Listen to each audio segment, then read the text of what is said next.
Hello and welcome to HackerCon. With me, I have Chloe, Kelsey, Brian, and Joseph to kick things up. And before we get started, I want to remind everybody to join the conversation at Discord. The information is in the bottom of the screen, whether you're in YouTube or Twitch. And I think that we're streaming even to Facebook. All that information should be in the bottom of the screen. Also, the schedule is posted in the description in the Red Team Village website, as well as in the Hacking is Not a Crime website. Now, without any further ado, I'm going to actually pass it to Chloe real quick to kick things up. All right. Hi, everyone, and welcome. And good morning, good afternoon, good evening. No matter where you are, you're probably somewhere around the world. Today, we're really excited to have HackerCon. So a big thank you to Red Team Village and for partnering with us at Hacking is Not a Crime. Today's day is totally dedicated to the entire hacker community, but also those that are interested in helping out the hacker community.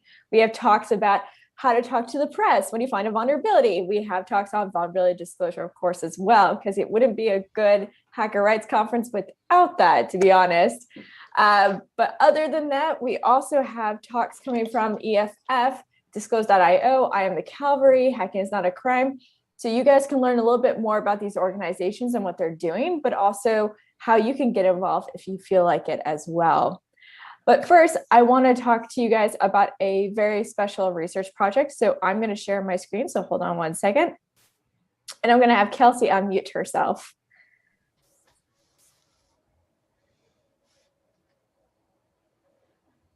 All right.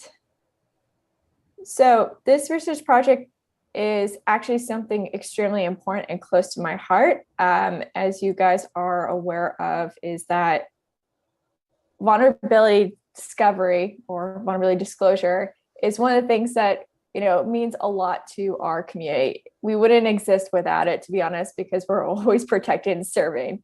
But the one thing that we have to talk about, which is a realistic thing, is that we have a problem with diversity, equity, and inclusion. And this is why it's important to have research. We have statistics of low rates and everything, but we need to go deeper than that. So this is a research project that's brought to you by these players that you see on the screen. Kelsey, do you want to do a quick overview of the main players of this research project? Sure, yeah. So SP2 is actually housed at the University of Maryland and the Maryland Cybersecurity Center, and it is the group of which I am a part of. And we do a lot of studying security, privacy, and people. So basically looking at the intersection of computer security and people, everywhere from end users to software developers to people who do vulnerability discovery. And then Tufts actually houses our most recent graduate from SP2. And so he was kind of the brainchild of this project and brought all of us together. And then we have another faculty sponsor and another student working at the University of Chicago. And we're kind of all working together as a giant team to make this happen. Thank you, Kelsey. So let's talk about the statistics. As you probably are aware that, for example, HackerOne in a recent report shared that 10% identify as female or non-binary. Also, SYNAC has shared that 50% are women and 54% are non-white participants felt bias against them or a lack of opportunity in their career.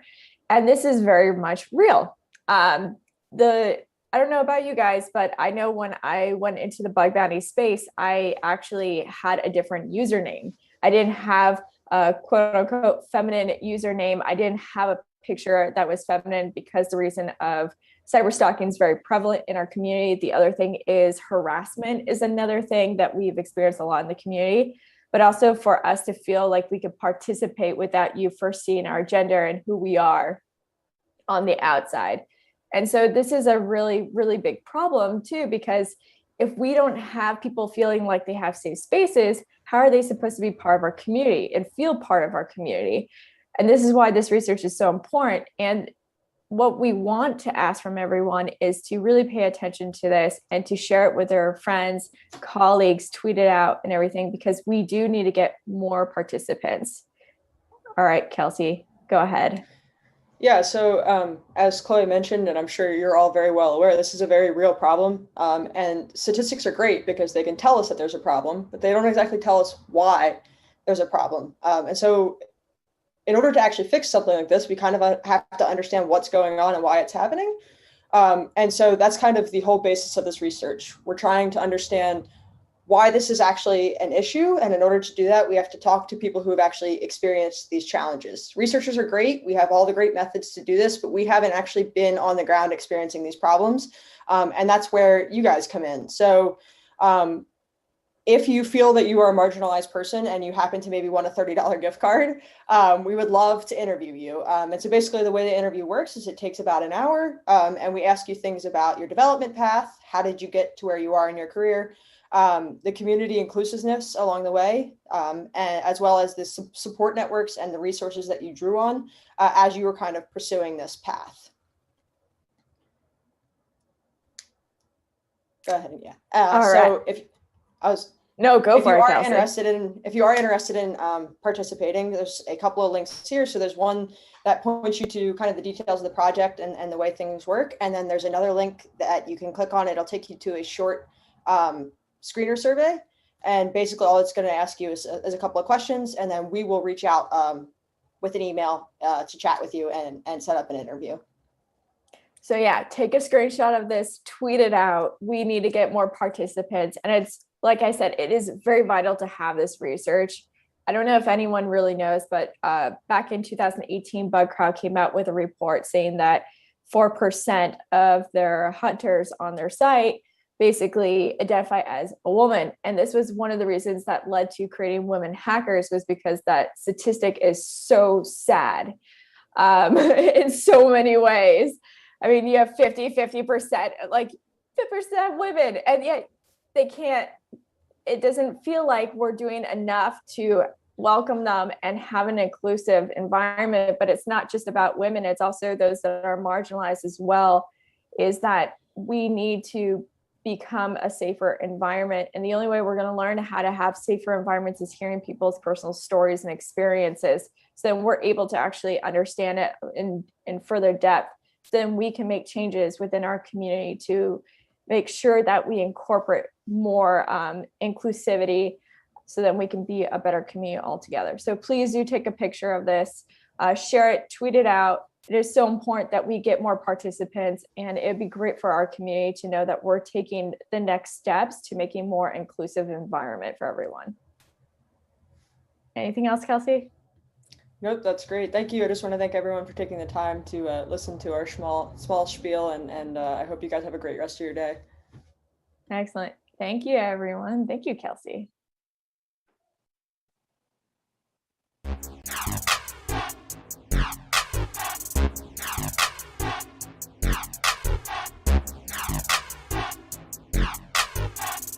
And making sure that we can provide any answers at any time. Now we'll just actually check it out. Awesome. So we're going to go in a quick break until our next presenter comes online. And thank you again. As Chloe mentioned, join the conversation in Discord. All the links and the information is in the bottom of the screen and in the description, whether you're in YouTube or in Twitch. So we'll be right back.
Welcome back, everybody. And without any further ado, I pass it to Chloe.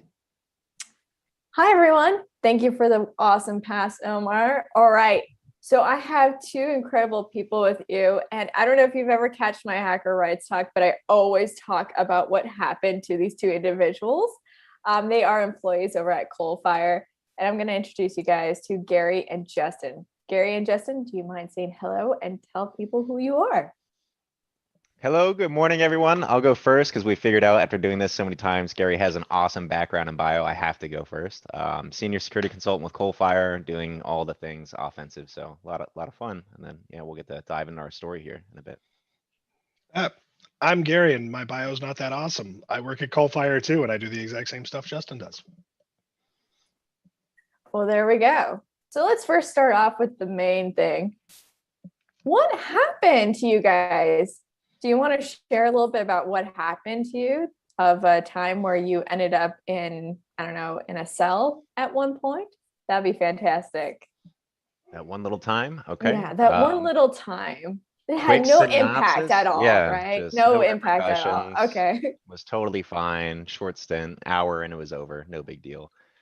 Yeah, this was the small time we were hired by the state court administration of Iowa. So, I mean, the government branch that oversees all the courts in the state wanted typical testing, right? So full red team, full scope engagement. So everything network, everything social engineering is involved, as well as the physical penetration test. So we're in Iowa, we fly out after we've done some of the virtual testing, we're on site, breaking into courthouses, finding vulnerabilities, reporting on that stuff until we get to one little courthouse in Dallas County, Iowa. Broke in, set off an alarm. Police responded. They were great, super cordial. Talked to them, show them the get out of jail free letter. Everyone's like, you guys are great, good to go. Let's just talk about your job. How cool is this, right? Until the sheriff shows up and things dramatically changed and went downhill very quickly from somebody who had more of jurisdiction or territorial disputes with the state. So in order to flex that, he wanted to arrest us, which he was successful in doing. Threw us in jail almost for about 24 hours, and then continued to press charges with burglary and possession of burglary tools, which carries a nice little fine of 7 years of jail time or prison time in the state of Iowa. So we're fighting that for months and months until finally charges are reduced, but still not dropped altogether. And so it was just this long drawn out ordeal. But that's the synopsis of it. So what do you want to pick apart? What are we going to dive into today, Chloe? All right. So my first question for you is when you entered the courthouse and you were doing all the right things, did you ever have like a gut sensation something might go down today? We had it well before. There was good communication amongst the team, Gary and myself. Hey, guys, small town sheriff, we're kind of familiar with how law enforcement operates a bit. And a lot of times those kind of people see that as their own little kingdom. And in this case, this man wanted to be informed about every little thing going on there first, and he wasn't in this case. So yeah, we definitely had the spider senses going off, not just on this engagement, but on more recent ones that we've been on as well. There's definitely that spider sense, and the hairs on the back of our necks were standing up that night for sure. And what are some of the fears that you guys were experiencing before that moment? You did talk about like how the sheriff in the town, it's like his kingdom and everything. But tell me a little bit more about that one. You're always apprehensive when you have to deal with law enforcement, just because you don't know what the other person on the other end is going to do. We've had engagements, one recently where it was the officers' basically their first call that they went on that they didn't know was a fake call. And so when they had showed up to the facility manager was there. She was aware of what we were doing. And she had to tell me, she's like, look, you need to calm down. Like, this is probably these guys trying to break in, and we've hired them, because he was shaking and he was nervous. You know, he had the adrenaline going. So you don't ever know who's on the other end and what they're dealing with if it's have a bad day. So that's kind of where some of that apprehension comes from. But to be honest with you, I don't think we expected, obviously, what happened. We've had so many dealings with law enforcement, and every other time except the one time with the sheriff, right? It's always been great. Like, once they verify who we are and once they verify that we're there doing what we say we're supposed to do, That's usually the end of it, and we get to bullshit with them for 10 or 15 minutes, and they ask us a bunch of questions, and every other time it's been a great experience. Even this time it was a great experience until the sheriff showed up. They did their due diligence and they did everything. So yeah, that's kind of where that apprehension comes from. You never know what's going to happen, type of thing. But yeah, we didn't expect to be actually handcuffed and carted off to jail and charged and have felony records. So tell me a little bit about like when the sheriff came up to you guys and approached you, because I know like beforehand everyone was like, "Oh, that's so cool! This is what you do for a job. This is what you do for a living. This is awesome," on the grounds. But then when the sheriff turned up, it changed the whole dynamics where they were already, thinking that everything's fine, that you guys are good to go. You were hired to protect us. But then the sheriff shows up and he says, what exactly to you guys, and how was your reaction individually? Well, I'll let Justin answer this. However, I will say, right as he showed up, all their body cams went off. They even said, "Oh, this is going to be good," and then they turned all their body cams off, already knowing the sheriff obviously was, I mean, I don't know. I can't speak for them on what they thought, but I can give you my thoughts on it. You don't turn your body cam off if you think everything's going to be on the up and up. So, Right. Yeah. Nothing spells out justice like let's turn off our surveillance equipment. So, there is a lot of that footage. So two different departments showed up. One was sheriff. One is the local city police. And I think it was the city police officer actually kept their body cam running. So we do have some of that footage available in the Black Hat Talk. If you want to review that, it's on YouTube somewhere now. So yeah, I mean that's it. I mean you can see the mood change in the air once he shows up, and it starts getting very offensive and saying this is bullshit. This isn't allowed. These guys can't be doing this. The state doesn't have authority to be testing our courthouse. And that's basically where it went. Was this is a jurisdiction issue between the state and the county. And you would think we would have some corporate protection, us working for Coal Fire and just executing on this contract. All that went out the window, and then charges were immediately pressed against us. We are individuals in jail. Coal Fire as an entity was no longer legally involved from that point forward. So they ended up doing the right thing. There was a little bit more back and forth than you'd like to hear as an employee afterwards. But eventually, Coal Fire came to our aid. Again, we were sitting in jail for about 20 hours before we were finally bailed out, but good on Coal Fire for putting together the bail money, which had increased, I think, by 10 times because the county prosecutor had made a case that we're a flight risk. And really, it was just stomping over the little guys, just trying to make this as big of a show and debacle as they could for them causing a fuss that this is the county's courthouse versus the state. So we got charged instead of $5,000 bail piece, was 50 grand a piece. And so Coal Fire had to come through with either 100,000 or 10% of that 10,000 to get us bailed out of jail. So motions were high, definitely throughout all of that. And there is just, more and more sinking experiences as you're going through it. So, from the moment we're booked, okay, misunderstanding, we kind of get it. Like, and especially, if officers are scared, you have new guys showing up when you're in the situation. We are absolutely fine. Slow movements, guys. We'll turn our back. If you want to put us in cuffs so you feel more safe, put us in the back of the car. No problem whatsoever. We can talk it out that way. Not against that whatsoever. This went quite a ways beyond that. So we're booked in jail. Go to the arraignment the following morning. We go in front of a judge, and it was just a shit show. Clearly she had not been given any of the details that were surfaced the previous night, where the sheriff was talking to the judicial branch employees, confirming that we were supposed to be on site, that yes, the state hired this engagement. The judge, the information she had was these two guys were caught breaking into the courthouse. That's all there is to it. We need to send away these guys for life. So every stage of the process just gets worse and worse, and we're just hanging our heads kind of in despair that this is just going on to this extent. And the way that I thought jails operated, I thought it was more of a 9 to 5 business, and there's no clocks in the jail. So after our arraignment, which is at 8 or 9 o'clock in the morning, whatever it was, we go back, we have breakfast, lunch, and then once dinner came, all throughout the day, waiting to get phone calls, which never came, was in communication with nobody. At least I wasn't. Gary had a little bit more communication. But once dinner came out, I thought, oh man, it's 5 o'clock. The jail is shutting down, so we're going to be in here at least overnight again, if not longer. So my heart kind of sank at that point. But lo and behold, we got bailed out later that night at whatever time it was. And they were trying to kill me. I told them I was deathly allergic to milk, like EpiPen style allergic to milk, and they kept serving me milk products. And I was like, I can't eat this. I'm allergic to milk. You're going to kill me. And the guy's like, oh, sorry.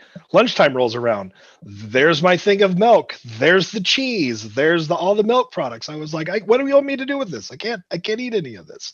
They just, zero fucks were given at that point. And I'm assuming is this your first time ever in a cell for both of you? Yeah, we're Perfectly clean records. Yeah. Pretty straight laced. Yeah. And then the other thing with that is that they turn off their body cams. That is just one of those moments where you just pause and it makes you take a step back and a pause, because that is not okay. That's never okay.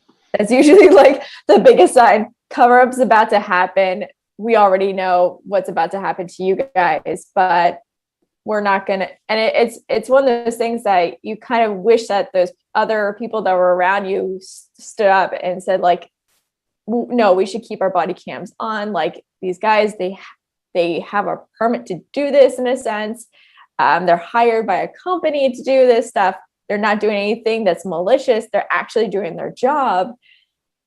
But, they still turned off their body cams. You nailed it. It kind of spells out precedent. This wasn't the first time anything like this has gone on. So between those antics, the county prosecutor, the judges, or the magistrate, it kind of spells a whole story of the way things have been going down in that county, at least to me. So people were trained, okay, there's an incident about to go down that the police don't want recorded. They already know to turn off their body cameras. That was a horrible note to take away from that. And have either, sorry, go for it. No, I was just going to say, it wasn't an accident either. It wasn't like it just suddenly stopped working. He grabs his body cam that was on his chest. He goes, oh, here comes the sheriff. This ought to be good. And then he goes, oh, better turn this off. And then it goes off. So it wasn't like the battery ran out, or it was a mistake, or he accidentally hit the wrong button, or somebody bumped up against him. It was, I am consciously turning this off. I make a decision because this should be good and the sheriff's about to talk. So let me make sure that it's not recorded. Did the officers get like a slap on the hand or wrist or anything for turning off their body cams? Because they're supposed to have them on all the time. But I'm assuming they didn't get in trouble at all. No, of course not. I mean, that's the thing that I don't think a lot of people think about when something like this happens. The sheriff doesn't have any repercussions to do what he did. And he's on video saying, the onus is on them. It's up to them to prove themselves basically innocent. And that's, of course, counterintuitive to what everybody has always been taught in the United States of America, is you're innocent until proven guilty. And he even says the exact opposite. Hey, this is on them. They've got to prove themselves. I don't care.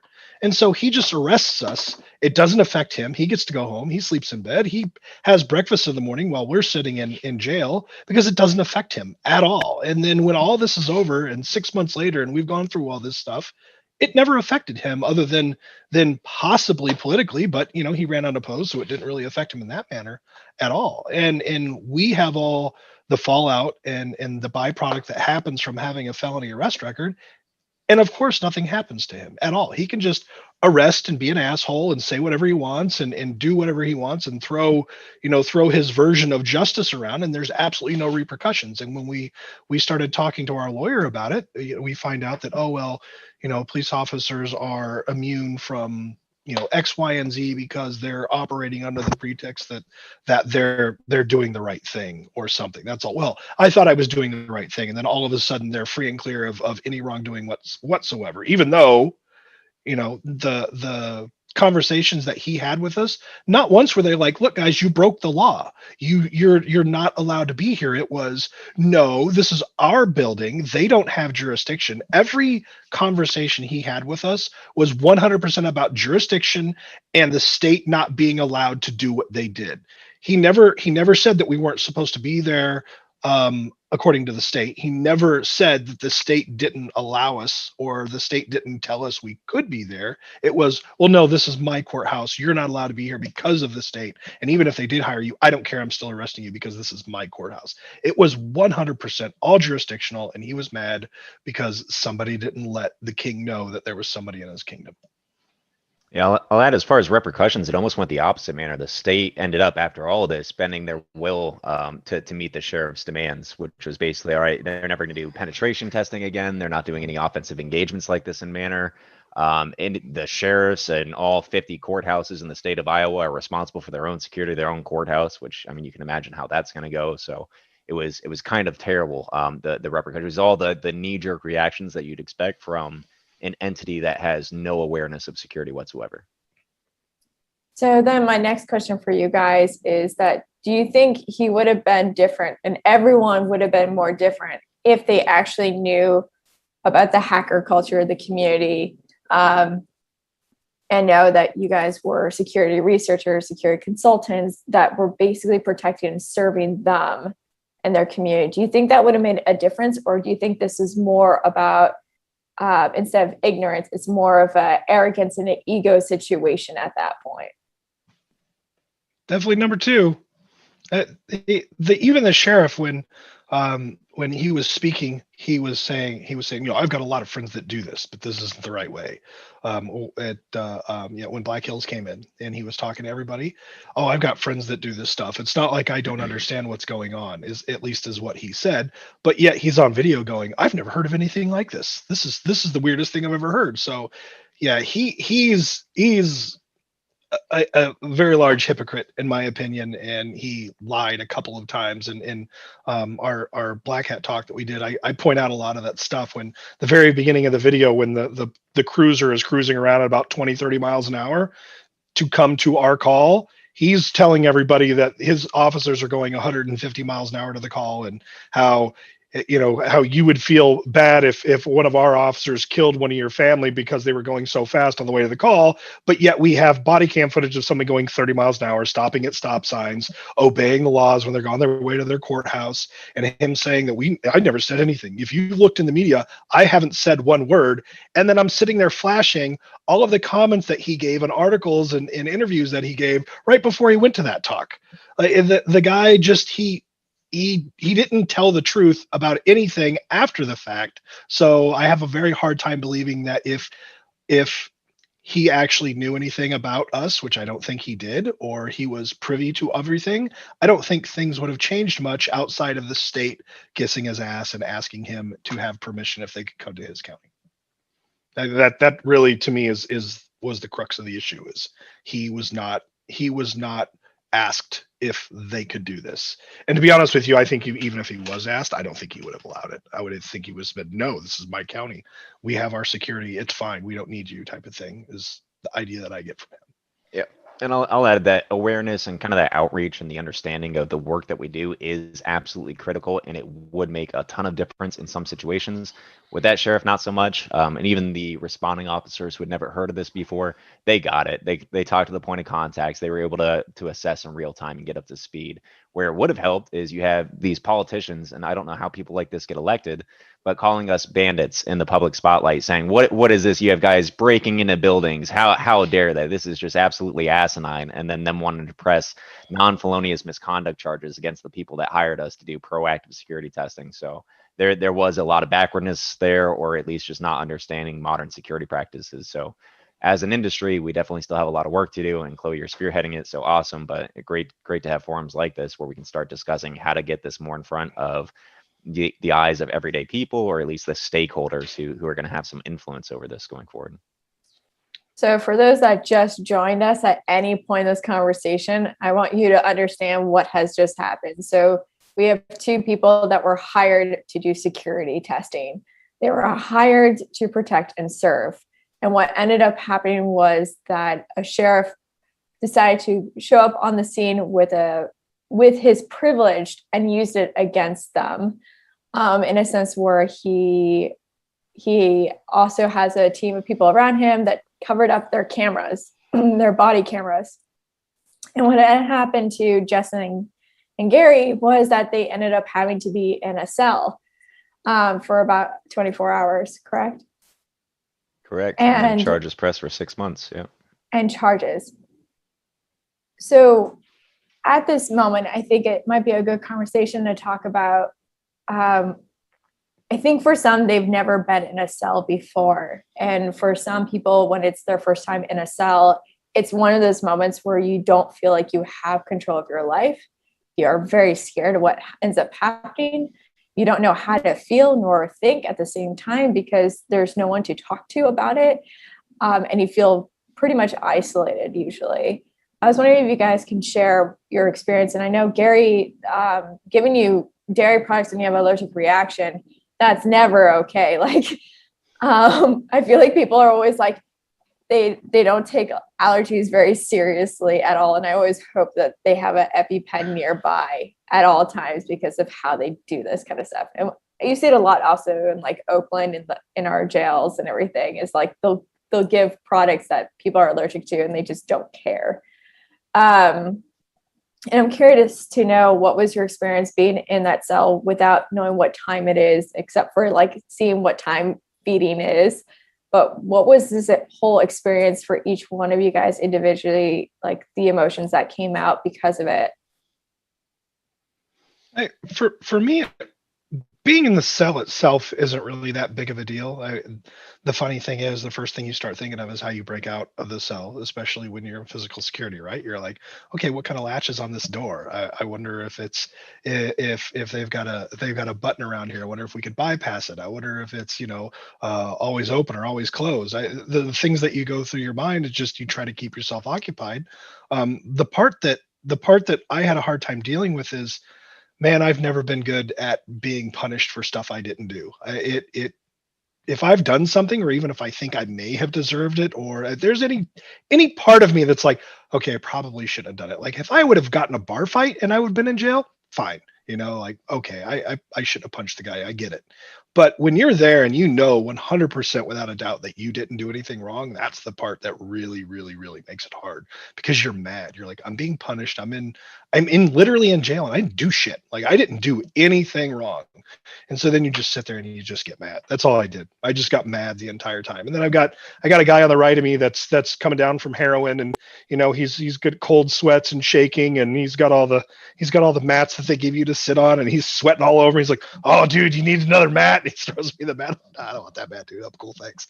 So you're sleeping on the concrete because you don't want the heroin sweat mat from the guy next to you, and then the other guy that gets in there is a third time felon saying he's really got to stop.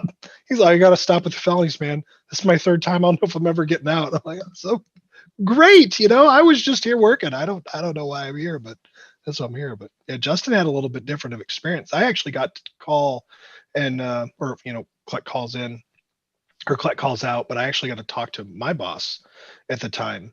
And that I don't know if I would rather be in my position knowing a little bit more or in Justin's, but I got the call that like, hey, the state has completely disavowed you, and they said that you went rogue and you weren't supposed to be pen testing, and they have lawyered up and they are no longer talking or helping with anything. So good luck, guys. I was like, oh shit, okay.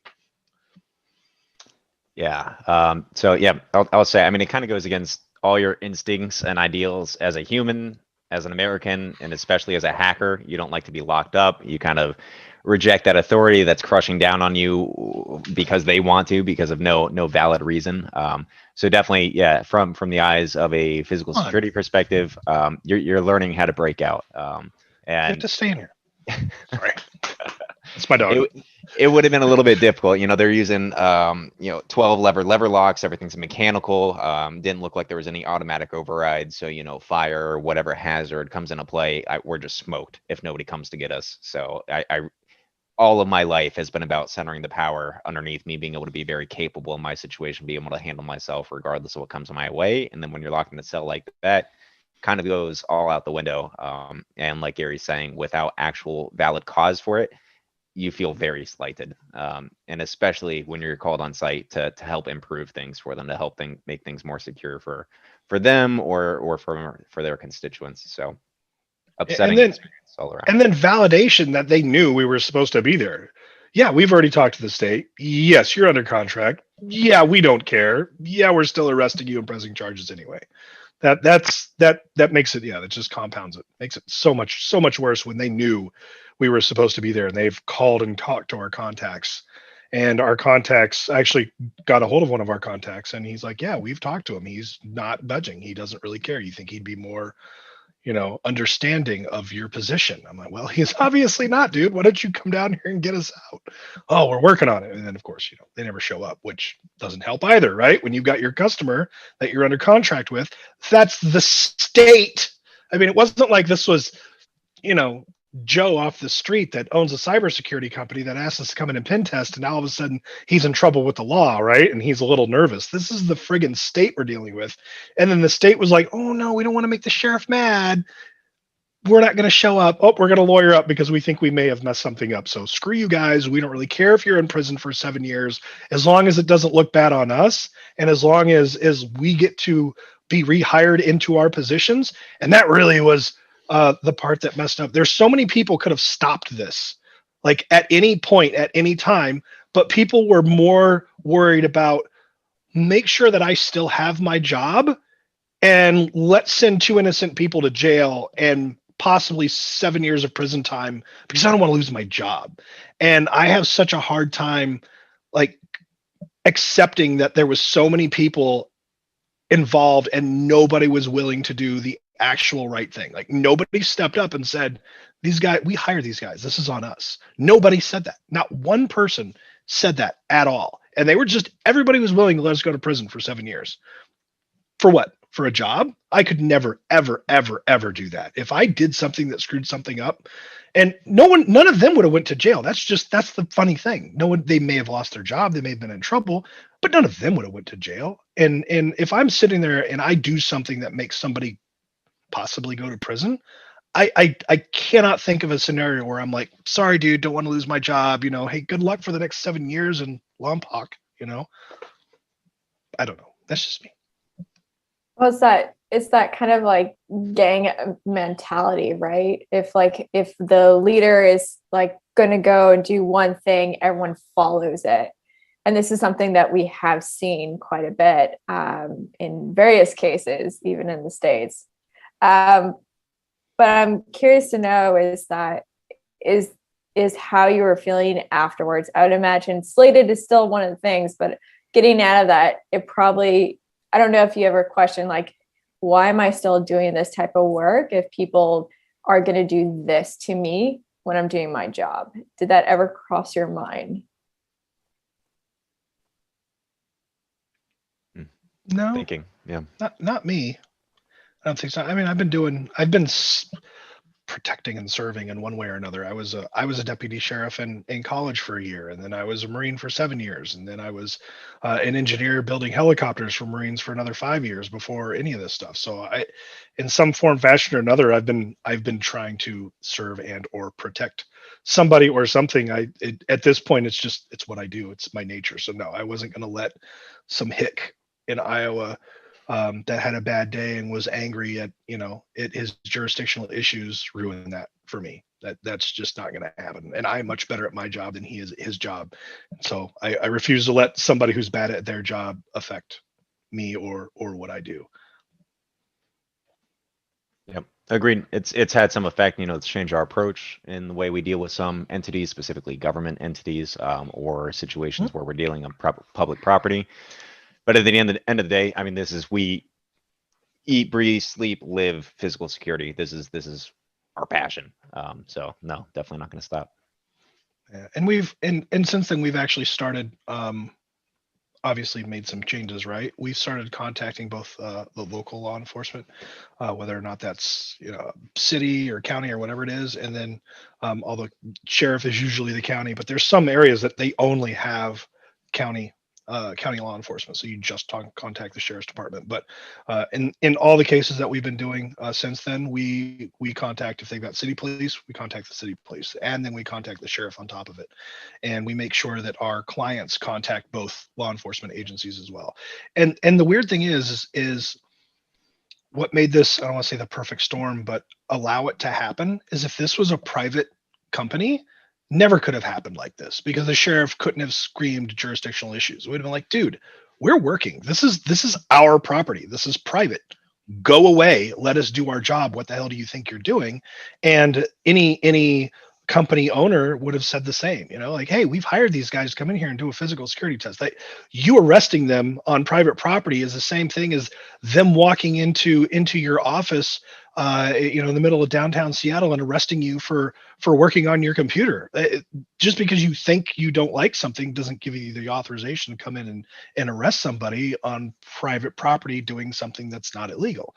It just so happened that this was, state versus county, and it gets convoluted because technically the state rents out the property from the county, and it's up to the county to provide security. However, everybody in the building is a state employee, and they're employed by the state. And what made this super confusing and even more aggravating was we were state contractors. We had a right to be in the building. The state authorized us to be in the building, and they kept saying jurisdictional issues and problems, like, you don't have jurisdiction to do this. Really? Well, the judge is a state employee. This judge has the right to be there. And if she would have forgot her computer and came in at 12 o'clock, guess what? You're not arresting her. But here we are, state contracted employees with a contract on site doing our job, but somehow we weren't supposed to be there. Whatever. Oh, we're still aggravated if you can't tell. No, this is good. If people can see this, it's like, this is why change needs to happen now. I mean, this is our fear in the hacker community is doing this type of work, even if it's our job, even if it's like a vulnerability disclosure, we're always scared of moments like this because there is no protection in a sense. And that's one of the issues, and that's why we came today as a conference, is to learn a little bit more of how to go about this structure that's in place right now, where we can still protect and serve, and at the same time, protect ourselves while doing so. What was it like for you guys when it was coming up to a court, when you were going to court to have this thing looked at? What were the feelings that went through your mind? Did you feel like Coalfire was going to protect you as much as possible? Did you feel like you're kind of more on your own? What were the sensations and emotions that were coming through? It was definitely uncharted territory. Gary had more of a law background than I did, so I was completely fresh going into this, had no idea what to expect, and learned very quickly, the difference between criminal and civil cases, which is kind of one thing that we're going to touch on with a Good Samaritan program. But going through it, charges were pressed against us. Coalfire had no legal obligation, really. I'm not sure if there was anything in our contracts, to come defend us, since charges were pressed against us individually. I had always assumed, okay, anything ever happen, company's got it taken care of. I'll be a fly on the wall, and that'll be their legal situation to work through. Was not at all the case. So the company had to make some good decisions to find lawyers that would support us. They ended up paying for it all, so that was fantastic. But still, the process took 6 months, and there were so many opportunities for either somebody to do the right thing or for common sense to prevail and just drop the charges and say, obviously, these guys were hired by the state. What are we doing here? This is just nonsense. But we were exercising every avenue possible. And unless the county prosecutor decided to drop charges, nothing else was going to come of it. We even had a contact with the governor, I believe it was, and she said she was powerless to intervene whatsoever, either during or after for a pardon.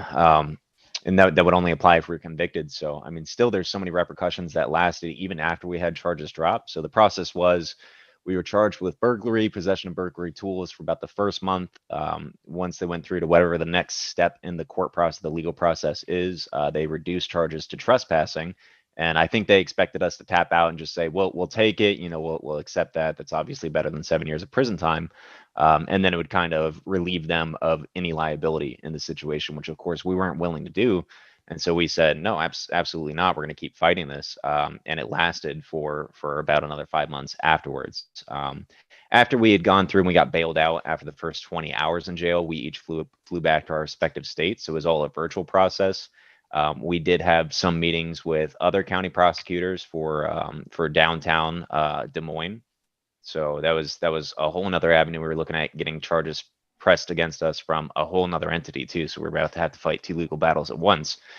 And again, just asinine. Like, guys, you already know the situation. The state hired us. Why are you even evaluating that option. So it was disheartening all along the way. Definitely seemed like a violation of justice. Didn't seem, there's no common sense to it, and we were we had rights stripped of us too. So it wasn't innocent until proven guilty. Gary and I, both avid hunters and gun owners, could not purchase guns in the meantime. Even after charges had dropped, there was some time where we weren't able to purchase firearms. We had all our tools stripped of us. They didn't want to give us our tools back. They said, well, if we do that, it's admitting that these guys aren't a threat to the streets or anything like that. It's like, what are you guys even after? So it was just pretty much them playing hardball and just trying to punish us for God knows what. I don't know, a jurisdiction issue between county and state.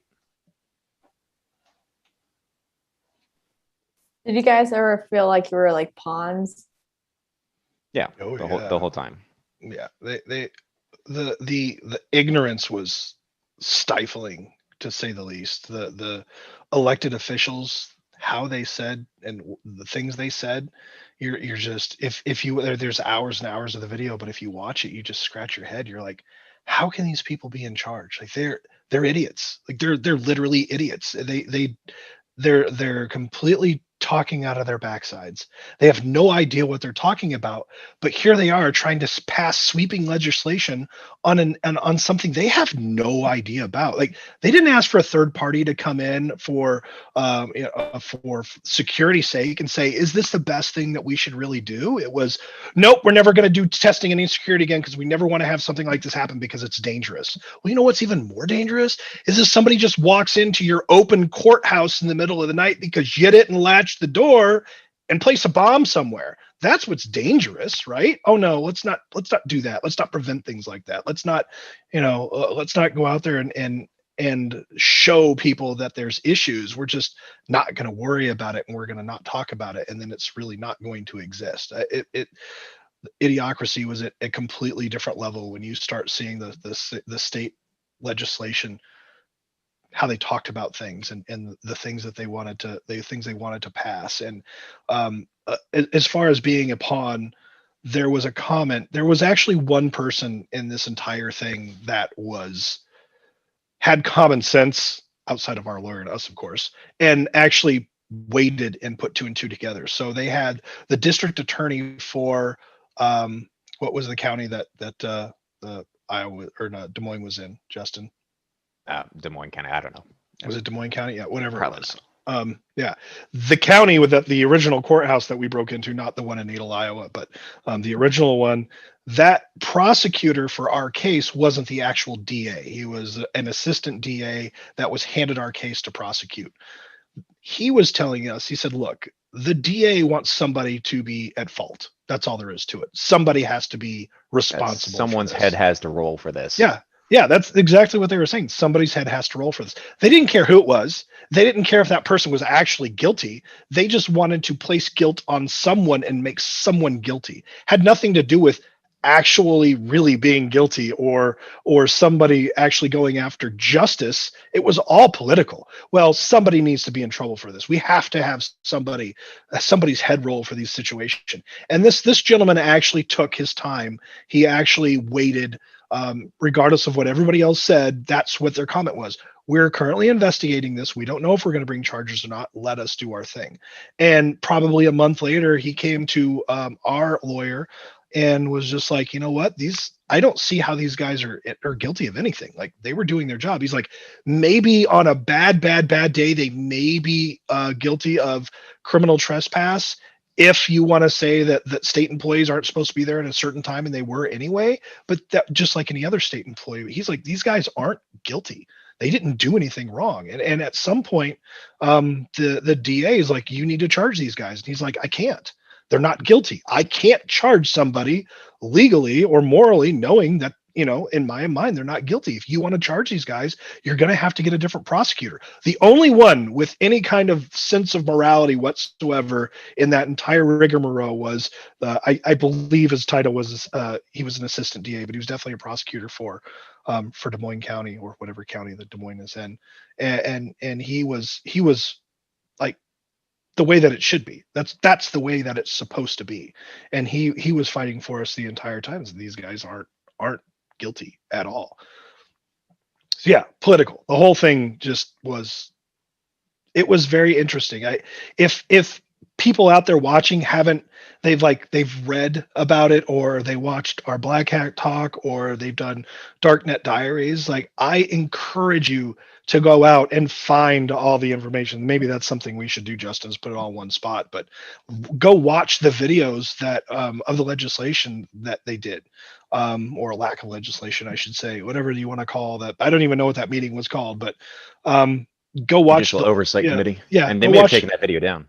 Yeah, go watch the. I think somebody found it. What didn't someone end up finding it later? One of the reporters that we talked to. Okay. I think they ended up finding it. But yeah, watch those videos. Watch the oversight committee. Listen to the stuff that they say. Like, listen to how nobody is really interested in the security of it. They're more interested in the political ramifications and the outlook and how people are going to view this stuff, rather than actual security of the people. If you go through and you read everything, it will blow your mind at how ignorant a lot of the processes that we have and the people that we have in place making these decisions are. They're making snap decisions based on things they have no idea about, none whatsoever. So I would say, like, some of the main takeaways from this entire interview is that we still have people that are not aware of the hacker community and what we do and why we're actually needed in this space. Because you wouldn't have us secure anything if you did have us in the first place. That's the first thing. We need legislation that protects. Also, every single officer out there should always have their body cam on. They should never, ever be able to turn that thing off. I feel like there should be some sort of punishment on that front. That's not okay. That's never okay. But the most important thing is that if you see something or you hear something that is not right, is to stand up and say something, because you could be helping out other people. Which huge kudos to the security industry, InfoSec community. You guys did it. It was incredible. I mean, we've read about that, and stories from the past in the 90s when hackers are just getting prejudiced against by the government. Everyone rose to this occasion. It was unbelievable, the support that we had from people we've never met. Of course, everyone that knows us, calling us up, doing whatever they can for us. But to see thousands of people stand up in unison and say, this is bullshit. These guys are trying to help you and you're putting them in jail. It was unbelievable, the things people were doing. It was amazing. So absolutely could not end this without saying thank you to the InfoSec community. Excellent. Do you guys have any last parting words of advisement or wisdom that you want to share with the community, or want them to share it for you outside of the community?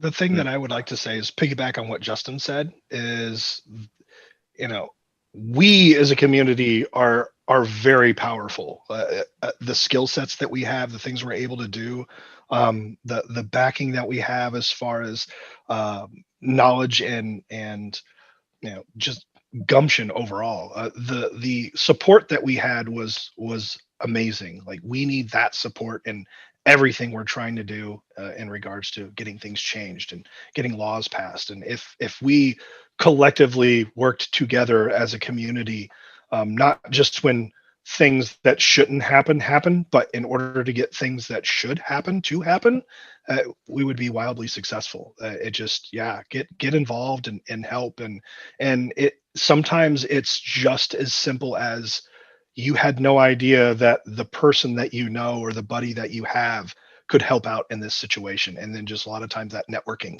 and linking two people together so they can talk to each other and finding out that this is the exact person that I need. Like, this person can help me with exactly what I want in this situation. So if anything, just work together and help out. And thank you guys all so much for banding together and everything that we're doing here is amazing. Like, we need to do more of this. That's it. Thank you, Justin and Gary, for sharing what happened. And thank you for letting me ask any question that came to my mind. This is great. I love when I get to interview people without any, can't talk about this or that. Thank you guys for being transparent with the community. And thank you for sharing your story. And I cannot imagine the bravery that you must have had to have during it and even afterwards. I mean, it's a fear we all have, but thank you guys so much. If anyone has any remaining questions for either one of them, please go in Discord and ask your questions, and they will be there. And if there's ever questions later on in this event, feel free to reach out to Justin and Gary. Their handles are on the site. All right, Omar, take it away. We're going in a quick break, and we'll have the next speaker within the next 2 minutes or so. Be right back.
Put my stuff in presenter mode. And Brian, take it away. Hey, so Brian McInnes, chair, co-founder of HackingisNOTaCrime. I'd like to introduce to you a gentleman that needs no introduction, man that radiates positivity and energy, Charles Scher, and he's going to be presenting today on web app hacking, the next generation. Charles? All right. Hello, everyone. And again, thank you, HackerCon, for having me. Again, today we're going to talk about like hacking. And the reason for this particular title, I was actually watching Star Trek: The Next Generation. I was like, there it is. That's the talk right there. It's just insane. But today what we're going to talk about is just for folks that, as of late, I've been getting a lot of questions, how to get started in web application security. How do I hack web apps? How do I get started? And a lot has changed since I began my journey on hacking web apps, right? So the basis of this talk today is just going to be more so an intro level, but just showing you, hey, how to actually get started and providing you with information and equipping you to get started and take your journey to the next level. So just a little bit about myself. I've been in IT for 18 years. Yeah, it's been that long. The last 7 actually in security. I started out as pretty much, before I even was a PC tech, I actually just made cables for the network engineers and did network drops, right? And then I became a PC tech, and then from there I moved on to like sysadmin and system engineer. I've been a developer. And then within the last 7 years, I've moved into security as a penetration tester, beginning with wireless, actually, and some NetPen, and then moved into the web application security field, which I fell in love with. And I just, even if it's not part of my core job, I still will play around with web apps. Also, for those of you who don't know me, I am a retro gamer. I'm a huge fan of retro. I even asked our little friend here to join today from 1985. NES Rob. Say hello, Rob. Hi. And I love retro games. I love everything about them. It just takes me back to a fun time in life where things were just so simple and enjoyable, right? So then of course, just a couple of alphabets by my name, OSCP, OSWP. And of course, I definitely have a passion for people, and I'm a huge keyboard lover. I love mechanical keyboards. I like the way they go click, clack. So enough about moi. Let's get into the reason why we're here, to talk about web apps and hacking them. So again, before we get into actually hacking the web applications themselves, I want to do this. Let's start with learning about the theory. And theory is good because a lot of times, and just to give you a backstory, when I first started out as a web hacker, there was just only one book in mind, and that was just the Web Application Hacker's Handbook. Go read that book and go hack web apps. That was the advice. And not saying that it was bad advice, but that was the only advice I was receiving. So now, today, I'm just having the pleasure of actually giving that back and more. So when you want to hack web apps, let's learn the theory. So learn from these particular books. You can learn from the Web Application Hacker's Handbook, of course, the Browser Hacker Handbook, and then you have the more modern one, which is the Web Application Security modern apps, and that's pretty good. I've halfway through the book though, but it's very helpful, and I think you would learn a lot from it. And not only that, as you're learning the theory, that's the thing too. You want to pretty much, and I say this to anyone that's actually like talking with me or asking me questions. Ask questions. Questions are important. I mean, you can't learn this stuff in a vacuum. And I think a lot of times we struggle with that. And this is just a model of mine. Every question that you have kills one day of imposter syndrome. Because a lot of us, we might suffer from imposter syndrome. We don't know what to ask, or we might be afraid to ask. But there are no stupid questions. That is so true. Ask the question until you understand it. Because that's your goal anyway, if you want to learn web app hacking, you're going to have to ask questions. Everything can't be learned in a vacuum. And here's just some of the sources that you can use now. Discord, for example. Use Discord as your oyster. I know a lot of times we get on Discord, we hang out with a lot of our friends. We want to hang out, cool out, and that's fun too. But if you actually want to learn something new and you're into like hacking web apps, get into the JavaScript Discord. Get into the OWASP. OWASP has a Discord channel. Get into anything related to web applications. Get into the Discord channel. Start asking questions. Even the local hacker groups that you might be a part of. Ask them questions. Questions. Then hop onto some of the mailing lists. If you're working on an application, if you're pen testing a web application or hacking an application, and say, for example, it's like WordPress or something, get on the WordPress mailing list. Ask the question there. You might not get your answers from Discord, but you might get it from mailing lists.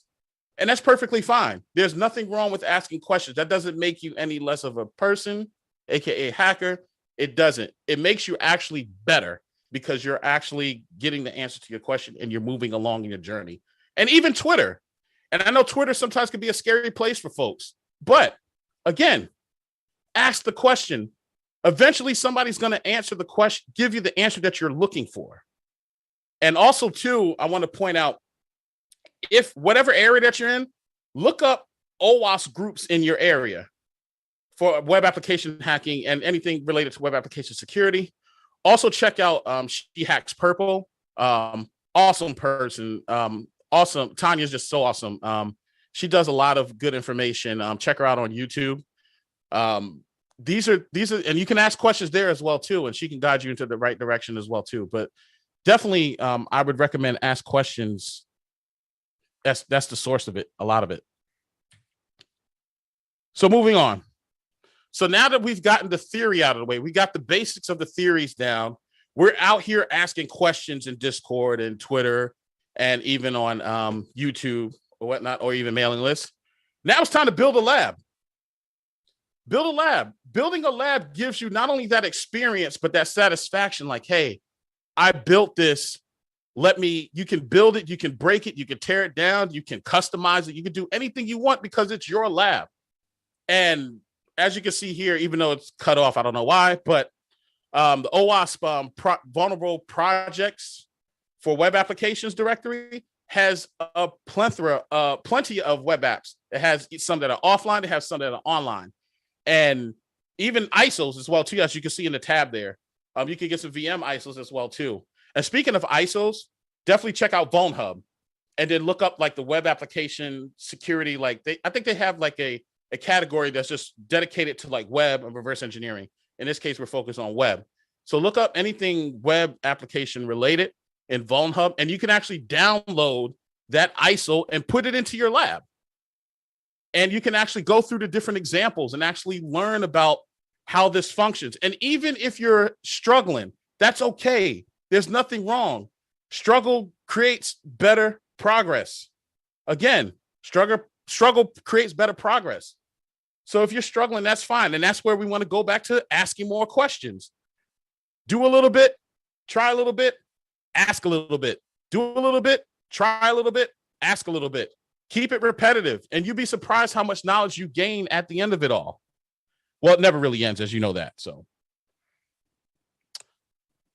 once you got your lab built, and that's cool. You're doing some hacking, internally or whatnot. Get out there and do some challenges. Meet new people. And this is where Discord is a jewel. Actually, try Hack the Box. There's several others too. There's Try Hack Me. I believe Try Hack Me does have a Discord channel.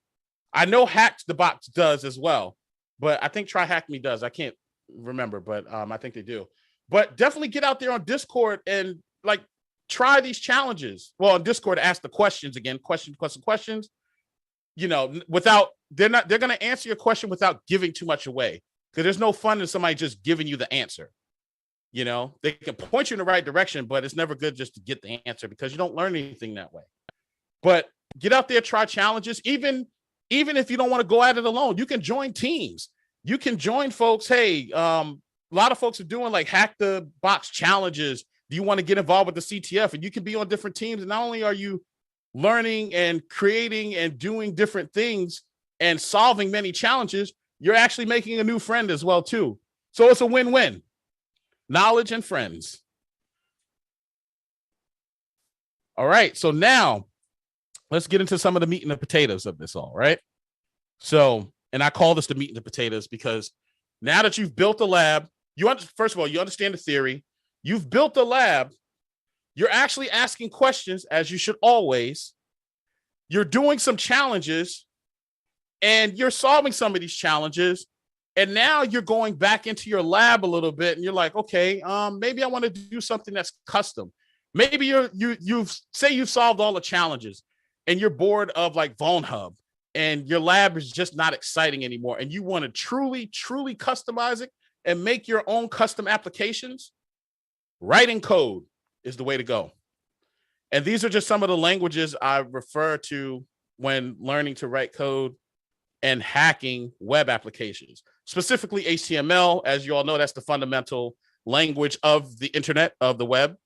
Of course, you have JavaScript. And again, some of the it's not so much a new language, but Python and Ruby. And I'm loving Golang these days. Definitely check out Golang. And of course, Java for legacy purposes and real world purposes. There's still a lot of Java out there as there is mainframe, right? That's just the way it is. I know some people might be like, Java, ill. But hey, it's still out there. This is something that you might have to run into. So it's best that you learn about it. And again, as you're writing code, as you're making like vulnerable apps, ask questions. Say, hey, I've made this app. I'm trying this out. See if you can hack into it. Give me some pointers back. How can I make this better? How can I make it more efficient? These are things that you should be doing all the time, right? And again, as you're asking questions, you're also learning. As you read a little code, you're writing some more code. Read a little code, write some more code. It's all repetitive. And ask questions. Again, question. So these are things that you want to look at when you're actually hacking web apps, okay?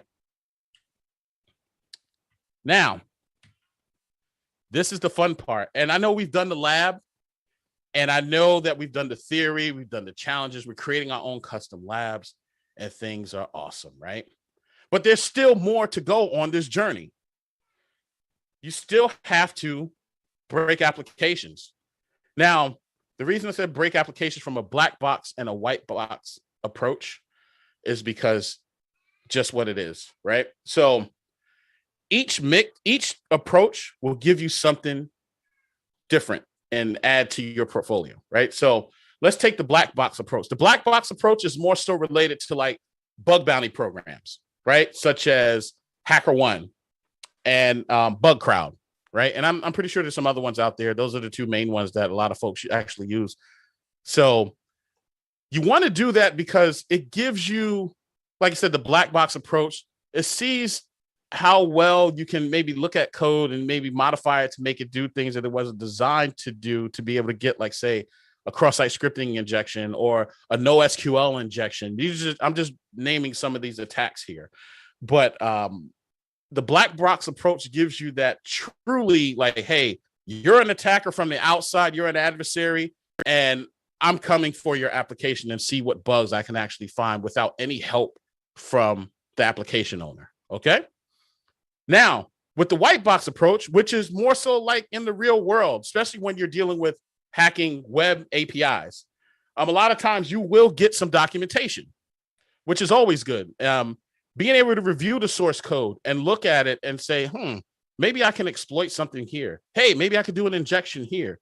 Hey, maybe I can bypass the business logic of this application to gain access to maybe the database, or maybe enumerate users, or even just pretty much reverse engineer the application itself and make it do things that it was never designed to do. But these are approaches that provide like a healthy mix when you're learning to hack web applications in general. Now, and this is just, again, as I mentioned before, we talked about cross-site scripting, right? Cross-site scripting, and I'm just naming just pretty much just one of the attacks. There's several different attacks out there, attack vectors. As you're going through the theory, you'll learn about them. You'll learn about NoSQL injection. You'll learn about HTTP smuggling and various other attacks that are actually out there to your pleasure. So with this in hand, like with cross-site scripting, I always like to say this, it's all about the characters, baby. So with cross-site scripting, everybody does like the traditional alert or whatnot, and that's fine. But then now, say an application owner, or if you're coding the application to make it tougher for others to get in, now you're encoding the output. As you can see here, this is all like encoded output on the output area, right? Now you want to say, hey, you know what? Maybe how can I bypass this? And this is where learning about different characters, where you're located. And this is why I say it's important to understand HTML and especially JavaScript, because there's different ways of doing cross-site scripting injection within those particular applications that are written in those languages. So for example, if you have a traditional web application that's written in traditional HTML, you're going to look at forms of HTML injection, which includes bracket, open bracket, close bracket, double quote. And you might use a single quote here and there. But the main things is open bracket, close bracket, double quote. Those are the characters you're going to need to be able to break out of that particular tag that you might be in order to inject your custom code, right? So JavaScript, not so much. You don't need any brackets. You need a semicolon. You need a single quote. You might need some open curly brace, close curly brace. So this is why I say it's good to understand, have a mix of the theory as well as understanding how attacks work. And this is where you get all this healthy mixing. And you learn about a lot of this stuff by doing black box approaches, white box approach, reading some code, writing some code, and as we all know, asking questions. Again, asking questions is the focal point because that gets you to the next step. Somebody's going to be able to point you to the right direction and help you along with your journey. Because again, all of this stuff can't be learned overnight. That's why we call it a journey and not a race. Now, we have our theory. We've built our labs. We've tried different challenges. We've even done bug bounty from the black box approach. We've done real world applications from the white box approach, being able to view source code. And through it all, we've been asking questions, right? So now, don't ever forget, remember, and especially in IT, tech in general, everything old is new again. So don't forget about the knowledge of hacking web applications that came before you. And this is why I say research the forgotten knowledge, because that forgotten knowledge, you can run into a legacy application where, like, say, for example, we're going to look at HTTP smuggling. You might run into an application where HTTP smuggling is allowed, and you've done the research, you know how this works. So now you're able to pretty much just have fun and do different attacks within that particular legacy application. Same thing with web cache poisoning and even DNS rebinding. These are attacks that, you might not see in the wild all the time, but it's always good to have that forgotten knowledge, in your repertoire. And I also provided a link there and this is the link that I actually use, Reddit, the web research Reddit subreddit. A lot of information in there. I mean, just tons of information. I'd recommend just going through all of that because you're going to get a ton of great information and a lot of fun stuff is going to come out of that. So now I wanted to in here, and because I want to leave room for questions. If anybody has questions in the audience, I can't see the questions. So somebody's going to have to, if you have any questions, please ask me. I'm here to answer any questions that you want. I'm located on Twitter as BSD Bandit. I'm also on Discord as BSD Bandit. And of course, that's my email address. My DMs are always open. Ask me any questions. I will never turn you away. I will always answer your questions, or I can point, if I don't know the answer, I will point you in the right direction to someone who does have the answer. Awesome. And thank you, Charles. I think that everybody is going to be interacting and asking questions after the presentation in Discord. Okay. So if you just join us, of course, the Discord server information is in the bottom of the screen, and of course, you have now Charles' information in the screen as well. So with that said, thank you so much, Charles, for your time and for your collaboration here. I really appreciate you supporting the effort, both the Hacking is Not a Crime and the Red Team Village. So thank you so much for having me. I love y'all all. Ow! Yep, yep. Awesome. Thank you. And we're going to go in the quick break, and we're going to be back in the next 3 minutes or so.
Okay, we're back live. Take it away. Hey everyone, we're back.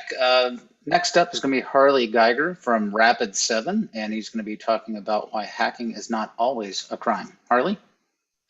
That's right. Hi, everybody, fellow hacks. Let me share my screen here real fast. So thank you. Thank you very much for coming to my talk. I'm going to be covering some current hacking law issues and near-term changes that we can expect to hacking laws and policy, mostly in the United States. This is a 25-minute talk slot. I'm going to use just about all of it, but I will be on Discord and Twitter afterwards for Q&A. I'm going to talk kind of fast, throw a lot of information at you. There will be legal information. It's unavoidable. But if you don't get it all, don't worry. The talk will be recorded and you can rewatch it and pore over it later. I know I will. I'm Harley Geiger and Senior Director of Public Policy at Rapid7. I've been working on legal protections for security researchers pretty directly since about 2013 when I was a congressional staffer and wrote legislation to reform the DMCA and the CFAA. And advocating for security research and the community has been a good chunk of what I do still at Rapid7 because I believe that this community is critical for pushing improvements to cybersecurity and safety for users. Now, you may be forgiven if you're looking at the title of my talk and feeling indignant, right? Hacking is not always a crime. Well, hacking is not a crime, you might be saying to yourself.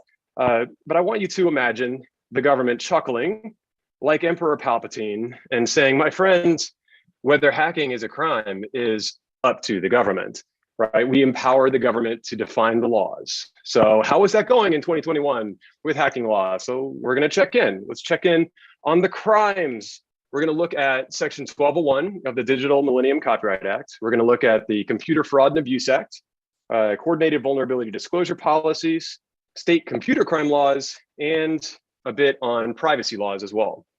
So let's kick off the review with the monstrous Section 1201 of the Digital Millennium Copyright Act. This law, and forgive me, here comes the lawyer speak, right? But the law forbids circumventing a technological protection measure that controls access to a copyrighted work unless you have the authorization of the copyright owner.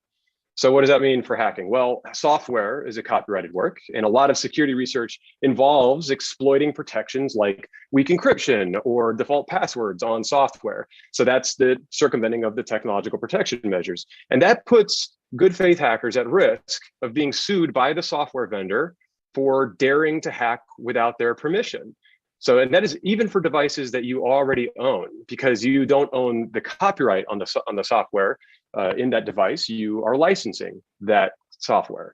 So DMCA, right? It's protecting copyright. Not really. Everyone recognizes that security research does not infringe on copyright. Instead, Section 1201 of the DMCA has really become more of this battleground over those who want to see protections for security research and those who argue that all sorts of apocalyptic things will happen if hackers are not held back by these legal restrictions, right? Live elections will be hacked, cars will be hacked in the highway, planes will be hacked in the air, and other such nonsense that I know that you all would never do. But the hacking protection side has actually made tremendous progress recently. Every 3 years, we assemble before the Copyright Office and we engage in ritual combat with those who would seek to stifle independent security research. And this debate takes place before the Copyright Office. It involves security researchers, businesses, trade associations, the Department of Justice, the National Telecommunications and Information Administration, and an exception to Section 1201, this law that you see paraphrased up there, an exception for security research, protection for security research was born in 2015. 3 years later, it was strengthened in 2018. And now here we are in 2021, and the debate is happening once again. The 3-year cycle has rolled over, and it is ongoing right now, this month, next month. And by the end of the year, by end of 2021, we will have an updated security research protection rule under Section 1201. I estimate around October, we probably see that.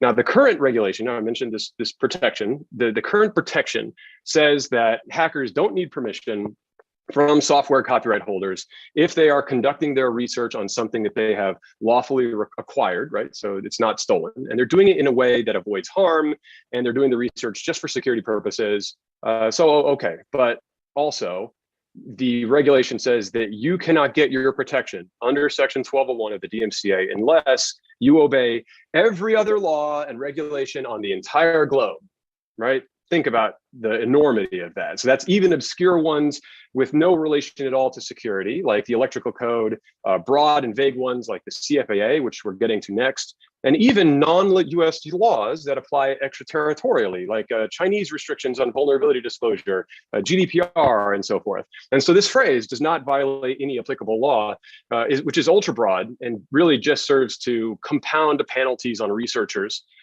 chills research. And this phrase is the focal point, one of the focal points for the current rulemaking that is happening right now with the Copyright Office. And believe it or not, in fact, the Department of Justice is on our side with this one. The DOJ recently sent a letter to the Copyright Office asking them to remove this phrase in the applicable law and provide clear protection for security researchers. I want to also say the DOJ stood up for security researchers in 2018 as well. So they deserve credit for that. So watch out for this later this year. Watch out to see if this any applicable law phrase is in the new rule, the new protection for security researchers. And in the meantime, if you or a loved one have had your security research hindered by unclear liability to Section 1201, now is an excellent time to write a letter to the Copyright Office. Next up, the CFAA. You know it, you love it. And can we just take a moment, can we grudgingly admit that the law has problems, right? But a law that prohibits malicious hacking, it might not be a bad idea if the goal is to prohibit malicious hacking. Well, no. So the CFAA says that you cannot access a computer without the authorization of the computer owner, right? Somebody else's computer. And also, if you do have the authorization to access someone else's computer, that you don't exceed the limits of that authorization, right? Like you can watch Netflix on my computer, but don't be looking at my email. And then finally, you cannot damage somebody else's computer without authorization. And you'll notice that I keep saying other people's computer, someone else's computer, and that's the key to the CFAA, right? Unlike the DMCA, which can apply to computers that you own yourself, the CFAA's prohibitions focus on what you can do to computers and servers and other internet-enabled assets that are not yours. But one of the big problems that CFAA poses for ethical hackers is what happens when you violate terms of service on a computer that you are allowed to use, but that you don't own. So like the server of a publicly accessible website or a computer at your school or workplace, right? So for example, what if the terms of service say, no security research on this computer? You may not scrape this website, or you may not publicly disclose any vulnerabilities that you find on our servers, but you can use it for other things, right? So then if you violate the terms of service, does that then become a federal hacking crime? And so why are we talking about this? This has been something that has split US courts for more than a decade. Very smart people come down on either side of this. Some courts say, yes, it's broad, but violating terms of service is a CFAA violation. And other court circuits in the United States say, no, that's insane. What Congress meant to say was that you have to violate terms of service and do something else, like circumvent a technological control or something, get a cease and desist letter, something else. Well, now, this is what's happening now. Now, the Supreme Court is taking up this issue. In the Van Buren case, this is happening this year. If the Supreme Court does not punt on this issue, if they make a clear decision either way, then this will be a very consequential decision for security researchers and really for everybody else that uses computers, which is one or two of us. So if the Supreme Court decides that it is a violation of terms of service, that violating terms of service is a violation of the CFAA, then lots of stuff becomes illegal, right? Lying about your age or your real name on Facebook, or playing video games on your work computer, and of course, security research that violates terms of service. On the other hand, if the Supreme Court says, no, violating terms of service is not a CFAA violation, then that will probably be considered a good thing for security researchers, but government agencies, many companies are going to worry about insider threat problems because a lot of their insiders really are constrained by contractual organizations, employee agreements, as opposed to technological controls.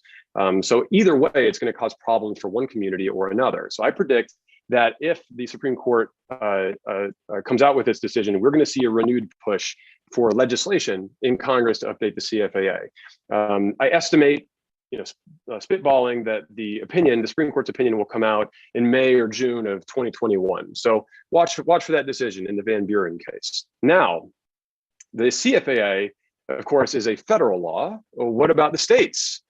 Bing. The CFAA gets a lot of attention, and you probably think that the CFAA is bad, but you should check out what the laboratories of democracy have cooked up. Every state has a computer crime law, and they tend to have language similar to the CFAA, right? Prohibiting access without authorization, prohibiting exceeds authorized access, except the states tend to be even more broad and more vague than the CFAA. And I'm going to give you two examples. I'm going to give you an example of one that is problematic and one that is actually pretty good.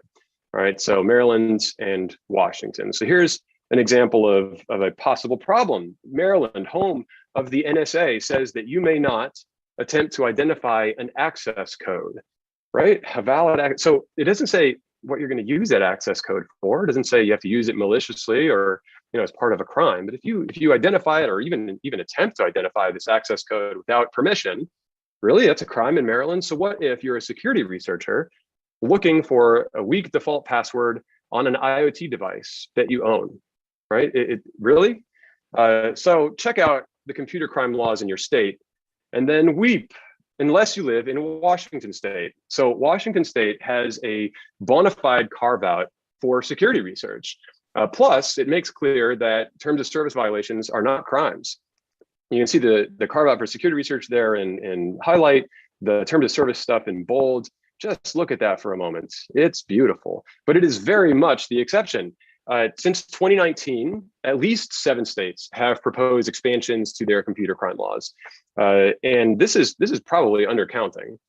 Since 2019, to my knowledge, at least, Virginia and West Virginia have actually passed expansions to their computer crime laws. Here are summaries of those laws. They're not really related to hacking, but the point is that the state versions of the CFAA are growing, not shrinking. And in many cases, these are redundant crimes. Like Virginia already outlaws fraud, but this is a fraud using electronic messages, right? West Virginia already outlaws malware, but here they are piling new penalties and law enforcement authorities onto ransomware, which is awful stuff. But let's face it, the point is these laws, like the CFAA, are not shrinking, right? They're growing. And states pretty much propose new computer crime laws on an ongoing basis. So be on the lookout for that over the coming year. It may be happening in your state. So CFAA gets a lot of attention, but I really recommend that motivated hackers take a look at the status of their states. Onward now to vulnerability disclosure. And here, for the uninitiated, here we are talking about organizations that adopt processes to receive and to respond to vulnerability disclosures from unsolicited sources like hackers and independent security researchers. And coordinated vulnerability disclosure policies are really important because it helps you to work with government, work with companies to disclose vulnerabilities, report them to the public, avoid filthy lawyers like myself, unnecessary conflict and misunderstandings. It's good stuff, right? Well, it's moving right along. Regulatory agencies like the Food and Drug Administration, like the National Highway Transportation Safety Administration, have included coordinated vulnerability disclosure in the guidance that they put out to the organizations that they regulate, right? So for example, medical devices and connected cars. So the agencies are starting to incorporate this in their regulations. The National Institute of Standards and Technology, NIST, has included coordinated vulnerability disclosure in its NIST cybersecurity framework. And very important, DHS in September of 2020 issued a directive that required all federal agencies to adopt coordinated vulnerability disclosure policies in their internet connected access or assets. So this is in the process of rolling out now over the next year and a half as well. And it's a pretty major change in federal adoption of vulnerability disclosure, right? All the agencies have to have it now. So that gets a smiley face from me because it's a big deal.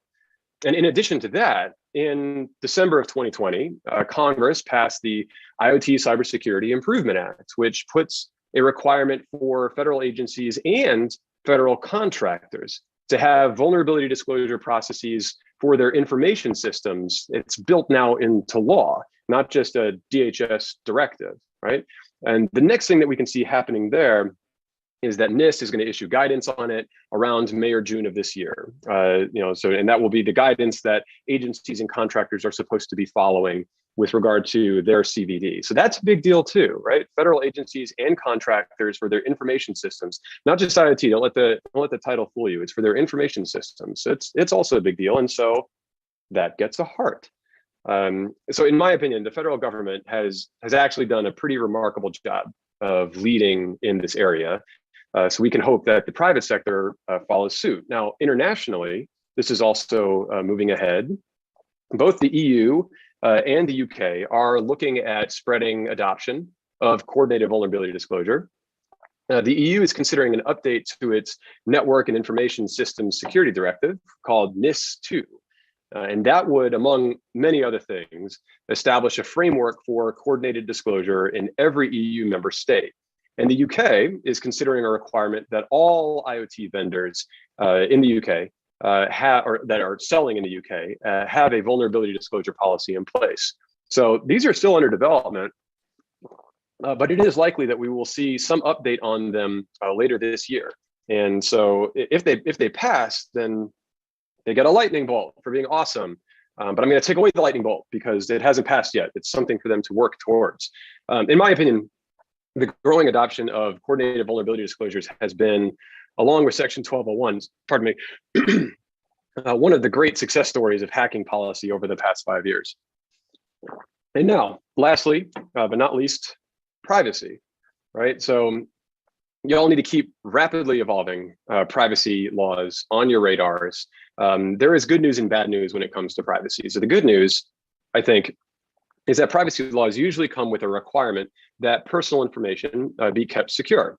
All right, so hooray. The bad news is that privacy restrictions can also prohibit the collection and use of personally identifiable information for security research. Now, we usually think of security research as not needing PII.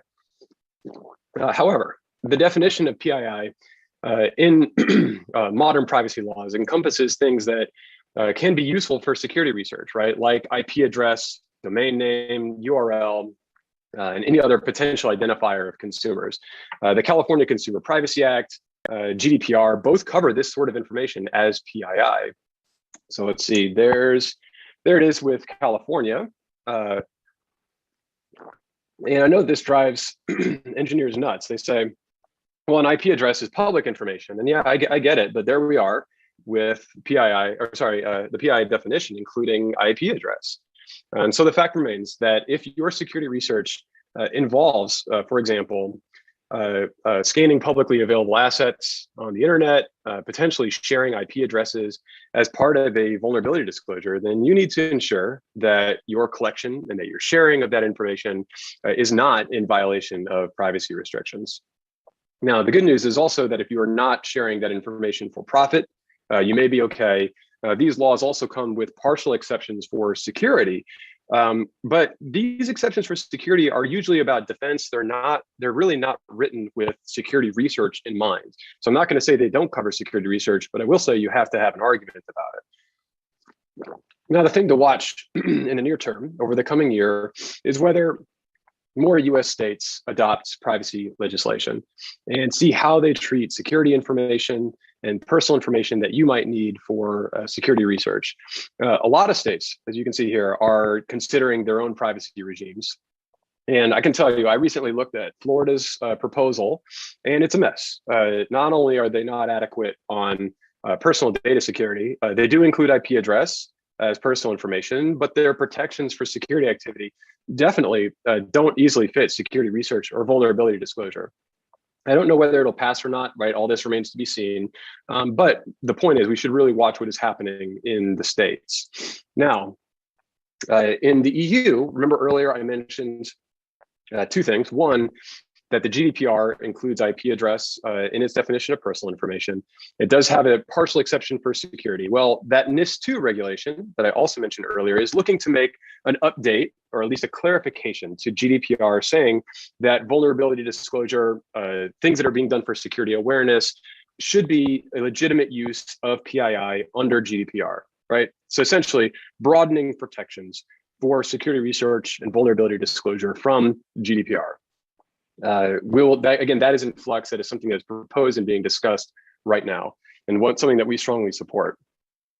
Federal legislation in the United States continues to really just be a fever dream. I would really not hold your breath that it'll happen this year. There is, after all, a pandemic to deal with and a Congress that has to, very sharp partisan divide.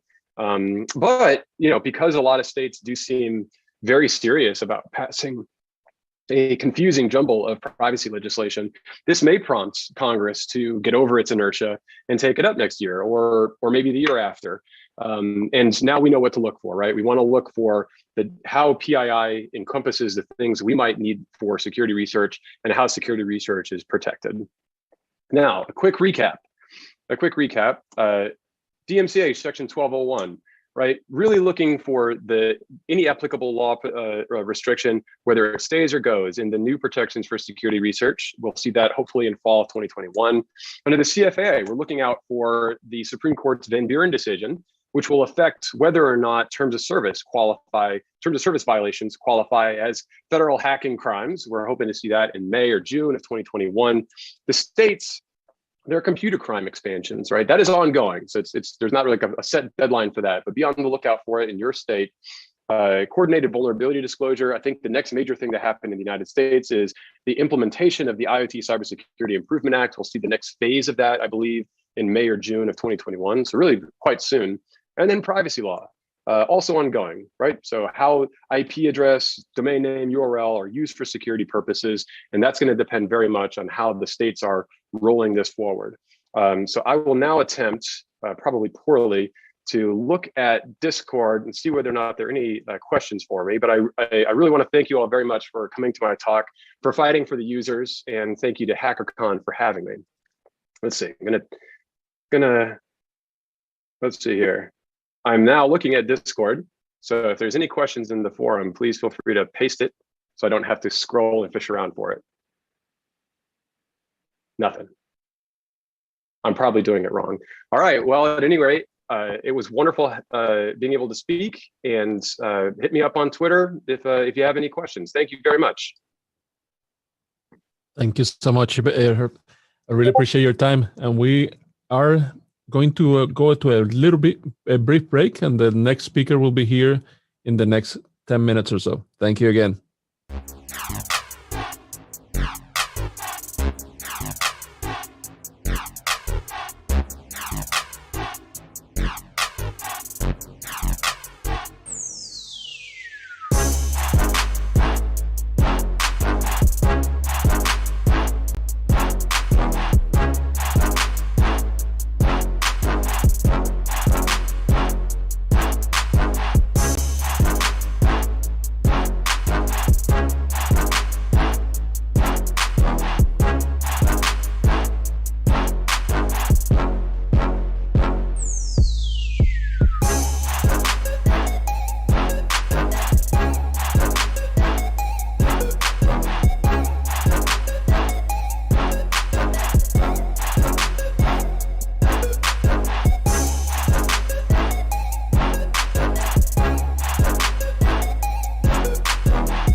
right, we're live. Hey everyone, up next we have Fahmida Wyatt Rashid she's an executive editor at VentureBeat, and she's going to be talking about totally free hacker media training. Fahmida? Hi, and welcome to Totally Free Hacker Media Training. My name is Fahmida Rashid, and I'll be your guide for today's presentation. So, okay, give me a second while I get this up on the present. There we go. All right.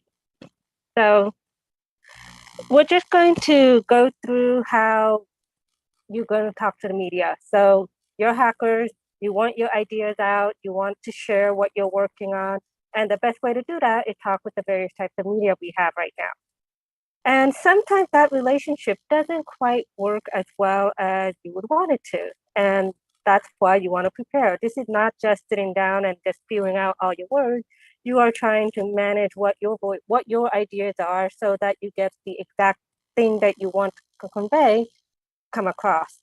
So we're going to talk a little bit about different types of media, how you prepare, what you do during the briefing, and what you should do after the briefing. So it's very much a life cycle. And many of you are coming into the session expecting to see Jen Ellis of Rapid7 giving this talk. She unfortunately could not, and she asked me to step in. So here I am. This is going to be a little weird for me because I am looking at all these secrets that the reporters use, and I am going to be saying, wow, Jen really knew what we do. But as said, I'm the executive editor of VentureBeat, and I've been writing about technology for about 17 years. And about 15 of those years have been specifically on cybersecurity. I've written for eWeek, PCMag, Dark Reading, CRM, Daily Beast, Christian Science Monitor, everywhere. Like I joke that I try to have my byline in at least one publication. But the good thing with that is I actually have a lot of insights in how different types of media handle report sources and conversation. So let's get started. The first thing is media, despite the word, we're all very different. There are online media, there's print media, not as much, but still there. There's bloggers, there's podcasters, and then you have like broadcast, which is its own separate animal. So when you're talking about media, you have to really know who you're talking to.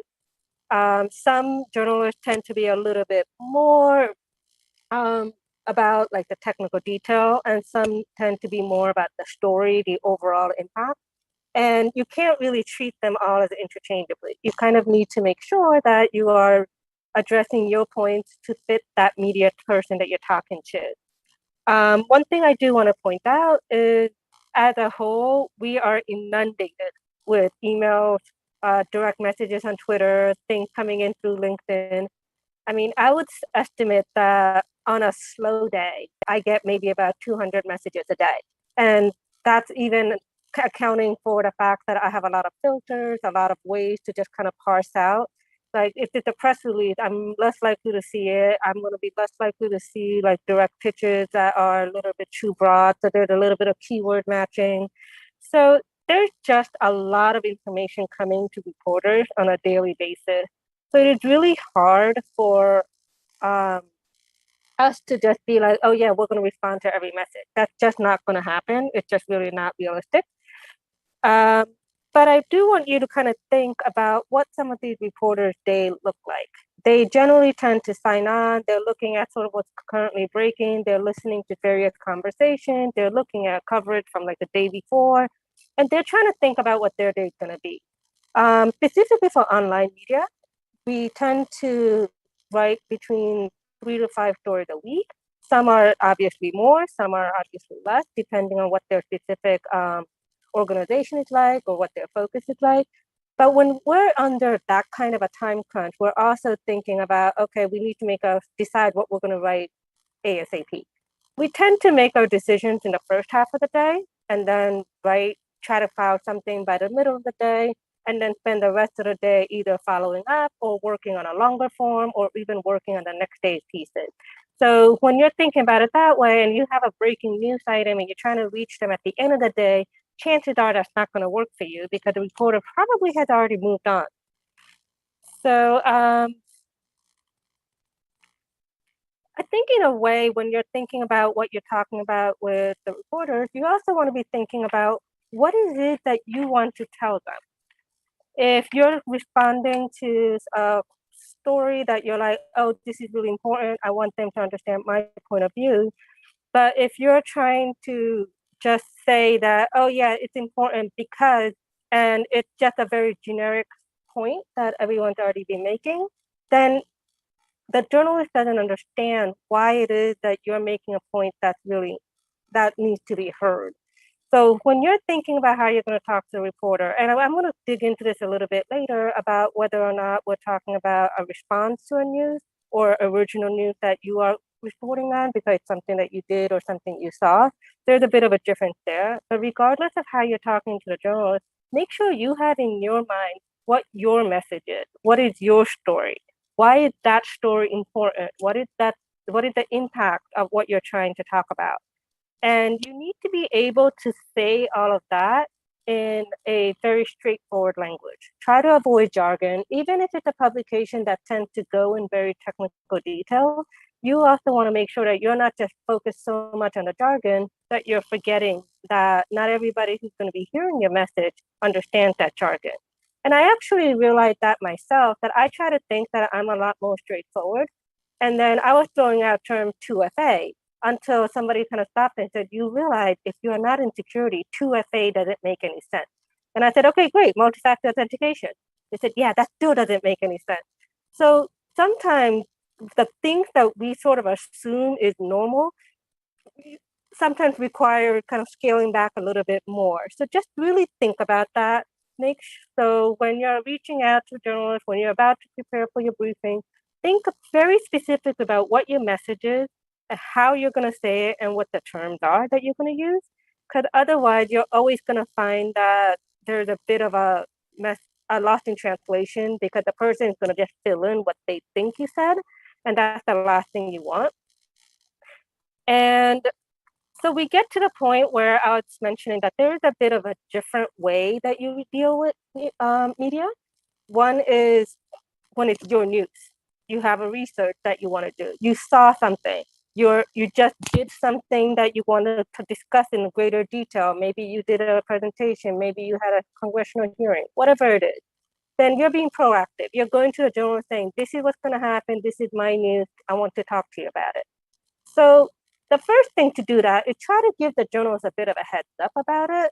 If you call up a reporter and say, I'm going to be doing this in an hour, you want to talk now, it's a little, you put the reporter in a really tough spot. They don't want to let it go, but they might not be able to give in the time and the detail that you would want them to put into your story. So build in some time, give them a bit of a heads up, give them a bit of a warning. When it comes to the story, though, make sure that what you're trying to tell them, that you're very clear about what it is. Know your details. Make sure you have your facts straight. Make sure that you have your message. We talked a little bit earlier about what is the point you're trying to make? What is the impact you want to have? Make sure that's in your entire presentation, your discussion, that you know what that story is about. And then there's a bit about reactive. There's a lot of times something had happened. Maybe someone made an announcement. Maybe we heard about a breach. Whatever that is, and you're reacting to it, and you want to be able to add your voice to it, you have to be a little quick. I kind of mentioned earlier about how sometimes, we tend to make our decisions by the first half of the morning and try to start like collecting stories and try to file it by the middle of the day. So if you see something and you're like, oh yeah, I'm going to send something to you at 4:00, that's probably just not going to work unless the reporter is working on a day 2 or day 3 story, which is not always going to be the kind of fast response that you're also trying to provide. So think about that as well. If you are going to respond to an existing story, an existing breaking news type of situation, think about what it is that you're providing that is unique, that is important, that only you're providing. If it's just that, oh yes, this breach happened, it's really bad, companies need to do a better job, that's kind of a given at this point. But if you have some insights and, well, we've seen similar companies of this situation, this is how they reacted, and you can add context, that is a lot more valuable. So we're going to talk a little bit about pitching as we go on. But when you're reaching out to a reporter and just saying, hey, I can provide this information, hey, I can do this for you, don't give them the entire 800-word spiel at that point. Be brief. This is what I can offer. This is what I have. And this is the kind of, this is my this is how I show you that I'm credible to talk about. Be very relatively brief in there so that the reporters who are basically scanning can be like, oh, okay, yes, let me give that person a call. So that's kind of like the thing I want you to keep in mind when we're talking about proactive and reactive as we go through.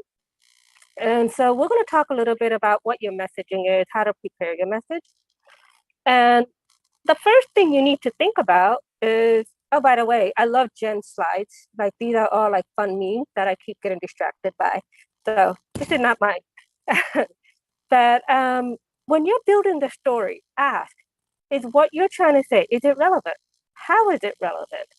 What is the information that you're giving? Is this a significant piece of information, or is it more of an incremental kind of adding to the existing body, or are you changing minds?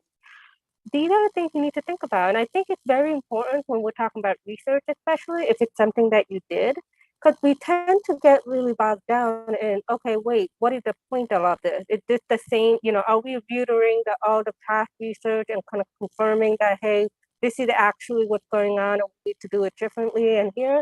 Or are you seeing something that's completely brand new and it's going to be changing things and we're like, okay, we need to create messaging? Because it's really easy when you're thinking about the significance and the relevance to overhype, exaggerate a little bit. And the last thing you want to do is try to make it worse or better, whichever degree you go to, but to change around the significance or the relevance, because once you do that, you lose the accuracy. So one way to do that is really think about who's going to be impacted, what the actual impact is, and what the person who is reading your piece should do about it. That's actually my favorite part about being a journalist, being able to tell someone, this is what needs to happen. And maybe it's not what the reader should do. Maybe it's someone else that does it, but at least you're telling the reader, this is the problem, this is the impact, and this is what needs to happen in order to fix it. It becomes less of a just background noise if there's some context on, hey, this is what needs to happen. This is what I should look for. This is what needs to be happening in order for these things to be better or worse. I think a really good example for thinking this in mindset is when we talk about vulnerability reports.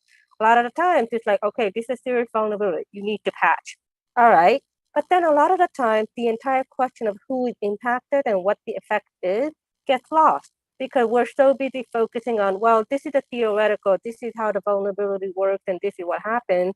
But then we kind of forget that the person at the other end, they're saying, well, what does the fact that the Bluetooth is going to be compromised mean for me, for my device? How does it change what I do on a regular basis?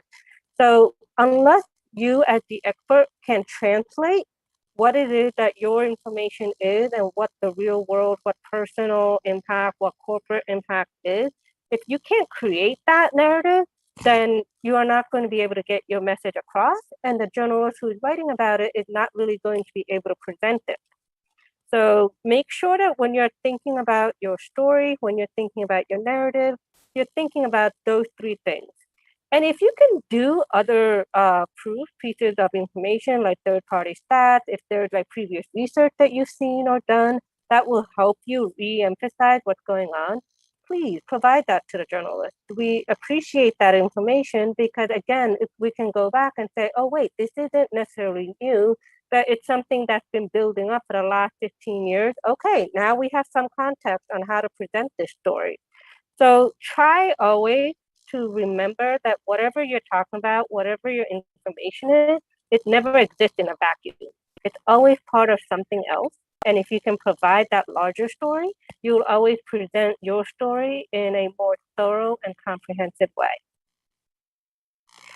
Now, the perfect quote, that's always the challenge, right? I mean, as a reporter, I'm always listening, trying to figure out, okay, what story am I going to use? Okay, that's really interesting. Am I going to paraphrase that or am I going to use that direct one? So I'm always going to be listening for it. So you're also going to be thinking, well, I gave this perfect quote and the journalist never used it. They used this other, one-off sentence I didn't really think about and I just threw it out there. And now my story is not quite, my message got a little muddled or whatever. So think about it. Think about what you want to say. Take a stand. Make sure it's a very clear, like, this is what I'm trying to say. But think about what it is that your message is. This comes a lot in when you're doing a written commentary. A lot of times, I mean, I know as a journalist, sometimes I don't have time to get on a call. So I'll be like, hey, here's my question. Can you just send me a quote? Can you send me some commentary? Can you answer my questions by email? So at that point, you have a lot of opportunity to really make sure that your message is tight, that you are very clearly answering the question. And don't try to give me a paragraph if I ask for a very specific question. It's nice to have like some detail, but if you give me a paragraph, it kind of puts me in a position of trying to figure out, well, is there anything I can cut and paste and use from here? Or if it's just a lot of background text. So think a little bit about what your point is, how you want it to be seen, and make sure that it also sounds like you. There have been times when I get quotes and it's so formal and I'm saying, all right, he never said that, because I know him, I've spoken with him, and he's a little bit more relaxed, he's a little bit more casual about it. So make sure that when you're crafting that quote, especially if it's a written commentary, that you're still being yourself, that you're not meandering, which I've been actually doing in this talk, I think, but that you're not being meandering and that you're going straight to the point. Now, one of the things about the security industry and media is it's a bit of a community.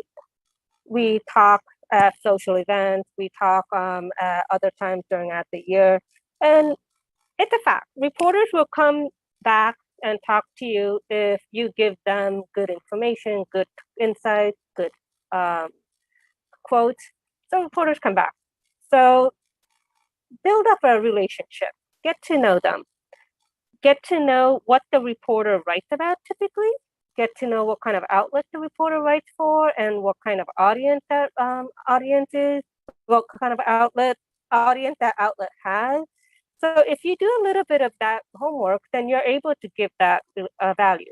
If you know that this publication tends to talk more for like the consumer audience, then when you talk to a reporter and you give information that is very relevant from a consumer standpoint, you're delivering value. If you know that the outlet tends to be all about engineers and very technical detail, then you need to be able to make sure that when you're providing your insights and your facts, that you're giving that level of technical detail, but you're also explaining to the reporter what each of those details are, then you're providing value. So you really need to make sure that you know what is it the reporter's outlet and audience is looking for, so that you can provide that valuable information.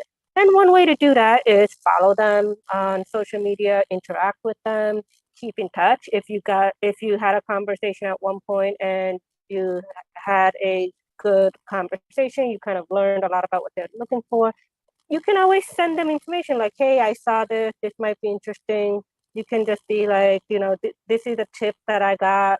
You're not expecting coverage, but if you're building a relationship where the reporter knows, oh, okay, this is what this person is working on, and I can always tag them and say, hey, I got this quick question, do you got a minute? Then it becomes a two-way street. It's extremely important to remember that we may be on different sides of the table, but we have very specific roles, and we can help each other. You help me explain things that I don't quite understand or don't really have insight into a group of people who really have no idea what to expect. And I am helping you get sort of your ideas out across. And in the end, we're just making everybody safer, more secure. We're trying to change how the world is. We're trying to elevate voices. We're trying to share different types of data points.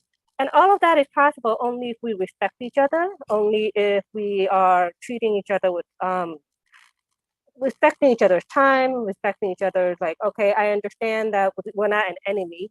I don't want this to be an adversarial relationship where I'm trying to help you, you're trying to help me, and we all have like the same goal. So that's one. I think the other thing to kind of talk about, especially when we're talking about relationship building, the media world has gotten oddly flat in the sense that there's so many ways people get their information now. It's not just like the big mainstream publication. It's not just the trade publication. There's a lot of smaller players. Now that we have podcasts coming out, we have a lot more influential voices coming out through the podcasting. Um, I mean, even from the blog perspective, you have Brian Krebs. He's a blogger. He's not in traditional media, but he's probably arguably the most influential voice with breaking news as well as just providing context. So you can't really just approach a relationship being like, well, you're writing for this outlet, therefore I'm not, I like you better than, that outlet. If you try to rank different outlets, you're actually going to find that sometimes if your message is not curated correctly, you're not going to get as much of a reach. Try to treat all the journalists with the same level of respect, regardless of their publication, but you don't actually know where that information is going to have the biggest impact and how it's going to spread. So, yeah, I mean, I think the best way I can say, don't try to front with the journalists. We are kind of suspicious. We're always kind of looking for ways that we can be like, all right, yeah, you're playing me. So just kind of skip that. There's no need to play games. As a journalist, I've never really cared about playing games, and I appreciate it when people don't play games with me. So we've talked a lot about preparing your narrative, getting ready for the conversation. So how do you make sure that your briefing, your discussion goes well, that you get your ideas? A lot of that goes right down to briefing, phrasing, right? How are you phrasing things? What are you saying? And a lot of that comes from practice. Make sure you know your topic. Make sure you know what it is you're trying to say. And so checklists are great. Just keep in mind, be honest. Don't try to make up things right on the fly. Don't try to say things that you can't prove or that you don't know is 100% true. Just be honest. Know what your position is. If it's a question, if it's a controversial topic, know what your stake is. Make sure you know what your message is that you're trying to get the journalist to. And repetition is important. If you're trying to make sure that we're covering a very specific point, and you mention it only once in the briefing and never address it again, don't be surprised if during the article we forget to mention it or we leave it out entirely. Because if you're not reiterating it, if you're not building up different points that support that message, then we're going to think it's not important, or we're just going to say, well, I don't have enough to back this up, so I'm just going to skip it right now. So if you need to reiterate it, think about how it is that you can present it in different ways so that journalists understand that, okay, this is your message. I'm a big fan of analogies. It's a great way for me to listen to an analogy and say, oh, okay, I can use that in my story. Because as humans, we tend to really fill in what we need to do that's new once we have something that correlates to something we're familiar with. So, but use your judgment. Don't try to go into an analogy that's very obscure or maybe even a little bit questionable humor. Avoid all of that. Be very straightforward with your analogies. I mean, one of my favorite analogies are whenever people compare the security industry with the airline or construction industry. It's very straightforward. I know what it means when a building is constructed. Okay, now I use that to think about software development. So there are some analogies that lend itself a lot easier than others. But if you're thinking about how you're going to be talking to the journalist, come with a couple of analogies in your pocket. If they become useful, great. If not, don't worry about it. In terms of how the briefings are held up, I mean, right now we're doing a lot of it on video conferencing, and there's always been a lot of phone conversations. Depending on a journalist, they might be able to keep up and just ask questions as you're going through, or there might be some pauses where they're trying to catch up and etc. I tend to handwrite my notes. I know some of my fellow colleagues, they tend to just record everything and listen to recordings later. So there might be a different pause and stop and go effect in the conversation. Just go with that. Give the journalist time to catch up. if necessary, stop once in a while and say, hey, did this make sense? Do you have any questions? So that you don't have to wait for the journalist to interrupt you. But try to give them that time to ask questions, to stay on topic. If you find yourself that some of the questions are getting off topic, you can always just be like, hey, can we go back to talking about it? That's kind of a bridging. I'm guilty of that. I tend to meander a lot. Somebody will say something and I say, ooh, this is interesting. Let me get onto it. I try often after that saying, okay, well, I'm going to put this aside. I'm going to follow up with you on a different call. Let's go back to it. But you should also be able to do that if somebody is asking you a question and that's a bit of a tangent. Or in fact, if it's a question you don't actually want to answer, maybe it's a corporate policy that you're not supposed to comment on outside events and the journalist is asking about it, you can figure out a way to bridge it back. Not saying like, well, I'm not going to answer this question, but here you go. But think of a way to answer the question where you're addressing it, but you're going to say, well, you know what, this is related to the point I was trying to make. So then you go back to your original conversation. And it is extremely important because the last thing you want when you're doing a briefing is to find out that you had all these things, these 5 points that you were planning on making, but at the third one, you got off track and then you never got to make your last 2 points.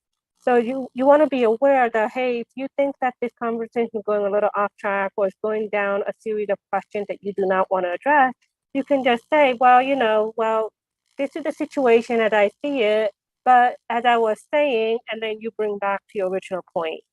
You don't want to look as if you're trying to avoid answering a question. So that's a little bit of a tricky part, and I admit it. We're going to be looking for the point where we're saying, wait, I asked you this, why didn't you answer it? So it's a tricky balance that I'm asking you to do that don't be like you're avoiding answering my question. But it goes back to the original point of make sure you know what your story is. Make sure you know what point you're trying to make. And as long as you have that, it will be easier for you to find those moments of saying, yep, okay, back to my original point. And so there's don't. So this is really weird for me because I'm looking at all of this and I don't think I do any of these. Maybe I do, and I'm getting called out on it. But from your perspective, don't get drawn into sensationalism or speculation. Like, stick to what you know. If I'm asking you, well, what do you think is going to happen? What are the impacts of this? Don't forget, I'm looking for a story. I'm looking for a way to make this like, oh, okay, this is important. So it's very easy for me to come up with like, oh, wait, how about this? Is this a scenario? If that's not something you know, if that's not something that you think can happen, don't build up on it and be like, yeah, I guess so, etc. Just be very fast. Hey, we don't know that. We don't know what's going to happen. We are accused frequently of overhyping security. We want to make sure that we're not hyping. We're talking about what the straightforward, this is going to happen. This is the impact.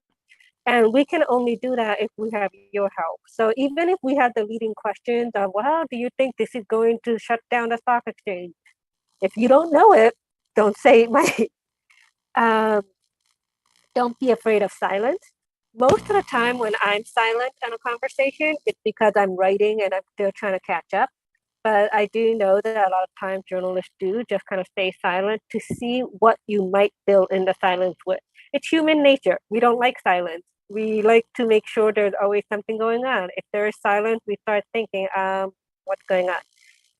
And you start rushing to fill it in. And you might end up saying something that you might not have wanted to. That might be a little off track from what your original point was. Maybe it's not a clear way of phrasing something, and then once it's out there, it's out there. So if there's a bit of a silence, you can say, hey, you there? Do you need to catch up? But don't feel like you have to be like, oh, the journal's not saying anything. Let me keep talking. Don't feel pressure to answer questions. I think that's actually an interesting one, where obviously the entire point of the briefing is that you're there to answer questions. But there are times when you just don't think that you are an appropriate place to answer that. Maybe it's not to your area of expertise.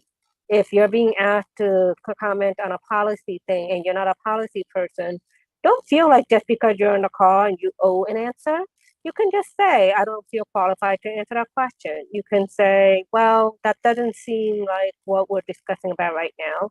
So think about how you're going to do that. If there's a question that you're just not sure what your answer is, instead of feeling the pressure to answer right off the cuff, you can say, hey, I need to dig into it. Can I get back to you? I'll let you know after I've had a chance to look into it, read up on it a little bit. So it's okay to take a step back and say, I'm not going to answer this now.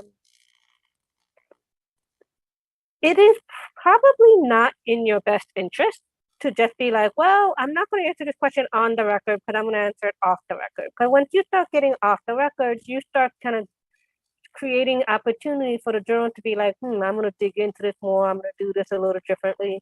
In a briefing, if you can, don't go off the record. Just that's not something you need to be thinking about. Like you just make sure that you're staying on the record and giving the information that you are confident in.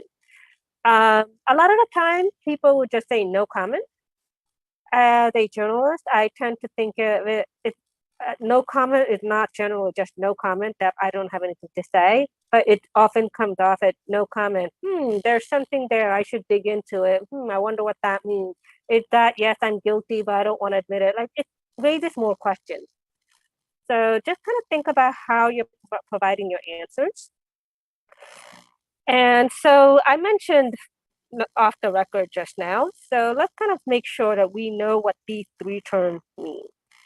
By default, it's on the record. You're talking to a journalist, it's always on the record. I know there are times when people are like, well, I thought we were off the record. From a journalist standpoint, unless it is explicitly stated that you're off the record, you should always assume you're on the record, that anything you say is going to be used, that it can be attributed to you. So this is very key, that people tend to say something and then say, oh, by the way, that was off the record. Doesn't work that way. You have to say off the record first and then go on. So off the record literally just means that nothing you said can be used, either publicly or privately. That means they can't attribute it, they can't like hint at it, they're just not allowed to use it. As a general rule, unless you know the person, the journalist well, you're better off never going off the record, because you're also trusting the reporter to keep their word about off the record. For the most part, I think most journalists, we tend to be honest. But if we say, yes, this is off the record, that we're going to keep that promise. But if you don't have that trust relationship, it is probably better for you to just stay on the record as much as you can. And then if you can't, just not say anything at all. Which I have to admit, from a journalist standpoint, I really hate that. But then I also understand that there are things that if you don't want me accidentally using, then it's safer for all of us to be saying off the record. Now, there's a thing called on background. That generally just means that you're giving information as a context, as to set the stage. You're not agreeing to be quoted, that you're not saying that, okay, you can say this so-and-so said, this spokesperson said. The entire point is I'm giving you information that will be useful for you to build your story, but you can't say I told you. And again, this is a bit of a tricky area to be in. If you trust the reporter, if you know the reporter has a good reputation of keeping things on background, then that's fine. But if you aren't sure that they're going to, maybe providing that context on the record or not providing it at all is your better choice. Now, kind of going back to, like, it's a little weird for me to present this, because for me, if everything, my perfect scenario would be everything's on the record. I can use every information because that makes my job easier. From your perspective, you do still have to protect your sources, your information, your reputation, your job, what you're saying. So if it's easier for you to not be on background and on the record, then that's not something you should be talking to the journalist about. Okay, talk about weird things. So there are things that journalists may do to try to get information from you that you don't want to share at that point. Maybe later, maybe not at that point. And some of these techniques are personality checks that, okay, this is just the way the reporter is. And some of these are actual techniques in order to try to trip you up. I'm going to run through a couple of them. One is machine gunning, just throwing a lot of questions at you. I'm guilty of that. I tend to throw a lot of questions and see which one you answer. And a lot of the times we notice which ones you did answer and which one you didn't answer, and we loop back and we try to go back and forth. So again, if you're keeping track of what your message is, what you're focusing on, that machine gunning tactic, you might be able to handle it a little bit better than if you weren't sure and you get a little flustered, which question do I answer first? Interrupting, that is a way to make you flustered, because if you're trying to answer something and I interrupt you or whatever, and you lose your train of thought, you might say something you didn't mean to. So be just aware of that. If you're feeling like you're interrupted, you can say, hey, you're interrupting me a lot. Can you let me finish my train of thought? Take a pause, finish your train of thought. So another thing is paraphrasing. So a lot of the time we listen to what the hacker is saying, what the researcher, the executive is saying, and we say, well, did you mean this? And we'll try to rephrase it. And listen carefully to that paraphrasing, because sometimes we might already have a narrative in our head, and we might be taking what you just said to fit that narrative. And it might be that we're completely on the wrong track, or we just change around what you said. It's not necessarily that we're trying to trip you up or make you say something you didn't say, but it might also come off as, well, we're not quite getting what your message is, so work with us, try to figure it out. So just because we paraphrase something, don't say, yeah, that's fine. Like, be very clear in, okay, well, this paraphrasing, did they just put words in my mouth? Is this correct? And if it's not, just reiterate. Well, you said this, but this is what I really meant. Go back and reiterate your point, repeat what you were saying. Kind of going back to the earlier mention about silence, that is often a tactic to just see what you would say. The other type is just to throw out a random phrase. Throw out a very controversial statement to see what your reaction is. You don't have to fall for it. You don't have to respond. You can just be like, yeah, that's not really part of this conversation. Or just be like, yeah, I see where you're going. That's not really something I feel qualified to comment on. So just because it's a provocative statement doesn't mean you have to respond. The other element that's a tricky tactic and really, really hurts for me to look at is just the idea of, well, do you, especially in the security media, with the social events, just the engagement we all have, there are a lot of friendships that get formed. There's a lot of friendly, just kind of like a way that, oh yeah, we interact, we're good buds, etc. Some journalists don't actually consider those relationships as friendships. That might just be the part of work. So their trust level and your trust level might be a little different. Some of my closest friends are in the security industry. So to me, it's a little weird that some people might be establishing friendship just to get stories. But I'm just pointing it out. It is out there. It does happen. So again, always make sure that when you're sharing information and that you're not comfortable about the on record, off record, that you're thinking, is this person really my friend, or is this person just kind of someone I know through my professional interaction? Now, one thing you can always do is you can always say, hey, I'm putting on my friend hat, I'm putting on my researcher hat, so that you're very clear and you're drawing boundaries as necessary. This is a lot of the things that we've talked already. Just think about these phrasing.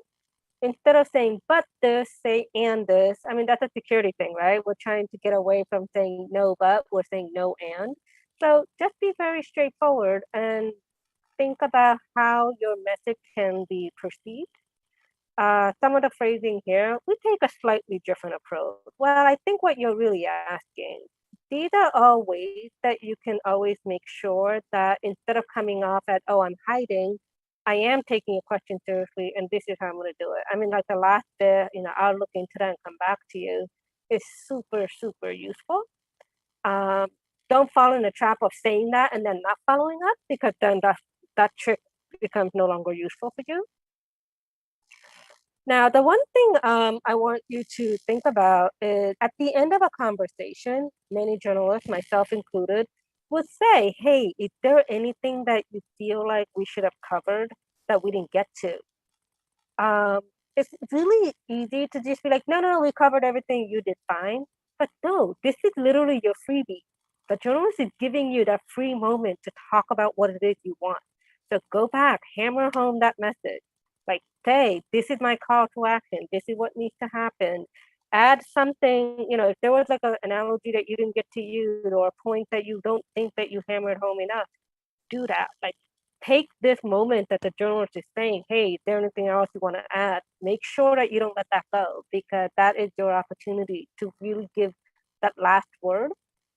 And honestly, this is also a great time when we're talking about like relationship building, just be like, hey, is there anything you're working on that I can help with? Because a lot of the times while we were talking and we were running through all the story ideas in our head and working through stuff, there might be something they're like, I'm working on this other unrelated story and he just said this and this might be valuable. So if you offer that assistance, is there anything else you want me to comment on? It helps me, because then I'm saying, oh wait, yes, I did have something. And then you build value, you build relationships. Now, once you hang up or once you walk away from the meeting, once we've had the face-to-face again, your job isn't done. You kind of want to make sure that if you promise something that you're going to follow up on, that you do. One thing that you should actually think about, though, is most outlets do not let sources see the article before they get published. Some do. Some journalists do. So don't have the expectation, though, that that is a default, that you will get to see it. Most of the time, you will not be allowed to see it. You can ask if you can see direct quotes and see if you can like fact check direct quotes. That gets a little tricky sometimes, because it would literally be like the actual quote if it's wrong. But if you're like, well, I don't like the way it sounds, can I change how it's phrased? The journalist's not going to agree to doing that. So you need to make sure that you're clear that you can't see what the article looks like before it comes out. You definitely can't edit it. But afterwards, if you're thinking, I don't think I made this point as clearly as I could have, send a message just being like, hey, I just thought of this one other point. Maybe it'll be useful for you. So follow up, keep an idea of what it is that you want to make sure your points are, and get that sent over. If you told them that, hey, I'm going to get this information to you by the end of day, try to get it to them end of day, especially if they're going to be working on a short-term story and they need to spin things around by tomorrow. You saying, oh, I can't get it to you until tomorrow, sorry, it's taking longer, it means that you're probably not going to get that back included in your story. Now, once the story comes out, share the link, reference the reporter, maintain a positive tone. Sometimes we try our best as journalists to get the story out, to getting it where we are representing what we were told, what our reporting found. Okay, we were told this, we saw this, we found this, we correlated, and this is the conclusion we drew. Sometimes it's not going to be exactly what you had in mind. In fact, most times, if the journalist did the due diligence, your envision, this is the story, and what we came out, it's not going to be exactly the same. We're going to have contact from other voices, other sources that might change what you meant or strengthen it. Or we might have decided to take a different analogy that you provided and went in a completely different direction than what you expected. Regardless of what it is, if you want to work with reporters again, don't throw them under the bus, because odds are they're not going to come back to you if they feel like every time they write something, you're just going to lean them out and be like, oh yeah, you totally did something wrong. So it is your opportunity when you have the story. Look at it. What worked? What didn't work? Which analogy worked? What didn't work? What made you sound like, okay, you knew what you were talking about? What made you sound like you didn't? These are opportunities for you to just figure out what you can do differently the next time you talk to a reporter. So yeah, just prepare. This is, it's not as easy as just getting on a call and saying, go, you are on air, just talk, etc. There's a lot of homework that needs to happen beforehand. There's a lot of preparation that you should be thinking about. So I'm just going to recap. There's a lot to remember. So friendly, courteous, honest. If you're trying to build a relationship, if you're trying to be seen as an expert, these are like the things you have to do. Make sure you know what your core takeaways are. What is the information you are trying to emphasize? Make sure that you're repeating those. Keep it simple. Start from a high level, like this is what the story is, and then build up, add on to your detail. Now, sometimes the journalist would say, hey, can we go a little bit more in detail? Hey, that's already too basic. Let's jump ahead. Follow the journalist guide. As we said earlier, depending on what outlet and what audience the journalist writes for, or I guess on broadcast TV speaks to, their level of detail is going to be very different. So you want to start off with sort of like the simple, basic, normal, this is the key core message. And then with the detailed questions, or as you get more into detail, you start adding in a little bit more detail, a little bit more the technical detail. But if you know that this is, say, a on-air news mainstream TV, going into like the details of talking about, oh, this line of code or this specific type of attack, it's really not going to be helpful. Then don't worry about that. Focus on the story, focus on impact, focus on what your significance is. And don't feel pressure to answer the question. It's okay to say, I can't comment on that because that's not my area of expertise. You can say, I'm going to look into it. Just don't say no comment, because that can be construed in a way that you wouldn't want it to be. And again, don't go off the record unless you have a very, very strong relationship and you think that the off the record will be honored. It's just so much easier, so much safer, so much more straightforward for the relationship just to assume everything is on the record. So yeah, at this point, go talk to journalists. I'm happy to chat anytime. And photos. We're going to often say, hi, we want to run a picture with the story. Can we have a good headshot? So make sure you have a headshot or two. And don't try to think that that this conversation we've had today and you're done with media training. Think of it as every time you talk to a journalist, take that 1 second, 2 seconds, say, how did that go? What could I have done differently? What should I do again? Because you're going to just get better the more you talk to people. Your first one is never going to be as great as you'd want it to be. But after a while, it's just going to become more natural. It's going to be a lot easier. And don't forget, like as journalists, we're also coming in thinking, well, how do I talk to this person? How am I going to get the story I need? How am I going to get the information I need? So it's a two-way street. We're trying to learn from each other. So every interaction should be used as a learning opportunity. That said, thank you so much for having me here. And I believe the Q&A is going to be held in the Discord chat. So I'm going to let Omar explain that. Indeed, it's going to be after. There's a little bit of delay between whenever we talk and people can answer the questions. But if you can actually hang out in the Discord server, that will be amazing. And for those of you that are probably asking where the Discord server is, there should be a link in the bottom of the screen as well as in the description, whether you're watching this in YouTube or in Twitch. Actually, we have several streams going on at the same time. And we will go in a small break, and our next presenter will be here within the next few minutes or so. Thank you again, Famida. Thank you.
and welcome back to our HackerCon. Our next speaker is Amelie Karan, and she's going to be talking about seeking the upside. Take it away, Amelie. Hi, welcome to my talk, Seeking the Upside. So let's get here. My scroller for my notes aren't working here. So this is my required corporate forward-looking statements slide. You get to read it for about 10 seconds. If I don't share it, they won't offer up other chances for me to speak. So this is my attempt at some level of compliance. So like, woohoo. All right, next. Went too far. So, hey, it's me, Amelie. Some of you may know me by my handle online, WebJedi. I'm probably most likely making a mess of things on Twitter, but my website URL is webjedi.net, so say I've possibly branded myself correctly is kind of an understatement. Just don't ask me about my tattoo of my avatar that I've used for the last 25 years. I got last year before a talk at ShmooCon. I really don't advise that as a way to lower your anxiety in exchange for some pain. So, why are you here? Why am I here? What we're going to talk about, how we're going to solve the problem, what you can take away from this talk, and how to pay it forward. Pretty standard. We're here to talk about an issue, maybe complain a bit, figure out if we can fix it. If we can, here are some ways, otherwise inspire you to find a way. Pretty standard talk stuff. I figured I honestly wouldn't lie to you. So I'm a senior technology advocate in the research and advocacy team here at Splunk. Prior to that, well, let's just say I kind of took a very circuitous and long route to get here. I spent a decade in public service at several agencies. Just prior to Splunk, I left federal service as a chief technology officer for the U.S. Department of Health and Human Services Office of the Inspector General, tongue tie, and spent some time at a few cabinet level agencies. This included a leadership development rotation at the White House at the Office of Management and Budget, where I worked and led for a short time the Open Data Initiative, helped boot up the U.S. Digital Service, and was a lead for review for all the markup of the cybersecurity legislation in 2014. Do not blame me for FISMA, please. Private sector-wise, as you can see, I've had the pleasure of supporting multiple industry sectors, including critical infrastructure, entertainment, and even some nonprofits and startups. It's been a fun ride, but most of all, I've often been there at the right time for some of the most challenging experiences, including natural disasters, major security incidents, or around during their own business transformations. Now, touching on the part-time hacker and serial volunteer parts, I regularly take part in local security conferences as staff, including B-Sides in the DC area and being a DEF CON goon, and was most recently added as staff for the Diana Initiative. So, to be honest, it's always good to give back to a career that's helped deliver on some of my own dreams. So, you're wondering, like seeking the upside, like what the absolute heck does that mean? Well, I pitch this from the perspective of somebody who's had a very long tail in tech and security communities, and will, have a bit of perspective about all of this in the public sector as well. Now, this is given the recent reporting regarding the role of DHS, CISA, and Congress for trying to help fix some of the endemic problems that we have. Now, I'm not talking strictly about the public sector, but have it as an example, and I've also been in the private sector and academia. However, a lot of the same issues tend to exist. They're just exacerbated and easier to track with the public sector examples. And this kind of feels like there's no upside. I mean, how many of you actually feel a little down and out having to navigate through this career and community? Secondarily, how does it feel that the federal government is actually helping? Now, the former I can spin on here a little bit and we'll cover. The latter will be scoped around this, namely what lessons can we learn from how our leaders are talking about their problems? How does this actually scope to the overall security landscape as a whole? So first off, I will confirm that our careers, industry, and community are rather unique. And I'm sure that there's some self-realization that if you started down this road 5, 10, 15 years or longer, you've experienced an awareness that folks not in this space are more aware to some of the things that we encounter each day. This could be your mom, your dad, your sister, brother, or a weird person down the street, or the barista at Starbucks. The number of folks who have heard about ransomware, hacks from nation states, and a host of other formerly highly wonky and very technical subjects has immeasurably increased. However, along with this, we've often seen an uptick of folks who are joining or want to actually join this career space. This has been bolstered by our own worst marketing, knowing that we pay folks better than their own pedestrian technical-oriented counterparts like accountants, HR. Nothing against them. But that's a draw, even if all the skills desired by the marketplace don't exist in this wave of new folks. We've gotten better with developing the pipeline, focusing on diversity and some levels of equity, but they're still sort of the Wild West. In fact, hearing from a friend that they were offered $18 an hour for forensic work, my jaw just absolutely dropped.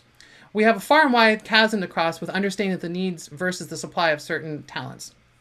That, and ensuring that it hasn't gotten to where it's viewed as a commodity, no matter how much recruiters may see it as such. So finally, the market itself realizes that they need these skills, as more and more traditionally non-tech-centric business sectors are becoming increasingly digital in the way that they provide their own products and services. So the demand for talent will probably not shrink, but the challenges of mastering that transformation and operations has exponentially increased. So I spoke to this in a talk 2 years ago at ShmooCon and will refer to you to actually that. And then I will update that talk later this year at Usenic's LISA conference, which I just heard about on Thursday. So I'm really excited. So as we've seen over the past few weeks and months, there's been sort of a reckoning with leaders of various industries and sectors, as not just with the practitioners. They realized that it was surprisingly easy to get hit hard by vulnerabilities introduced in their technology infrastructure, usually by third parties. However, the world didn't actually end. It just put a lot of folks back on their heels and get to wondering about how they go about architecting, designing, implementing, and operating their systems. Now, if you're in a role where you have some sway in how your technology spend happens and are not thinking along these lines and hard about this, then you really need to question about your usefulness to your organization. What are you, if a practitioner or executive, to do about the first step to address the question? Now, in the federal government, we always had a challenge of money. But not in the traditional sense of the word. Definitely not through the answers the individuals from DHS gave during their various committee and subcommittee testifying. Now, the challenge actually arises when the money doesn't arrive properly within the time frame that you're required to use it. So there's usually like a 1 year or a certain period of time that money is actually allocated. The agencies are generally pretty good about that. With adhering to deadlines, the rest of the executive branch, including the Office of Management and Budget, which is part of the executive office of the president, also deals with that. It's a cycle that's gone on for many, many years. In fact, we actually call it budget season. There's actually even a U.S. government-only term, kind of as a pre-holiday gift back to the agencies, called passback. This is actually when submitted agency budgets earlier in the year get handed back to the agencies from the White House so they can actually determine what was essentially approved of their request. But this is only one part of it. So besides that, that's just the alignment with the initiatives with the White House, and it doesn't actually reflect the realities of how the budget is actually apportioned by Congress. So this is your tax dollars. Congress, who has the power of the purse and actually divvies up the tax dollars through appropriations. That effectively tells agencies what kind of money they have to actually spend to get it all done. During perfect times, the budget would be approved well before the end of the fiscal year. In others, it's got a CR, or a continuing resolution, which gives Congress more time to do their work. It's like asking for an extension on your term paper. When there's an impasse, we get a government shutdown, and then everything grinds to a halt. This momentum switching or that hesitancy breeds risk aversion and can seriously derail efforts that could do good or set back good efforts that were already in motion because of potential restarts, removal, or replacement of resources such as their time, their staff, or their money. Those shifts in resources at the staffing level because of the frustrations or thoughts of greener pastures are also tied to missed deadlines and, kind of with the depleted or messed up resources. This is enough to create a rather vicious cycle. Keeping staff becomes harder and harder because it appears that many efforts end up being kind of like self-defeating, end up getting delayed or canceled or actually never completed fully. Cybersecurity in this space has become highly political, with questions being asked as to why things aren't effective even when money is spent on them, or more grandiose as promises are made and never actually materialize. The upside here is there's going to be room for improvement, but it will take actually a lot of work. Everyone's going to recognize this photo. So the world's full of problems. We've got tons of problems every day. So getting out of bed in the morning is a problem, but for different reasons for different people. And it's important to recognize that. So with all our problems in our world, how do we identify the upside and work towards it? This isn't a one and done type of activity or effort. Maintaining your posture, awareness, and operations in a secure fashion and addressing risk is an ongoing and iterative process. Often your challenge remains being, having it of top of mind, but not in such a way to actually be a specter that people fear or a force that kind of people actively avoid or try to ignore. This is one goal of organizations attempting to transition to, say, DevSecOps from prior development operation structures, and to not do performative inclusion of security and integration of security, but to actively make it part of the culture and transformation of an organization. Most of us walk in thinking there's a lot of debt to eliminate and tend to kind of point fingers solely at tech debt. Noting that things are, if they were patched or running the latest versions of software or hardware or internal code was actively maintained, would be totally fine. But often miss that forest for the trees, and there's a ton of other debt that actually affects us. Identifying this may also bring allies to your side, but also fix externalities that may be adversely affecting clearing of your ledger, like Black Widow or Hawkeye do in the Avengers, with other debt areas that you have maybe direct influence over. So one of these is process debt. Process debt. It comes from the way that we always do things. Like, this is the habitual aspects of that people and organizations do over time that actually exacerbate problems and create vulnerabilities. Kind of like, think of it this way. So in those thrillers where they attempt to scope a place out, say like Soderbergh's Ocean 11, they map out the process an organization does regularly and exploit the blind spots and the humdrum nature of how people go about doing their day. So they look for those parts that people just kind of, it's habit. You get muscle memory, but with that, you lose awareness.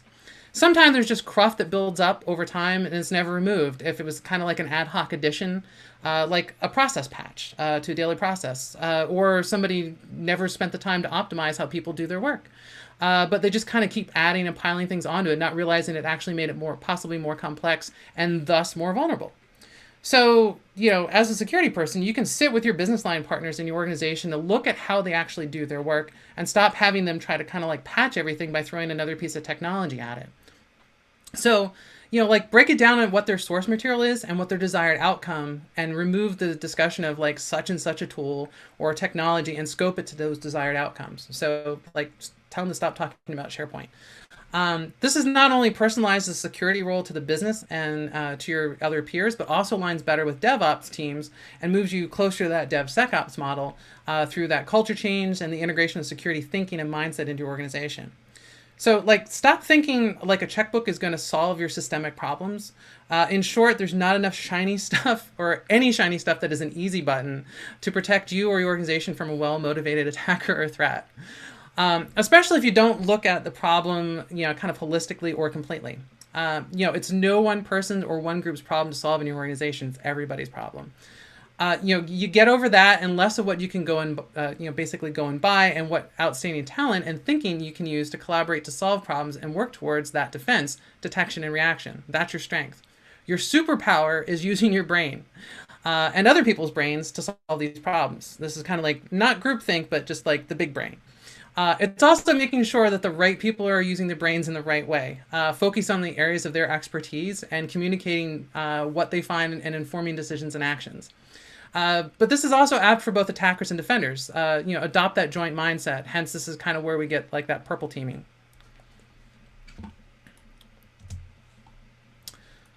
So most places seek to get to a point where they're compliant and not necessarily go over. This is often not enough resources planned or set aside to excel past the bare minimum, nor they actually have the appetite under fear that it may complicate or make things harder to do. This is just going to that waterline. This usually makes it for some attackers that if you've done the bare minimum in some areas, most likely it's the same methodology you followed elsewhere. This is their risk assessment of you, the risk of getting caught or detected.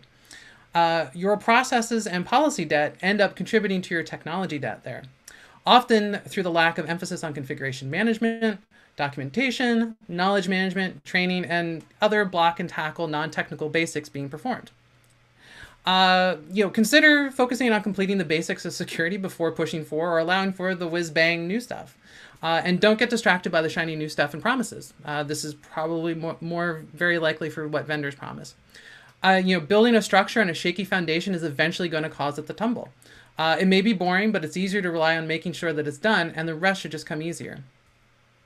So we often bemoan patch, but iron out and ensuring a system like that is reliable, trustable, and maintains the integrity of systems that rely upon it, allows their work to get completed in a more stable fashion.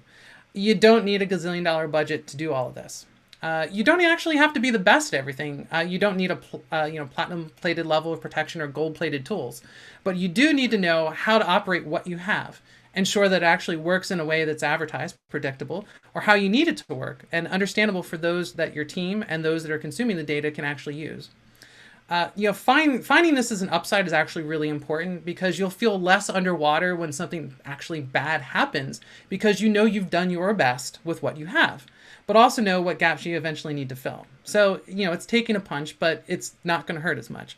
For executives, knowing what they have that works is also usually better than wondering if what they bought is the right stuff and if they paid too much for something that doesn't actually work. If your tools are detecting and alerting on what you've tested them on, and you've picked up verifiable things you weren't looking for or testing for, it's actually working too.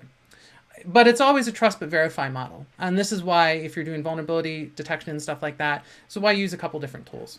As somebody who's actually nearly run every type of security program you can typically have in an organization, clearly communicating the right stuff to stakeholders, internal customers, executives, is your RI, or your return on investment, because it effectively supports decision-making and takes the load off you and your team to actually have to do everything. That vulnerability report that can be ingested into a tool to help with patching is actually really great. Say the results from a code audit to hand to the CTO, noting where the insecure methods are constantly being reused, that's useful. It's excellent because it's up to them to address it in their teams, not you. Clear, consumable, and understandable information is actually a force multiplier. You don't have to dumb it down, and that's condescending and rather passive-aggressive. So to tell the truth, be direct and honest when you deliver your data, report, and other information. If things are bad, say they're bad, because if you don't, there's no chance of folks knowing it has to get actually better. Again, make it clear, make it actionable. Don't disguise what you mean, even if it's ugly, but try not to cover your ass, nor really get to humiliating anybody. Kind of find the balance of calling out or a fix or a change that can still be had without actually hurting somebody. This makes you kind of, not building friends, but makes you less of an adversary when you kind of approach them with a problem. But maybe for like a stick in the mud type of person, there's always some of those. An occasional cajoling may be necessary. Now, if it's something big or something highly visible or important, you may only get one chance to make a difference. So say your piece, but don't flame out. So as we kind of close this out, and I'm hopefully making time here, what actionable things are you going to be able to do, no matter what your level, type of expertise, or the scope of influence may be. So as a community, we're often applauding the latest great hack or clever exploit and rarely celebrate the great saves. Share how it was done and help spread that info around that makes everybody's lives, but primarily blue team people's lives, easier and better. I've been on multiple ends of all this stuff, and celebrating those saves, like a great save in a soccer game, always a plus. This is akin to many managers and executives looking at their peer organizations, competitors or otherwise, and feeling a sense of kind of like a loss or anger or envy because they got the press for something really spectacular or groundbreaking that they released. And all they have to deal with is that daily grind or the bad news or some other daily struggle. One thing that isn't often shared is there's a lot of those same failures. Those grinds, those mistakes that occurred there, they're just using better PR. Unless compelled by laws, regulations, insider leaks, or other disclosures, you're never actually going to go and hear about the fuck-ups, the mistakes, the breaches, or other rabbit hole paths that they've gone down, to less than success. Mistakes and errors are rarely or almost never voluntarily disclosed. This is why you look at a 10K or a 10Q at the SEC, because lawyers are really good at hiding things. Like intellectual property, they're often very closely guarded, especially if it'll affect the financial standing of an organization. But much can be learned by sharing these failures, a shared knowledge, lessons learned, or even, like that herd inoculation to make the recovery from a major or similar incident a lot easier to come by, and advances forward can be made. This is looking at things like cyber NTSB. People worried about, now that we share all this information, the attackers will now pivot. But the idea is you end up building a lot more of those foundational quality controls into your defense, because more and more people are using them versus them being just in one spot. You may eventually drop some anchors through your hull, to use the picture from before, but the concepts of information sharing in this area follow the, kind of rising tide raises all boats with cyber defense and protection. And I say cyber non-ironically here, it's just what we use. We come to conferences like this, now more virtual than physical, pop in the security or hacker social media circles. You're on Discord, I'm on Twitter, people are on Facebook. We read research and other bit of writing or knowledge and acquire that. And it's just built into that community. It's built into our culture. It's built into, kind of the career. This is what we need to do. It's a day-to-day change that we try to bring in. sadly, unfortunately, and me being a former exec, that value isn't often carried up into leadership and executive ranks. Trying to explain the value of a CTI, capture the flag, threat hunting, or similar processes to execs, you may get a lot of blank stares because often most businesses and organizations find communication to be carefully curated channel and control, and they use it as arbitrage almost. It's this kind of gaming the system. They say knowledge is power, and sharing that or communicating also exists in that sphere. I've been in many organizations where the actual shutdown of communication has created a massive amount of dysfunction, and the outcome was the OPM breach. So, I knew about the failures of how bad communication can be, and when that happened, I was like, yep, that's why. So, what can be most effective, at least for leaders, to kind of help those who come to talks like this, conferences like this, or other events where tools, techniques, and strategies and other ideas are shared? It's to capitalize on that knowledge and fervor and provide spaces for folks to apply those like aha moments upon their return to their organizations to help solve their problems. One of the greatest disappointments I've had as an individual contributor was to return excited about hearing about something I could actually capitalize on and want to share it, build it, or use it, or whatever technique to fix things, and only to be stymied by the inability to share or actually activate it, getting other people to kind of bolt onto that fervor. If you're here as a presenter, and the previous talk here was amazing on like media training and not just a participant, you learned that knowledge is a tool to be shared, and it's best to take folks along for this ride. That ride can be enjoyable if you share it for both of you, the driver as well as the passengers. Well, unless if it's a heist movie, then maybe just kind of like for the audience. We get better from sharing that across industry sectors and between public and private sectors as well. Having been on both ends, I've seen the benefit from that, but there's also some pitfalls. This breaks down a lot of the silos that are set up to keep folks from being effective in their roles. And you can ensure that you're doing your best in your role by doing that sharing, even if leadership and management may not actually wanting to foster it in theirs. You maintain your view over what you have influence and control over, and should feel secure if others see your value.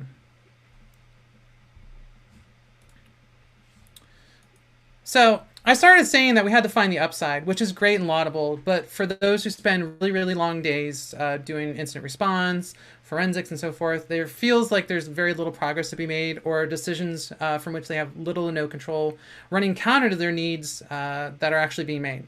It's definitely tough to be chipper or find that upside. Like Sam Wilson over there, if anyone's watching the series, he carries a burden of what's been entrusted to him by Captain America, trying to decide what he's actually going to do with that shield. It wasn't a straightforward decision. I watched episode 2 last night, still trying to figure it out. So we carry a burden of responsibility to use our skills and knowledge to the best of our ability in service of who pays our paychecks most often, which puts a roof over our head and food on the table. Now, I will not spoil some of what's being covered in that series, but from what I've seen so far, this is going to be a lot of aha moments for security professionals.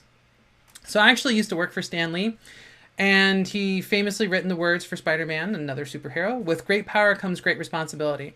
And that also leads to burdens at times. We can kind of change the fate of a lot of things if our skills, our power, aren't focused. Some in this field are fantastic at hacking policy. While not a technical pursuit, knowing how to do that ends up helping you if you're a technician, if you work together as a team. Don't look upon compliance people as the same way. There's a lot of stuff that they do could actually help you do your job better or easier. As a technical specialist who's good at what they do, you give the executive peace of mind that they have the talented team to protect the org that employs you. It's a support system, but realizing that you're often all better together, using your skills to the best of how you can actually apply them.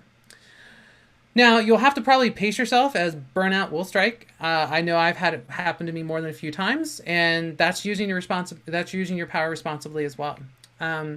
There's always a change of pace and focus that can come from flipping teams, like red to blue, blue to red, purple team, what have you. There's also changing sectors, whether it be things like critical infrastructure, finance, etc., to going from public to private or private to public. I've done that a few times.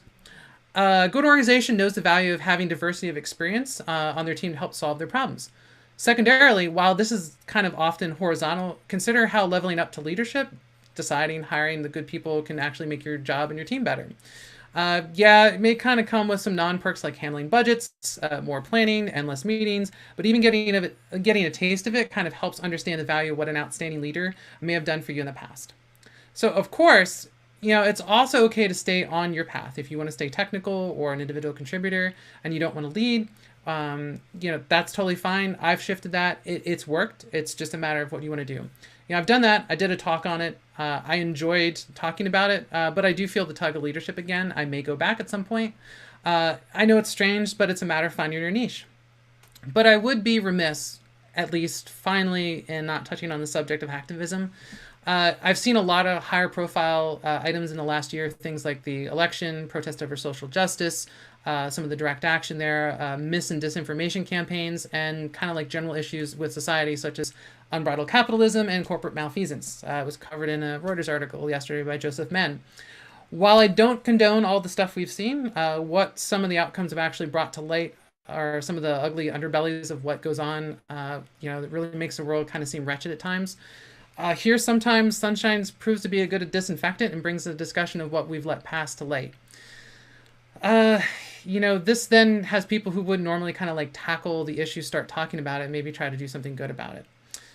In those cases, I'm kind of cheering for my own little corner. As an LGBTQ plus person in a same-sex marriage, married to somebody of a racial minority, which we both have our own disabilities and suffered things such as bullying and abuse growing up and even into adulthood, we get to wonder how effective some of that fringe work is and what power is used in non-traditional ways.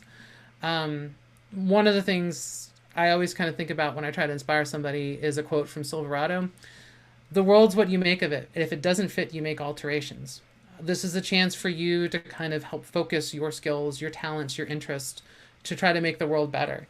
It's okay to pivot. It's okay to feel frustrated, but there's always a chance to find that upside. So I hope this has proven to be like a short or at least an interesting ride. So thank you for joining me today and your time here on a Saturday afternoon. At least where I am. It could be still morning for you, but do take care and thank you.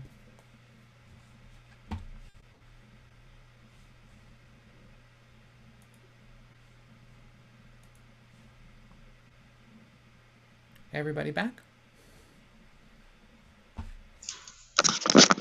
We are here. All right, cool. Omar. Joseph. Uh-oh. Do we lose them? I don't know. Comcast outage? Oh my God, I don't even want to hear Comcast right now. Don't threaten me with a good time, right? Oh man, no, I found out like about an hour before going on the conference was that the internet has been down in my area completely since 3 a.m. So I had to rush to my dad's place. I'm at my dad's place right now doing this. This is why you get an unlimited data tethering right? phone. Yeah. Oh God. Do you want me to start sharing screen, Chloe? Can you hear me? Yeah. Hey, Amy, how's it going? Hi, good. Sorry to interrupt. Oh, no, I just wanted to make sure you guys are hearing me, you're seeing me, and if you're unable to share a screen, then I will set it up before we. Yes, go ahead. Oh yeah, let me stop the share. Sorry, my bad. No problem. Hopefully everybody got that. It's good stuff. Yep. Yeah, that was a great talk. Thank you. All right, over to Discord. See y'all later. All right, thank you again. Thanks.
One. Hey, welcome back to HackerCon. And with us is Dr. Amit El-Azhari, who will be talking to us about the evolving security policy landscape and how it impacts you. Amit, take it away. Thank you so much. And it's such a pleasure to be here with you today. And I will be talking with you a little bit about the security policy landscape. I'm going to be building upon Holly's presentations from before. And I'm going to be sharing a unique case study of a policy project that evolved into Disclose.io and some of the recent landscape developments we've seen around safe harbors and kind of how it inspired me. And hopefully it will inspire you as well. So starting with a little bit of a disclaimer, because I am trained as a lawyer, as you will hear, my doctoral degree is in the law from UC Berkeley. But today I'm going to be talking with you about mostly my prior work, and this presentation is my own opinion. It's not legal advice. And I thought that a proper disclaimer would be appropriate to start kind of a legal-centric talk.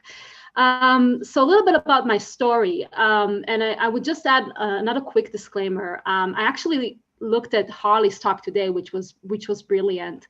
And I have reshuffled all my slides and I've kind of changed the narrative because I believe Harley has given us a lot of the background, and I want to focus really on one of the case studies in the story behind Disclose.io to give you a perspective before you're going to hear more details about it later from Chloe. And I'm going to start with my personal story. So my name is Amit El-Azhari. I pursued my doctoral degree in the law at UC Berkeley. I'm originally from Tel Aviv. That's the accent that you're probably noticing. I'm Israeli. And I came to Berkeley in 2016 to really focus on technology law. And I was always fascinated about this interaction between the legal landscape and technology and intellectual property, patents, copyright, Computer Fraud and Abuse Act related issues, computer crime and privacy. And specifically, I studied how they interact with the fine print. 2016, I'm coming to Berkeley, I'm starting to work on these issues, and I hear a lot about friendly hackers from my sister, Karen El-Azhari, who you might know from her famous TED Talk about hackers as the internet immune system. And she really inspired me by talking about security researchers and some of the considerations, including about these issues of, legal considerations. And at the time, I was really studying this interaction between contracts and laws and intellectual property. And she was talking about bug bounties, and it kind of inspired me to look at the legal landscape of bug bounties. Now, this is 2017, 2016. I'm just starting to look at that landscape. And I ended up conducting the first legal survey of what type of terms and conditions we can find in bug bounties, and what are the potential legal implications that are stemming from that interaction, right? Where the contract landscape is interacting with anti-hacking laws and this concept of security research and crowdsourced security research and bug bounties. And I discovered interesting things. And again, this is my prior work. My first paper on this was published in 2017. And I gave a number of talks, including a DEF CON on this. And one of the things that I've discovered that there is an opportunity to shape the landscape by creating one set of language that would encapsulate this notion of the safe harbor, that would address some of the legal implications and the legal concerns using the language of the terms of use in the contract. Now, at that time, I'm starting to socialize my research. My sister is really inspiring me to come and talk with the community. I'm going to DEF CON, I'm going to Black Hat, I'm going to RSA, and with the support of the Center for Long-Term Cybersecurity at Berkeley, I began to speak about this opportunity to create a common language harbors in bug bounties in vulnerability disclosure programs. And I get the question of, is it really an issue? We've seen researchers in bug bounties in those kind of settings, potentially, getting threatened with legal threats. And Kevin comes out with his own story around his interaction with the DJI bug bounty, and with his tweet sharing his story about how he walked away from a $30,000 approved bounty because of potential legal issues. And there are two sides of the stories, and I encourage you to go online and look at the different reporting. By the way, DJI now, they do have a safe harbor in the bug bounty, but Kevin coming up with the story 2017 really inspired me to move forward with this initiative of creating the standardized legal language. And I continue to, get inspired by the community because I know these issues matter. And the reason we know these issues matter is because bug bounties have moved us really towards a path forward by creating those private mechanisms of creating the authorization and the safe harbor and giving an avenue of a little bit more certainty to researchers to report their vulnerabilities and creating those bridges between companies and between researchers. And we know the community cares about it. Notably, of course, there are still issues, and I think my fellow peers today on the agenda have shared some of their perspectives around this. But the fact that we were able to create those crowdsourced systems and include that language around authorization directly in contracts has enabled many around the world to, for the first time, utilize their skills with more certainty, with more legalities being ensured. And I got inspired by researchers like Jay Cable, who I know is presenting here as well, that really said very explicitly the fact that I don't have to hide it, the fact that I have this construct of authorization to rely on is helping me, is inspiring me to report those issues. And this is not, of course, anecdotal evidence from great researchers like Jack. This is also coming out from empirical research. So actually, we have a lot of academic research in this domain and surveys done by think tanks like the CDT, but also by agencies like NTIA already in 2015 that tells us that this issue of potential concerns around legal liability is affecting the community. And notably, this early research from 2017, which is a survey with more than 400 researchers, already conveyed that more than 60% of the researchers noted this issue of the threat of legal action was something that was standing between them and reporting the vulnerability to the vendor. And all this research we've been building off in the past years has cultivated this momentum around what can be done in contracts, what can be done in terms of use in the private ordering landscape in terms of including that authorization. Now, it's not just, of course, this issue of the legal implication. We also have the broader important narrative around the importance of communications and trust and expectations. And this is also coming through these surveys. Now, interestingly, and this is a paper that I started when I was I started when I was at Berkeley and was recently published. We also know that the common reason from that survey of leaving a bug bounty, of actually leaving a bug bounty you're already participating in, and this is not a vulnerability disclosure program, this is an incentivized program, was related to communication issues. So we know it's not just about the legal landscape, it's also about this notion of trust. And this is something I'm personally still devoting a lot of time on working on. And if you specifically look at the safe harbor, some of this more recent research talks about the fact that the legal safe harbor is actually a consideration when bug hunters are looking at which programs to work with, which programs to collaborate, where they're going to devote their energy when it comes to bug bounty programs. We don't have this research, by the way, for vulnerability disclosure program. We have it for bug bounties. And it's still kind of a lower rank, but this is a very small sample. And I encourage you researchers to participate in this kind of empirical research that is being conducted, and you have here the link on the bottom if you want to collaborate with the academics that are leading this kind of research. So the bottom line is that we know the community cares about it, and this is a critical issue to address. But not just the community, policymakers care about this as well. So one of the things we are noticing, and I think Harley gave a very extensive overview of the most recent development, including the IoT Cybersecurity Improvement Act, including the CISA-BOD and the implementation of the CISA-BOD, including the work by NIST in the area of IoT that is referencing coordinated vulnerability disclosure, we are noticing that the policymakers are actually addressing and recognizing these concerns. And this is really tied to the global, I would say, momentum around more and more and more regulation being proposed around the issue of coordinated vulnerability disclosure. I will share here a number of examples, but Harley really gave an extensive overview, including some of the global developments with the NAS directive in Europe, with the certification developments in Europe.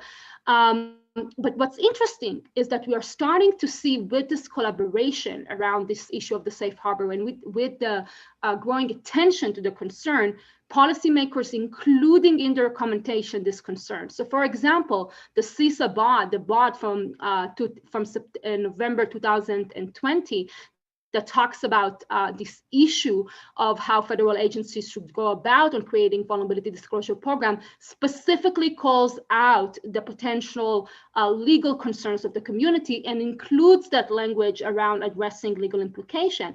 And that's the momentum we are seeing around the safe harbor, no longer just a discussion around industry, but rather policymakers recognizing these concerns. And of course, this is a very positive development, but the work continues. And I think this momentum is only going to grow because we're seeing more attention to vulnerability disclosure across the board. And this is tied to policy conversation around IoT security, around supply chain security. And it's not just in the regulatory landscape in terms of legislation, it's also coming in the international standards. And just to give you some examples on how really the policymakers are being very concrete about this, I think Harley mentioned already one of the proposals in the area of consumer smart products. It started with IoT. The recent consultation already expanded a little bit. And basically the UK government calling explicitly the importance of having a public point of contact, a vulnerability disclosure program for IoT consumer smart products. At this stage, that's the consultation manufacturers. Seeing that policymakers putting more attention to this. And one of the considerations, if you look at the documentation kind of in more detail, is they are talking about also the importance of facilitating those bridges between the community and between organizations. And of course, this is not a new phenomena. Already in 2000, early on, years ago, and this is a slide that started, from a 2017 presentation, many organizations across government agencies, across bodies have recognized the importance of having those capabilities around vulnerability disclosure. And in fact, one of the interesting, I would say, developments is from the FTC that together with many other circumstances and depending on the case have suggested in the past that failure to maintain an adequate process for receiving and addressing security vulnerability reports from security researchers, from external parties, could be potentially, again, with all these different circumstances, an unreasonable practice under Section 5. So with all this attention to really facilitating vulnerability disclosure program and with the rise of proposed regulations requiring to facilitate disclosure programs, what can we do in contracts? What can we do in this landscape of the standardized language of terms of use? And this is really my prior work that I started at Berkeley 2016 to 2000. Recognizing that there could be some complexities with reform, the focus there was coming together the community and create a set of common language around a safe harbor. And this is the first project, Legal Bug Bounty, that we started at the time.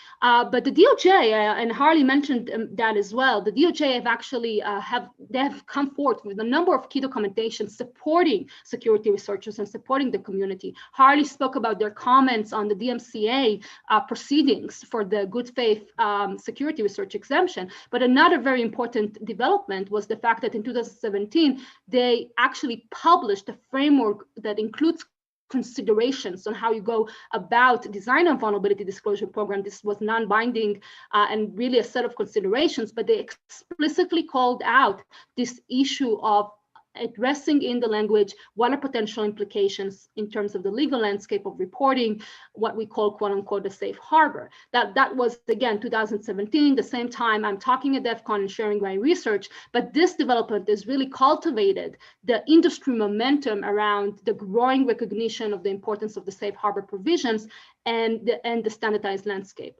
So after this, I continue my mission in kind of facilitating the message around the importance of and the opportunity by addressing the policy landscape using contractual language. And I go to a lot of conferences and I continue to get inspired and cultivated by the community support. And really, this is the big message here. Policy is not just about, companies. It's not just about policymakers. It's about all of us coming together. It's about that dialogue where we create those mechanisms, we build those bridges to move forward conversations around these critical issues.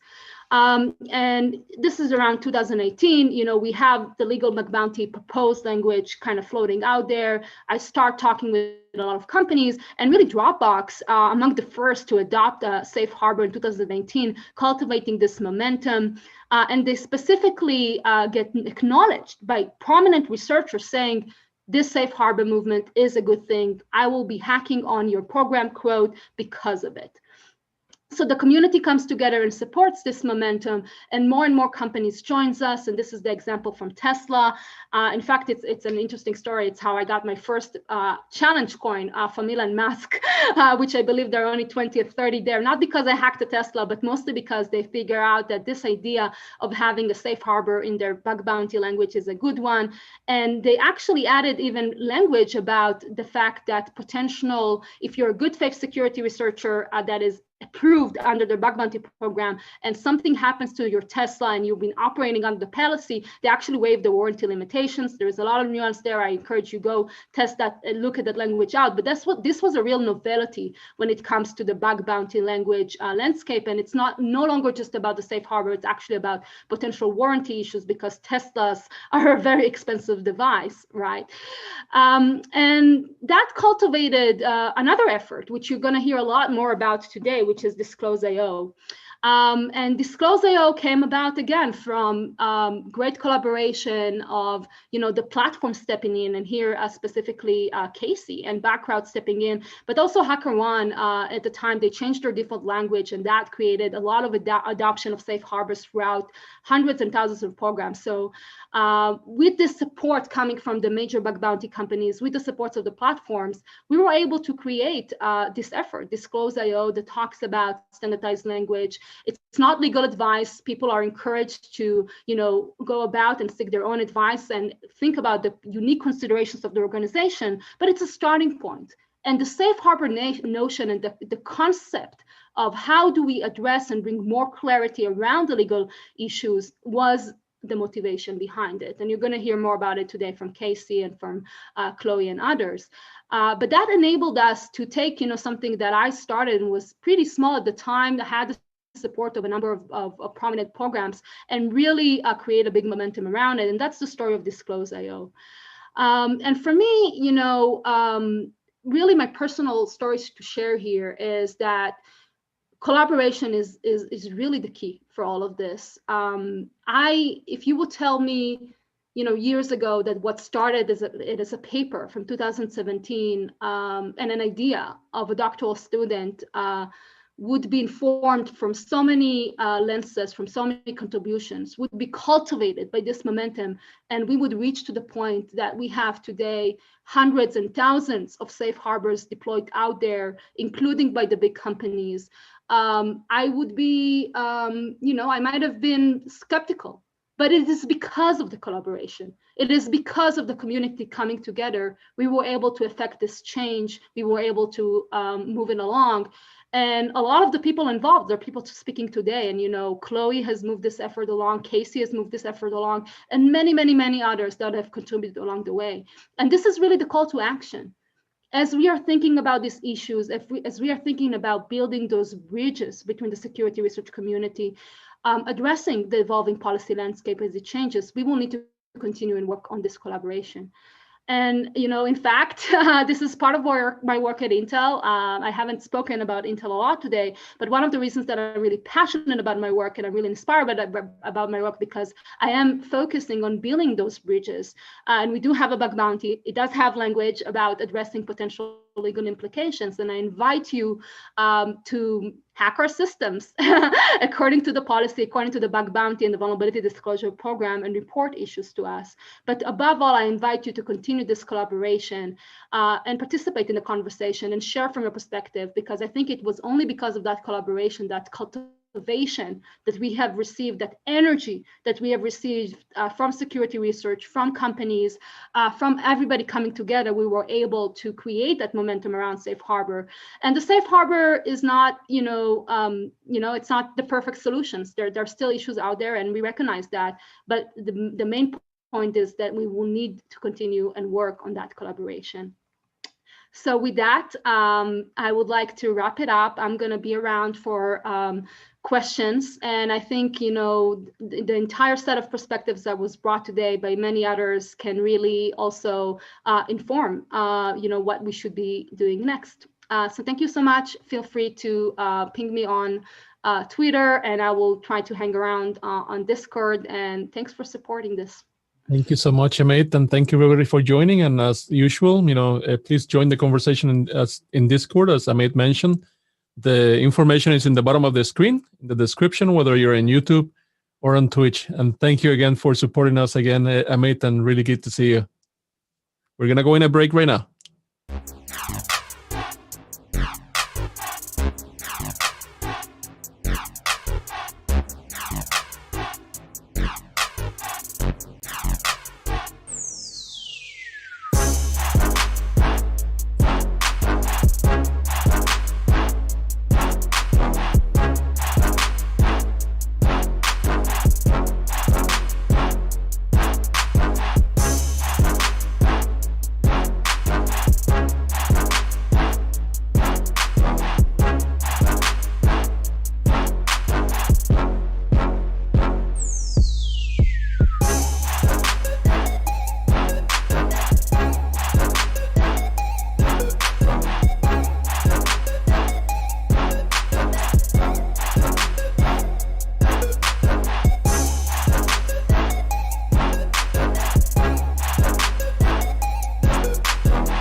Hello everyone and welcome to the Security Researcher's Guide to the Galaxy. So a little bit about who I am. So I'm John Jackson, aka John J Hacking. I am a senior application security engineer for Shutterstock. I am a security researcher and the founder of Sakura Samurai. I'm an author. I wrote the book Corporate Cybersecurity, which comes out later in the summer. And ultimately, I am someone that wants to change the space of security research and make it a safer place for everyone. Just so you know, the intention of this guide is not to be a hacking guide per se, but to talk about the different types of security research, what to do to stay safe, and some things to know, and how to go through the different processes of identification, reporting, etc. So if you're a new hacker, this may not be for you. But feel free to watch anyway. Shout out to the members of Sakura Samurai, Aubrey Cottle, Robert Willis, Jackson Henry, and Nick Soller, who are badass and have made all of this possible for me and for us as a team together. So major research. It's no surprise that I have a few CVEs under my name. Some of them better than others, quote unquote better, right? I mean, security research is good nonetheless. I think my favorite CVE was 2020 28360, which was the NPM private IP SSRF bypass. That was a really interesting one, affecting an NPM package that affected a lot of different upstream things, including cryptocurrencies. So that was really cool. And basically, we were able to bypass the regex, preventing server-side requests for forgery vulnerabilities. Second to that was the TCL research, right? Found a TCL backdoor, and 2 CVEs were involved with that, and the Department of Homeland Security covered that. So that was really interesting. And then obviously, most recent one is one that I did with Sakura Samurai, which was the Keybase client catching info disclosure. They were basically storing photos in the clear text on the client side, which is really bad, right? Because it's supposed to be an end-to-end encryption app. So as far as the non-CVE work goes, so far I'm pretty known for the United Nations breach and Indian government hacks. Those have been really big, disclosed in the news lately, and I couldn't have done it without Sakura Samurai and the other members who made initial identifications, and then we started to escalate it severely. Obviously, I've also done the Neopets breach and dealt with the Talkspace business logic flaw. And if anyone knows how that turned out, that was an interesting one, so we could talk more about that later. But it's important to remember that if you don't have a CV, it doesn't matter. It seriously doesn't matter, so don't worry about it. If you want one enough, you'll get one eventually. If you don't get one, it seriously doesn't matter, but we're going to talk about how you could identify these. All right, so memes. Everyone knows I'm a meme lord, so let's go through this, right? Don't make me tap the sign. Use your brain. Very important. Yes, use your brain. You need to have permission when you're hacking. That's an obvious one. This presentation is not legal advice. I'm not a lawyer, so take everything that I say with a grain of salt and run it by a lawyer. But ultimately, use logic and use sound reasoning to make determinations on your security research, because the only person that knows you is yourself, and the only one that knows the law is lawyers and the people that are going to prosecute you. So make sure that you are doing the right things, getting permission where possible, and it gets tricky, and we can talk a little bit about that later. So defining hacking. I'm not going to beat a dead horse on this one, but everyone knows there's the 3 hats, right? Black hats, gray hats, and white hats. Ultimately, my vision and Sakura Samurai's vision is to stray away from the usage of all 3 hats, right? The reason why is because there is no pure black hat nor a white hat. So as you can see with this meme, wait, white hat hackers are also the black hat hackers? Yes, they always have been. And to elaborate on that a little more, there's no such thing as a white hat hacker. That doesn't exist, because it would be extremely rare to find someone that doesn't cross some sort of legal bound at a given time, right? And in order to stay completely clean, you can't be committing crimes. Hacking is not a crime. However, people do like to consider hacking a crime. So I really am passionate about unifying the community on hackers' rights and issues, and getting rid of these the usage of the three hats, and just using the term hacker, right? Because I think that hacking is all about intent. It's not about black hat or white hat, but it's just about intent. You know, if you have a database dump, are you going to leak it or are you going to disclose it, right? That's your intention. And I think that there's kind of an ebb and flow of good behavior versus bad behavior, you know, threat actor versus responsible researcher. And this ebb and flow is not cut and dry, and it's not static. And the dynamic nature of security research and hacking in general will determine what a hacker is or isn't, right? So there's no cut and dry definition for hacker. I'm not going to argue the definition of hacker. I've found that never really works out, as most of us have. However, I will say that there's no such thing as ethical hacker in my book. I don't like the word. I just prefer hacker. I think the intent is going to speak for itself. Risk to hackers, right? So first and foremost, if you're risk adverse, don't hack. Plain and simple. Just don't hack if you're risk adverse, because the longer you research, the more scenarios you're going to run into, and you may find yourself in a tricky situation at one point or another, right? If you know you're not the type to handle stress very well, it might be something that you want to avoid doing. So if you are very risk adverse, I don't recommend security research. Maybe you can do bug bounties, and stay completely within scope and all of that. But if you're gonna reach out of scope or anything like that, I don't recommend getting into security research if you can't handle it.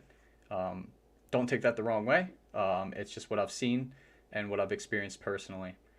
So to do it or to not do it, right? What does that really mean?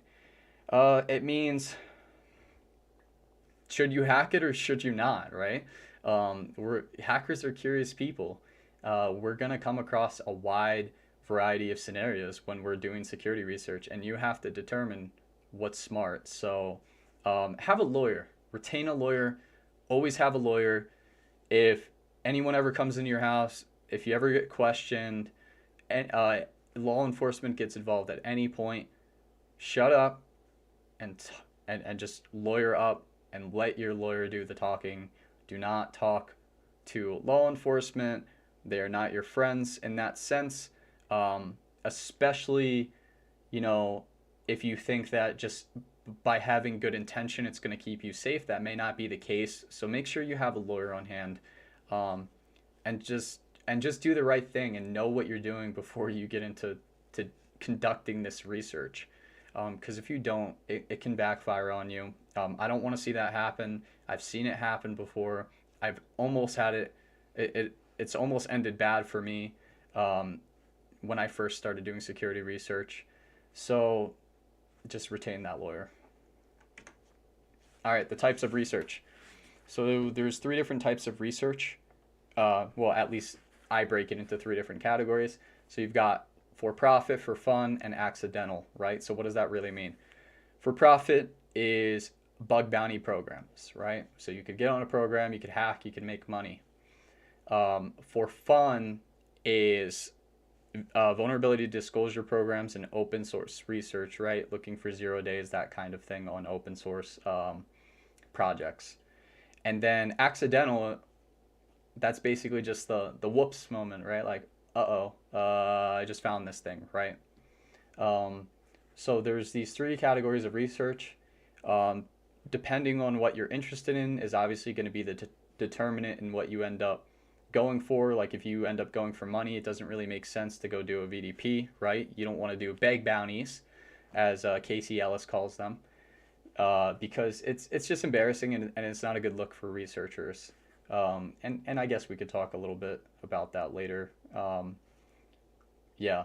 So there is one other class within the for-profit, which is selling 0 days.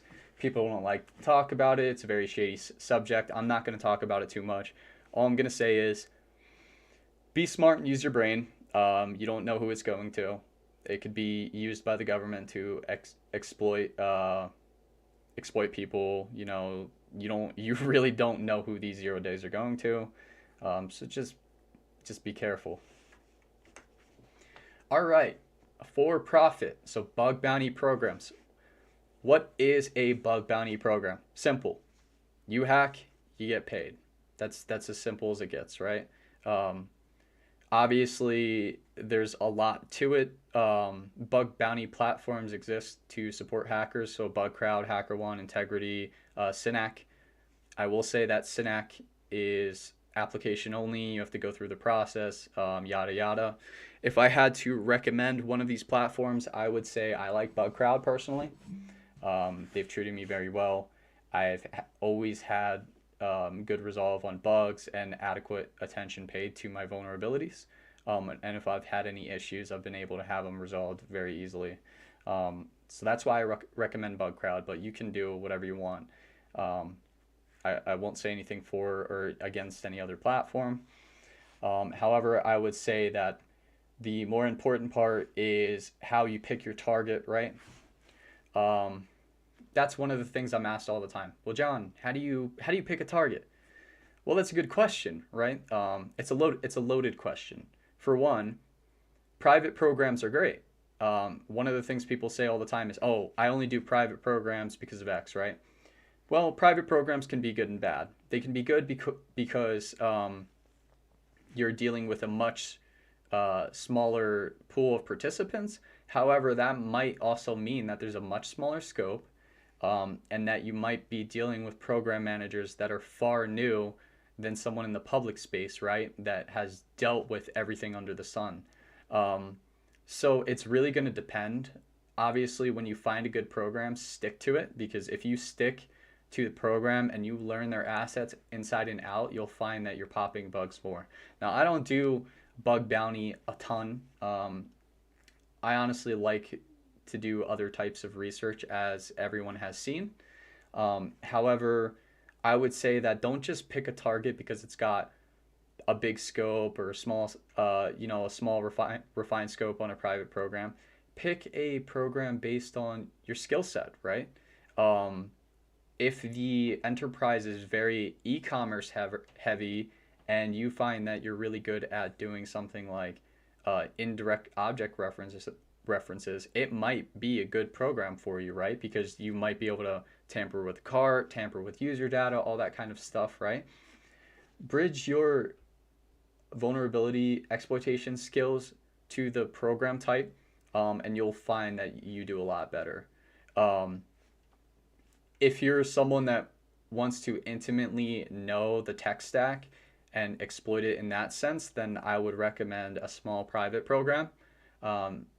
Because obviously there's a limited amount of researchers on the program, and you can really get a feel to get to know the program managers and the different assets. If you're someone trying to tag a quick buck, something with a much larger scope gives you a wider attack surface, right? So you have to compare and contrast these things to figure out what's going to work for you. All right, so for fun, right, we got CVEs and VDPs. So what really is a CVE? So I'm not going to bore you with definitions. I'm just going to tell you how I see a CVE. CVE is basically something that affects an application or a piece of hardware, and is widespread in the sense of they can't just fix it and be done with it, right? Like they have to do a major application update or a major release to all the users and customers that result in a lot of transparency behind it. And that might not just be organization-based, that can affect a wide range of organizations. So for example, imagine you have a cross-site scripting vulnerability, right? A cross-site scripting vulnerability within itself is not a 0 day, right? Or a CVE in a sense. However, imagine that that cross-site scripting payload that you found is on a third-party component used by the enterprise, right? So like maybe they're working with a vendor that integrates this component into the web application stack, right? If you found a cross-site scripting on that component, for instance, then it's probably a CVE because it's going to affect any other company that uses that application or that product, right? So that's really how you determine what's a CVE and what's not. And I think it's important to reach out to people if you don't know.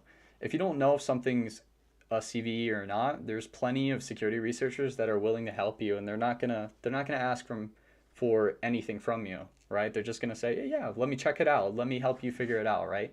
Don't go in it alone. If you need help, obviously reach out to someone that can help you figure out if it's a CVE or not, so you don't waste your time.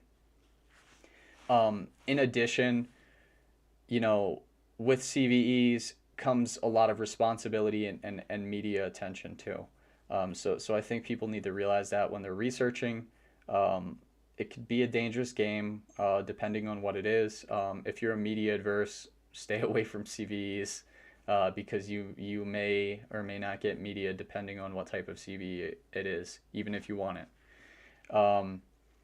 In addition, you have your vulnerability disclosure programs and your bug bounty programs, right? So as I said before, bug bounty programs are for profit and VDPs are for free, right? So someone that is a VDP was, for instance, the United Nations operated a VDP. So we hacked on them. We knew we weren't going to get money if we had findings that we submitted, and then we did so. All right, so the notification flow for a CVE. This is very important. This is my personal workflow, but you can feel free to use whatever you want. I just find that this works for me the best. So one of the first things I do, right? So let's imagine that you found a remote code execution on a TV, right? And a TV is a piece of hardware that's going to require a lot of work to resolve, right? So when you think about that type of CVE, it's not that easy for them to patch. It's a CVE. So where do you start, right? After you find this remote code execution vulnerability on a TV, let's say. So one of the first things you need to do is you need to contact MITRE and you need to get a CVE ID. In my workflow, I contact MITRE first because I find that having a CVE ID on hand makes things go a lot quicker. So I'll reach out to MITRE, I'll fill out the form, and I'll let them know that I found a CVE. Worst comes worst, let's say something happens throughout this entire cycle and it doesn't end up being a CVE, you don't have to use that ID. They'll release it back into the pool, or they will drop it, and you can let them know. So right after you submit to MITRE, you want to contact the vendor, right? So who is the vendor, right? How do you find the vendor? We'll get a little further into that later. However, I will say that contacting the vendor might be as simple as like reaching out to their security team or something. But ultimately, you don't want to drop the CVE unpatched. It's not considered great. People do it, but it's not a great look. There is a certain timeline that I kind of have in the back of my head for doing something like that. But you want to give a courtesy heads up to the vendor, like, hey, I found this CVE. I have a MITRE ID on the way. This is what it is. This is what it does. How long is it going to take you to fix this? And they'll typically give you a response if things go well. If not, you might have a harder time. But after you contact the vendor, you're going to wait for that MITRE ID, and you're going to wait for that patch. So those two things go together. So once the vendor patches, you got to make sure that you have that CVE ID. And then what you do next is, while you're waiting for the patch and while you're waiting for the MITRE ID, instead of wasting time waiting to receive both of those, right, a patch notification and that MITRE CVE ID, just reach out. If you have media contacts and it's a big enough vulnerability that you think people need to know about, reach out to the media and let them know about it, give them a heads up, share some details with them prior. And then when that's all said and done and you have the CVE ID and the patch is done, do the write-up. So I always pre-do my write-ups, in a document that I keep on hand. That way it's just an easier flow when I'm ready to release and I'm ready to work with the media. So you'll do the write-up, and then once you do the write-up, that's going to be your reference for MITRE. You need to have references to prove the extent of the CVE, right? The 0 day.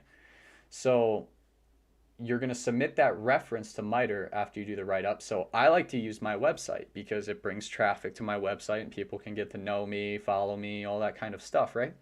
You can do it however. There's people that do it on GitHub. I've even seen it done on Twitter, to be honest with you. It depends. So there's a few different options that you have, but at a minimum, you're going to need some form of write-up for this disclosure. If you don't want to do a write-up, which honestly, some people don't. Some people do not want to do write-ups. If you don't want to do one, you can use the vendor patch as your reference. So only the vendor patch. You can also update references at any time by contacting MITRE and letting them know, like, oh, hey, I just migrated my blog and the link isn't going to work anymore, so here's the new link, right? Try not to do that because unless you're going to do it properly, it kind of can break some of the CVE references and media citations and all that kind of stuff, which you may see from time to time. And then once you submit those references to MITRE, drop it, right? Have the media drop the articles that they wrote, drop your write-up to the public, and make impact. Why? But why, right? Impact is important. It's one thing to rack up a bunch of 0 days and vulnerabilities, so on and so forth. And it's another thing to do it with a purpose or do it with a cause. And we'll talk about that in a sec. All right, so reporting the CVE, right? So, back to our initial example, let's say you have a TV remote code execution vulnerability, right? You can hop on a search engine and you can type in CVE report form. You'll see this CVE MITRE.org request form here, request CVE IDs. You could click on that and then it'll pull up this page. Now, what is this page? Participating CNAs and then name and scope. So this is very important, and remember this. Please remember this if you can. You have this request form, MITRE CVE request web form, but don't automatically assume that you need to submit to them. Why, right? There are CNAs, and CNAs, I think it stands for Certified Naming Authorities. CNAs are basically organizations that have been vetted to assign CVEs. So for instance, if you find a 0-day vulnerability on Apache, they're a CNA and they can go through this entire process for you, basically. So instead of submitting the MITRE request form, you're cutting out the middleman in a sense, right? Because you have MITRE and then the vendor, and then you have to coordinate the patch and the CVE ID. If they have a CNA, you're cutting out the MITRE request form and you're just dealing with that vendor who's going to patch it and do a publication and a release on it. So it's one workflow for you, which works for and against you. All right, so reporting part 2. So, all right, let's say they don't have a CNA. It's some vendor that no one's really heard of or something like that, or it's not big enough for them to have a CNA. You're going to go through this CVE request form. A lot of times, this can be for companies too, right? Because it might be a big company, but they might not have a CNA. So for the CVE request form, this is what's going to be pulled up, right? So for the request type, you're going to pick report vulnerability request CVE ID. You're going to enter your email address where they could reach you. if I were you, I would definitely allow list these email address CVE request at MITRE and CVE-MITRE.org as safe senders. You don't want that ending up in your spam box, which has happened to people before. And if the vulnerability is extremely critical, like imagine you found a 0-day for Microsoft Exchange, right? And you were just going to disclose it, right? Using a PGP key, you might want to do that, right? You might want to send them an encrypted response. Well, because yeah, you don't want that getting nabbed. That could end up very poorly. But for the most part, you don't really have to. Number of vulnerabilities reported. This is important because let's say you're researching on a company, right? Like through a VDP or something open source, and you pop 3 0-days, which it happens, it really does. You can switch this from 1 to 3 or so on and so forth, even more than 10, I guess, if you're just a rock star or whatever, and it'll populate more forms so you can request more than one at a time. I've requested more than one before, so this is it's a useful thing to know, right? And there's these little check boxes right here, right? Have you verified whether or not the product is in a CNA covered or is CNA covered, right? So for example, if you're trying to use this form to submit on Apache and you're checking this box, it's not a great look because it's already showing MITRE, hey, yeah, I'm not reading, I don't really care, I'm just clicking boxes, right? Please read the form. You want to make sure that it's not CNA covered. And then you verified that the vulnerability has not already been assigned to CVE. Step number 1, right? When you're doing research, if you find a remote code execution vulnerability or you find sensitive information exposure or path traversal or something that's going to result in some sort of critical exploitation, make sure you're checking that it's not already an outlined issue that you can find publicly, right? Because sometimes that does happen. Vendors won't fix critical issues, and then you're going to try to submit a CVE for something that's probably already been done. Or there might be a CVE for it, and it's just not patched yet, and you found it in a weird kind of in-between zone. So make sure that you're paying attention to that. In addition, the vulnerability type, right? This little drop down will give you a bunch of different options. Just pick the most relevant one to the vulnerability type. And then for the vendors of the products here, that's going to be who you found the vulnerability on. So for instance, like when I did Keybase, it was Keybase, right? Because that's the actual vendor of the product that I was working on with the team. And then the affected products code base, right? So it's going to have the product and the software versions. So product on the first line, software version on the second line here. So for instance, Keybase client, right? And then it would be the product, and then Keybase, and then version 3 point less than 3 point whatever, or whatever the case may be, right? All right, reporting part 3. Has the vendor confirmed or acknowledged the vulnerability? So you'll see that this says optional. I like to fill it out just because it may help streamline the processes a little bit. So has the vendor confirmed it? Usually I put no because I request ID first. Attack type, it's just going to be a more granular version of the vulnerability. So it might say, I think this one says remote or local or whatever. Impact, right? What can you do with it? Code execution, other info disclosure. You can check multiple of these boxes if you need to. Affected component, right? So this is where if you know what the code looks like for the vulnerability that you're exploiting, you might say something like, oh, because of the view servlet or something like that, right?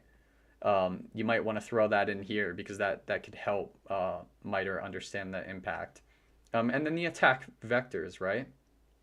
So this is just basically explaining how you can do it, right? Like, oh, a threat actor can append 2 dots and a / a couple of times and,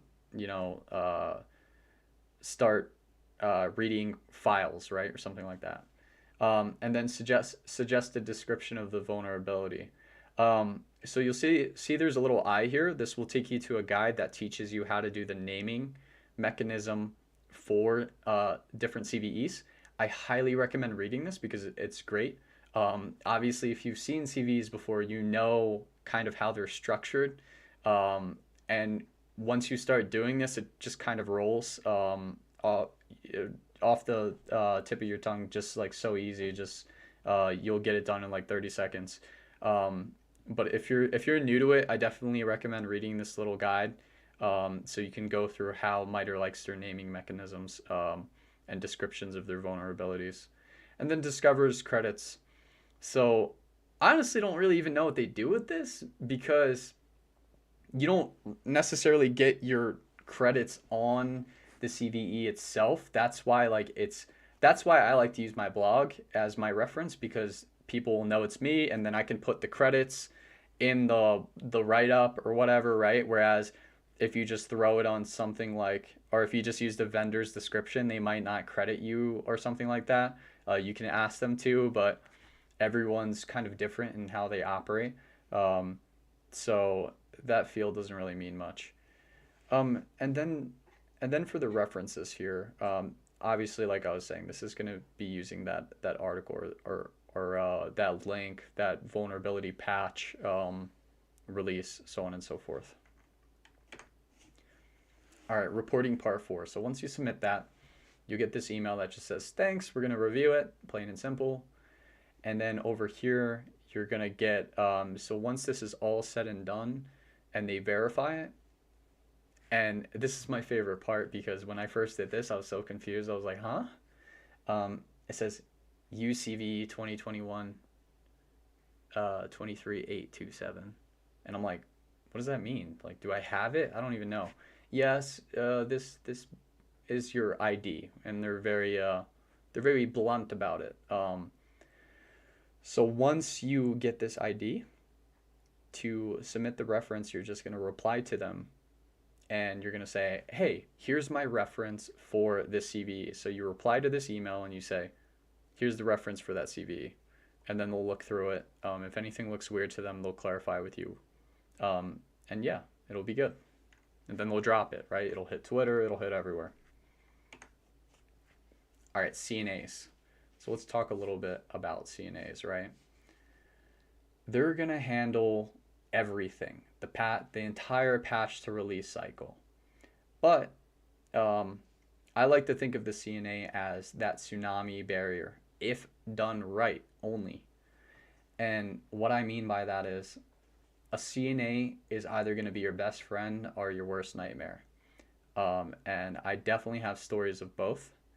But I would say that when dealing with a CNA, it gets complex, because they might kind of gaff off your vulnerability or your 0 day, because they're trying to control the flow of information and prevent people from being exploited. Like, you have to look at it from their angle, you have to look at it from your angle, you have to look at it from every angle you possibly can, right? Because there's a difference between they're purposefully slowing you down because they don't want to release and look bad, versus, you know, they're actually struggling to fix it or something like that. So try to operate discretion, and just try to be a good person, and think about their perspective before you start to escalate on them or something like that, right? So let me give you a case study of a CNA gone wrong. Apache, as I described earlier, is a CNA. So one of the hackers in our crew, Sakura Samurai, Jackson Henry, and I was there for this, and this is great because I watched him basically carry out this entire cycle. I kept track of his progress to see where he was going with this, and it was really interesting to watch it come to life. So he found a cross-site scripting vulnerability on Apache Velocity, which is used in government sites. I mean, NASA, all sorts of crazy stuff, right? So he submitted it to Apache because they're a CNA. They said they would take care of it. You know, it seemed really well managed at first, and they were like, oh, yeah, can you help us come up with a fix, right? So Jackson actually came up with a patch for the vulnerability. Some of their internal devs argued about it for a little while, But ultimately, they accepted his patch and they fixed it. But when they fixed it, they went dark on him. They didn't assign a CVE ID. They stopped responding to his emails, and he was following up every couple of weeks. Ultimately, he hit that 90-day disclosure point, right? And as I said, I was going to talk about this earlier. The 90-day disclosure point is where you're pretty safe to just drop the 0-day unpatched. But in this instance, it was patched, and they just weren't giving him that CVE ID. So we reached out to Axe Sharma, who's a good friend from Bleeping Computer, and we let him know what was going on, and he wrote an article about it, right? Undisclosed Apache Velocity Cross-Site Scripting Vulnerability Impacts Government Sites. And if you read the article, you'll see just how poorly managed it was. And everyone that knows me at this point knows that I don't care about getting on Twitter and kind of turning up the heat a little bit if I have to, because it brings light and attention to the situation. And when vendors go dark on you, especially if they're CNA and they're supposed to manage this process from you from start to end, you want to make sure you're keeping track of them and you're poking them and you're prodding them. Now, if I was Jackson, and I am a Jackson, but I'm not Jackson Henry, I would have probably dropped on them earlier. However, Jackson managed the process appropriately and very responsibly because he waited to that full 90-day point. However, like I said, I would have turned up the heat much earlier, but I really commend Jackson because he went through the most responsible process that one could possibly go through, which is he gave them the full chance to fix it and to give him the CVE ID number. He communicated multiple times, and he waited a full 90 days, and then he just dropped it. And it was already patched at that point. So, I mean, if they patched it on the second week, I would have dropped it. But that's just me, especially if they're not responding to me. But I operate a little differently, and you should find your own process and what works or does not work for you. So this is an example of what could go wrong with a CNA. And that's why you have to track it very carefully. So snags in the line, right? A bunch of different stuff that could happen in your research process. You could deal with MITRE issues, vendor issues, or media issues. So let me explain the different types of things you might see, right? With MITRE, you might see a speed issue, right? Maybe they're not giving you a CVE ID. Maybe they're saying your vulnerability is not accurate or not correct, or they want you to change the description. There's a difference between a blocker on you and a blocker on them. A blocker on you is something like they want you to prove that it actually is a CVE or something like that and explain it to them more. So go ahead and resolve that as quickly as you can. And then in some instances, there's kind of that snag in the line for speed, right? Like maybe the vendor already fixed it, you're waiting for a CVE ID, and you're not getting one. And feel free to kind of bump it up and talk to them, right? Be a professional, communicate like an adult, and try to get them to give you that CVE ID and let them know that the vendor fixed it and you're just waiting to release the vulnerability to the public. Other snags in the line, right, is with the vendor. Kind of the same thing. The speed of the patch. Are they patching it correctly, right? Are you reviewing the patch to make sure they're patching it correctly? Are they going to release a patch notification? Are they working with you, communicating with you? Like, is the vendor appropriately, taking your impact seriously, right? Are they being speedy about it? Like, make sure you're communicating with these people. It's your 0 day at the end of the day. So if you're not doing your due diligence to try to manage the process like you want to, you're going to get screwed over, and you have to be on top of it. And then media, content related, right? Maybe you were dealing with a media contact who kind of says, hey, wait to drop your write-up because I want to drop my article in conjunction with your write-up or something like that, right? But then maybe last minute they're like, it doesn't really have as much impact as I want, or there's something bigger over here. Respect it, understand it, and just kind of move on. It's a snag that happens from time to time. All right, so talking about that accidental, right? That oops moment, right? The normal workflow gone bad. So what is accidental vulnerability research? How does that happen? So I like to think that probably the most common vulnerabilities that will occur accidentally are business logic flaws, right? So you're utilizing an application or a piece of hardware and something ticks, right? You see something weird.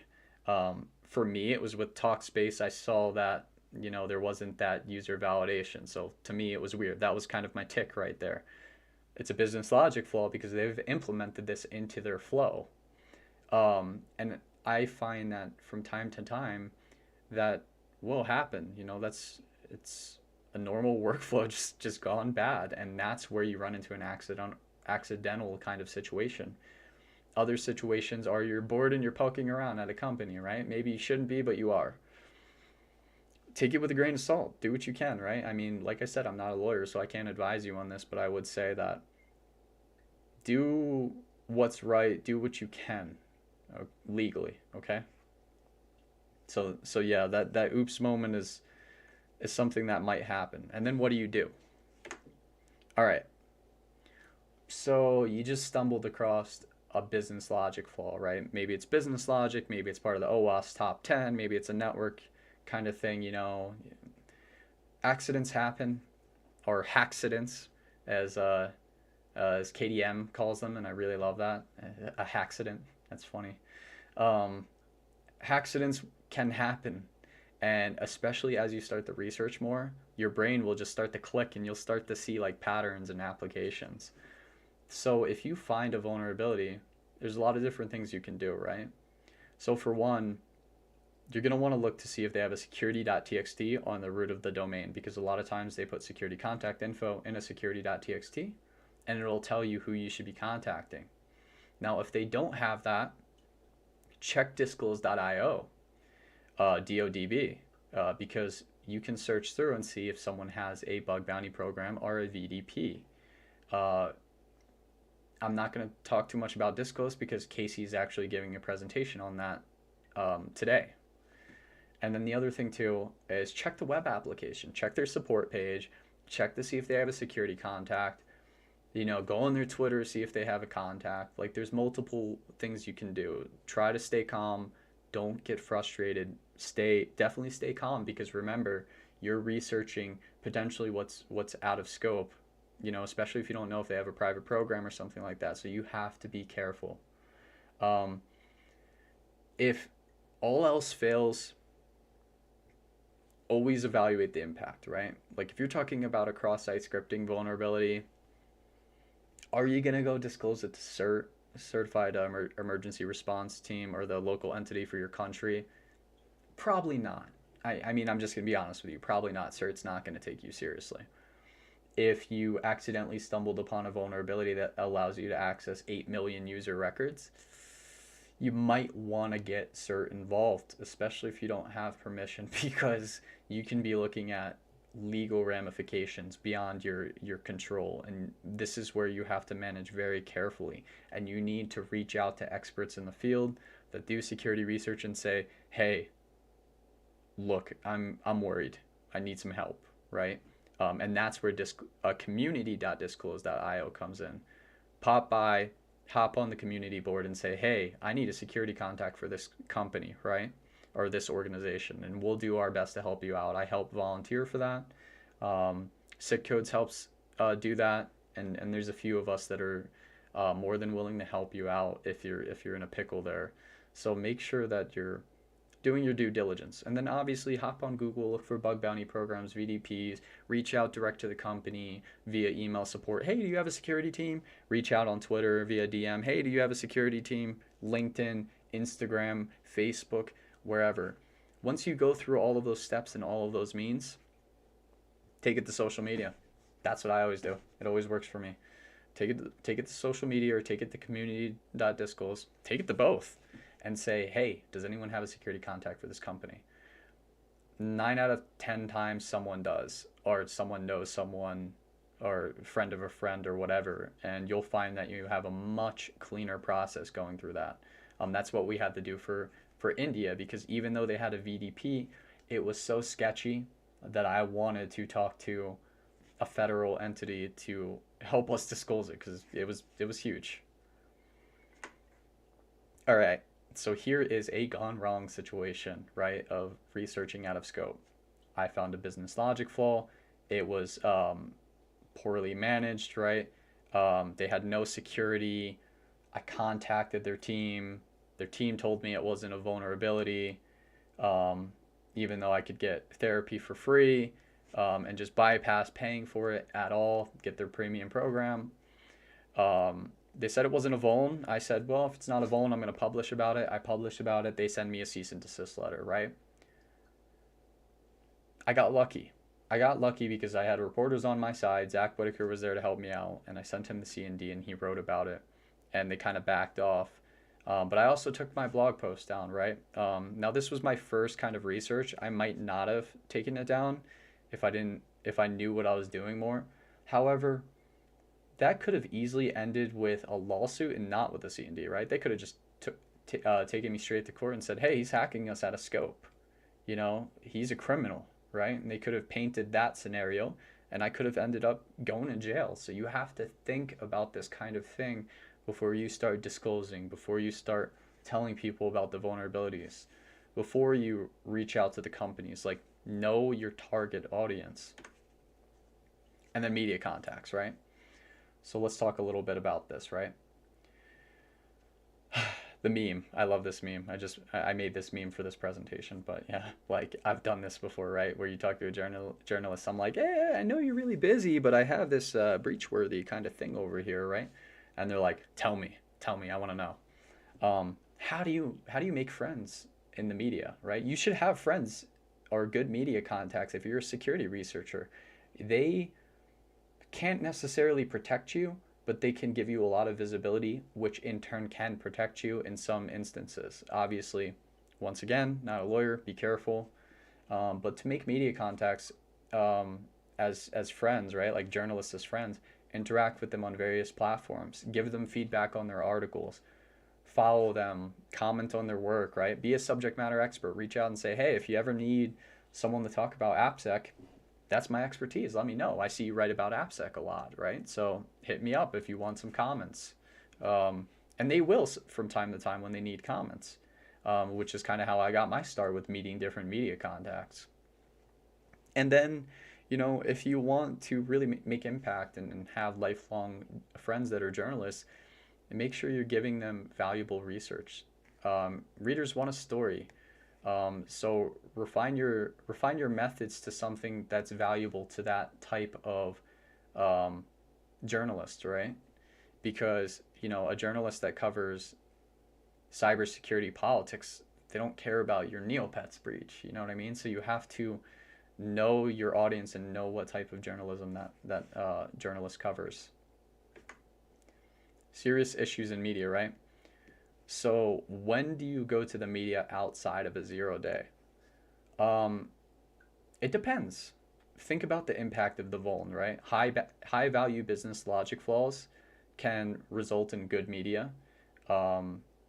Breaches, database breaches are huge. Breaches of PII, privacy issues, and other general issues with a lot of impact. If you don't know, feel free to hit up a journalist and be like, hey, do you care about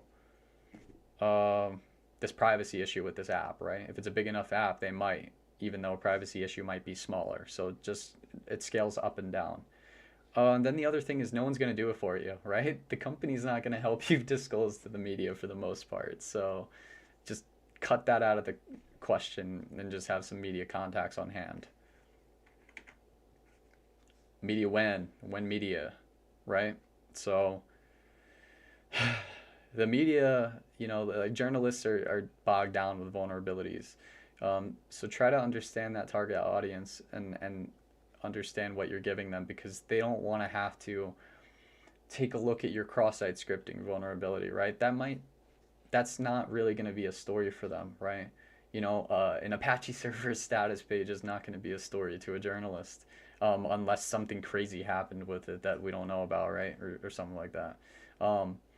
So develop these relationships with these journalists, but make sure that you're understanding why media is important, right? Like, people ask me all the time, why do you care about the media, right?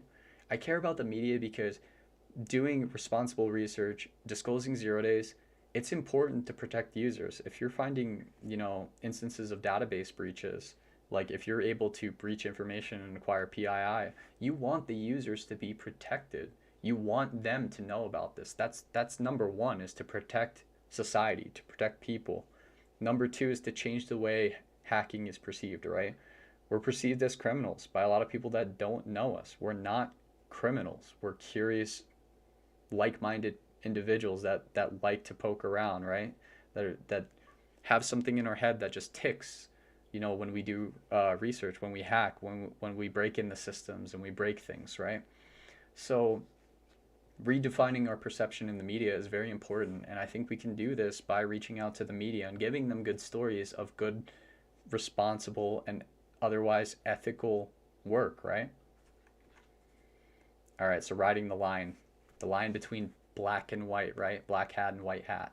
So if you can see over here, this is a tweet where I was talking about why I didn't escalate on Ford, about a 0-day that we found. Actually, Rob found it, Regex, and his friend Breaker, and it's a really big one. We're still dealing with it right now. But getting this kind of visibility it's riding the line a little bit. But I didn't disclose the vulnerability, so I feel safe to do so. However, just know that not everyone views this the same, and a lot of people don't like when you do this.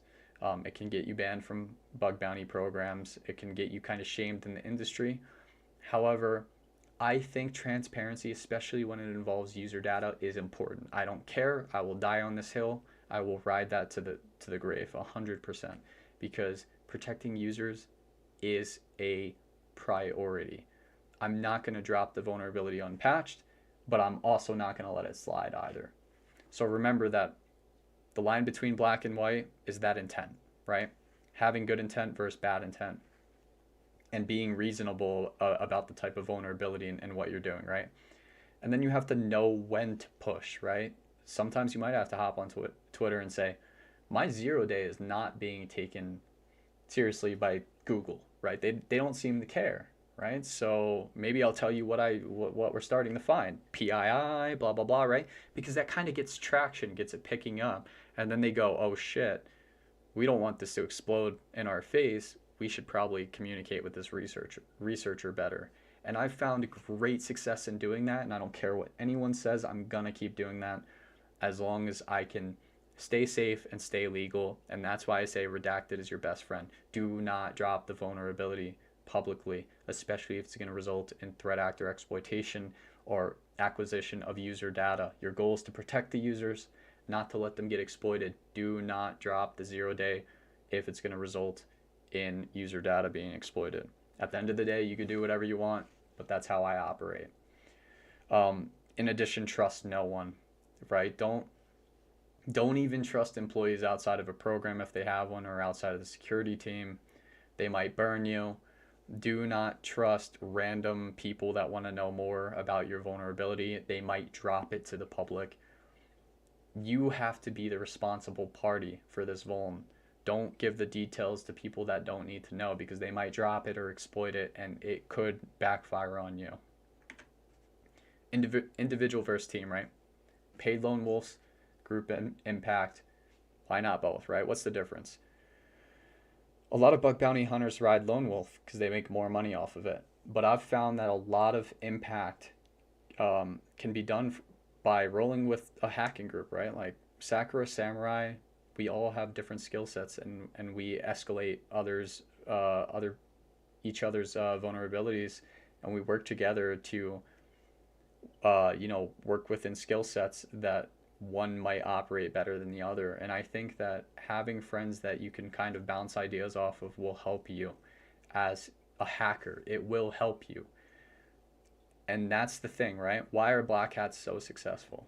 They're successful because they don't gatekeep. They don't say, no, I'm not gonna show you this SSRF. They drop a payload and they explain to you why the SSRF's working, how they used it to escalate all the way to remote code execution, like that kind of stuff, right? And if you're gatekeeping on your friends, you're not doing them a service. And if they're gatekeeping on you, they're probably not great friends. Like, if you want to be a successful hacker, You need to work with people. You need to help each other escalate vulnerabilities, fill in the gaps with different skill sets, and make waves, make impact. You can do it as an individual. It's not impossible.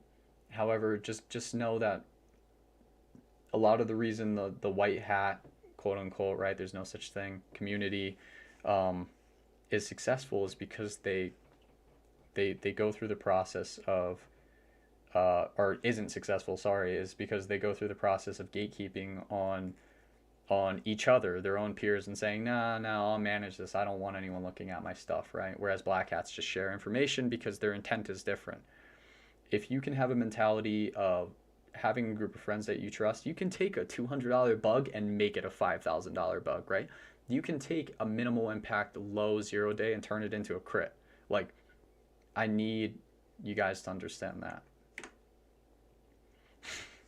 All right, scope. What is scope, right? Everything is hack the box if your IP says China. Okay, I don't condone that, all right? But I will tell you that scope is kind of a myth in a sense, right? Because threat actors don't care about scope, and if you're a program manager watching this video right now, watching this presentation, make sure you know that threat actors do not care about your scope. So stop limiting researchers to just one domain if you have 800 subdomains on that root domain, right? You're only hurting yourself at the end of the day because threat actors don't care. They don't. Security researchers and hackers with good intent sometimes don't care either. So just think about that, and researchers and hackers, be careful if you're going to research out of scope. Like I said, I'm not a lawyer. I don't recommend it. I'm not going to tell you what to do. Just be careful, right? Best practices. So workflow management stuff I use, Trello, Jira, to just make different tasks for media management, disclosure, write-ups, so on and so forth. And with these timelines, I keep it in my head. It helps me stay organized and helps the team stay organized, because I could go over to Sakura Samurai and say, hey, when are we finishing up this write-up or something, right? Make sure you're using VPNs. Very valuable to do so. Just the CYA, encrypted virtual machines that are that restore to a snapshot when you're done researching. I recommend this even if you're not a threat actor, just to keep yourself safe. And then limited data access, right? Like if you access PII, don't just go grabbing all the PII and looking through everything. Maybe check a few files to check if you think you can do so without causing big problems. But don't store this data on your computer. Don't do it. And shut up. Seriously, shut up. Don't tell people about your vulnerabilities that do not need to know. You will get burned. If not, in a year, 5 years. If not in 5 years, in 5 days. It depends. So just shut your mouth about vulnerabilities. Don't go spreading it. People spread it, right? You tell a friend, your friend says, I won't tell anyone. Then they tell someone. Then they tell someone else. Don't do it. All right. Last but not least, learning the hack. Like I said, I'm not going to talk about this much because I think at this point, if you're watching this video, you're really interested in 0-day research for the most part. So if you need to learn, try Hack Me, Hack the Box, Vulnhub, Portswigger Academy. Really great hacking books. There's a million of them. There's a Web Application Hacker's Handbook, Hacker Playbook 1 through 3, Penetration Testing by Georgia Weidman. She's coming out with a new one too. There's a lot of resources out there, so get in there. And then last, YouTube, friends, getting dirty, and just really just getting hands-on experience and trying for yourself, trial and error. And I want to leave you with one final thought. The hardest part of security research is not the actual hacking itself, but learning how to manage all of these processes together and keep yourself safe, keep your friends safe, and give that hacking community a good reputation, right? Because we don't want to look like stingy white hats that are allergic to getting down and dirty, but we also don't want to look like threat actors either. So just be careful and be safe. And I hope you enjoyed my presentation. So thank you for watching. Bye.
All right, we're back live.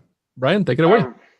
All righty. Next, we have Casey Ellis. He's the chairman, founder, and CTO of BugCrowd. And today's going to be talking about an introduction to Disclose.io and the current state of hacker safety. Casey, take it away. Thank you, Brian.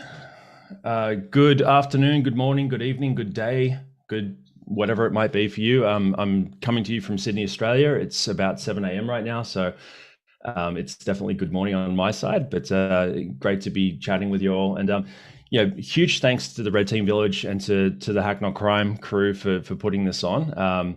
Just watching the lineup come together, to see all the talks so far. This is a subject that I'm just absolutely passionate about. And it's great to see kind of the work being put in to spread the word and get conversation going and have all that sort of thing happen. So thank you so much for having me be a part of that. And thanks for putting it on in the first place. I think it's great. My name is Casey. We've covered that off, some of the details here. I've got the hack persona and the hustle persona. I actually grew up doing security on a technical basis on the offensive side, and then moved across into entrepreneurship and business. Eventually became the founder of BugCrowd, and the rest is sort of history, I think, to some degree. There, we actually pioneered the crowdsourced security as a service model. So we didn't invent vulnerability disclosure and bug bounty, but we were kind of the first to come out with this idea of putting a platform in the middle to make it all work. So that's really the lens of a lot of what I'm going to talk about. This is not a BugCrowd talk per se. But a lot of what actually went into Disclose.io came from experience and some of the interactions and friction that I observed and the team observed with BugCrowd that's now kind of evolved into the things that we're trying to solve with Disclose.io. So let's rock and roll. Obligatory disclaimer. I am not a lawyer. Even if I was, I am not your lawyer. I've seen this come up a few times in talks, and I think that bit, like I often say that kind of tongue in cheek, but it is important to know, like listening to legal counsel from people who are lawyers, I think, is a really valuable thing to do. But if you're in a position where you really feel like you've got something you need to work with, get your own lawyer. That's a really important kind of call out there. I play a lawyer on TV sometimes, so like let's just roll with that. If in doubt, get legal help. So what we're going to go through is a little bit of backstory. Amit did a phenomenal job of covering a bunch of this before. Which is great because that means I can actually spend a bit more time just kind of digging into the project and where we're up to and how people can actually participate and help. And Harley, I think, did a phenomenal job as well on setting the backdrop around what's happening with various laws. But what I'll talk to briefly is how Disclose.io kind of came to be in the first place. What is it? How do I use it? What's new? And then a call to action. I think the thing that I would love out of this talk is for people to kind of understand what we're trying to get done here. To potentially identify ways that you can participate and help out, or at least go out and basically spread the good word. And you'll see why in a second. So this is a lot of content to fit into 30 minutes. I'm going to buzz through these slides. This deck is pretty heavy on links, like the different repos, the different things that we've got going on, and all that sort of stuff, like a directory and how to find your way around the project. It'll be up after this on SlideShare. And I'll be on the Discord as well if anyone wants to reach out and chat. So let's go. So problem statement. This is something that I learned as an entrepreneur. Done a bunch of fundraising and different things like that. So pitching is kind of my native space when it comes to storytelling, and you always try to start with the problem, right? Excuse me. In this case, really the problem is that from the law's perspective, we're here to talk about hacking is not a crime. The whole reason hacking is not a crime is a thing in the first place is the law thinks that hacking is probably a crime. Like CFAA, the Computer Misuse Act, all of the different laws that exist around the place, they, for the better part, don't really have a kind of an idea of good faith. It's like if you're hacking a computer, you're probably a criminal. So let's just start there. But that obviously creates problems for us that are trying to help out, right? From the organizational standpoint, people that want to actually engage that or receive input from that, the problem that creates for them is I need to create a legal exception for finders and hunters, right? The challenge that creates is that for lawyers, we're talking about still a fairly novel and fairly kind of uncharted area of law just in general. And what lawyers tend to do when they're uncertain about stuff is they basically just write a lot of words. You end up with policies and different things that are put out there that are really long. They're really difficult to read. They're full of legalese. There's all of these different things that honestly, you can't actually fault the lawyers for that much. That's sort of their job to do things completely. But the problem for the hackers is that they're probably not lawyers as they're reading this stuff. They might be ESL, English as a second language. And honestly, people rarely actually read the T's and C's fully. In the case of people trying to do proactive vulnerability research, it's usually just getting to the scope and getting going. So all of those things together, you can see our friend from South Park there, you're going to have a bad time. And honestly, this was something that we observed in the first, probably year of BugCrowd, all of these kind of different things existing as this sort of preeminent state. And then the problems that it creates. Like the biggest one from my perspective is that as a hunter, as a finder, as a security researcher, as a hacker who's trying to do work or trying to submit something that you found, you actually can pretty easily end up in a position where you're creating legal risk for yourself that you maybe didn't even realize was there in the first place. So the question we started asking ourselves, and really what I was noodling on a lot, was like, how do we make it easy to do this well? This is the piece that I think Amit closed off really well in her talk. And if you haven't, if you weren't there for the stream or to watch that live, I do encourage you to go back and take a look. We're not the first to stumble across this issue and try to solve it.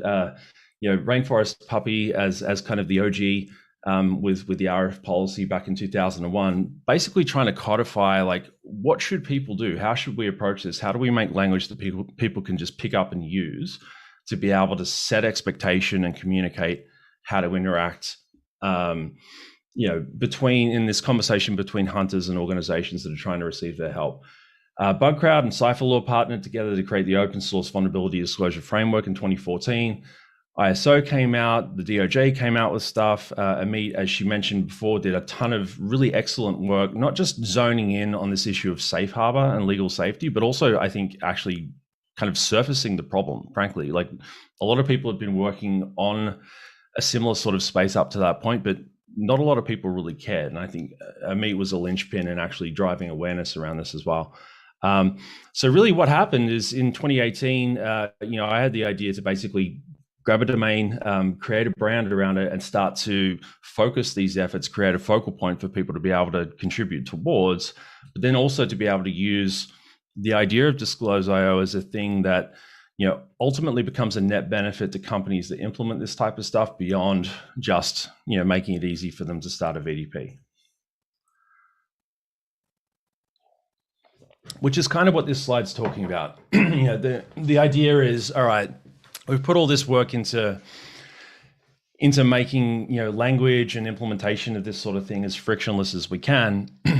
In 2018, the difference between then and 2014 when we first started working on this is that the concept of bug bounty programs and vuln disclosure, even the idea of a hacker being potentially a digital locksmith and not just inherently a burglar, that had become more common, more accepted. It had actually become almost perceived as a benefit. And I still feel like we're on that journey. There's a lot of distance to go there, which you probably just heard in John's talk with some of the pitfalls that can pop out. But we're at a point now where neighborhood watch for the internet, I think, is a fairly intuitive concept for the consumer and for really anyone, even people in the boardroom, to understand. And we're in a point in time where, you know, the risk of bad things happening through computers, I think, is fairly obvious as a possibility for basically everyone. So, yeah, the question became, how do we make the adoption of vulnerable disclosure programs with best practice go viral? How can we make this something that's such a obvious and clear thing for people to want to do,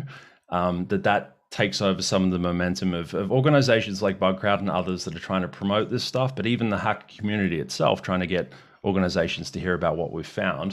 You know, how can we kind of create enough momentum for it to become a snowball that rolls down the hill, right? So really our vision within Disclose.io is a healthy and ubiquitous internet immune system enabled by security, research, reporting, and disclosure. It's the second time I've seen this screen cap of Karen so far. And honestly, like, shout out to her for I think creating a really good touch point for people to actually understand the ability for hackers to be helpful and not just harmful. She actually used the phrase internet immune system quite a bit in that talk. So I'm giving her some props where props are due.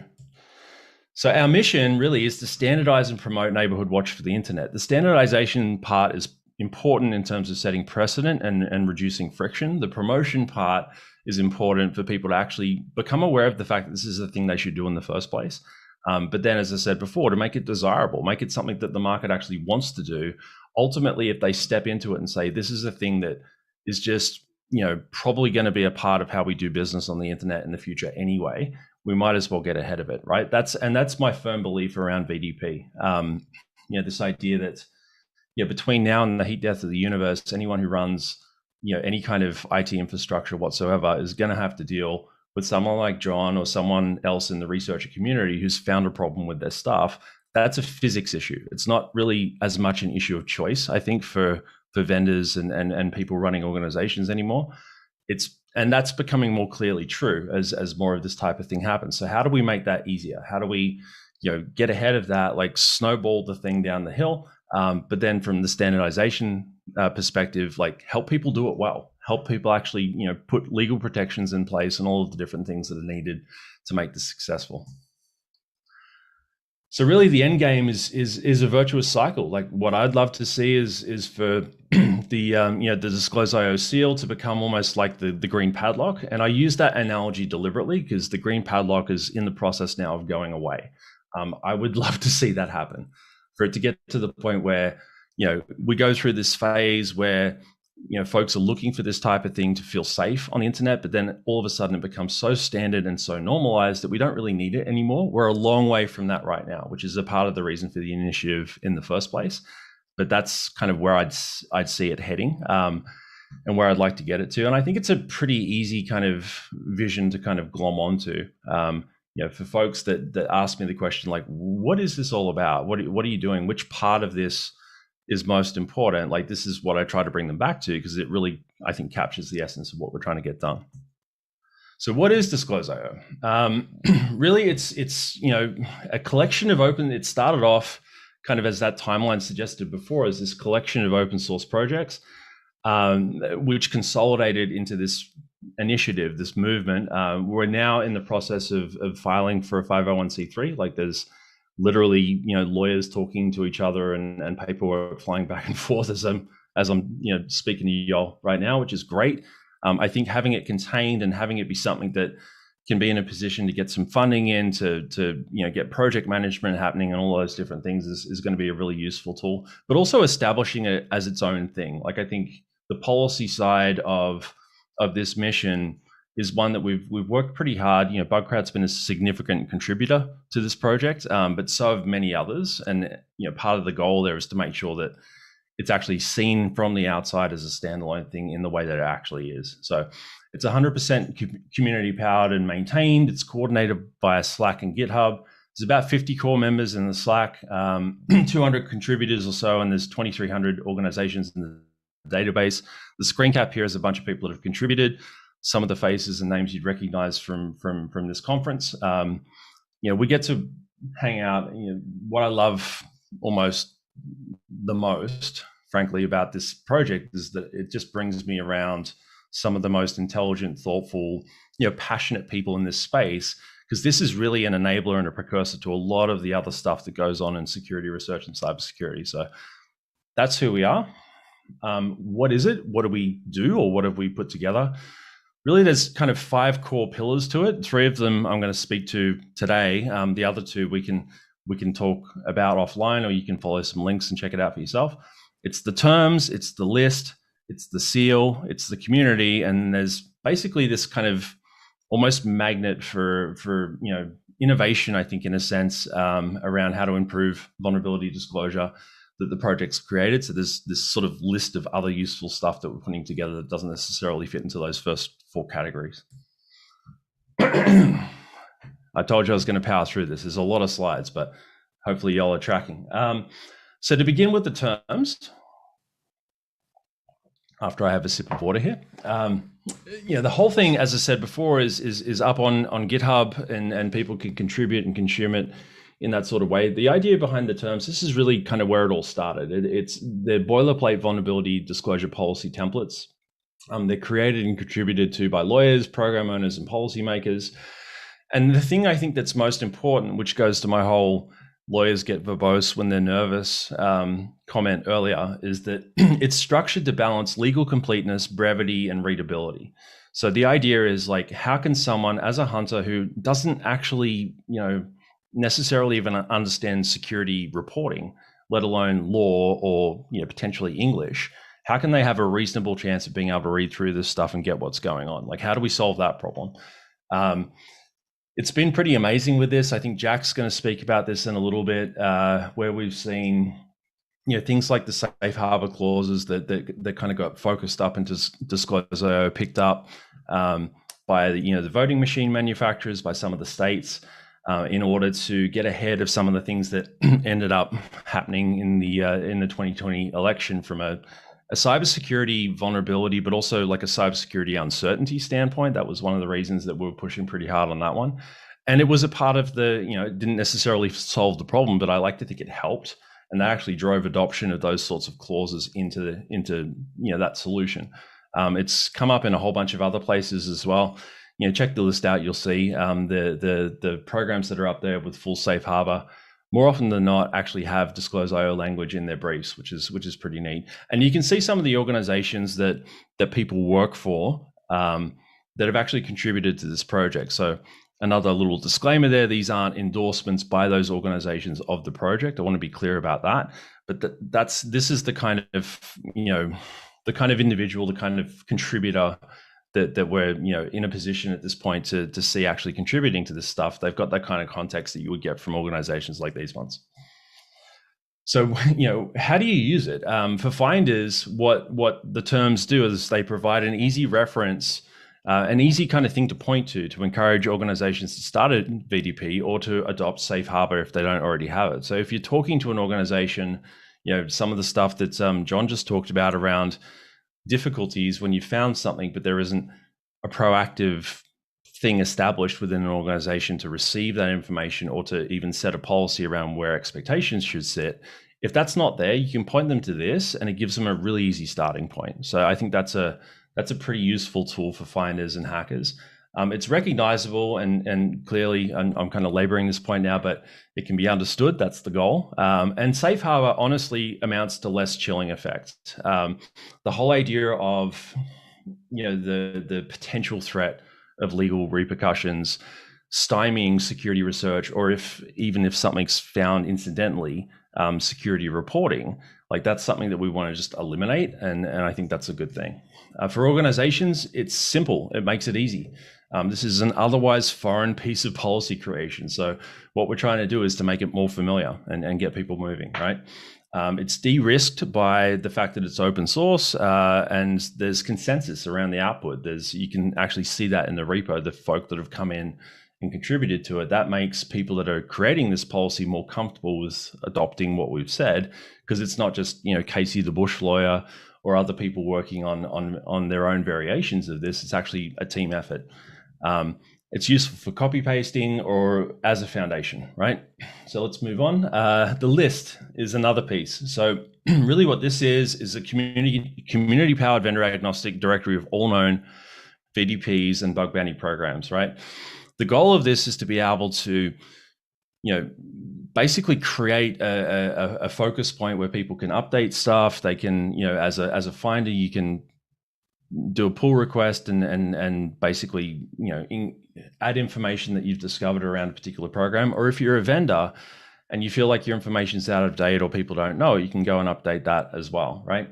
It's all CCA 4.0, so it's open source in that sense. It's done in JSON and CSV for readability and used basically by everyone. So, Bugcrowd actually powers its directory off this, and we've seen other people do that too. I think Hunters use this quite a lot. We've just added search and some other things.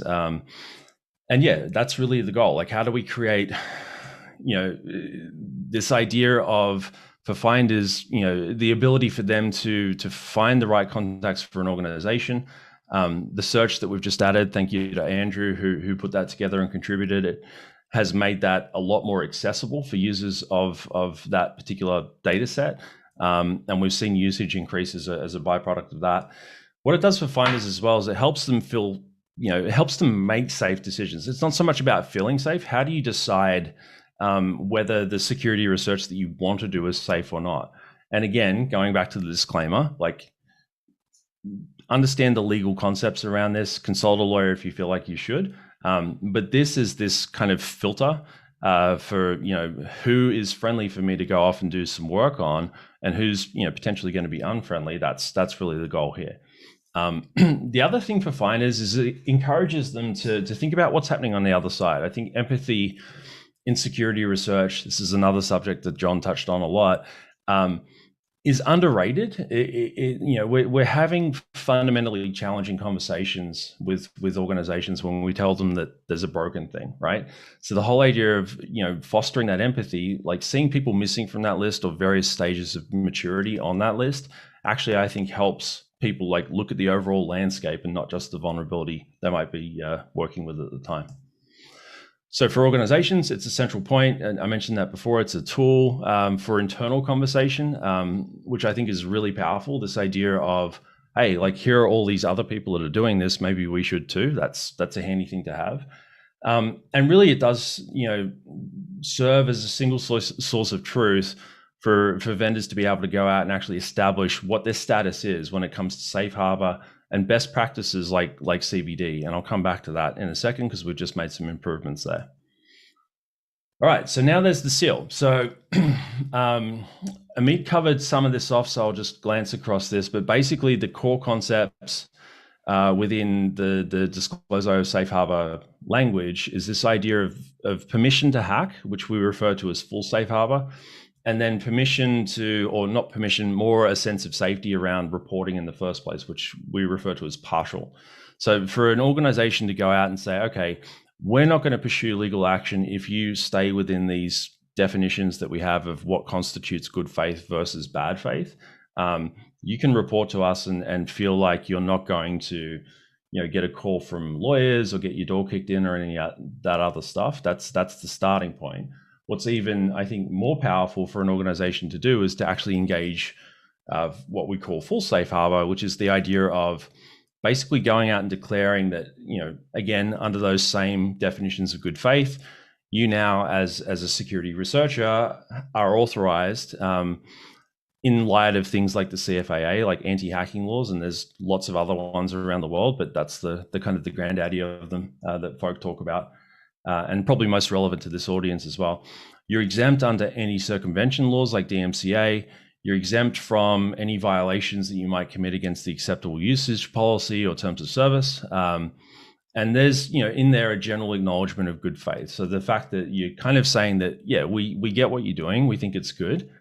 We don't think you're a criminal. We're actually being proactive about saying that as an organization so that you know where you stand.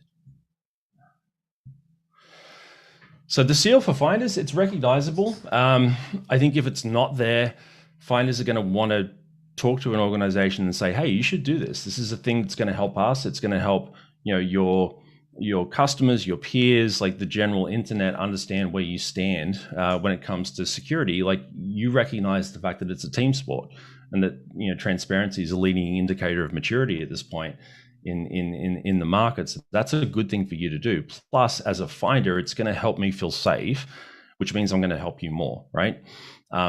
This whole idea of like transparency turning the security research community from a chilled observer into an active advocate, I think is a really powerful one. And that's what we've seen happen. Like a lot of the the more tenured bug bounty programs and vulnerable disclosure programs, they've got a really positive relationship with the hacker community because they've been saying this for a long time. I actually think that's one of the core reasons for that. So this helps speed that up and it helps make it obvious. You know, for organizations, it's a validated trust mark. It's this idea of, you know, I'm taking part in Neighborhood Watch for the internet. This is a thing that I'm doing. You know, that leads to the ability to actually promote that to peers, to customers, to the security research community, which I just mentioned before. And honestly, I think what I get excited about around this concept, like vulnerability research and VDP is one of the rare things in cybersecurity where you can actually explain it to your grandparents and they'll probably get it, right? Like if you talk about EDR or, you know, any one of these other like more technical security controls, they're going to get lost fairly quickly. But this idea of, you know, Neighborhood Watch, but for the internet, that's a pretty easy thing to grok. So that translates to greater consumer confidence and actually creates the potential for more sales, more people to actually trust that organization and choose it. I think for security just in general, like we've been sort of waiting for that type of thing for a long time. Actually, Amelie touched on this a little bit in her talk, this idea that, you know, traditionally we're an insurance policy. So how do we turn ourselves into a benefit and get all of these other things at the same time? If you put them all together, you can kind of see how this works. Like a company wants to create or update a program. They use the IO terms to help them do that, the disclose IO terms. They update the database. As a result, they're able to use the seal. Another company sees that and thinks, where am I up to with this? Like, this is a thing that seems to be becoming normal. I've been able to understand that more clearly and more quickly now. Go to 10. And that's a shout out to all the folk on this stream that cut their teeth on basic like I did. So, all right, let's talk about new stuff real quick. We're going well here. This is good. I was nervous about time, but I think we're going to track all right. And I'm looking forward to chatting on Discord if anyone wants to dig into any of this stuff. So really what Disclose.io status is an extension of, you know, the full safe harbor and partial safe harbor that I just talked about. Like, how do we create a recognizable ladder towards best practice, acknowledging the fact that most people don't do anything in the first place? That's kind of the status quo, right? So at the very bottom, you've got just this kind of core idea of I've deployed a security.txt and I want to point people to the right place if they've found something. At the very top, I think, you know, really the gold standard from my perspective at this point, and this is an open draft that people are, you know, very welcome to weigh in to on with their opinions on this. But my point of view is that, you know, full safe harbor with a proactive coordinated vulnerability disclosure timeline and policy, I think that's basically as good as you can get at this point. So how do we create, you know, the ability to mark out where people are on that journey and actually, you know, for them create this ladder to success. So if as an organization you only have security.txt, you look at the person on the top of the hill and think, I want to be there. Like, why are they there and I'm here? That actually is a really powerful tool to educate, you know, how things can be around how things can be improved. Another one which we just dropped, and again, this kind of goes back to the you know, the other stuff, this sort of almost yeah, as an entrepreneur, I love this, obviously, because I'm just an ideas guy and that's the kind of thing that switches me on. But this has been a magnet for people that want to find ways to improve the way that we get this all done. Like, how can you decrease the friction for a finder? How can you make safe harbor and kind of legal protections more obvious and all of those different things? So the idea with DNS security.txt is that we make security reporting information more accessible and authoritative. Basically what it is putting, you know, the equivalent of the security.txt standard in DNS zone files as a text record. And what that does is makes it more obvious. You don't have to hunt for it in the same way. You might not be looking in a well-known directory on a particular web server, but you're probably going to look at DNS if you're doing security research, so it jumps out at you straight away. The other thing is that, you know, text files and DNS is broadly considered as this kind of authoritative statement on behalf of the company. So if it's pointing to a policy, you can look at that policy and feel more confident that it's legit. So that's the idea there. And yeah, this got a shout out before as well. I think when people find something and they need help, or they need, they're concerned, there's fear involved potentially in reporting an issue, or they just can't find the right person. There's a handful of people, of which I'm one, not a handful, a couple of dozen of people that, almost invariably get the phone call when folk are in that position. And I think that's awesome. But what I'd love to do is to be able to share that load out and actually make that process more sustainable. So we've created a community, and really the core focus of that is that if you're in a position where you've got questions around how to do it properly, how to get in touch, like needing help, getting in touch with the right person, any of that sort of stuff, you can basically go on there. There's volunteers like John, myself, Randy, others, who will basically support you in trying to get your information to the right place and guiding you along the way. Like, this is an inherently sketchy thing, I think, for finders to do for the first time, as well as on the recipient side. Now, I mentioned before this idea of having a problem being pointed out as this kind of confronting experience. I think it is just as scary for the people that are finding things and trying to get them to the right place. So the whole idea is, like, how do we bring a community around that and actually support it and help it roll forward with less friction, and ideally less like rough edges, less of the kind of misunderstandings that you hear about a lot. All right, so if you're still with me, awesome, great. We as I said, plowed through a ton of stuff, and I'm just about to finish up here. Look, really what we're looking for, and what I would love to see, I think what everyone who works on the project would love to see is for more involvement. If you want to look at the front end of it, the database link is there. The community, which I just mentioned, you can join at community.disclose.io. If you're in a position where you can start a VDP, or if you've got one that doesn't have these kind of legal provisions that protect researchers in its language, and you're looking for help in actually moving that forward, go check out the terms, because they will help you. And from just a general project standpoint, we're always looking for folk to help out and pitch in from a coding or design or legal standpoint. If you're interested in that sort of thing, hit me up or hit us up rather, because this is a shared mailbox at hello@disclose.io, or via Twitter. And that is the end of that. Awesome. Thank you so much, Casey. Thank you for supporting the Red Team Village and Hacking It's Not a Crime. Amazing presentation. And again, call to action to everybody. Please take a moment and visit the resources that Casey just mentioned right now. And if you have any questions for Casey, he's going to be hanging around in Discord. All the information is in the bottom of the screen. So once again, Casey, thank you again for your time today. We're going to go on a brief break, and then the next presenter will be here in the next few seconds, actually. So we'll be back.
All right, welcome back, everybody. And without any further ado, I'll pass it back to Philip. Hello, welcome everyone. We got a great speaker coming up, keeping on track with the rest of the awesome speakers we've had today. Our next speaker is Kurt Opsell. He is the Deputy Executive Director and General Counsel for the Electronic Frontier Foundation. In addition to representing clients on civil liberties, free speech, and privacy law, Opshel counsels on EFF projects initiatives. He is the lead attorney on the Coders' Rights Project and is representing several companies who are challenging national security laws before joining EFF. He worked at Perkins Coie, where he represented technology clients with respect to intelligence, intellectual property, privacy, defamation, and other online liability matters, including working on Kelly versus Arabsoft, MGM versus Grokster, and CoStar versus LoopNet for his work responding to government subpoenas. He is proud to be called a rabid dog by the Department of Justice. Prior to Perkins, he was a research fellow to the Professor Pamela Samuelson at UC Berkeley School of Information Management and Systems. He received his law degree from Bolt Hall and undergraduate degree from UC Santa Cruz. He has co-authored Electronic Media and Privacy Law Handbook. In 2007, he was named as the Attorney of the Year by California Lawyer Magazine for his work on O'Grady versus Superior Court Appeal. In 2014, he was elected to the Usenex Board of Directors. Thanks, and thanks for joining us today, and look forward to your talk. Yeah, thank you. Thank you for having me. A pleasure to be here. What a great lineup of folks we have. So yes, so I'm Kurt Opsahl. I'm with the Electronic Frontier Foundation, and I'm here to talk to you about vulnerability research and reporting, trying to give some practical advice, things you should do or try to avoid when you are dealing with a vulnerability. But I'll start off with a little bit to tell you about the EFF and the Coders' Rights Project, some of the legal and policy issues that we're trying to achieve through the Coders' Rights Progress. But mostly this is going to be trying to be at least practical tips, so research tips, and good and bad practices for disclosure. So starting out, what is the EFF? Hopefully many of you are familiar with it, but if not, it is a nonprofit organization founded in 1990. So we've been around, this is last year was our 30th anniversary. And since its founding, EFF has been championing things like privacy, free expression, trying to promote innovation. We use tools like impact litigation with our lawyers, policy and grassroots activism. And we have some technologists who try to make freedom enhancing software in order to try and find technical solutions for some of our problems. And one of those projects is the Coders' Rights Project. And this is something that EFF has cared about for a long time, trying to help people who are programming, who are doing research, to be able to do that research and build a safer internet. So a lot of people that we work with are security or encryption researchers. Now they're doing great work. You all know this, you know that by finding vulnerabilities, disclosing, talking about them, this enhances security for everybody. But nevertheless, we have had for many years problems where researchers are facing legal threats, legal challenges that may make it harder to do the work that keeps us all safe. So why do we care about vulnerability disclosure? Well, it's the free flow of information and the uninhibited exchange of ideas that this enhances security research by allowing people to obtain knowledge from other people, try to avoid making that problem or making that mistake in the future. It also enhances the overall security, because if a problem is with one company, it may be with another company, and they can fix it before it spreads. We're also big supporters of free expression, the First Amendment, which protects disclosure about security things, including code. Proof of concept code, for example, is often controversial, but I think it is protected by the First Amendment. Now, there's also a lot of talk about what is responsible disclosure. And the thing is that the responsible disclosure, what is responsible, is very dependent on the circumstances. So, for example, there may be a circumstance where the most responsible thing to do is to give a vendor plenty of time to solve a vulnerability before you disclose that to the public. And another thing, the vulnerability might be so bad and so difficult to solve that it's more appropriate to warn people away from that product because they're at risk Maybe that's a exploit being used in the wild. And so an immediate disclosure is appropriate. So how to do disclosure, what is ultimately responsible is going to be so circumstance dependent that we don't want the law to be policing what that is. So a foundational issue for the coders' rights partners is that code is speech. This is something that EFF helped establish in the 1990s, a critical case there, Bernstein versus the United States. This was dealing with an open source encryption code that was accused of violating some sanctions laws for being published on the internet. Because for a while, at least, there was a notion that you could not export strong crypto. So there were import or export crypto and domestic crypto. And if you put strong crypto on the web, they said, well, maybe you're exporting it. And in that case, I have a quote here from Marilyn Hall Patel. This was an early decision in the case that eventually went up to the appeals court. But I like the language here to just show, like, looking at it like it's just a language, it's a way of communicating. Code is a way of communicating the same way that other languages are and should be protected by the same rights. So the project goals, we want to protect vulnerability disclosure. We want to make the world safe for pen testing tools. Oftentimes the same tools that are very useful for penetration testing are the tools that could be used by someone acting in bad faith to hack something. And if you try and ban those tools, you'll ultimately make things less secure. Also, proof of concept code can be very useful, even though it can be used in a bad way. We also are trying on the policy level. We want to discourage overly broad anti-hacking laws. There are many anti-hacking laws. They're often quite severe. They have high penalties. And one of the things that really is a tragedy is when the remote chance that someone might be caught up in a anti-hacking law discourages the research, because you don't want to take a 10% chance of going to jail, even though you're 90% likely it's going to be fine, because the penalties are so severe.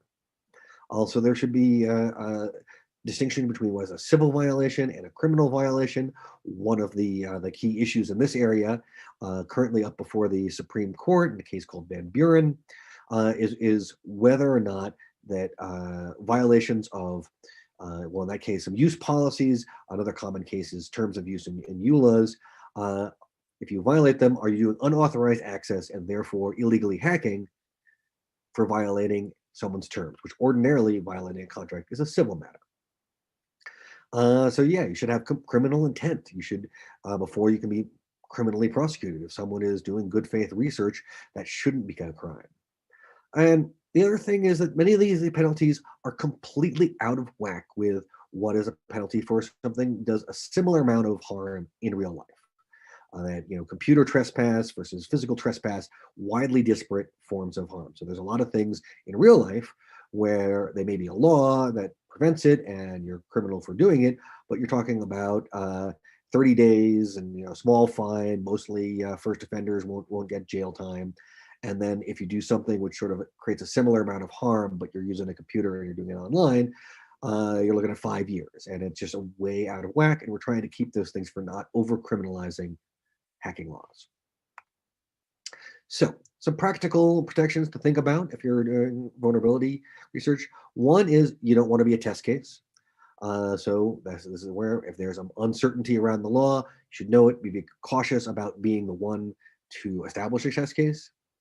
Nevertheless, improving security is vital work. It's something that is worth doing. So how do you do that? Well, try and reduce your risk with best practices. Now, unfortunately, not all vendors are ready for vulnerability disclosure. So a lot of this talk is going to be focusing on vulnerability disclosures in a situation where they don't have a bug bounty program. They don't have a structured thing. They haven't gone through and adopted the disclose.io you just heard about, safe harbor provisions, but instead you're encountering somebody in the wild. So what is this talk? What isn't this talk? Well, I'm not trying to give a morality tale or a formulaic approach to disclosure. And one thing, sir, this is definitely not legal advice. EFF does give legal advice, but we're giving the legal advice that is a one-on-one conversation protected by the privilege, not a presentation to the world. So you're starting some security research. What can you do to be better positioned so you can disclose that later? Well, a couple of things to get ahead of the game before you're starting research. Do it on your own equipment, accounts, networks. One of the key aspects of anti-hacking laws are unauthorized access. So if you're hacking on your own machine, you authorized it. You are the one who owns it. You can authorize it. You can avoid a lot of CFAA problems by working on your own equipment. Then, if you're working with somebody else's equipment or service or online service, do you have to agree to their terms of service or their end user license agreement? For example, if you buy something used, you can often get it without having to go through a step where you're agreeing to a terms of service or a EULA. And some of the problems you may occur in finding a vulnerability, if you had to sign up for a service, you had to agree to a license agreement, that gives a angry vendor an avenue of attack to say that you breached that EULA, you breached that contract, and therefore they have some angles to attack you. Also, look for bug bounty programs. Say, like, if there is one, this often gives you what the terms are, how it's going to be. Very valuable information to know beforehand. For example, they might say, totally go ahead and do some research on us, but create a special account to just do it on that account instead of doing it on a regular account. So, I mean, that is something that you can do before doing the research and save yourself some trouble later. Also, consider the optics. Consider how it's going to look, both to the other side and, if necessary, to a prosecutor or a court. Are you going to look like you're a bad actor, or are you going to look like you're a good faith researcher?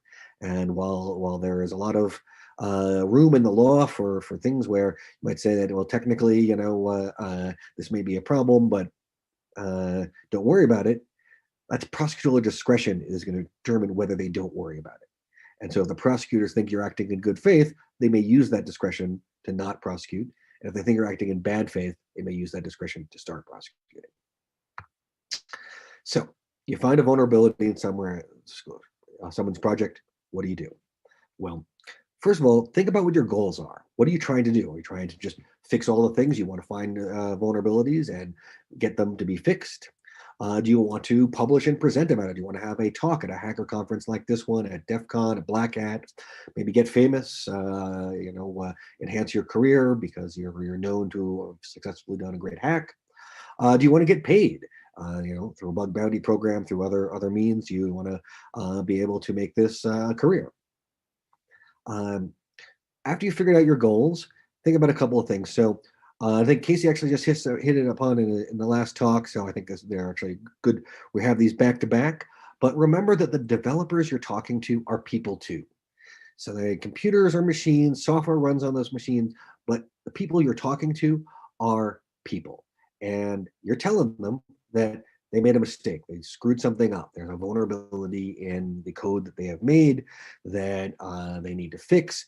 And so it's inherently something where you want to be sort of sensitive to the human aspect of the person on the other side, and hopefully get into a mode where you're working together to fix a problem and they're understanding about how problems happen. But in your interactions with them, if you understand that they're people and react to them like they're people, that will help smooth the path. Also, do your homework. Try and get a little bit more information before you move forward with a disclosure. There's a lot of ways to do that. Like, do they have a submission process to present them with vulnerabilities? So, for example, the disclose.io has a list of many vulnerability disclosure programs and bug bounty programs. Check that out. Other sources, you might, just do Google searches or DuckDuckGo searches to figure out what they have already and what they say about it. Also take a look at some other things, like what is the company's history? Do they have a history of going after security researchers? Or have they never interacted with a security researcher? One of the areas where we have found sort of the most difficulties in vulnerability disclosures are when talking with an industry that is encountering security researchers for the first time. So their CEO said, hey, we need all the toasters to have IP addresses. And they're like, great, we will make internet-enabled toasters. But they, prior to that, have just made regular toasters, and they really have no idea what the security community is, or how that somebody might actually take apart their toaster, figure out how it can be remotely controlled to set a house on fire, and then someone tells them that, and they freak out. This is one of the challenges, because more and more things are getting internet enabled. Internet of Things has a lot of players that don't have prior experience dealing with the possibility that someone might point out a flaw publicly about their product, and they're really worried about it. So in that case, might be proceed with a little bit more caution. The other thing, you want to find a person to disclose to. So ideally, the person who developed it, someone who really understands it, or maybe the company has a team, a security team, or some other team that responsibility includes security. Getting it to the right person who knows what's going on will be very helpful. If it goes to other teams like the legal team or the PR team, then it's more likely to be looked at through a lens of, are we legally liable? Is this going to be a problem for us legally? Or is this going to be a problem for our public relations? And that can create more tension and difficulty than if you're just talking to the actual coders who worked on the project managers who understand it, can hear what you're saying, and work to deal with it. So ideally, you don't want to just email customer service at the company's name. But sometimes, you get stuck. You can't find those things. So this is a great opportunity to try and reach out, to some of your friends in the security community. Do they know somebody there?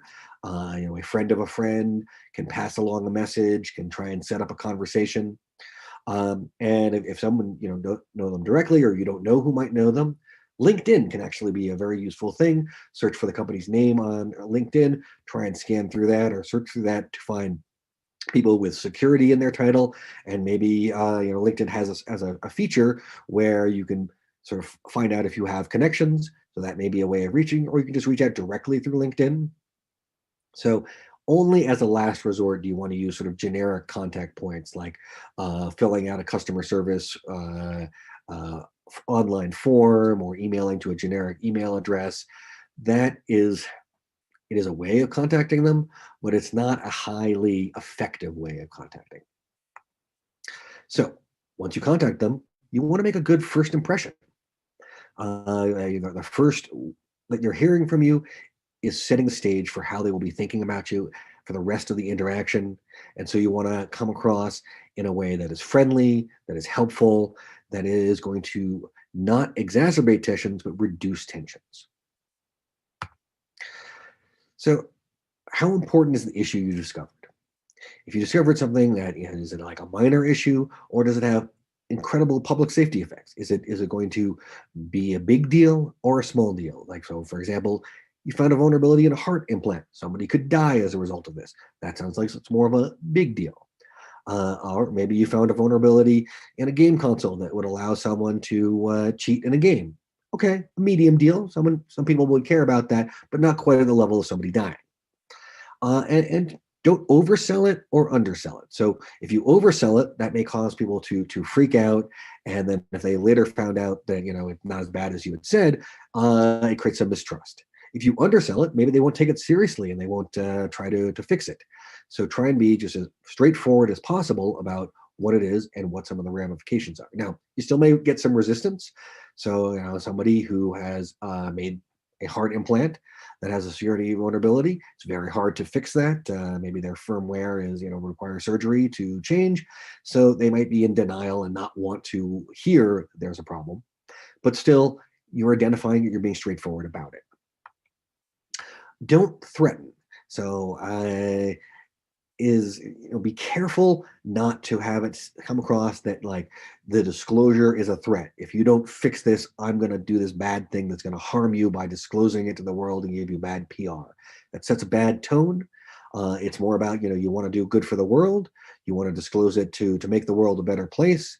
And you want to give them a heads up about it to try and get it fixed ahead of time. Friendly tone, not a threatening one. And also, like, don't make demands on or ultimatums. Oftentimes that can lead in a very dangerous direction. So, for example, sometimes it comes up where people are thinking, I can get paid for this. This would be great, but they don't have a bug bounty program.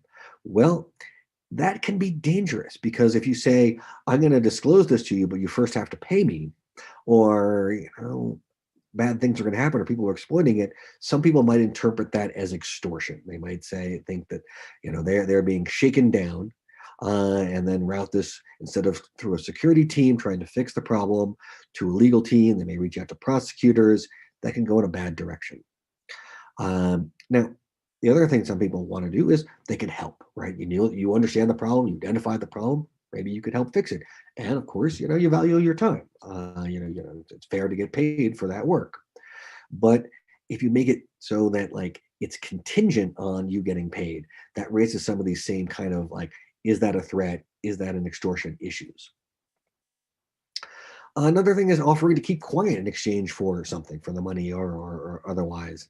Again, this has been led to the sort of the notion of like, you are saying, unless you pay me, I'm going to say this bad thing about you, and that can lead to a notion of extortion. And also, if you end up signing an NDA or offering to keep quiet, if your plan is to ultimately disclose, to give a talk about it, to use this to enhance your reputation, your career, if you sign something that says you have to keep quiet about it, that really can mess up your plans to use it later, to go ahead and talk about it. So, think about that. There may be times where it is fine to agree that you won't disclose it for a period of time while they fix it. That is often the case in vulnerability disclosures, but for a forever ban may be very limiting, and you'll be regretting it later. And don't say too much too soon. So, especially if you found something like, the crown jewels, you've hacked into KFC and you found their secret herbs and spices. If it happens like in the first conversation, it can really set a bad tone because they could cause some fear or panic on the other side. So, you might want to establish some communications and trust and before sort of revealing how bad it was. And, having the relationship first, establishing it, and then escalating to what the situation is can be an easier way for the other side to take it. Now, some of these processes, you might want to contact a lawyer, and that's one of the things that the Coders Rights Project offers. You can reach out to us, and we can either try and help you as lawyers or refer you to lawyers. So there are many things that could come up where you probably would want to speak to a lawyer before disclosing.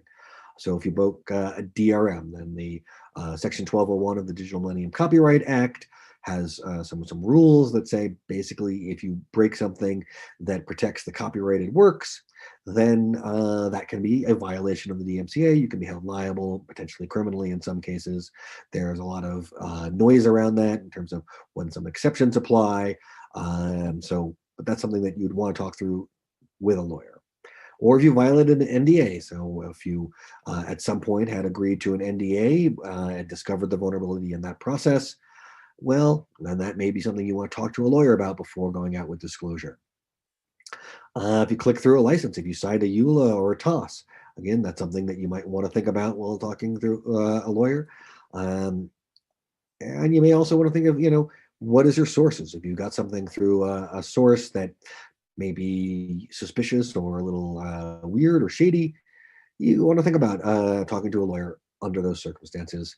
And another one very commonly comes up is perhaps everything that we find for the research, but you may actually face some blowback from your lawyers. Perhaps this is a client or a client that they want to have, even if they don't have yet, and your employer may have some issues for you if you go ahead and do disclosure.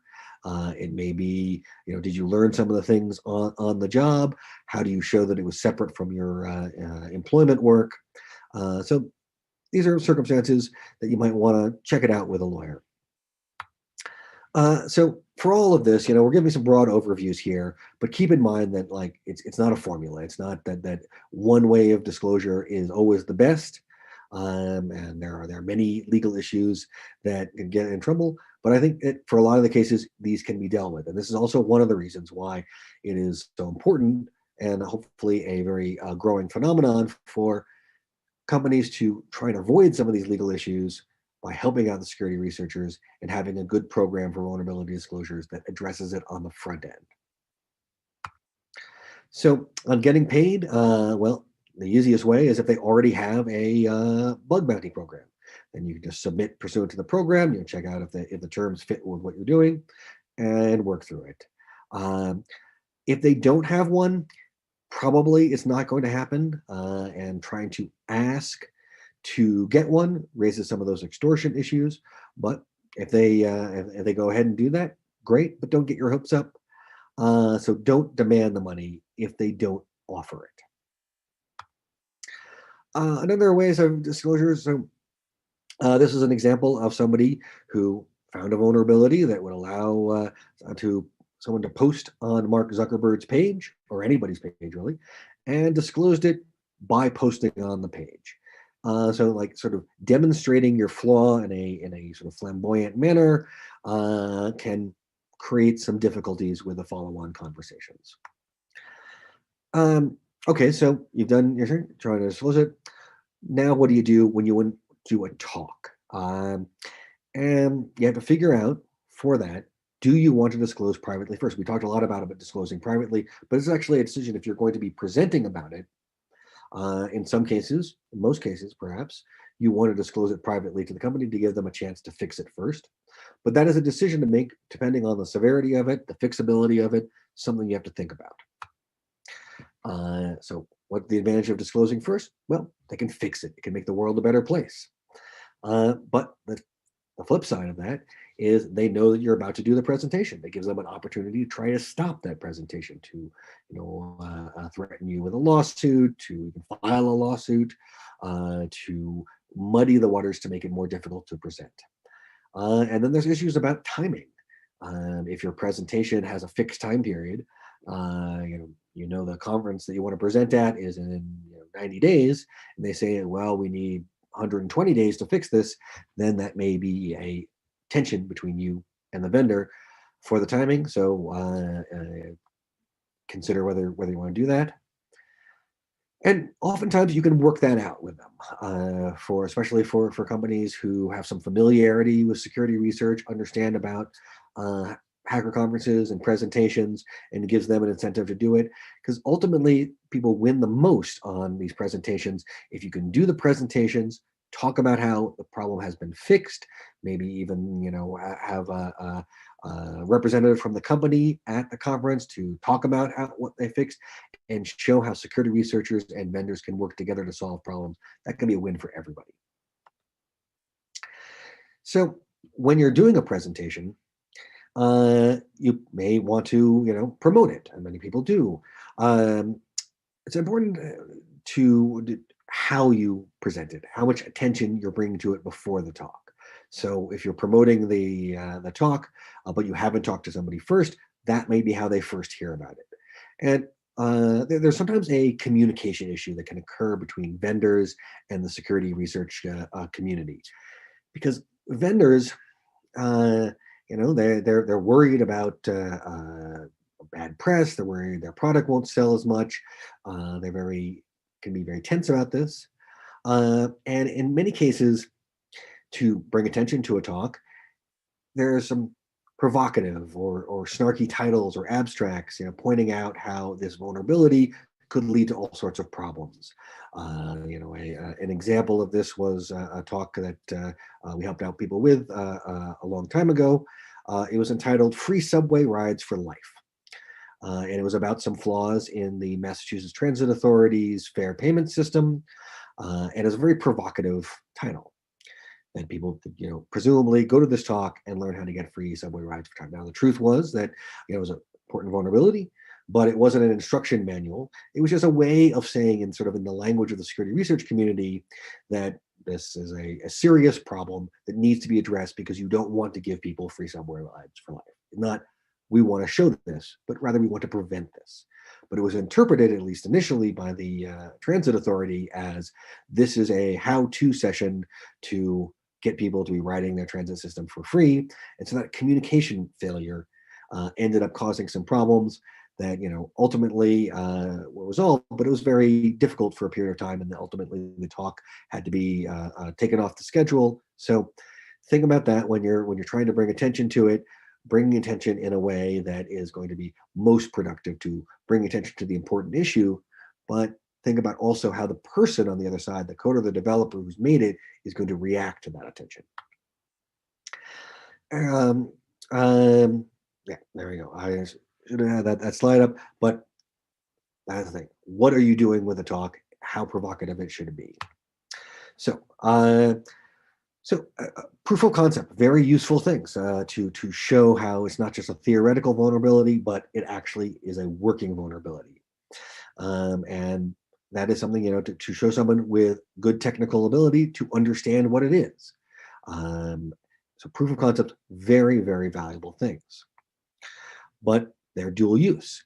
A proof of concept could also be used, or maybe with some modifications and adjustments be used to be able to execute and exploit the vulnerabilities. So most likely, the more likely the audience is to use the information to break the law, the more risk there is. So if this is something that a proof of concept that any script kiddie could download and start exploiting a vulnerability right away, that is going to raise the tensions.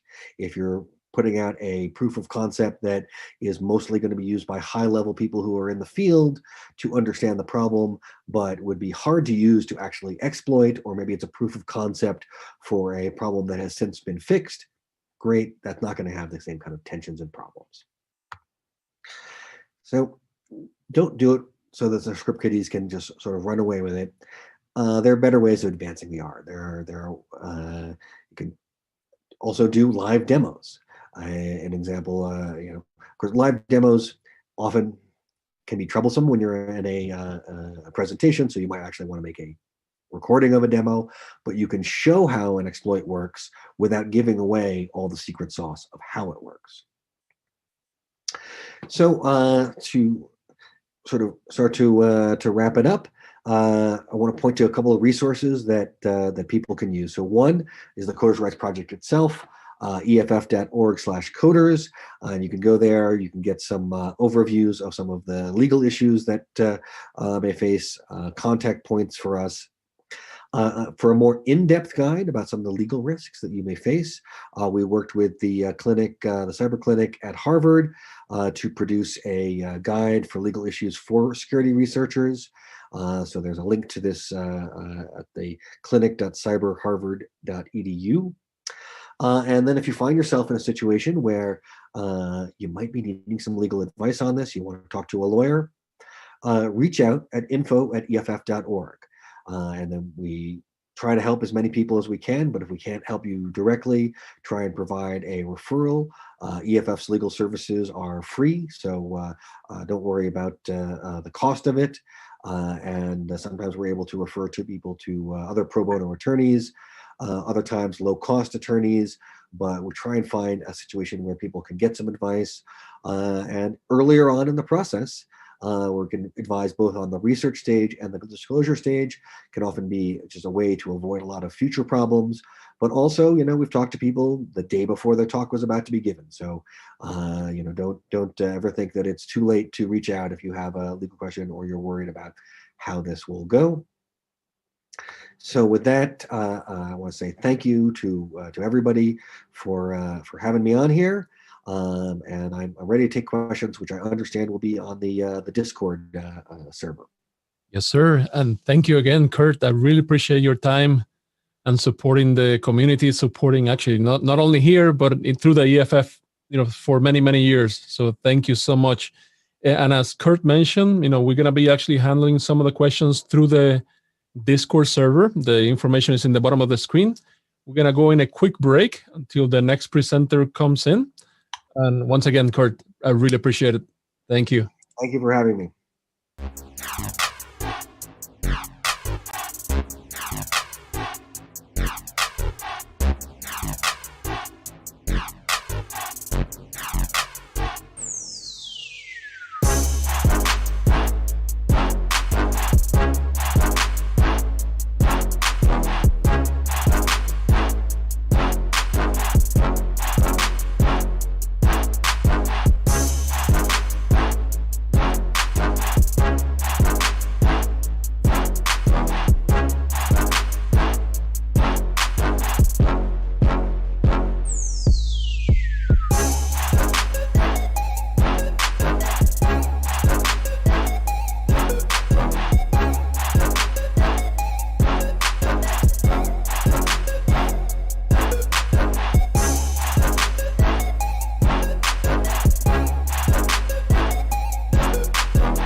All right, we're back live. Philip, take it away. Thanks, Omar. So it's an honor to announce our next guest. Most of you will know him as CyberSec Stu, but Stuart Peck heads up the cybersecurity strategy for Zero Day Labs. Stuart has over 13 years experience in the information security industry, including delivering threat intelligence, social engineering, incident response projects. He is also an expert on open source intelligence and is regularly asked to deliver talks on the latest attacker trends facing organizations today. Stuart has been featured in leading news sites, including Security Affairs, The State of Security, ZDNet, Bleeping Computer, The Daily Mail, and the Tribe of Hackers Blue Team book. He is a 3-time Black Badge winner for Trace Labs Global OSINT Search Party competition for missing people and volumes of National Child Protection Task Force, using the skills to find missing children and organized criminals globally. Stuart founded the Many Hats Club in 2017, a large community that has organized 2 conferences raising over $30K for profits, hosted CTFs, and a podcast. Welcome, Stuart. Excellent. What an introduction. Thank you very much. And it's an honor to be introduced by you, Philip, and also an honor to be here today. So yeah, I'm going to do a talk on why you should build a community. And in my infinite wisdom, I thought it would be a really good idea to deliver this talk in using Discord. And actually, it turns out it's possibly not the best medium for delivering a talk. So we'll see how this actually goes, and please bear with me on this. But yeah, as Philip said, I'm Stu. You can find me on Twitter under CyberSec Stu, or you can find my community, the Many Hats Club, or you can find one of the projects which I'm about to release, which is Venari, which is an open source intelligence VM, which will be releasing very, very shortly, and we're doing some pretty unique stuff for that. Also, the conference which I run, conferences I ran, which Philip mentioned, IsolationCon and ConInt also as well.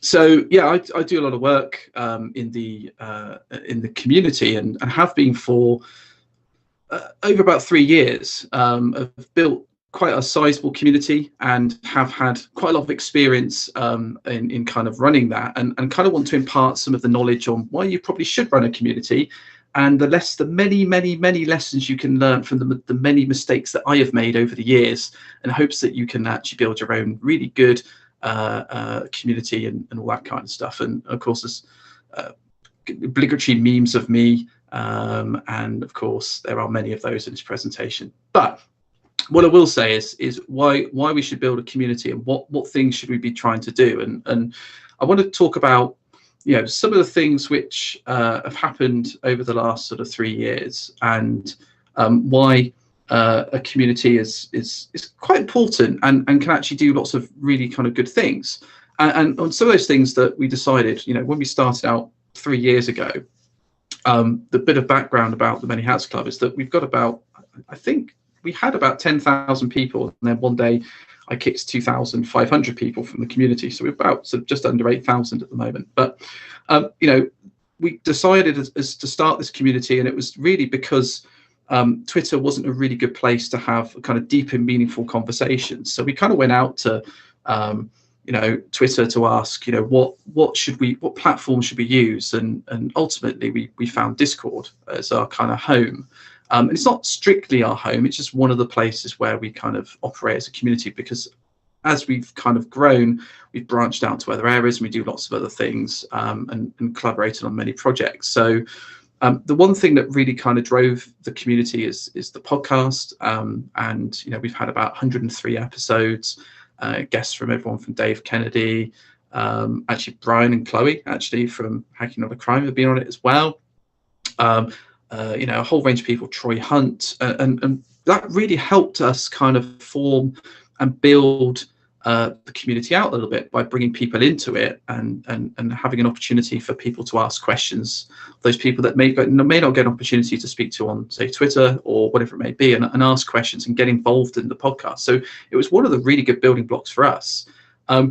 one of the things that I think that really helped, and one of the things I wanted to try and do with this community was to try and use it as a platform to raise money for nonprofits. So last year we decided to do our first kind of virtual conference, and we raised about £10,300 for Médecins Sans Frontières, or Doctors Without Borders, and that was a really, really good, one day, 3-track conference, after parties, all that kind of stuff. And the sole purpose of that was to really knowledge and learning and all that kind of great stuff, but really to raise money.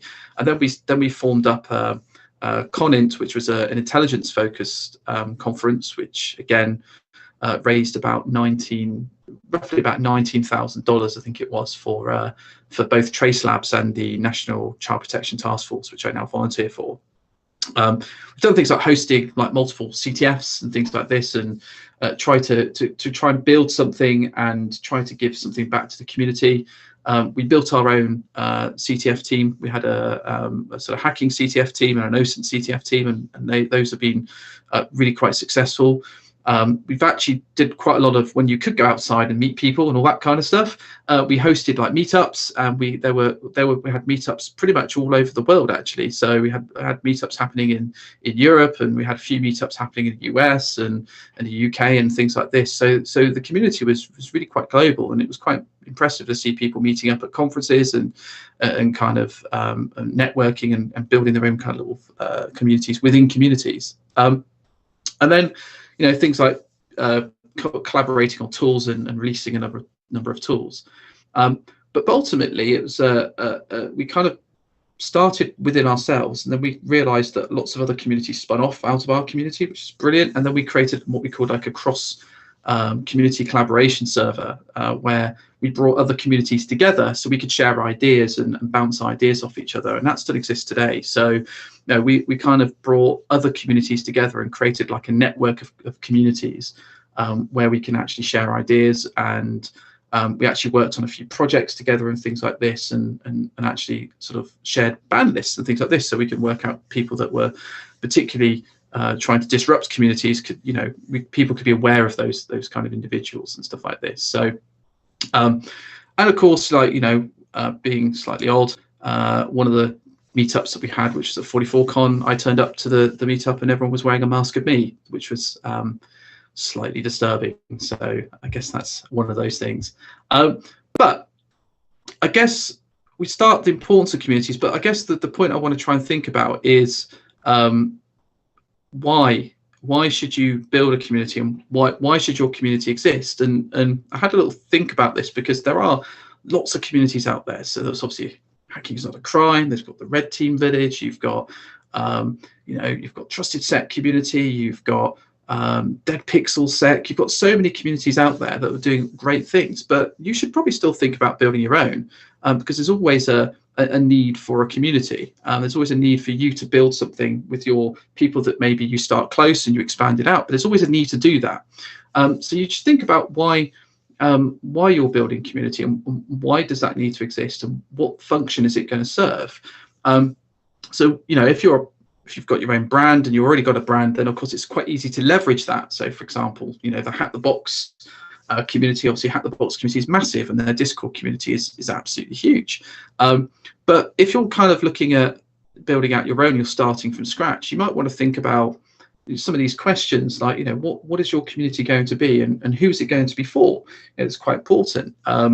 Is it going to be for you and your close friends, and you're going to hang out and conduct research, or are you going to build something that's a bit more wider and something a bit more for everyone? It might be you're building out a community to focus on recruiting new people into the industry, or mentoring people, and I've seen that done very well as well, where people that build communities for the sole purpose of mentoring and bringing mentors in to help upskill people, which is a really good thing. And how would your community be different? What is going to make your community stand out a little bit, and why would someone want to join that? What are they going to get from it? So it could be access to tools or collaboration on tools, or it could be they want to you're running a stream and it's just a place for people to hang out and talk after a stream and get involved. There could be a whole range of things that you could do, but it's certainly something worth thinking about. And what will keep people in your community? Some things I'll talk about in a kind of a little bit are it's quite easy once you start a community and get it going, but it's keeping people there and keeping people engaged, which is really difficult. And from my own experience, is you'll get a core set of people that will identify and will stay in that community and be very active, and you'll get people that will lurk and will drop in and drop out. So how do you get more people engaged, and how do you get more people to be active? And this is very much down to the tone and the safe, I won't say the safety factor, but some degree the welcoming factor. How welcoming is your community? Are you gatekeeping too much, or are you open, and do people feel welcome? Because if you're quite new in InfoSec and you join a community, it can be quite daunting. So is it a place where people might not feel welcome, or is it a place where people will feel welcome, and actually how will you keep people in? And then one of the things which I'll talk a little bit about is, do you have time to run this community? Because it is a very time-consuming activity. I didn't realize how time-consuming it actually is until I started doing it. I thought, yeah, I'll just spin up a community and we'll just hang out. And as it grew to quite significant numbers, and we started to do more and more things, it sort of takes more and more of your time up. So actually, it's quite a time-consuming kind of undertaking, and trying to work out whether that's best for you and how much time you have to give to it will actually result in what the output of that community will be in terms of how successful it is. Of course, you could just delegate that to someone else and build a mod team and let them do it all. But ultimately, people will look to you as someone who founded that community as being the person which actually is started it, and it's quite important to do that. So community is quite important. Make sure you check those things off, and kind of think about what is you're trying to do. In terms of platform, when I was looking at different platforms, there are so many platforms to look at, and you need to sort of think about what platform's kind of best for you, because there are so many different choices out there. You could go to Slack, you could go to Discord, or you could look at some of the other things that are out there. There's so many different things. You could start looking at Matrix, Element, or whatever it may be. There are so many different options at your disposal. So thinking about what community is best for you, what's going to serve your community, is quite important. And some of the things to think about is you go for something that's going to be quite easy to use over something that's quite complex. Are you going to go for something that's text-based only, or are you going to have something that's going to include voice or kind of media? Are you going to have something that's self-hosted, or you're going to go for something that's hosted, dedicated platform, or whatever it may be? But make sure it has dark mode. That's obviously quite important. But think about reaching out to the community, your kind of market, and who you're going to speak to, and asking them to see what they might want, because actually that helps build ownership, which is what you want, especially at those kind of early stages. And actually, OffSec, when they were building their community, had this form which they sent to me actually, and they asked their community what platform they wanted to use, and again, that actually helped them decide what platform they were going to build on. So actually going out and reaching out and finding out what survey's best is usually a good thing to do, if that makes sense. So in terms of like pitfalls, it is actually quite hard running a community. So it's not all, I guess also it's not it's not so easy. Sometimes there are challenges. So my first bit of advice is get a good mod team. Get a really good sort of moderator team, or get a core set of people that are going to help you run that community, because it's going to be quite difficult at the early stages, especially when you get quite a few people join. Ensure that you have a decent code of conduct, because us InfoSec people, we love to find those loopholes, and trust me, I have had many conversations with people where they have found ways around our code of conduct, and they always will do, which is fine. There is a kind of responsibility when come to running a community, so and it can take a toll. So make sure you're kind of mentally ready for that, especially as it grows. These things get harder. Well, one kind of challenge that I found in the past is you're not responsible for other people's actions, but ultimately, as the person that leads that community, people will kind of look to you to take some form of responsibility. So be ready for that. And of course, think about it takes a lot of time to get something off the ground. So it does get easier with time, but it does take a little bit of time to get things off the ground. So there are those kind of things to think about. Apparently don't ping everyone, because that actually people don't like that, and I found that in the past as well. In terms of lessons and things that I've learned is kind of running large communities, it does take a lot of your spare time. So be mindful of that. It can be highly frustrating at times as well. So nothing always goes to plan, and people usually will try and disrupt things. So try to be mindful of that. Don't try and take on too much too soon. So I learned that mistake many a times, where we try to take on too many things and too many projects, and pretty much when you take on too many projects, people don't take so well to them. So we try to write like a community book. We try to build like a bunch of tools. We had a research server. We had a whole bunch of other things, and only a few of those things really stuck. So we try to take on too much, and focus is actually quite important in most of these kind of things. If you don't engage people, and you don't engage your community and give them a reason to stay, they will leave. And actually having a reason, back to my earlier point, having a reason for people to stay is actually quite an important thing, because things will drop off after your first 6 months. And so if people aren't feeling engaged or getting the right interaction or the right level of whatever it may be, they will leave, and that's fine. But ultimately, if it keeps happening, then obviously that will affect your community. And automate as much as you can, because we've built our own bots, and they're incredibly useful, but there are obviously bots you can use. But ultimately, if you can, build your own and automate the core functions that you can, so you can free up your time, and also focus on the things like crowd control. Actually quite important.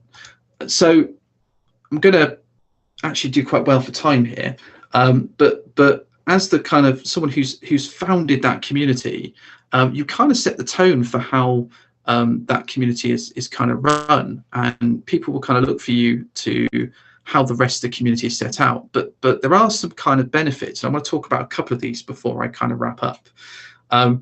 Helping, there's been many cases where we've actually helped people find work. So and actually people directly in the community, through the work they've done in the community, have made those connections. And so many people have been hired or found their first InfoSec job or whatever it may be from the community work that we've done. Those connections have actually happened. And there's like probably about 50 people I know plus that have found their first InfoSec job through the work that we've done and work that the community has done. So, and that's through research. So one of my moderators, for example, we did some research together, and actually that research, once published, actually helped them found their first piece of work in InfoSec. So, these kind of projects that you work on can actually lead very quickly to InfoSec work. You can inspire new communities, or you can inspire people to form their own communities, and that's a great thing. We want people to do that. We want people to kind of be inspired by the work or by the community or whatever it may be to kind of spin up their own. And also helping people join that new wider community as well, in terms of, people that may be developers or people that might be working in infrastructure and looking to get their first job. Actually, by participating and engaging, they'll pick up the skills or get the advice, or and if they're working on their the OSCP, having people in the community can kind of guide them through that process and the preparation they need to do is one of the most common things we find, or people asking what certification they should be doing, and then people getting help and trying to get that. So interview prep, whatever it may be, there's always something. If you've got to drop in that kind of environment, you can really help, right? So it's one of those things which I think is a good thing. It's a positive thing, right? And we should be doing that more. And it's actually, from my own experience, and having done this only for 3 years, but it still feels like a long time. I used to have hair when I started running a community, but it's one of the best things you can do, and if it's done right, can open up a lot of opportunities for everyone. So it's one of those things which I think that we should be doing. So it's actually kind of worked, and I'm quite surprised that Discord actually worked for this. But you should think about setting up a community. It's a great way to collaborate on things. It's a great way to put yourself out there and give back. And highly recommend it. It's not easy. It's definitely not easy. It's very difficult. If it's a small community, it's obviously a lot easier. If you're running a community of like 7,000, 8,000, 10,000 plus people, it can be quite chaotic, but it's definitely worthwhile. There are many platforms you can use. Find the one that works for you, or the idea that you have. That again is definitely worth looking into, and think about why your community kind of needs to exist and what purpose it's going to serve. So why does this exist, and why should we be thinking about setting this community up, and how's it going to be slightly different? I have no idea why I used Discord to make this presentation. It doesn't actually make a great presentation tool, but yeah, it kind of worked, but didn't really work.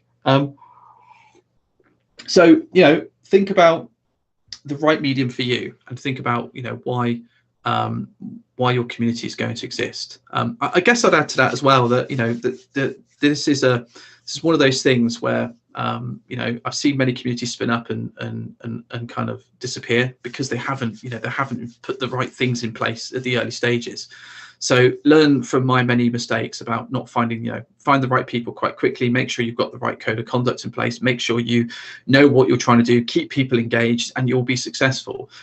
So I'm going to finish up a little bit early, and I'm quite surprised I went through this, but I've actually built this Discord server, and the plan of this server is actually, you should come and join it just to see if this actually works. So if you are on the chat at some point, you've got the invite for my my community at the top there, and you've got the invite for this server as well. So if you want to jump in here at some point, it should work. And I will be on the Discord server for the Red Team Discord server to answer your questions. So I think I'm going to finish a couple of minutes early because somehow I rattled through that, not realizing I was a bit early. But there you go.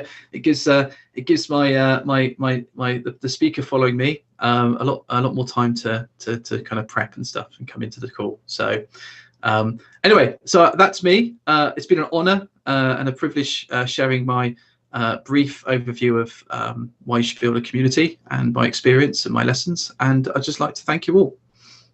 Thank you so much, Stu. I really appreciate it. And it was pretty awesome. I don't know if you actually plan for it or not, but a lot of people actually are trying to go into the Discord server right now. As a matter of fact, they just figured out, and there's people coming in. There you go. See, there you go. There's people coming in. Not wave high. There you go. Yeah. So there you go. You see, it works. This is the plan. It's meta, right? There you go. Anyway, I'm going to stop sharing my screen to protect people's privacy. But there you go. There you go. But yeah, that was the plan. As well, very cool. And in Twitch as well, and you can actually hear it from your side. Anyways, as Stu mentioned, and as you actually know, because it's in the bottom of the screen, please join the conversation in Discord. The Red Team Village Discord server is in the bottom of the screen. Of course, we're sharing the one that Stu just presented as well. So we're gonna go in a break, and our next presenter will be with us in the next few minutes. Thank you again. Thank you, Stu. Thank you very much.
Right, welcome back.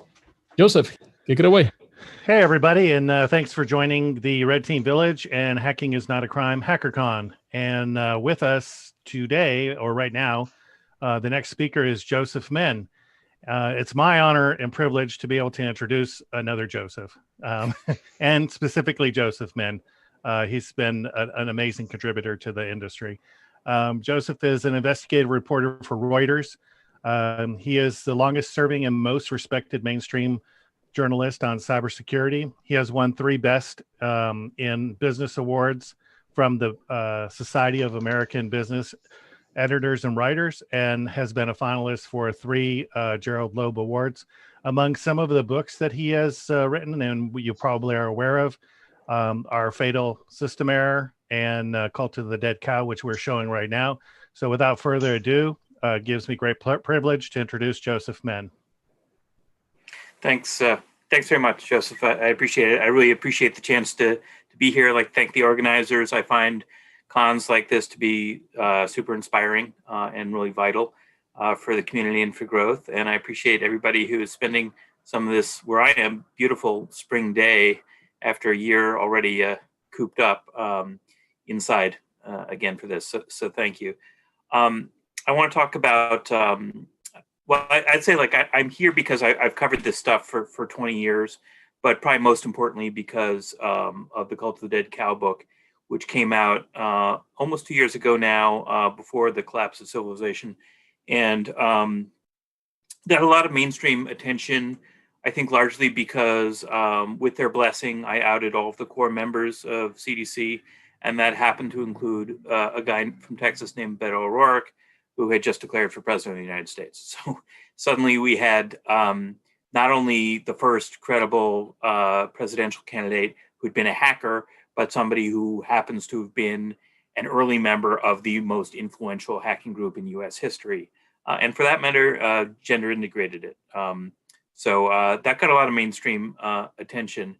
I wanted mainstream attention for the book because I think that technology is playing an increasingly vital and more often dark role in our everyday lives and our societies than ever before. And privacy and security, as you know, is at the heart of the most important decisions about how technology is used. I also wanted to reach newer entrants to InfoSec, people starting out in hacking, so they don't have to go back and read 3 decades of Usenix posts to figure out what the major advances and compromises and mistakes and triumphs have been in the hacking community. I wanted to try and deliver it in a palatable form so people wouldn't mind learning history and they'd be interested in some of the characters. I think that more than ever, hackers are vital to society's development, not only because of the centrality of tech, but because I think the foremost quality of a serious hacker is critical thinking. And we are at some kind of all-time shortage in critical thinking. We have people who believe that the earth is flat. We have people that believe that there are microchips and vaccines that are actually going to save their lives. And hackers, by definition, are critical thinkers because they don't just work within the confines that have been given to them by some system. They try and see what else they can get the system to do. They can see how they can break the system and how to make it better. And that needs to be celebrated. And I also, as I said, I wanted to reach new entrants into hacking and security because, it's gotten professionalized now, and that's probably inevitable and probably largely good. But you lose things when it turns into a sort of a mainstream profession. The old school hackers sort of had to develop their own moral code. And that's for a few reasons. One of them is that in the olden days when there were modems and you needed to long distance connections in order to download files or connect to a bulletin board, most of them were teenagers and couldn't afford the multi-$100 phone bills that their parents were going to get stuck with. And so they pretty much to a person wound up using somebody else's credit card or phone calling card or taking advantage of somebody else's phone line. And it's not great that everybody was a criminal, but it did force them to think about moral consequences and moral decisions.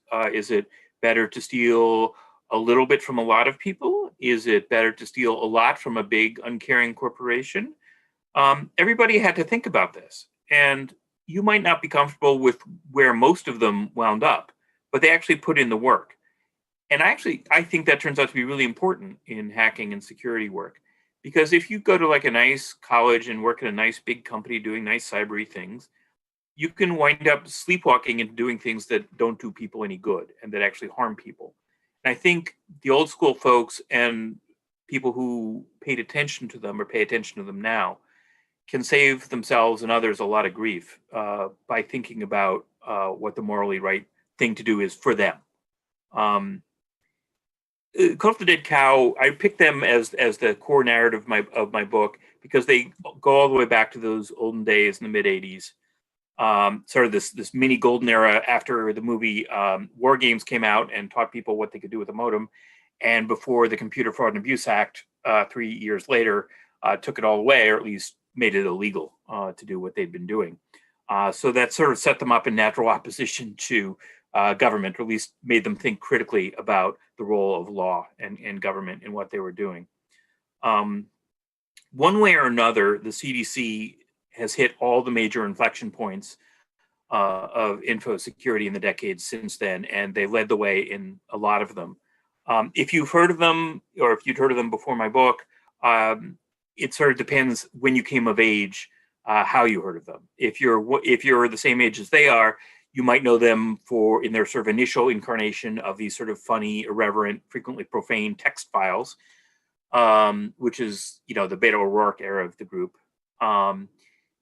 They did that, and they were sort of like the liberal arts wing of the hacker underground for a while. There were more technically proficient groups like Legion of Doom, Masters of Destruction, who often wound up in jail. CDC avoided that by sort of, by doing more of the writing and more of the community building and less of the criminal plotting, at least in the open.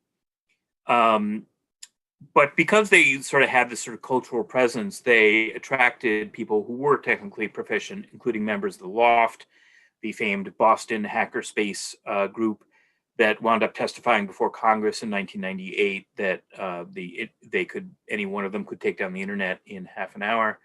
The Loft also pioneered responsible disclosure, which remains a vibrant topic.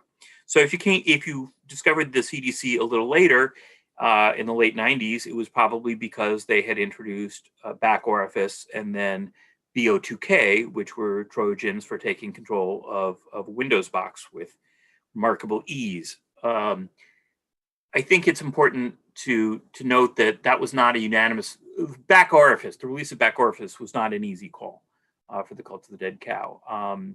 There was internal debate about whether it was the right thing to do or not. A lot of people they knew would get hacked because they were throwing out these CDs to the crowd at DEF CON. But their feeling was that Microsoft was a court-certified monopoly at that point.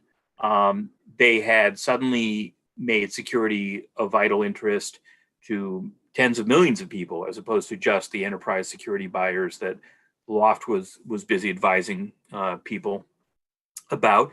And there was no security in there. And there was no way to get them to put security in Windows 95 and subsequent editions without serious public attention. So what the CDC decided to do was to have a media circus. And they did that. They, with call and response wrapping from the stage of DEF CON, lots and lots of media interviews. They put a lot of pressure on Microsoft and, helped unstick the great cargo ship from Redmond. There are a lot of things that CDC did after that, or its members, that were very important. I mean, in effect, they sort of created the modern InfoSec industry. They founded At Stake, which is one of the earliest boutique hacking as a service companies that went inside big banks, Microsoft and others, and told them what they were doing wrong. Two of the members created Veracode, which is now $1 billion company, but was very early in binary analysis. So customers who couldn't see the source code or could only see third-party audits of source code could actually look at what the binaries were doing inside their machines, which was super important. And Mudge went on to DARPA, where he ran grant making for cybersecurity on offense and defense, and created a fast track so that an individual hacker or a couple of hackers who wanted to work with the government could do so. For our purposes today, the most important thing is that they came up with the term hacktivism, and they worked very hard to get it into the English language. They had a number of definitions over the years, but the one that resonates, I think, the most today was hacking and security work in service of human rights. And that's a really good grounding and frame. Again, as there was a range of people politically inside CDC, as well as, you know, a range of views about how often the law should be followed. But I think it's interesting that how the first target of hacktivism, and that was Chinese government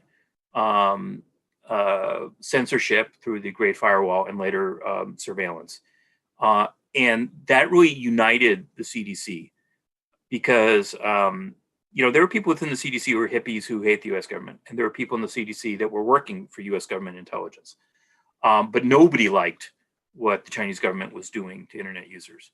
And so it was kind of a natural initial target for a broader political movement and trying to bring politics towards, you know, the technology industry as a whole.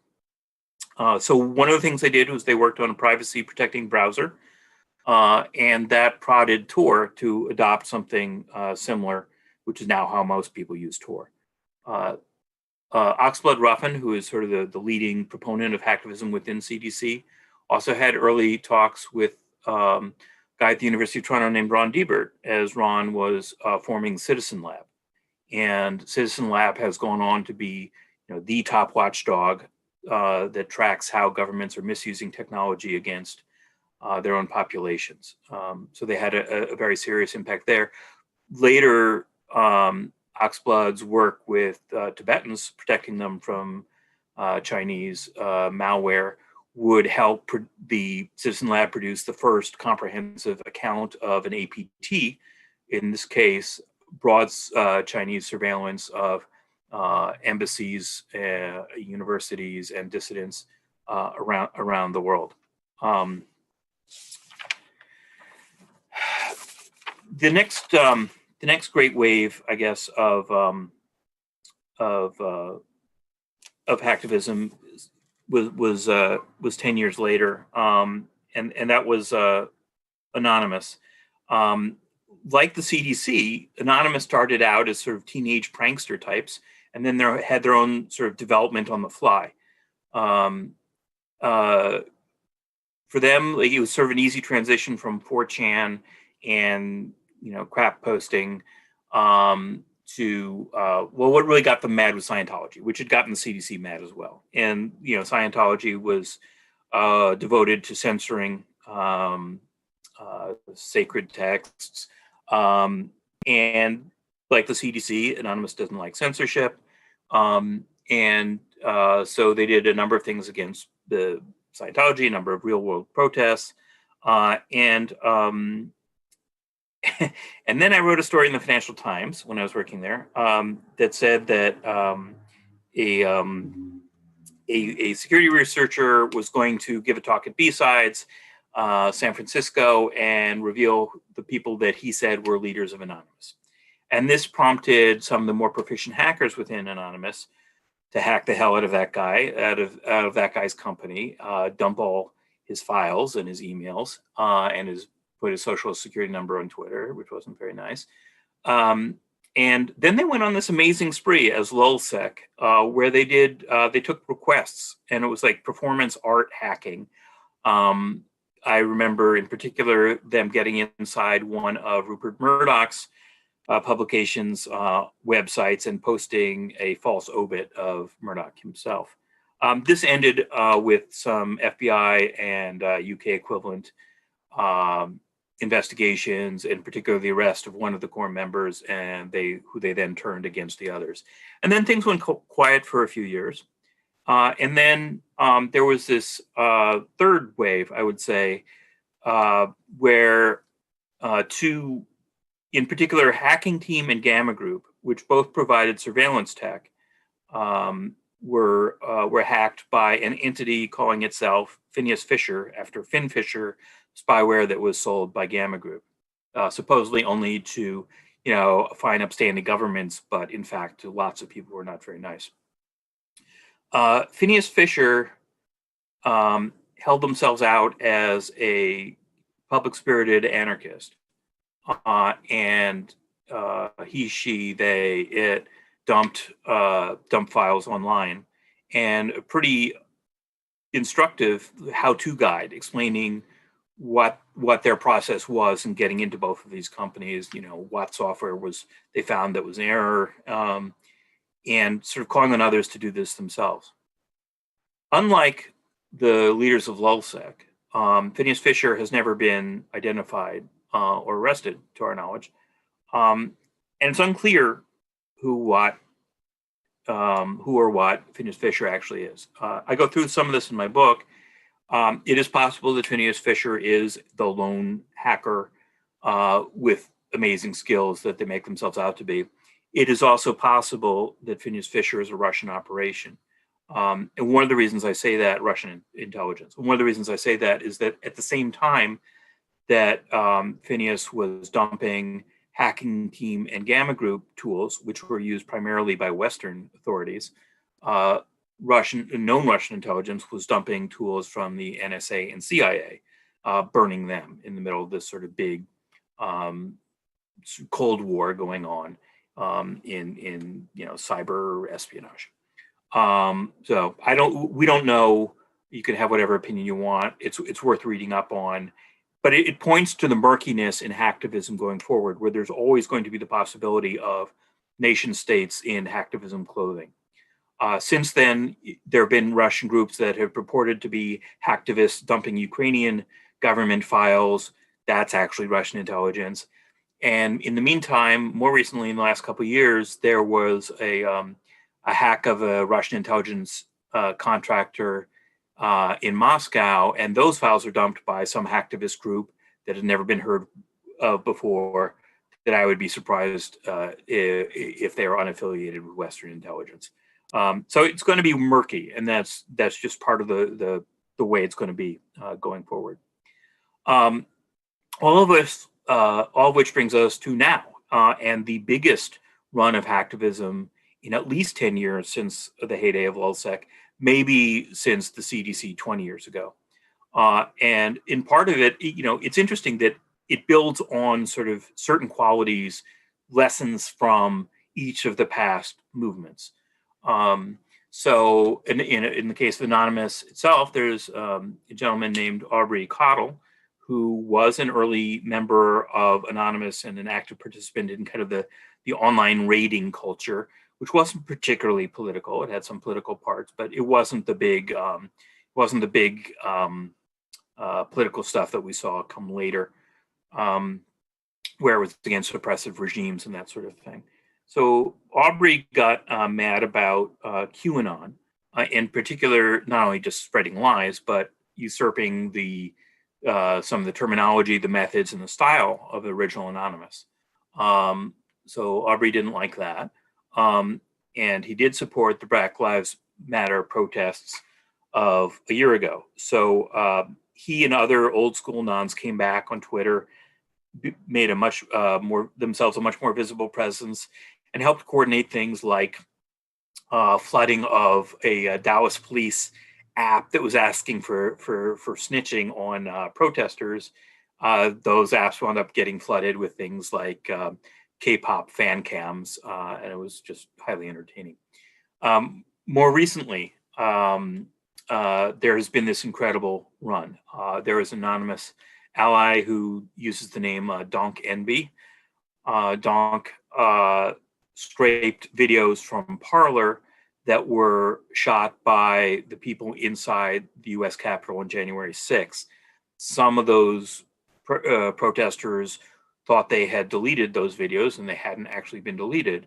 And because of Donk Envy and Donk's supporters, all of that got archived, handed off to nonprofit media like ProPublica, and to Congress, which used it to impeach Donald Trump for a second time. It actually became an incredibly valuable resource.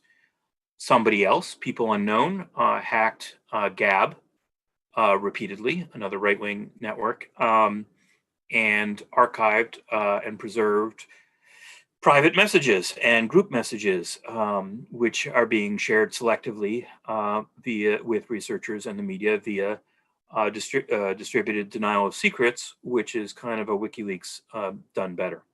I forgot to mention earlier that one of the ways that Anonymous pivoted to a more political stance was when WikiLeaks was being less evil.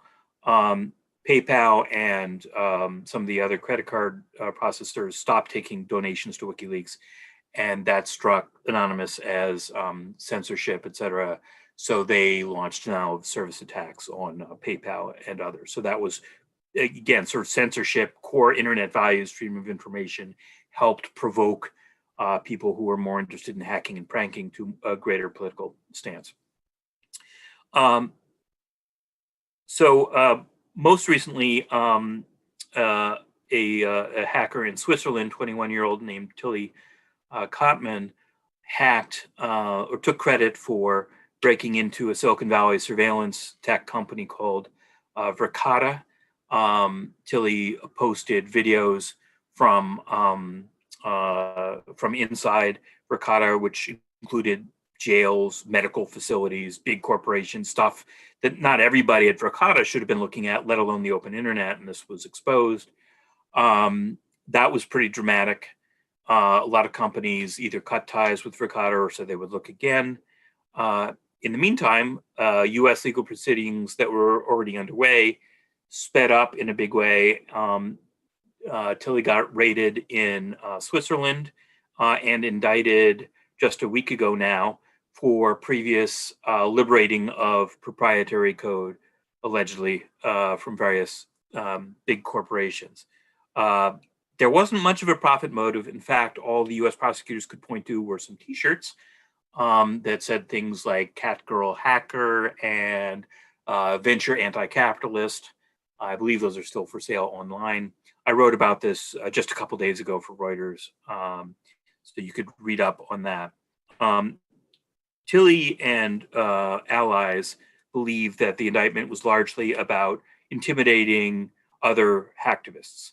And, you know, it certainly made people close to Tilly nervous. Tilly did not have the greatest OPSEC in the world. And, you know, it is quite possible that, in fact, what this indictment will do is teach more people to younger people to be more careful about how they do things should they decide to do things that would not meet with favor by US authorities. I don't actually believe that this is going to stop hacktivism's resurgence. There have been too many huge successes in too short a time. Gab is had to go offline repeatedly. A lot of users of Parler lost faith in the security of the system, understandably. And even Myanmar and officials in Myanmar have been discomfited by Don Kenby's leak, again through distributed denial of secrets, of military contracts with Western businesses. Among other things, Google yanked its services from some of the generals supporting the junta. This has been like a mini golden age already for hacktivism, and you know, even if there are subsequent arrests, you know, one of the things that Topiary, then the public face of Lulzsec, said near the end of their run, you can't arrest an idea, and I think hacktivism is a very powerful idea. I also wanted to talk a little bit about sort of the professionalism of the InfoSec industry. One thing that wasn't around 10 years ago, and certainly wasn't around 20 years ago, were so many different ways for hackers to go straight. The bug bounty platforms and many individual companies offering vulnerability disclosure programs and bug bounties directly are a wonderful resource and a good way to earn money while doing good. But they also buy silence. The bug bounty, the major bug bounty platforms, they have arbitration ways of arbitrating this, but they really do tend to favor the companies that are paying for their services. Even the members of the loft that invented responsible disclosure were well aware of their leverage. And they were about helping the customers of the big companies and the general public more than the big companies. In a way, the cult of the dead cow was part of that leverage. If the loft guys couldn't get a serious response from the likes of Microsoft, then meet my, hairy, uncouth cousin from Texas, the CDC, and they're going to embarrass the hell out of you in the national media. So I think they would look askance at some of these programs now.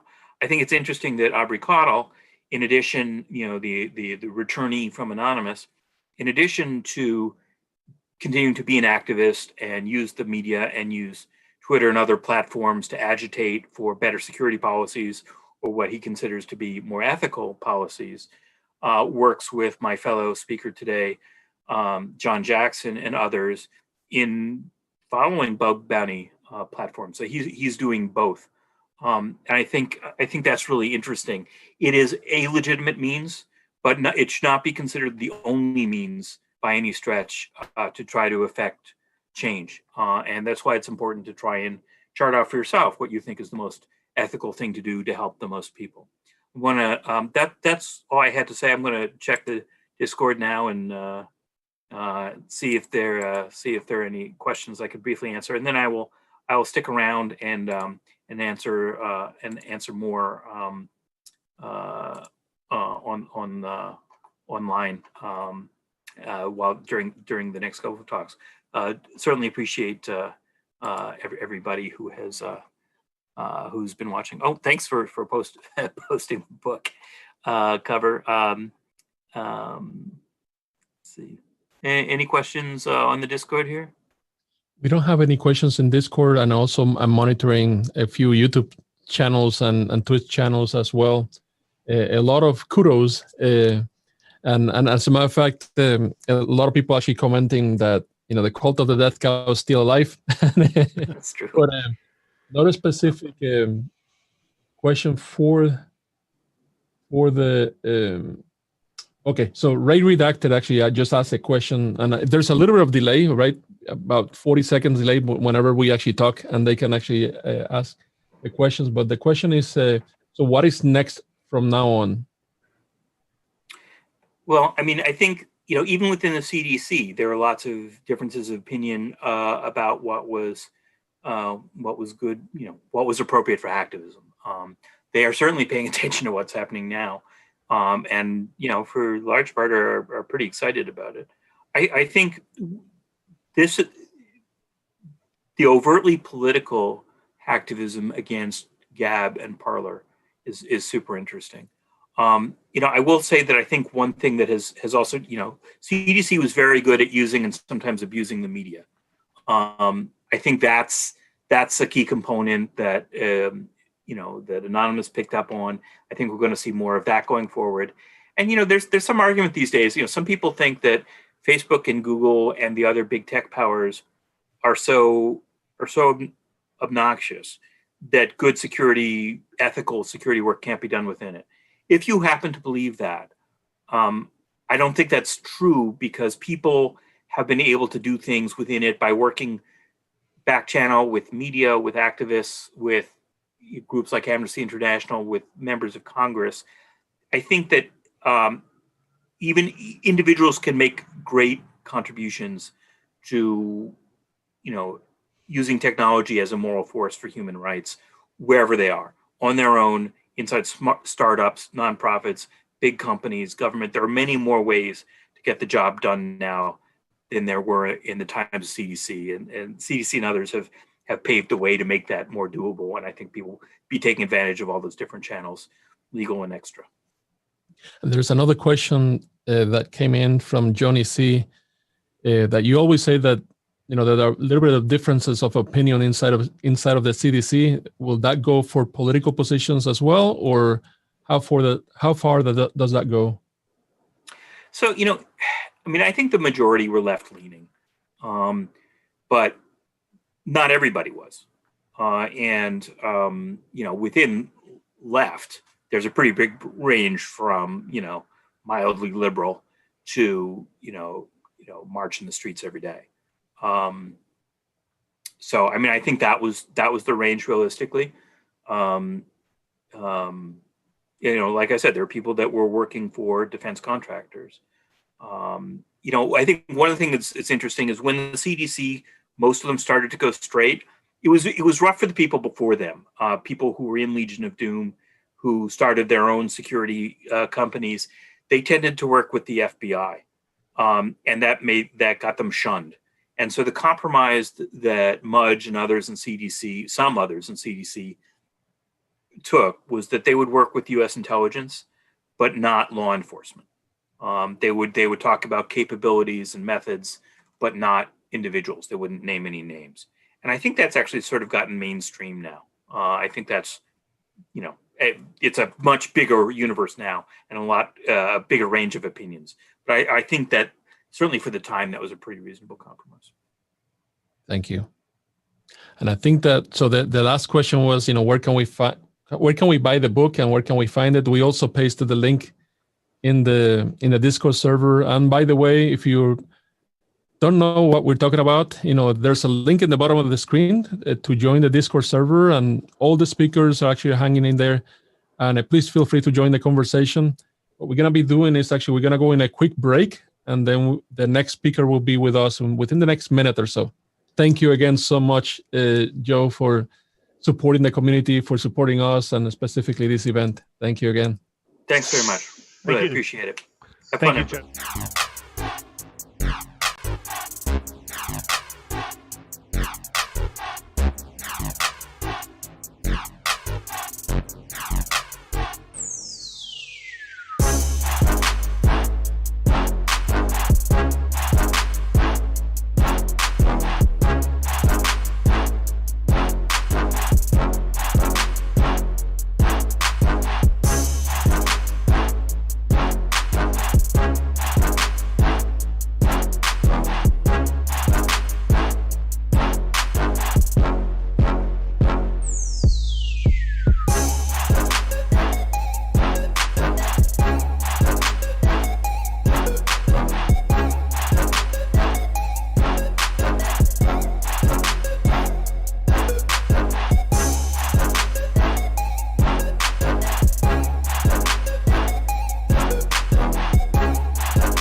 Okay, welcome back, everybody. And without any further ado, Joseph, please introduce our next speaker.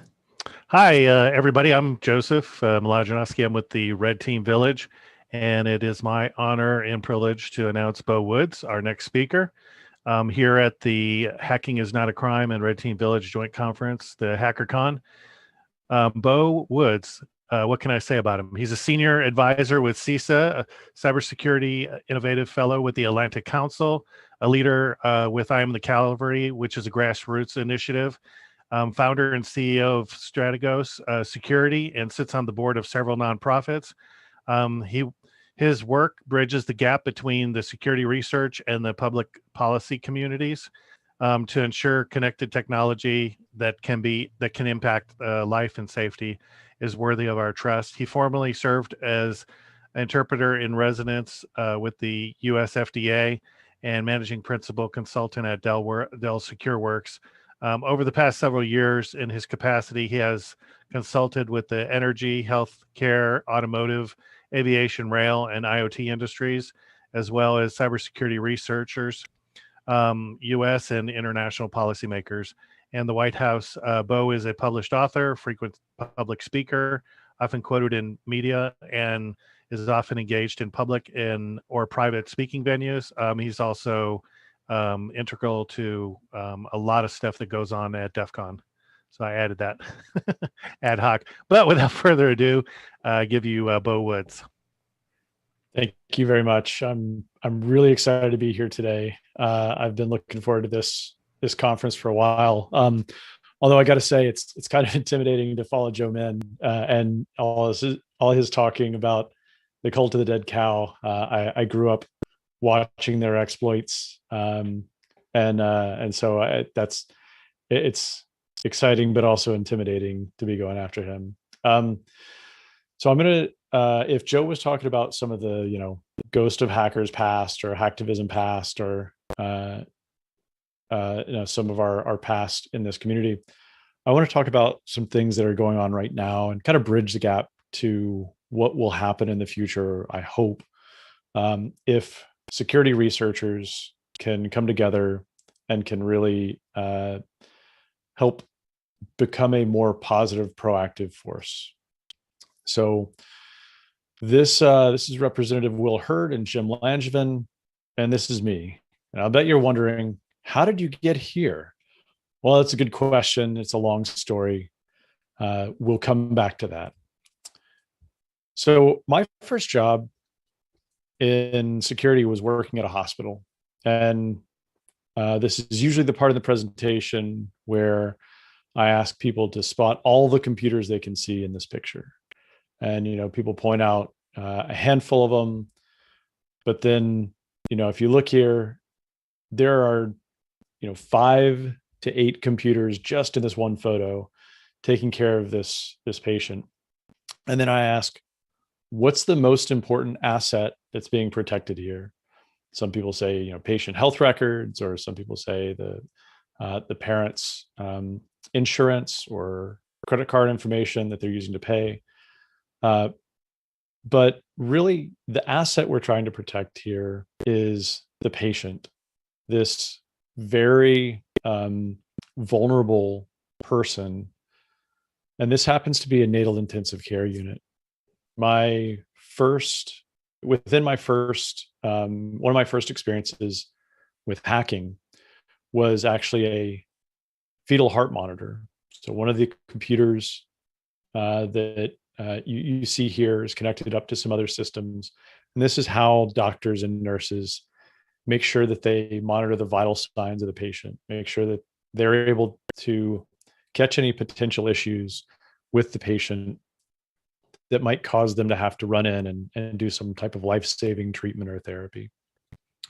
And all of the fetal heart monitors were hacked. There was some password stealing malicious software on it that was trying to steal banking passwords, and it just happened to hit some Windows computers because that's the platform that it was targeting. So not trying to harm patients, but it had the effect of knocking offline those fetal heart monitors. And so the manufacturer wouldn't fix it. They wouldn't allow us to fix it So we got permission from the hospital to basically fix it ourselves. And the way we did that is by using the same exploit that the malware used to get into those systems, turn it against the system again. And this time we got in, we dropped the patch, we killed the malware, and we rebooted them. And then the doctors could get back to saving lives. So there's a strong potential that some people in the room today, some people who are watching, might have the opportunity to save lives through security research. And that's what I want to hopefully inspire you all to do today. But I'm going to do it in a slightly different way. I want to tell a couple of stories. I want to tell my own story, which is that at a certain point, I realized that while we're spending literally $1 trillion every 5 years or so in people, product security, the companies that we're trying to protect are still getting hacked. So from a certain lens, it's 100% failure rate and a $1 trillion bill. And that just didn't seem okay to me. So if you recognize the hype cycle, we also have a hype cycle for when we get into security. And so, you have the initial trigger, everybody's super excited to jump in and start doing things and have a lot of fun. You go through this cycle of inflated expectations, the trough of delusionment, and hopefully you can get onto this slope of enlightenment and to the plane of productivity really, really quickly. So this is where I found myself as I dipped into the trough of disillusionment. And I think a lot of people have been there. Our passion became our day job, and our day job left us burnt out, seeking for more. And I realized that the cavalry isn't coming. And in conversations with the people who started the initiative, I Am the Cavalry, I realized that there was a lot that they were doing that really spoke to me. So you've probably all been in this situation. You're sitting around the dinner table with your friends or family, in pre-COVID times, and somebody asks, "Oh, what's the most secure operating system?" Now you've got to figure out an answer without telling people that, you don't like Windows, or, telling them that their MacBook isn't your favorite platform, that, you want them to go to Linux, but then you don't want to be their tech support for Linux. So, how do you answer this question? Different people answer it different ways. And then you probably get the question, which browser is most secure, as we all have. And you have the same kind of dilemma. Which mobile phone is most secure? And, the Windows mobile phone platform, you probably don't have to worry about too much anymore. But again, same types of questions. Well, increasingly, we have to ask which car is most secure. And I know some of the people who are at car makers, and I can't tell the difference between one car and another. And when I ask them, sometimes they can't tell the difference. Which medical device is most secure? And again, sometimes it's hard to tell the difference, even if you know the people making the medical devices. Which home IoT product is most secure? And I'm sure you guys get this question all the time from your friends and family. Just finished up a Reddit Ask Me Anything where people were asking this question a lot. The answer is, do we know? Who knows? So now, not only did our passion become our day job, our day job has followed us home. If you're in the market for a new car, or if you go into the hospital, or if you're looking to get a new door lock, an always on internet connected door lock, or something similar for your home, how do you take your capabilities and skills that you use every day and use them when it's more at stake than just financial fraud, or just something that's changeable or a replaceable asset? What happens when it's your family's life and public safety that's on the line? So the I Am the Cavalry problem statement is that our dependence on connected technology is growing faster than our ability to secure it in areas that impact human life, public safety, and national security. And when we founded this initiative, before we founded the initiative, we always kind of thought, surely somebody's working on this. But what we learned is that the cavalry isn't coming, and that it falls to us. And that's in a lot of ways terrifying, because should the responsibility for ensuring human life and public safety fall to some, jerk with a red mohawk standing in front of a DEF CON sign? No, probably not. But it's also empowering, because it means it's our problem to solve. we have the task, and now we go do it. So when we formed I Am a Cavalry, and you can go look at our website to get more information, that was our problem statement. Our mission statement is to ensure connected technologies with the potential to impact public safety and human life are worthy of our trust. And we started with some unconventional means, and I'll go into those in a little bit of detail here. But I want to tell you a story about the first recall for medical devices because of security research. So a lot of people probably know who this is, Jay Radcliffe. He is both a diabetic patient and he's a security researcher himself. And early in the 20-teens, perhaps even before then, he found that his insulin pump had some pretty severe security flaws in it. Some security flaws that, being a security researcher, he knew could be used to do harm, to cause people to go into a diabetic coma, potentially from overdosing or underdosing on insulin. And so he wanted to raise the alarm about this. So he contacted the manufacturer. The manufacturer said, we know what we're doing.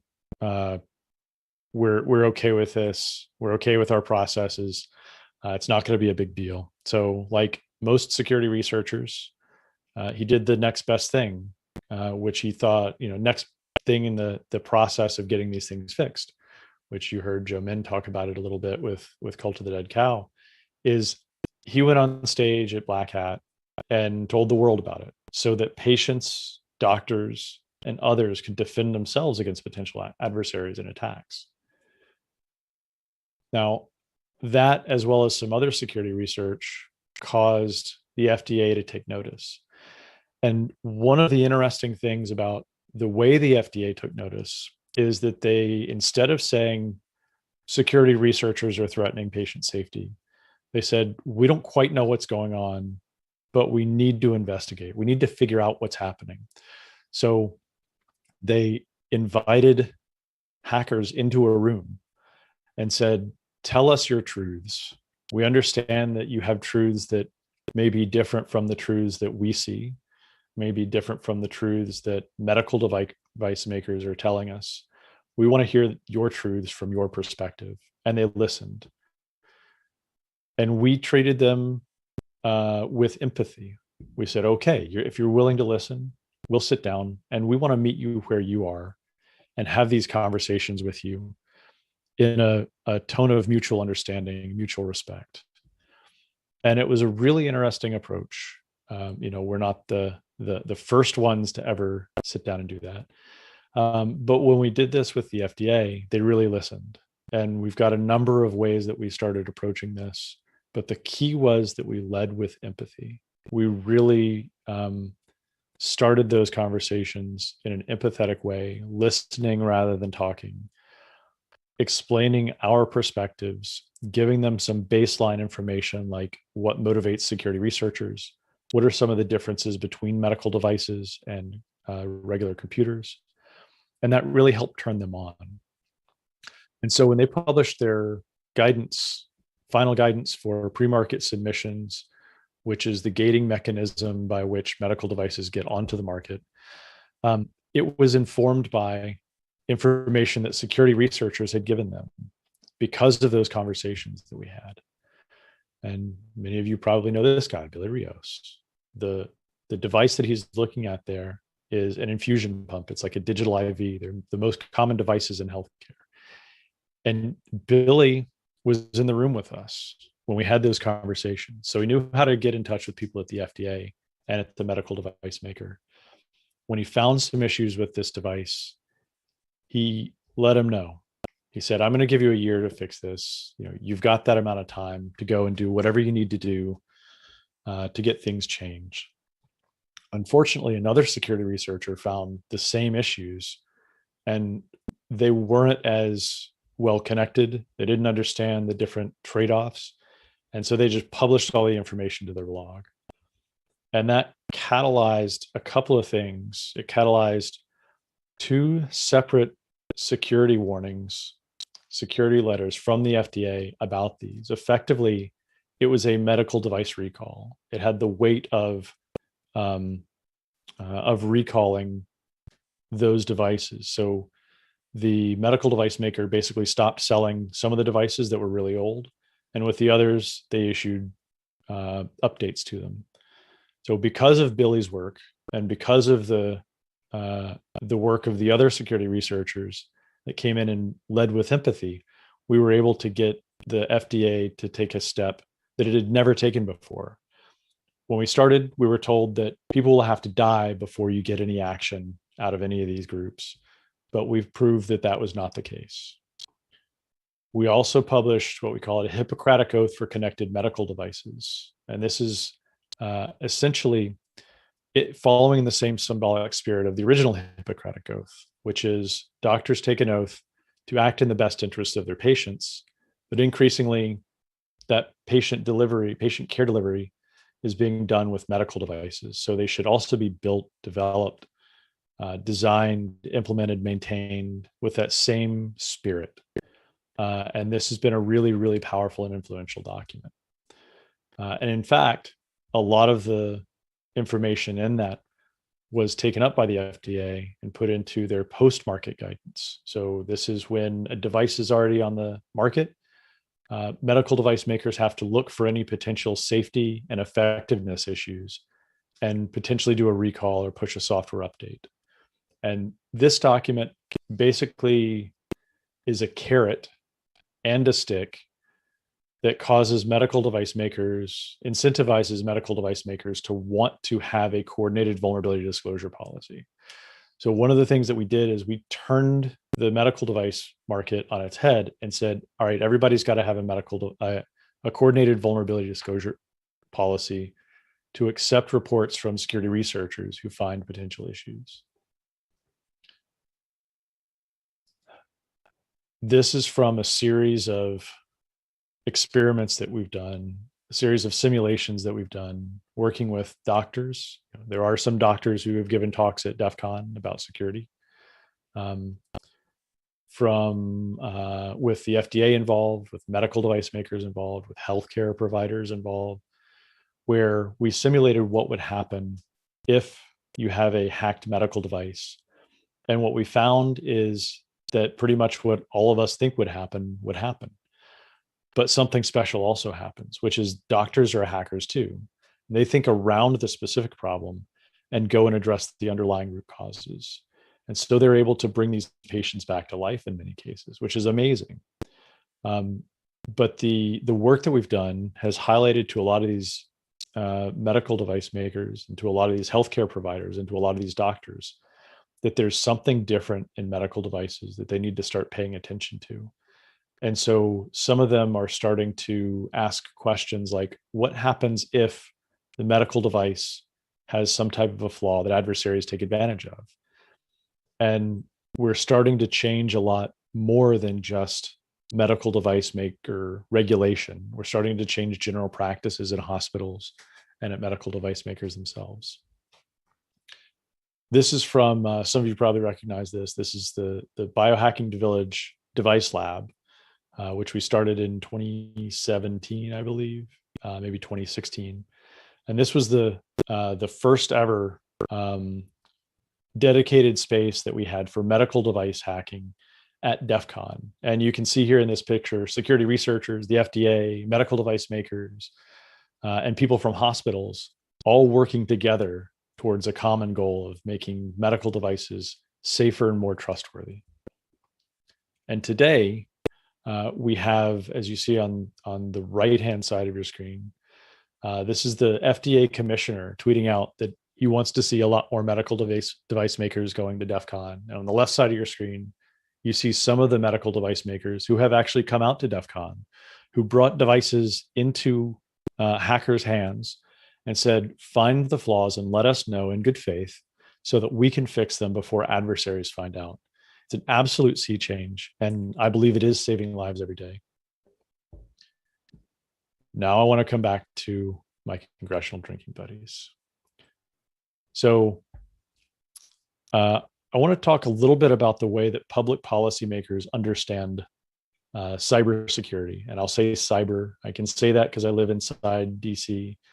And if you're a purist, then yes, I'll drink later for saying cyber. So in 1984, the movie War Games came out, and it's one of my favorite movies. The story goes that Ronald Reagan saw the movie, he had a special screening to go see it, and he became obsessed with this idea that some kid in Colorado, or wherever he was located, Oregon, I think, could get on the internet, hack into NORAD, and potentially launch missiles against the Russians. And so he came into a top level meeting with the military one day. He said to one of the generals, he said, "Surely, General, tell me this can't happen." The general, being a good, dutiful general, said, "You know, sir, I don't know, but I'm going to go find out for you." He went away to the Pentagon and talked to whoever the top people were he had to talk to. Came back the next week. He said, "Mr. President, you can't believe how bad it actually is." And so out of this conversation, we got a law called the Computer Fraud and Abuse Act, what's now known as the Computer Fraud and Abuse Act. It's been through several iterations, but it's still the top law that law enforcement uses in the US to prosecute criminal acts or nation state acts of hacking, of breaking into a computer system, exceeding authorization, and doing something potentially harmful. The law hasn't changed a lot in the 30 plus years since, even though technology has changed a lot. And this is the type of things that policymakers are bombarded with. You see on the left, the Economist magazine, cyber war, and everything is about war. And the Talon manual, how to translate international law into cyberspace. And they have to understand it through analogy. And a lot of us understand certain things through analogy in these highly technical domains. I know I certainly do. But with policymakers, sometimes they only have one analogy, and sometimes the only analogy that they have is war. So they think of everything in computers as effectively some type of war. Well, in 2016, as many people here remember, I think it was October, the Mirai botnet broke out, took over IoT devices, webcams, DVRs, a bunch of other things, and caused a major outage of the internet in the US. Twitter was down, Amazon was down, all of the cat pictures on the internet were at risk. And public policymakers collectively lost their mind. They didn't know what to do. They didn't know how to treat this. A lot of them thought it was nation states. It must be Russia hacking us, going after us. Turns out it was a bunch of kids trying to DDoS a Minecraft server so they could make a little bit more money. And this is the kind of thing that, for the technical folks among us, we deal with this kind of thing every day. But they didn't know what to do. Fortunately, they turned to some of the people in our community to help. Some of the technical experts, some of the people who actually know how some of this stuff works. And we were able to start building bridges, building connections, leading with empathy, getting them a little bit smarter, a little bit better connected. And so when WannaCry happened the following year in 2017, they knew a little bit more. They knew a few more hackers that they could turn to, ask questions of. And so some of us did some congressional briefings or talked to the White House about what was happening. And that significantly evolved some of their thinking. NotPetya, very similar type of conversation. Now it's on everybody's radar, right? Public policymakers know they need to do something. What are they going to do? And you saw a flurry of laws come out. And then enter my friends, my drinking buddies, Representatives Langevin and Hurt. And I invited them out to DEF CON to experience what that event was like.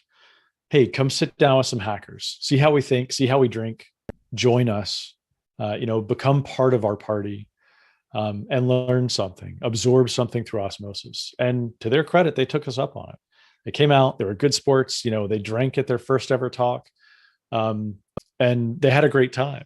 And it was, I think, one of the most influential things that we could have done at that point in time to help nudge forward this policymaking capability. And in fact, Representative Langevin a couple of years later given passion to plea on the floor of the House, talking about what he learned at DEF CON, the motivations of security researchers, talking about what he had experienced, how much he had taken away from those conversations, and advocated strongly in favor of protecting security researchers, acting in good faith, and having more vulnerability disclosure policies out there around the federal government and elsewhere.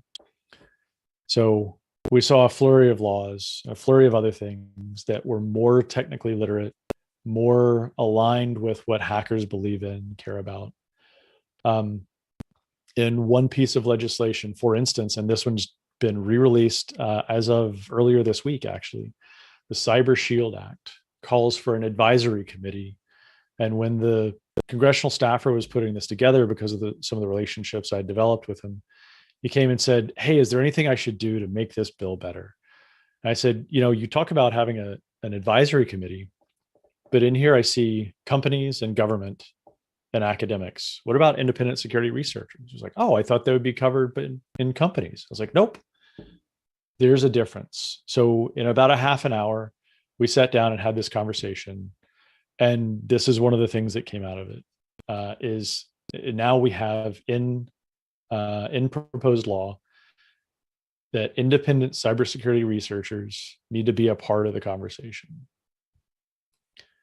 In January 2020, we brought about 50 hackers to the Capitol, sat them down with 13 congressional offices, and just did a briefing. All of the hackers briefed out what they were concerned about with these congressional staffers, and they listened and they took it away and they developed relationships. And so there's still some of these conversations that are ongoing between the hackers and the members of Congress or the congressional staffers at that level. In fact, in 2020, the Internet of Things Cybersecurity Improvement Act was passed into law. And you see one of my drinking buddies is on this list of members of Congress who sponsored this. And it's part of the conversations that we had out there were around this. Some of the conversations that we had with some of the other staffers and members on this list also paid fruit, paid dividends.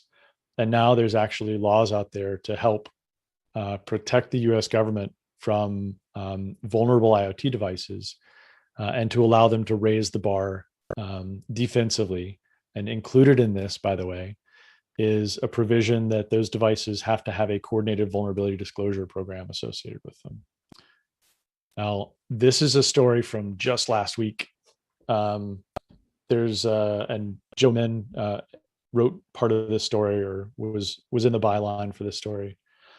From the White House, I read on the internet that there's going to be an executive order coming from the White House. And some of the ideas in that came directly from security researchers. They're good ideas that we've had in the community for a while, and they're finally being listened to. So the message I want to leave you with is that the cavalry isn't coming. So it falls to you to be the cavalry, to change the world, to make it something much better, because you're not just a security researcher. You can be so much more. We can be the cavalry. I'll leave you with one last quote. Margaret Mead is a cultural anthropologist, and she had a really great line that we loved in forming the cavalry and in everything that we've done. And that is, never doubt that a small group of thoughtful, committed citizens can change the world. Indeed, it's the only thing that ever has. So with that, I thank you. If there are any questions, I can answer them live. Otherwise, I'll drop into the Discord chat and we can continue the conversation there. Thank you, Boo. I really appreciate your time and the call to action here, an amazing presentation. And we're following up with all the conversation in Discord. If you just join us, the link is in the bottom of the screen. And we're going to take a quick break right now to get set for the next speaker. All the speakers are actually hanging out in Discord. Thank you again, Boo. I really appreciate you supporting the event and the community as always. So we'll go in a break right now. Thank you all.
All right, folks, welcome back. We're now live, and Joseph, if you don't mind introducing our next speaker. Yeah, absolutely. Thank you, Omar. So I'd like to thank everybody for attending Hacking is Not a Crime, the HackerCon, a joint presentation from the Red Team Village and Hacking is Not a Crime. Our next speaker is Sean Wright. It gives me a great honor to be able to announce him and his talk. Sean is a lead application security SME at Immersive Labs with an origin as a software developer, primarily focuses on web-based application security with a special interest in TLS related subjects. Experienced in providing technical leadership in relation to application security, as well as engaging with the team to improve the security of systems that they develop. He's passionate to be part of the community and giving back to the community, which he's doing here. And also, if you don't know, he is a proud member of the Beer Farmers. So without further ado, here is Sean Wright. Thank you, Sean. Thank you, and thank you for having me. Amazing event, amazing talks that have been lined up and still to come, as well as those who have given talks, some really interesting topics. So yeah, just a bit about myself. So as mentioned, I was a member of the Beer Farmers. We're just a small group trying to improve security through the community in a fun way. I also do some research, so want to be a hacker. I wouldn't say I'm exceptionally good at it. I try as I can, but I enjoy doing it. And then you can also follow me on Twitter. I'd also like to say a big thanks to all those who've organized the event, as well as all the speakers. So Hacking is Not a Crime, as well as Red Team Village. Thanks for putting this event on. I really enjoy it, and I think it's really worthwhile. So having a look at what this talk's about. So I'm going to cover my kind of perception of responsible disclosure, some of the processes that I've gone through, and as the title suggests, a lot of the frustrations along the way, but then also looking at some of the joys that you can gain out of it. So I think it's important to cover what responsible disclosure is. So this is a bit taken from Wikipedia. I know Wikipedia is probably not always the best source to reference, but I think it does cover what responsible disclosure is. Ultimately, you're looking to disclose the vulnerability in a way that's going to protect the users at the end of the day. That's what I look to responsible disclosure. It's going about it in a responsible, ethical manner. So if you're finding something, you're not just running off to Twitter and suddenly disclosing it. At the same time, I will cover this a bit later. I do think there's a bit of a miss in responsible disclosure, mostly from an organizational point of view. So one of the things that you'll see sometimes responsible disclosure refer to as is coordinated disclosure. And that obviously means both sides work to coordinate and release the information about the vulnerability. And often that's not always the case. So this was me when I first found my first vulnerability, and I'm thinking, great, I'm going to go to the company and tell them about it. I'm going to get like thank yous and everyone's going to be happy. And yeah, except for the reality is often very different from that. And I'll go into the details further on the slides, what actually really happens quite often, I found. So I'd like to break this down into the four, you could refer to as frustrations of responsible disclosure, but there are also more likely steps that I follow or I have to go through when I disclose something. So obviously the first one is you find a vulnerability and you're like, great, let's go shout to the board, except for you shouldn't, especially if you're following responsible disclosure. The whole point is trying to get the vulnerability fixed before any information is made public about that vulnerability. So it may be great to get really excited about it. I've been down this road several times. You want to shout from the rooftop and shout to the world that, hey, I found this vulnerability. Look how cool it is. But yeah, you got to be patient. Next one is trying to get contact. And this is sometimes the hardest part. So you found the vulnerability, you know the company. Now you're going to have to try get someone to be able to handle the information that you give them regarding the vulnerability. And this is often very, very difficult. Depending on the companies that you're dealing with, some companies are obviously very great at this, but many times it's very difficult to even find an email address or a simple contact person just to pass on the information and kind of get that foot in the door so you can work with them to deal with the disclosure.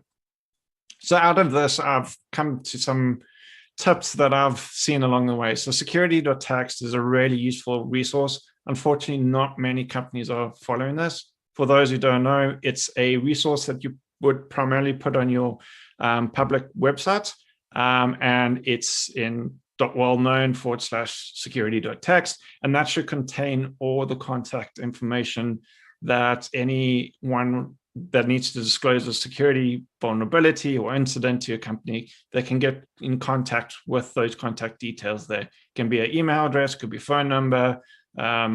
So I highly recommend companies look at doing that. The other thing you could do is try to start looking for doing a Google search and look for company plus the word security. You might find they have a security email address or contact section on their website that's maybe not always easy to find. Doing a web search should hopefully help with that. The other thing that you could try is ask on social media. So put out a tweet saying, hey, does anyone know anyone that can get in contact to try disclose something to them? Obviously, don't give them details or don't tweet out details about the vulnerability. Just say a security issue or something like that. This one is actually a tip that was given to me, and I never thought about it. So sometimes you may not even win via the first three methods. Another way is go to something like LinkedIn. LinkedIn's really good because people put their job descriptions down on LinkedIn. So you can try search for the company and find any security folk in that company, even their CISO, and try message them directly if you're not winning finding other means. And often that can have really good results, especially if you engaging with managers and higher managers such as CISOs or directors. They would likely try avoid any sort of negative press that comes out of it. So hopefully they'll take on the vulnerability disclosure with the they will hopefully take it on board. The other way that you could do it is also contact their support. So I've gone down this route several times before. Again, you can try email the support. So if they've got like a support email address, or even on social media, they sometimes have like support Twitter accounts. You can try contact those and try to get information, and at least they can then pass on the information and get someone in contact with yourself.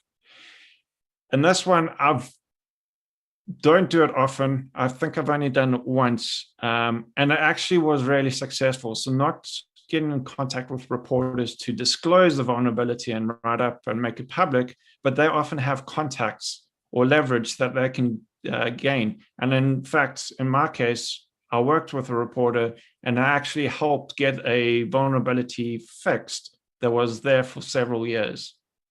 So sometimes working with reporters can really help. Obviously, making sure that they don't report about it until the vulnerability is actually fixed. So moving on to the next stage. So you'll often find that this is what happens.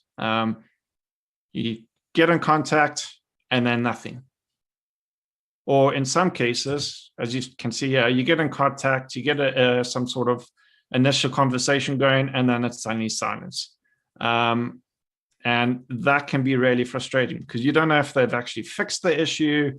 You don't know where it sits. And yeah, and you really want to start making sure that the issue is fixed. And then at other times, the issue can just magically resolve itself with no contact whatsoever. So I've had this before. You get in touch with the vendor, you let them know about the vulnerability, absolutely no communication back to you, but magically the issue's fixed. And then unfortunately, in some cases, thankfully this is rare, legal cases can arise. We've seen that several times, and some of the talks today kind of touched on this. Thankfully, it's not often that this happens, but it is unfortunate that it happens. And then in even more rare circumstances, physical violence has occurred. There was one case where a researcher actually got physically assaulted at one of the events that they were trying to follow this person to get the disclosure seen to. But as I said, it's not all bad news. Sometimes things can go right. And sometimes the responsible disclosure can actually be an absolute joy to work with. So this was one for me, was an absolute highlight. If you look at that timeline there, in less than 2 weeks, they fixed multiple vulnerabilities. And not only that, they fixed those with coming to myself to vet the fixes. And that's the way I view like an ideal scenario of responsible disclosure working. You get the recognition or the respect, they get to fix it, and their customers or users are protected. And in a short time period, that's like fantastic. That's, to me, such a shining example of what responsible disclosure should be and how it should work. And then obviously, once that's all covered, so they fix the vulnerability, and they're happy with, also important is work with them to make sure that they're happy, that you're not giving any false information, and then you can disclose the vulnerability and make it public. So I've covered a lot of information in terms of processes that I've been through and scenarios that I've been through. But along the way, I've learned many things. So some of the things I've learned along the way is you're going to have to learn to have a lot of patience. Sometimes these vulnerabilities can take months, sometimes even a year or longer to disclose, depending on the severity of the vulnerability. You probably don't, if it's a very severe vulnerability, it's probably better to not disclose that until it's actually been fixed. But again, that's something you probably need to work with the vendor, and that's something that's going to be a decision you're going to perhaps have to make one day if the vendor doesn't engage with you or simply unwilling to fix it. And along with this, it's very easy to get excited. It's very easy to try give tidbits here and there, or maybe tell your friends or something like that, and then it get leaked out. So I'm not saying be totally secretive about it, but make sure that you don't give information unnecessarily and it can get leaked out. This is also a big one, and I've seen it from the side of a company receiving these, is if you want to get money from a disclosure, join a bug bounty program. Don't expect to get money if you're doing independent security research out of these programs. You may sometimes get it, but don't be the one going and asking for it. We had a scenario where someone was actually kind of, in a sense, blackmailing us, saying they would only give us details about the vulnerability if we paid them. That's not the right way to go about it. Make sure that you're fully aware that you need to give up all the information up front, and hopefully they'll give you something in return, but don't expect it. It can often be discouraging when you're going through a lot of these frustrations.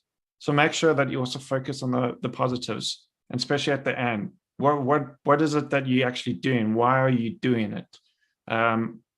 I'm assuming that if you're not in a bug bounty program, you're doing it for a greater cause. So money shouldn't be your driving factor. Other things, try obtain a CVE. So we saw John earlier today talking about the process of going through a CVE.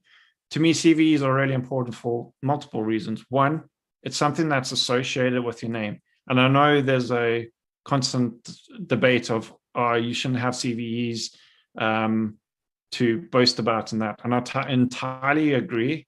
but there are still something that's official that you can tie to your name. And this is perhaps for me more important. CVEs go into a central database, so the National Vulnerability Database.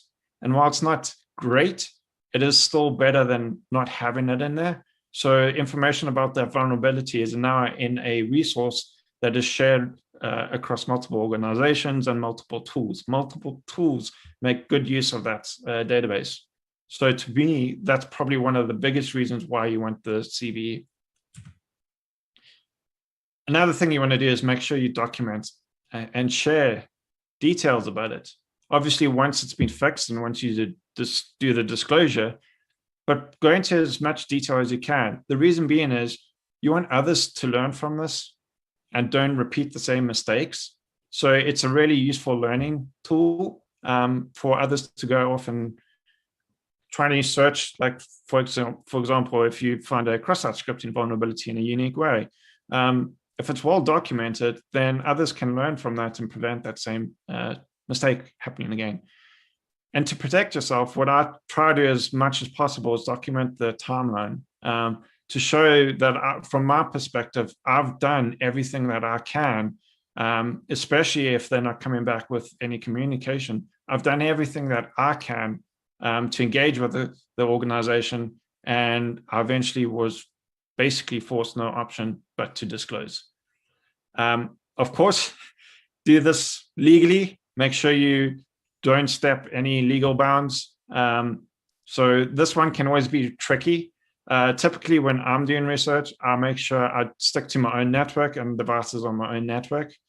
Generally, that's a better way for me to go about it because it's my network. So I generally should be okay. There may be some caveats to that, but also don't go off to organizations' internet-facing service and start delving into that if you don't have authority to do that.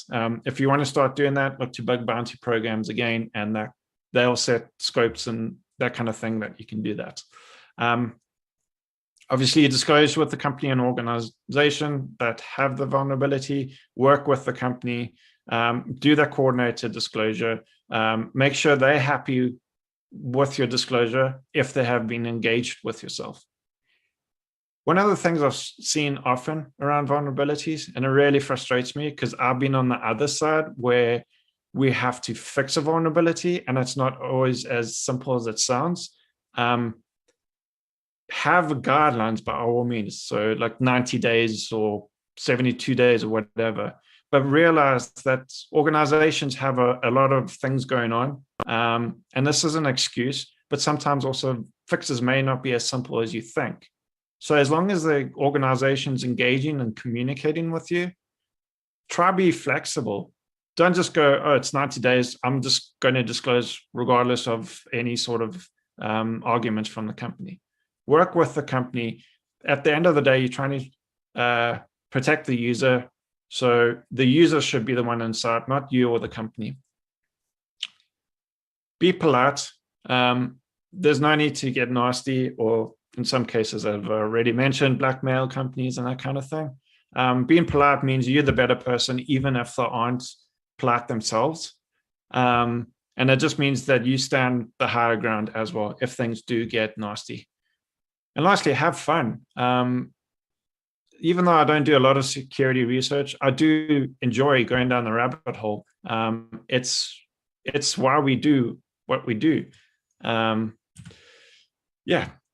So that was from a security researcher perspective. Now, from a company perspective, there's a few things that I think organizations can do. And this kind of comes to my point, which I mentioned at the beginning, the coordinated disclosure process. So some of the things companies can do is security.txt. Have that on your website. That's a really useful tool for researchers because that means they can just go to a single location, know who to contact, and get the process underway. You have to realize that these researchers are often doing it on their own time, own resources. They have families, they have friends. So they taking effort to help your organization out. The least you can do is just make things a bit simpler for them. And along with this, have a process. So some of the vulnerabilities that I've disclosed, The reason why they just got ignored is because there was no process for handling them. So my communication just simply got lost. So make sure you have processes for tracking these vulnerabilities that have been disclosed to you. And again, coordinate it. So be respectful, much as you expect the researcher or the reporter to be polite yourself, conduct your organization, so be professional about it.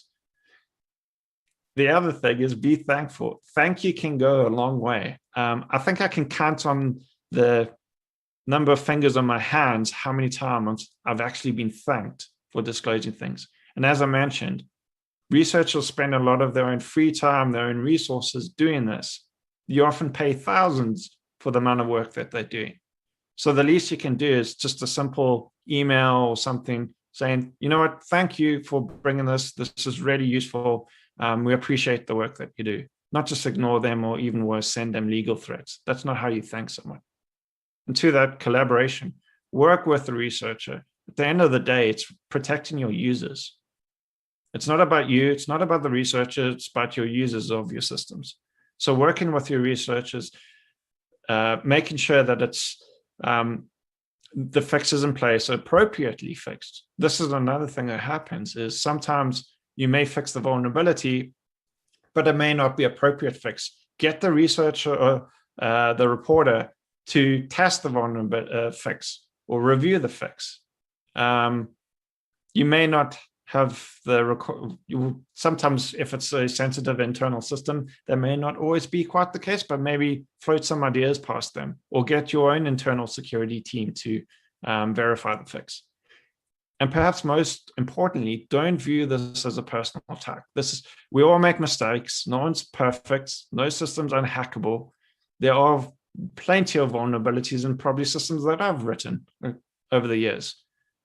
It's about protecting your users, and someone reporting a vulnerability to your organization isn't about them trying to attack your organization. In fact, it's them trying to help your organization. So don't view this as a personal attack. So besides the successful and joys of disclosure, which don't seem to happen often, why would you bother about this? Well, for me, these are the points that kind of highlight it for me. So it's really important. It's helping the users. It's the right thing to do, both from a technical point of view, you're getting something fixed, as well as morally. You're trying to go about it the right way. You're trying to follow the process. And we've literally in the conference where there's a community called Hacking is Not the Crime, we are trying to change the perception that hackers are bad. Hackers aren't bad. Hackers just do things. There's good and bad hackers. So by following this process, we can hopefully change the perception that all hackers are bad. And that kind of goes towards the positive relationships, building relationships with companies. Perhaps one of the reasons why I think it's a personal attack because of this misconception. Oh, they're just hackers. They're bad people. Without realizing that these are people trying to help and have the best intentions at play. And also, as we've seen recently, 0 days are becoming increasingly targeted. From our view, I could be entirely wrong, but just the beginning of the year, we've seen many 0 days. We've got the Exchange service. There's a recent iOS vulnerability in WebKit. Attackers are starting to use 0 days more and more. So trying to make sure that these things are fixed before any information gets out just helps users at the end of the day. And then it can also be rewarding. So not maybe monetary wise, but it's something that you can include on your resume. So one day, if you're looking for a pen testing job, and then you can go, great, look at all these vulnerabilities I found, and someone can actually go through the details. So from a technical point of view, they can see that you're great from a technical point of view, but also not just from a technical point of view, but from a personal point of view. How do you work with organizations? How do you work with other people? That's also really important. It's a soft skill that you can then demonstrate via such as the things that I said, your disclosure process. And finally, as I mentioned, it helps with the message that we're trying to create. Trying to forge this notion that not all hackers are bad, that we are trying to do the right thing, that we are trying to improve things for organizations. And lastly, make sure you have fun, and go out there and find more vulnerabilities and protect the users. And yeah, thanks for listening, and thanks for everyone putting this event on. It was fantastic. Thank you so much, Sean, and thank you everybody for joining as well. Thank you for your support for both Hacking is Not a Crime and of course the community. We're going to go in a quick break. Please follow the conversation in Discord. The link is in the bottom of the screen, as well as all the links to the websites, of course, and the schedule in the description, both in YouTube and in Twitch. So once again, Sean, thank you again for your time today, and thank you for collaborating with us. And again, we're going to go in a break. Thanks.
All right. Hello, everybody. Go ahead, Joseph. Hello, everybody, and thank you for joining us. Our next speaker is Jack Cable.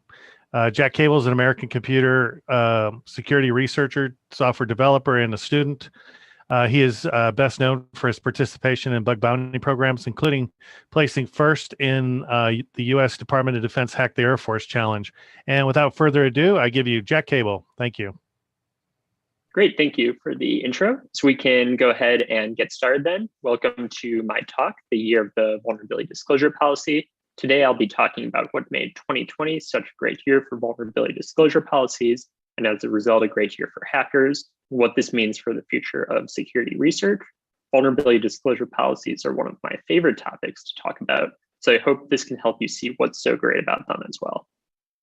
Great, so to start, what is a vulnerability disclosure policy, also known as a VDP? A vulnerability disclosure policy is essentially a see something, say something for digital systems. It gives authorization to the public to test and report vulnerabilities in organizations' assets. So a VDP has 4 key parts, which I've listed out here. First, the VDP should clearly define the scope that's allowed for testing.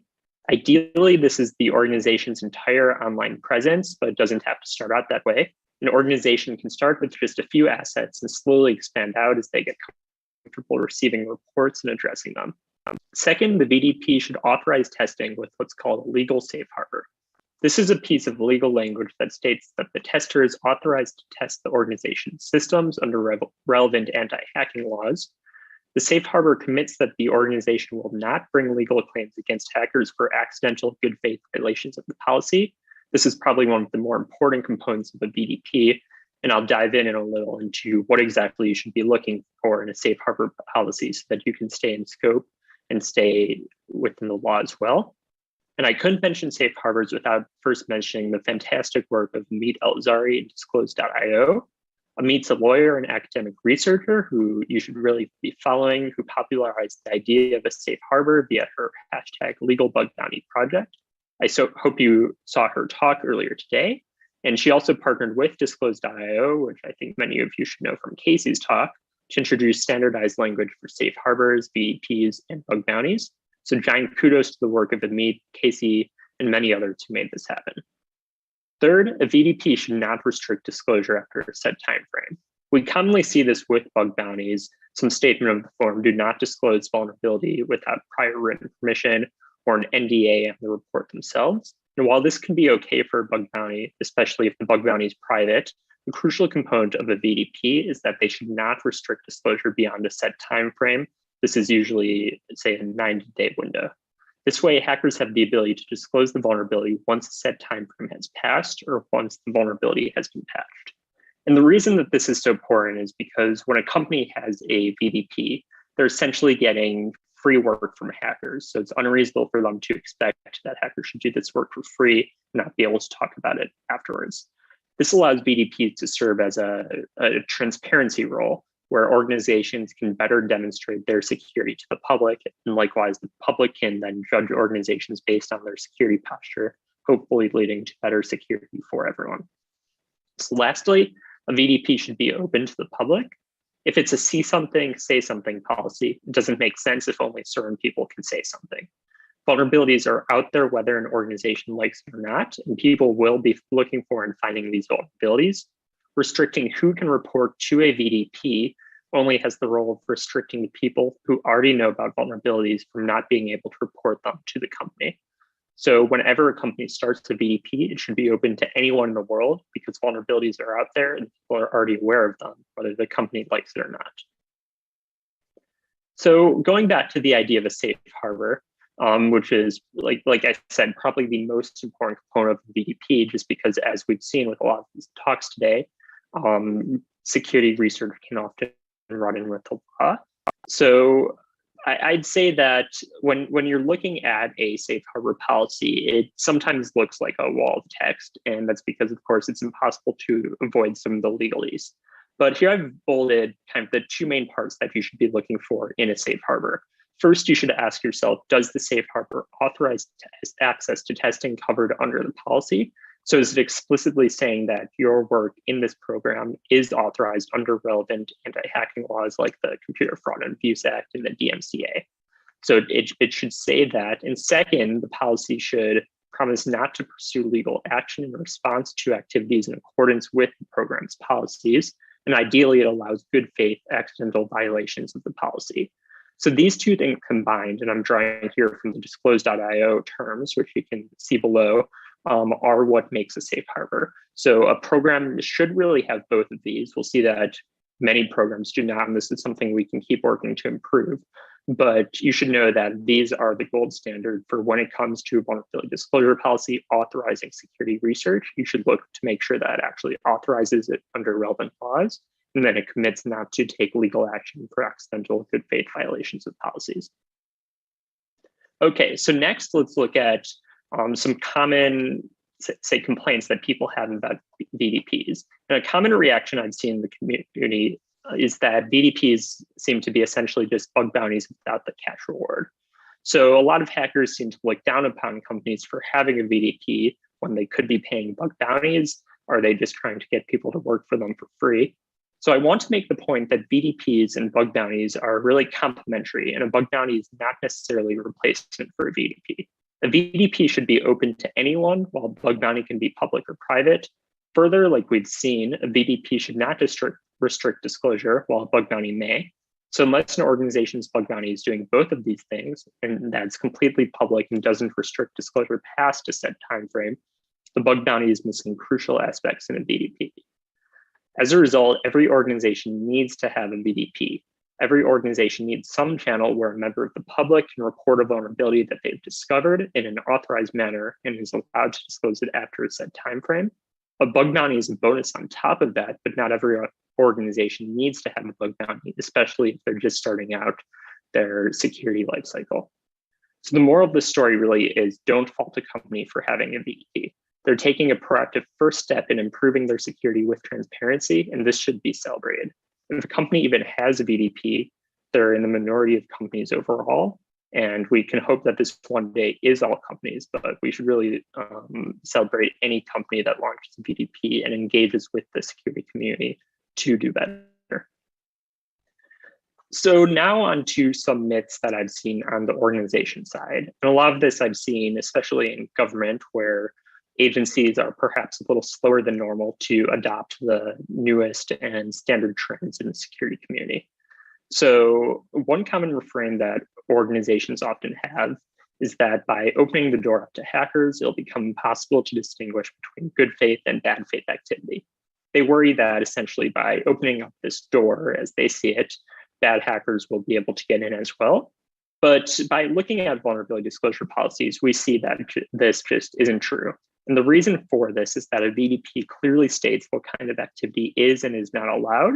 If an adversary is exploiting a vulnerability and they say exfiltrate thousands of records on users, that's very clearly against the terms of the policy.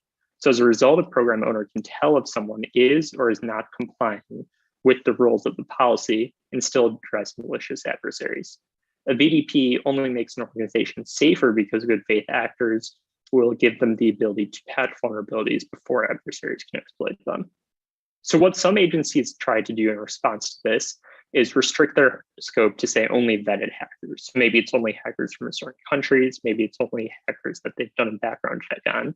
And while this can be okay for bug bounties where it's private and you're paying those people, this is problematic for the VDP for reasons that I mentioned before, because restricting access to your VDP won't stop adversaries from exploiting your systems since they're already going to be going and doing it anyways. Instead, you're just restricting the ability of good hackers to help you out. So lastly, organizations sometimes think that they should wait to start a VDP, thinking that, hey, maybe we're not just ready for this. But I think that really it's never too early to start thinking about security. The reality is that people are already out there testing their systems and discovering vulnerabilities. At minimum, every organization needs to have a public channel for reporting vulnerabilities that people have already found. Organizations should invest the resources to start a VDP now so that they can get familiar with receiving and addressing these vulnerability reports. And again, adversaries are not waiting for a VDP to start testing, so we might as well let the good hackers help now. Okay, so now that we've established the baseline of what a VDP is, let's look at what happened in 2020. And it really was, in some ways, a viral year for vulnerability disclosure policies, no pun intended. At the start of 2020, according to disclose.io data, we had 880 known VDPs, 308 of those had full or partial safe harbors. Fast forward now to the end of 2020, we have 2,286 known VDPs, and 382 of those have full or partial safe harbors. So I think that the safe harbor number might be a little below just because we don't have the data on all of it. It probably should be higher. But in either case, the story that this tells is that organizations are rapidly adopting VDPs, almost tripling the amount of known VDPs in just 1 year. So this is very quickly becoming an industry standard. Organizations are becoming more proactive about their security. And as a result of engaging hackers, they're becoming more secure overall. So what led to this rise in VDPs? I want to look at two case studies in particular about VDP adoption. So the first one is that of the federal government, where CISA, the Cybersecurity and Infrastructure Security Agency, played a large role in requiring every federal agency to start a VDP. And the second case study is in the elections world, where both private companies and state governments launched vulnerability disclosure policies to improve the security of their election systems ahead of the 2020 election. So let's start with CISA. So if you're unfamiliar, the Cybersecurity and Infrastructure Security Agency, aka CISA, is the primary federal entity responsible for coordinating the security of critical infrastructure in the United States. Full disclosure, I previously worked for CISA and think that you should too. It's a great place to work. As part of this, CISA has the ability to require federal, civilian, executive branch agencies to take certain actions to improve their security posture. And this process is known as a binding operational directive. So one directive in particular that's relevant here is the Binding Operational Directive 2001, which was published last year and requires federal agencies to establish a vulnerability disclosure policy. What's amazing about this is that with one signature, hundreds of federal agencies now are establishing VDPs. So what does this directive entail? Primarily, it requires that these federal, civilian, and executive branch agencies establish a vulnerability disclosure policy within 6 months of the directive, which happened to be just a few weeks ago. It very much follows the requirements I talked about earlier in what makes a VDP, in that they clearly define scope, they authorize testing via a legal safe harbor, they don't restrict public disclosure after a set time frame, and they're open to the public. So the way that this directive is structured, organizations can start small by including just a few assets and over time expand to eventually include all of the organization's systems. So as a result of this directive, we see that now every, or at least in theory, every federal, civilian, and executive branch agency should have a vulnerability disclosure policy. Of course, not all of them have complied just yet, but mostly all of them have. You can visit this link to see a list of all of them. And this is now hundreds of vulnerability disclosure policies out there. Basically, every federal agency now, you can go and hack and report a vulnerability to them just because of one directive that's published. So this is really a huge, huge advancement, and massive kudos to everyone who made this happen. Shout out to Cameron Dixon at CISA. So go take a look at that list and hack on pretty much every federal government system you can think of, whether it's the IRS, CISA itself, the Department of Justice, Department of Treasury, anyone you can think of is on that list. You can find their VDP, and they authorize testing. So that's a really great advancement. So the second case study I want to go into is with elections. And when you look at elections and the relationship with the security community, it's clear that historically this has been really, really strained. So we've seen this with several lawsuits over the years, and notably at the DEF CON voting village, where voting vendors and hackers have often squared off. So you have headlines like these highlighting how there's tensions flaring at the voting village. You have on one end vendors and states saying that DEF CON just isn't a realistic environment, that the equipment's out of date, and that hackers are just trying to draw attention to these theoretical vulnerabilities that just aren't exploitable in the real world. So it was hard for a lot of people to see a middle ground where hackers and election vendors could start working together, because of course the truth is somewhere in the middle. You can always do a better job in more accurately portraying the risks of these systems, but at the same time, we don't want to bury this. We want to be able to talk about it in the public, acknowledge that there's flaws in these systems, and work with the vendors to get better. So this was just, I think, maybe 2 or 3 years ago. And what's really remarkable is that if you fast forward to now, we really saw amazing improvement in how election vendors and hackers can interact. So 6 major voting vendors, some of them are listed here, together with the ITISAC. And for those of you who like long acronyms, that's the Technology Information Sharing and Analysis Center. So it's essentially a group that brings together different industry organizations. So they got together here and started thinking about how they could better approach the hacker community. And I've served on an advisory council with the ITISAC here to help advise these voting vendors about how to better interface with hackers. And one of the results that came out of this is that 4 vendors have since put out vulnerability disclosure policies, which by and large follow the guidelines that I set out earlier. So they authorize testing under relevant laws, they define their scope, one of the major areas is that they're open to the public. So a lot of the vendors say would ideally want to authorize who's testing these programs, but we saw before that policies really need to be open to the public. So I think that's a big win for the security community. And lastly, they don't restrict how you can disclose a vulnerability past a set time frame. So in addition to these voting vendors, several states entered the fray, with Ohio being the first to launch a vulnerability disclosure policy for their election systems, Iowa following shortly after. So all of these are really large advancements, the first time that hackers are being invited to hack election systems and work with both states and vendors to help make them better. So I think this is really tremendous. In just a few years, we go from having hackers and vendors not talking to each other at all to going to active collaboration where vendors, states are openly inviting hackers to poke around on their systems. So of course, there's still room to go. One of the big difficulties with voting equipment is that it can be difficult to get your hands on if you're a hacker. So I'd love to see a model where vendors go beyond their policies right now, most of which just cover digital assets, and proactively give hackers access to the latest equipment to test in some form like the voting village. Okay, so recognizing time, I want to talk a little bit about when VDPs don't go exactly as well as we would have liked. So I want to talk a little bit about votes because this is an important case study for how security research can be treated wrongly. And I want to emphasize that this is very much the exception rather than the rule, and that the vast majority of VDPs and bug bounties are productive. But with the case of Votes, who's an online voting vendor, we saw them resorting to tactics of voting vendors from, say, a decade ago, even though they had an active bug bounty which had a safe harbor. What happened is that a University of Michigan student was looking at their bug bounty program, and Votes ended up reporting that student for whatever reason to the state of West Virginia, who in turn reported the student to the FBI.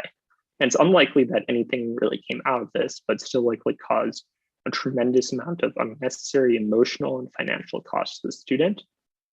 Votes' reasoning was that the student was testing a live system instead of the test system that they'd established. But the kicker here is that Votes changed their safe harbor after the fact to make the student's actions look out of scope.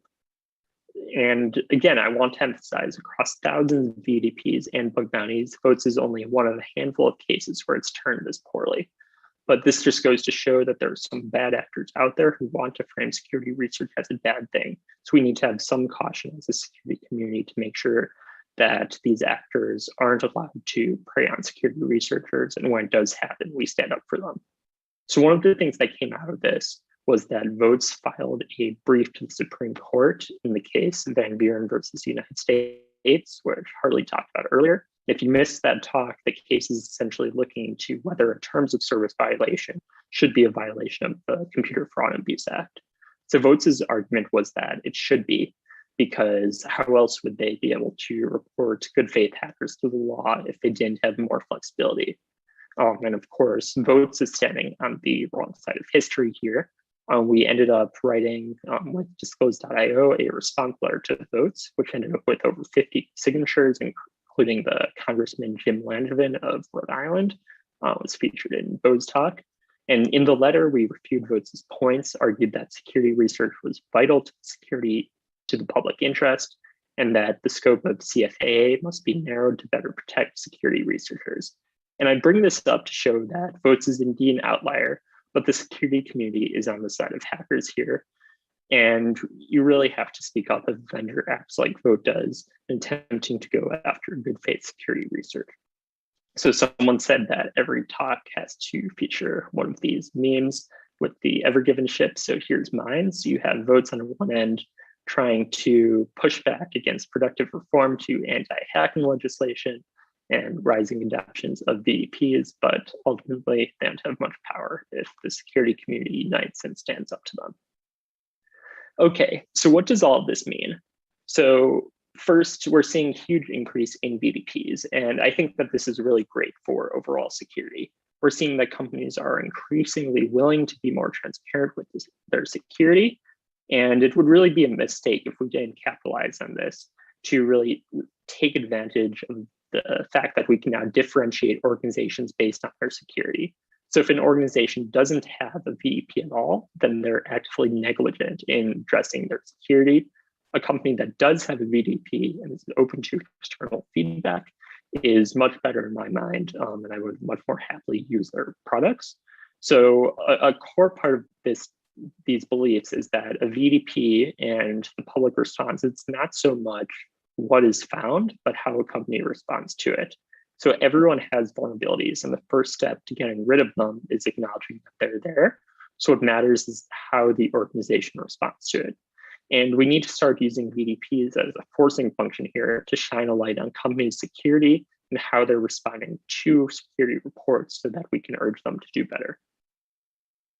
Lastly, some recommendations. So if you're an organization, go ahead and start a VDP. There's really nothing to lose by getting free insight to improve the security of your organization.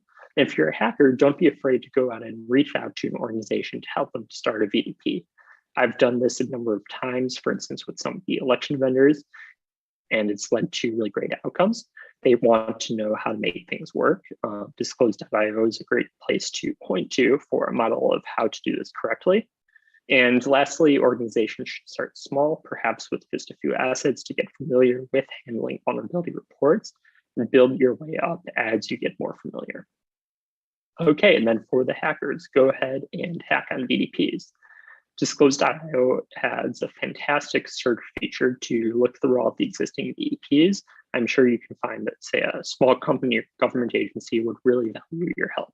So VDPs are just the first step in improving an organization's security posture, and we as a community can help organizations to do better. So with that, I'm happy to take questions here or in Discord if you have them. Thank you. Awesome. Thank you so much, Jack. And we're taking the questions offline in Discord just because of the logistics. We actually are streaming pretty much everywhere right now. So for those of you that are listening in, and of course, the Discord information is in the bottom of the screen, as always. And once again, thank you so much, Jack, for supporting the event and for supporting the community. Amazing presentation. Thank you all. Thank you. We're going to go in a quick break until we get set for the next presentation. So we'll be right back.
Hello, everybody. I'm Joseph Malajanowski with the Red Team Village, and with me is Chloe Almost there. Almost there. Miss Doggy. Very close. Miss Miss Doggy. Doggy. Thank you. Did I say it right? Yes, you said it right. I know it's hard. She is a chief strategist for Point 3 Security. She's an international keynote speaker who's spoken at such events like Texas Cyber Summit and others. She's a co-founder and board member of Women in Security. She's a founding board member of We Are Hackers, and she's a co-founder and board member of Hacking is Not a Crime. She's also a SC Magazine honoree, Business Insider, one of the 50 power players of cybersecurity, Cybersecurity Advocate of the Year in WSC, and Cybersecurity Women of the Year in Cybersecurity Excellence Awards. It's my honor and privilege to announce Chloe. Wow. Thanks, Joseph. You did some thorough research about me. Like, people, that was not a bio that I have. That's something he actually researched. Thank you, Joseph. I am so honored and touched. So I will see you at Grey Hat this year and anywhere else you tell me to go. All right, let's get started on this. First of all, thanks you guys for tuning in to HackerCon. This conference means so much to the community, and I know especially for Red Team Village, also for Hacking is Not a Crime, and every single speaker that you have heard today are all individuals that behind scenes are working endlessly to try to change the circumstances that the hacker community is facing every single moment. This talk has changed a little bit because we basically have talked a lot about vulnerability disclosure. We've talked a lot about legislation and also how to talk with the press. So we're going to talk about a different element here today. But I want to first, this whole talk is about Hacking is Not a Crime and what our mission is and what we do. So you guys can have a little bit of an idea what we do. All right. So first of all, Hacking is Not a Crime is an organization that's completely dedicated to every single hacker out there who's ever been scared to disclose. And I know that's pretty much all of us. To all the hackers who've been prosecuted for trying to do something good or doing their job, and to all the people who are in the fight to bring rights for hackers. And of course, you. I mean, you're here. I don't really need to tell you guys who I am because you just heard, but feel free to follow me on Twitter and Instagram. My DMs are always open. So even if you have questions after this event or you want to get involved, feel free to reach out to me at any time. Like literally my DMs are always open. But let's first talk about what is Hacking is Not a Crime. And I think the best way to tell you guys is actually the true story of how it came about. And it's going to be from a different perspective, of course, than my co-founder, because we came together in a different time of trying to form something that you see today. So first things first is, what is Hacking is Not a Crime? Well, how it came about on forming Hacking is Not a Crime, it was that there was already something existing. But the thing was that last year at RSA conference, I gave a talk about hacker rights. And in it, I broke it down by public perception. And the key players of it are organizations, there are the media. And media, by the way, means marketing and press, and also legislation. And in order for us to ever get rights as hackers, we had to work with those players, but we overall need to change public perception of who we are because they don't know who we are. We kind of stay in our own community and we don't go outside our community. So no one really knows what we look like, what we talk like. And that's a huge problem for us because public perception keeps us away from having anything changed. So I created a petition that was based around the talk that I gave at RSA conference, which is that link right there. Feel free to sign it if you like. But after that, I also wanted to take an action because I'm not just that person who's like, okay, I'll just write about something and then move on. I'm actually someone who's like, once I talk about it, I'm committed to it. Like I want to take action. And I really was looking around to see who would be a good pal, I guess, in some ways, a good pal to help me bring this vision to life. Because the reality is that after starting other organizations by myself, I have to admit it's a lot of work. Having someone who does it with you is so much easier because you both can task each other different things and you're able to move a lot faster in many ways. And so what happened was that I came across something on Twitter. hacking is not a crime. I'm like, what is this? Is this an organization already existing? Who is this person? And so I reached out because I saw that they had these stickers and I kept seeing them pop up at conferences. I think the first time I saw it was at DEF CON. And I was like, who are these people? And so I basically sent a message trying to like connect and see if there's a possibility of some sort of synergy that we could work together. Now the thing was that I didn't know who I was actually talking to. It turned out it was Brian. If you see in the highlighted section, it's like, by the way, this is Brian. I'm like, wait, Brian runs this? I had no idea. What does he do? And I remember that immediately we scheduled a call and we got a call and I started sharing everything. He was starting to share things and it just flowed so well in ways where like we helped each other out. There's areas that like he's really good at and there's areas that I'm not good at, but it's always kind of like a really good balance. And it's really cool to work with Brian too, because if you're hearing that is my puppy. The reality is that Brian, if you see in this photo with the hacking is not a crime mugshot, he was someone who created these stickers to basically put all over, have people have like a little guerrilla marketing style and post it everywhere, because the reality is that we need to draw attention to this. And the stickers do help because it leaves us with a question like, what do you mean hacking's not a crime? I thought hacking is a crime. And it starts a conversation. And that's what those stickers do. They're a conversation starter.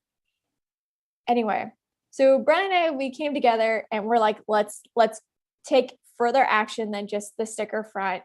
Let's change the dynamics. And the best way how to do that is to create a community movement, a grassrooted movement. And this is when we had to, kind of ask some people to join us. And to be honest, the whole thing about Hacking is Not a Crime was that the whole overall goal was to bring a one place or one-stop shop where hackers in the community and people that are trying to become hackers would be able to go to and find out all the organizations, the resources out there, and people that are advocating for things to change. Because we didn't want to create something that other organizations do. Instead, we want to help voice them and push out their agendas. Because to be honest, they're on missions and we need to support them. And the best way to support organizations is to collaborate with other organizations.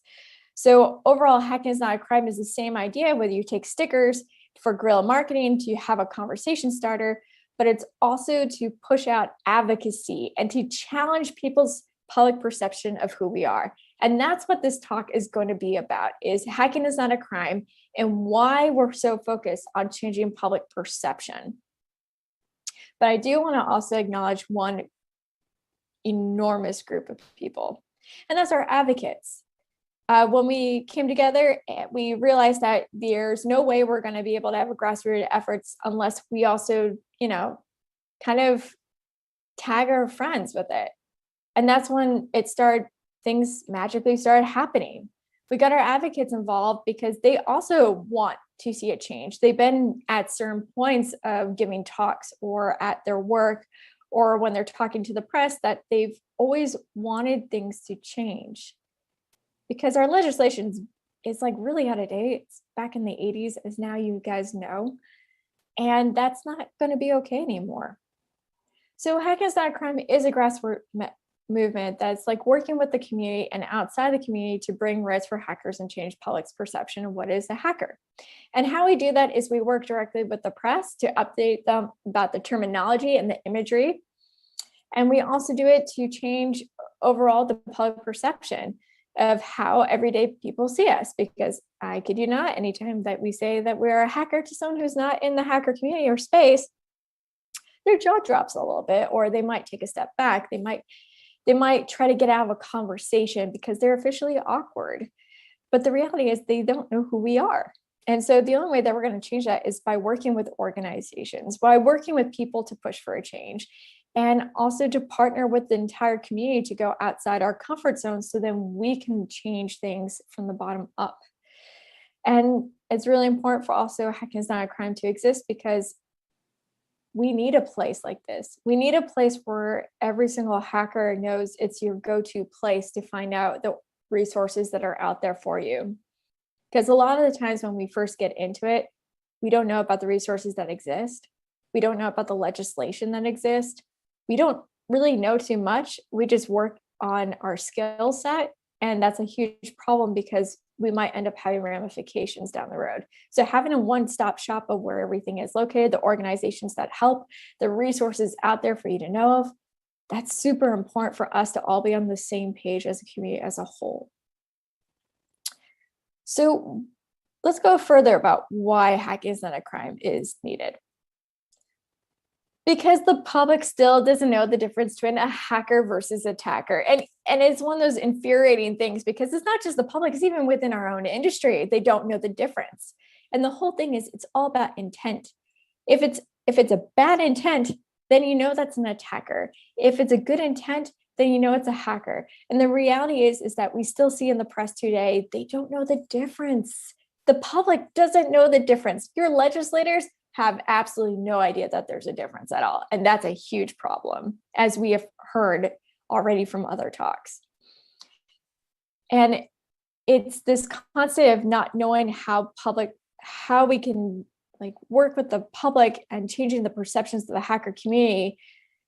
It's a huge problem because we keep seeing situations like we saw with Coalfire earlier today on the panel with Gary and Justin facing basically 7 years of prison for doing their job that they were getting paid to do, a legal job. And it shouldn't be that way. We should never have to fear when we're trying to protect and serve.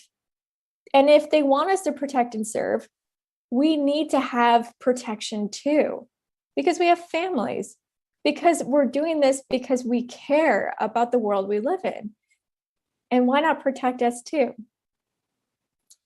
Because the current landscape still to this day, because of public perception, is that 94% of Forbes Global 2000 still don't have a vulnerability disclosure policy. And hackers still to this day do not report vulnerabilities. And there's a statistic from HackerCON that 1 out of 4 hackers will not report a vulnerability. And if they do, it's usually ignored or dismissed because usually you try to find the contact information. And that becomes like a huge problem because then you're like, I don't know who to contact. And that sets you up for a real problem because then you send a message to like a DM on social media. And what ends up happening when you send a message on social media, marketing gets that. Marketing sometimes doesn't have conversations with tech, with your engineers or your security team. And so they might ignore it or they'll send it to their PR and legal team. And the next thing you know is that they're handing you a lawsuit. And that's a problem. The laws right now do not protect you. They protect companies. They protect your local areas, your counties, your state. The laws do not protect you when you're trying to protect and serve. And this is a problem because we're still seeing our colleagues, our friends, our family members getting prosecuted because of this. And this should not be occurring anymore.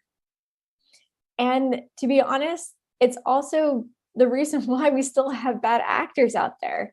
If we're not going to be having any protection provided for us, and we have the skill sets and we need to make a living, of course, that might be a situation where people will end up going into the dark side of things.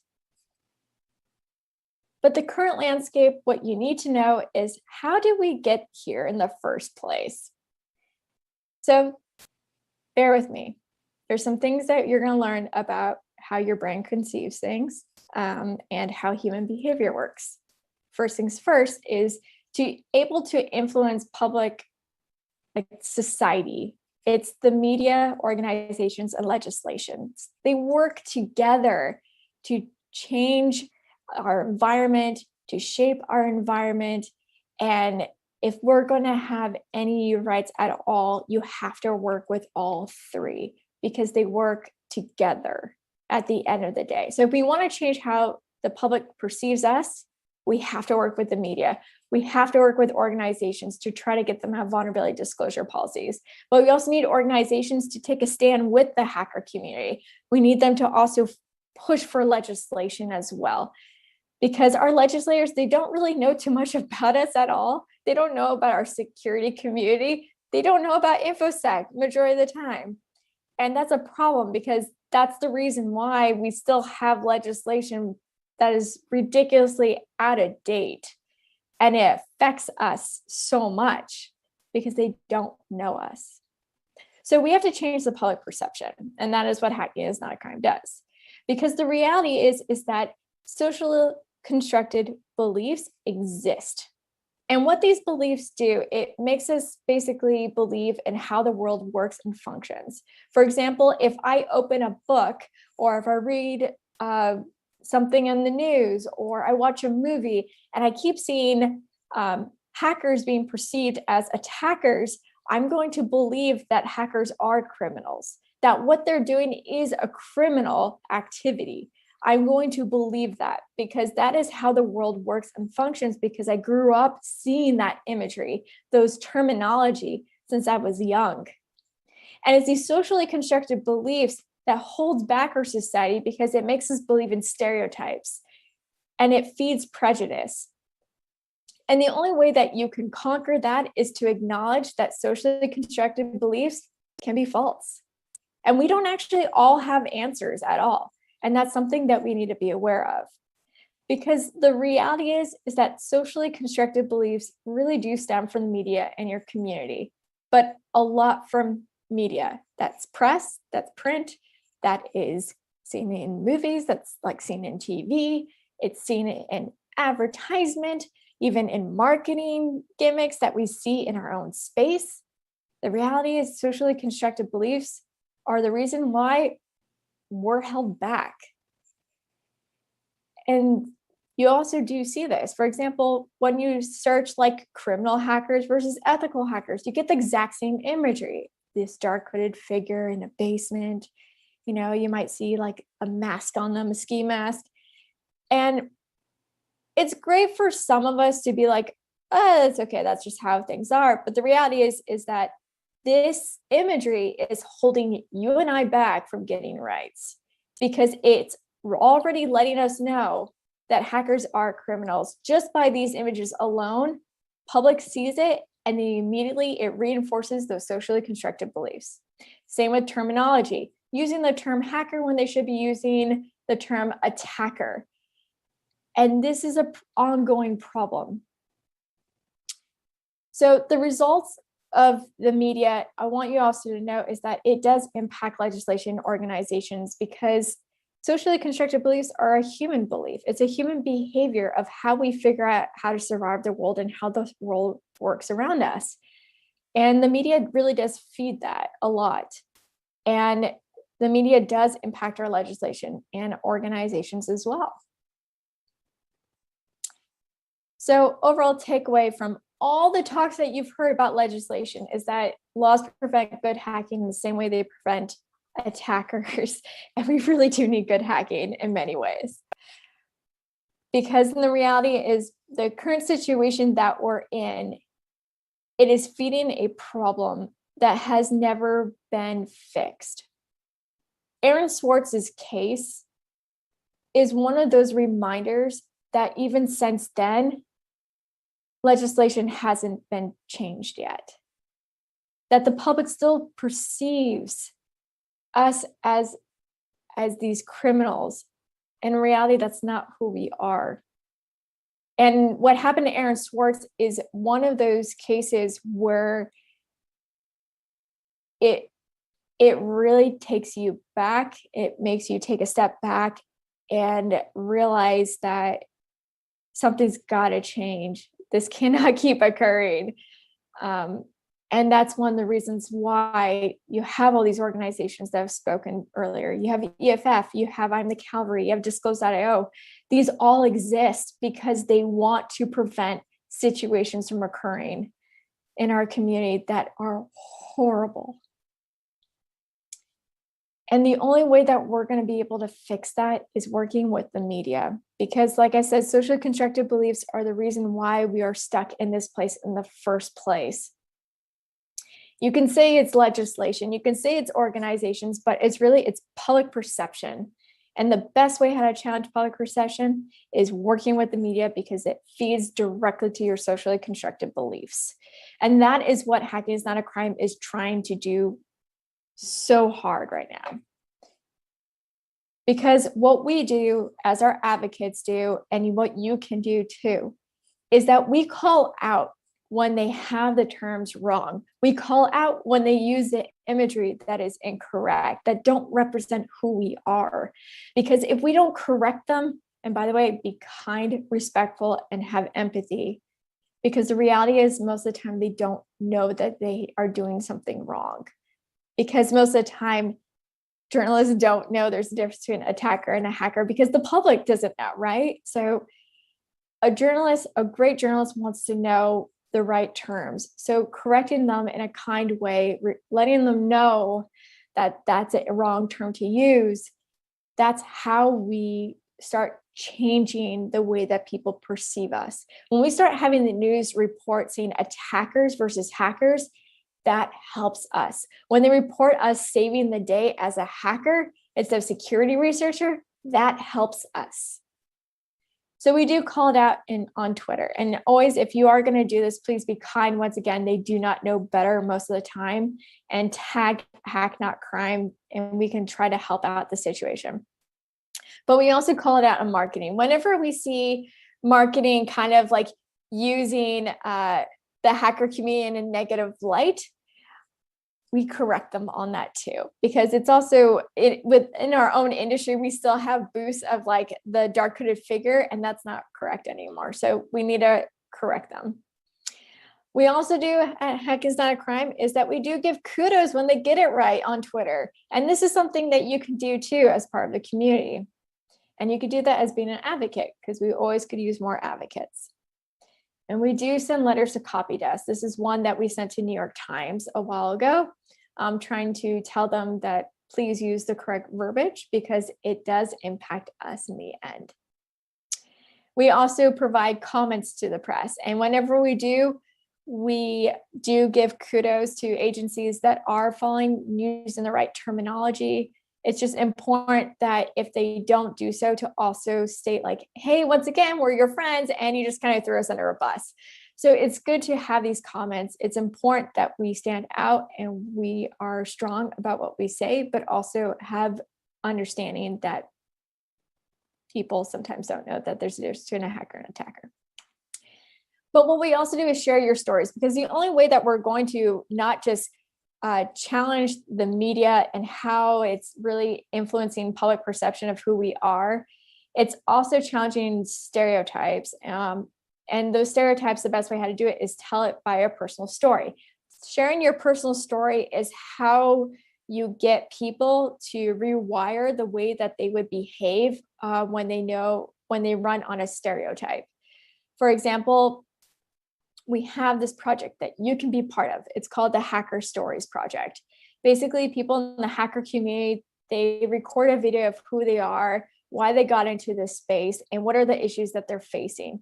Because the reality is that the public needs to see who we look like. And please do this without a hoodie too. But the reality is, by showing who we are, what we look like, and our story, the next time that they read something in the news, or the next time that they meet a hacker, they're not going to take that step back and get scared. Instead, they're going to be like, oh, you're one of the good guys. And that's what we need to do, is challenge public perception. And the best way is through stories. By telling your personal story and people seeing your face too, it's something that means a lot. That's the only research that's out there on how we could challenge stereotypes at this time. And that's what's needed. I would play this video, but we don't have time for that. But if you want to participate in this, go to Hacking is Not a Crime, and there is a hacker story section in there. It's super easy to do. Just record a video of yourself talking about why you're a hacker, why you enjoy it, and what are the issues that you have faced. And we would love to work with you and share that around. Because the reality is that by challenging the socially constructed beliefs, by storytelling, by reminding the press that hackers and attackers are different, Imagine a world where all the Forbes Global 2000 have vulnerability disclosure policies, that 100% of us do report vulnerabilities because we don't have to be afraid anymore to serve and protect. We have protection. And that the laws encourage good hacking so we can reduce the number of malicious attackers, not malicious hackers there, malicious attackers. And then we don't have any more prosecuting of hackers. Now I write ethical hackers because people need to understand by saying hackers, we do mean ethical. Ethical in front is just something that we probably need to start dropping, you guys. But summary overall is that please do get involved. Visit HackingisNOTaCrime.org, become an advocate with us. We love working with people and trying to get the message out there. And also, if you want to do is record a video, participate in the Hacker Stories Project, because I guarantee you, stories like that help us in so many ways for people to see what we look like, so they don't have the imagery of the masked hooded figure in the basement and it's dark anymore. They have an actual face, which is in the light, and talking about why they do what they do and what it means to them to be a hacker and what are the issues that they face because of it. Also, work with the media and keep them informed is something that we do all the time, and feel free to join us, or if you want to tag us or DM us saying, hey, we came across this post that really it impacts our community in a negative light. Can you please react? We'll do that too. It's okay if you don't want to speak out. We're here to help you out. So just DM us with that. And remember that, once again, the public doesn't know the difference between an attacker and a hacker, and it's up to us and to work with organizations, media, and also with legislators to change the way that people perceive us. So please have empathy and please be kind to one another. And last but not least, I want you to know that right now, you might have doubt that things will change because we haven't seen too much change, I guess, since the 80s. But the reality is that right now is a time to get involved. By sitting on the sidelines, that's not doing anything for anyone. We have to come together, and the change really does start with you and me, and you have that ability to change someone's mind of who we are by having those conversations, by participating, by sharing. We need to work together, because that's the only way that we're going to push for rights, is by coming together as a community, as we already are. So thank you guys so much for existing. Thank you for seeing my talk. And if you have any questions, I'm going to be in Discord. And yeah, and if you feel uncomfortable writing in Discord, it's okay. My DMs are always open. So I'm always here for you guys. And thank you guys. Awesome. Thank you, Chloe. And as Chloe mentioned, it's extremely easy to get in touch with her. You got the contact information, and the website is super simple, HackingisNOTaCrime.org. And with that, we're going to go in a quick break, and we're going to get set for the next speaker. Thank you again.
everybody, and thanks for joining us.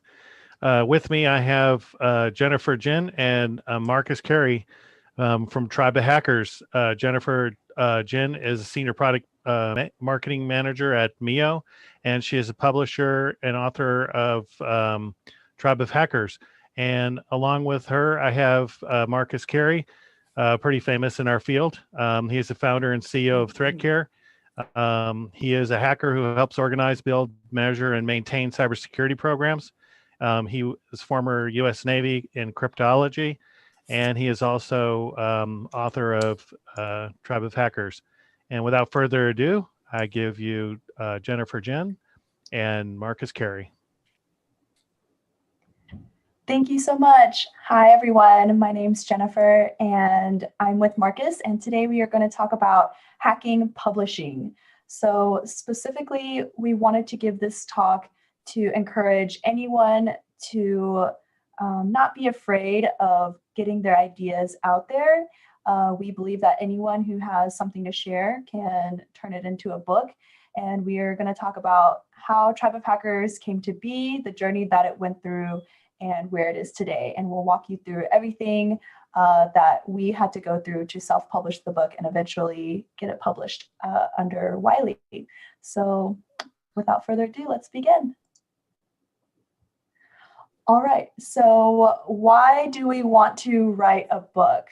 I believe, so the journey for Tribe of Hackers for me started when I first joined ThreatCare in 2018, I believe, or no, 2018, something like that. It's been so long, but I remember it was the first week of my work ever. It was my first week ever, and so Marcus took me aside and he just said, "I want to write a book." And I did not know what to think of it at the time. I was just going to go along with whatever. I was like, yep, Marcus is the CEO. I'm just going to do whatever he tells me to do. So that's kind of my my first kind of exposure to Tribe of Hackers. But Marcus, why don't you talk about how you came up with that? Yeah, I think if I remember correctly, I do remember this. I think you came on in 2018. It's pretty much after I read the book, and we'll get into all that stuff in a little bit in a second ago. But why write a book? I think that there's a couple of bullets that we're going to hit in a second regarding to this. But pretty much, I think writing a book is an opportunity to leave it all on the field per se, because when you're gone, I think you should leave behind stuff that people can use, and you gotta leave more. You gotta leave some kind of legacy behind. You know, so you're gonna leave something with your kids and all that stuff. But I think in our sector and our industry, there's definitely an opportunity to leave it all on the field and contribute to our new field. Our field is only 30 years old at the maximum. I probably believe. As a cybersecurity industry is about 30 years old. So it's a relatively new field. And, why not leave something behind for the people that are coming up after us? And another thing I do believe that everyone has a book in them as well. Everybody has a book in them. And I know like everybody, and we talk about this all the time, we talk about superpowers and what is your superpower? And I believe that if you just have to understand what your superpower is. Sometimes you don't know what it is. Sometimes people have to tell you what your superpower is. But a really good way to identify what your superpower is if people keep on asking you the same questions and all that stuff. And that actually has a lot to do with why the book exists today, because I get a load of questions, and I ask the most questions too. I like to consider myself the best question asker ever. And what do you think about this, Jen? The no new ideas under the sun are one of my favorite sayings. Yeah, I totally agree. I think especially since like how you said, people ask you the same questions all the time. And so it's kind of a signal that if people are always searching for the same answer, or they're asking the same questions and they're not able to find it, is that a sign for you to help, a larger group of people find that answer more easily? So if everyone's having the same problem, it's like, well, what are you trying to solve? It's kind of like starting a company, but a lot smaller in scale. You're just kind of putting your ideas out in a book. But basically, it's a good idea to, I think within ThreatCare, at least, it was kind of like our mission to help as many people as possible. So I think that's also like a major factor in why we wanted to start the Tribe of Hackers series. And next slide, where we have this book. This book is pretty awesome. So after I read this book, I think we might have hired Jen to ThreatCare right after this, and she started off as communications, but she quickly moved up the ladder and was doing all kind of stuff. So Jen's a beast, and basically, I knew I wanted to write a book, something like this, and because I read the book and it was good for me from a business perspective, like a lot of business leaders and things in that book, and what's cool about it is that I learned a lot about business, but man, there should be a cybersecurity version of this book. And the previous slide said there's no new idea under the sun. People get inspiration from all kind of sorts of things all the time, and don't worry about if you feel like you're copying somebody. You don't want to rip somebody IP off or rip their intellectual property off, but it's okay to be inspired by other people's work. And the more you read, the more you learn, you'll be able to turn similar things to your own piece of art. Totally. Okay. So this is funny. Jen, do you remember when I gave you the book proposal? Yes. So I remember sitting in the backyard of the ThreatCare house on the little wooden bench, and I remember going through the book proposal. And at that time, I was still very skeptical, and I was asking Marcus questions like, "Oh, so what is this? Who is this book for? Like, what are we trying to do with this book? Like, how is it going to be different?" And so we had to ask ourselves and make sure we were confident in all of these answers before we could kind of move forward with the project. And so before anyone kind of goes on this book publishing journey, it's really good to think about the following kind of checklist, just to make sure you know exactly where you are and where you fit into the space, so that there will be an audience for you once you do publish. And a little bit the backstory is at this point I'm running a company. I was like, man, there needs to be a book on this. And like what I did is I created a book proposal, and because my English is terrible, I usually get somebody at my company to review my chicken scratch, and so good feedback. But unfortunately, the proposal I did wasn't accepted by anyone. But I think it was a good proposal.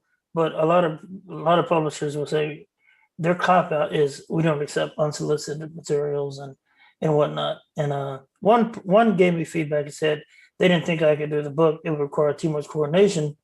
I said, well, what I'll do is I'll get people that work with me, some of my team, to help coordinate, because basically they said that there was, there's no way you're going to be able to coordinate all these people, all these interviews, and get them into a book. There's no way that you're going to do that. We've tried this before. It doesn't work.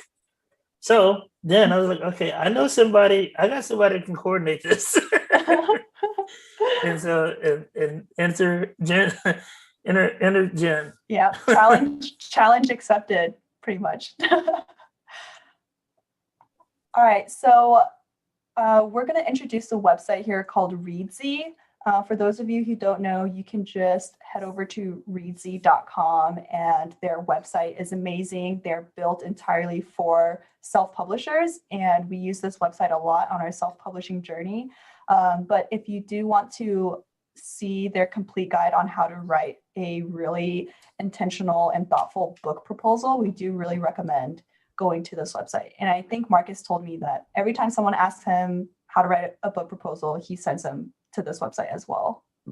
Absolutely. And what's really cool about that, if you don't have time to read TLDR, go down and there's a really good YouTube video that's going to show you, it's going to break it down to you.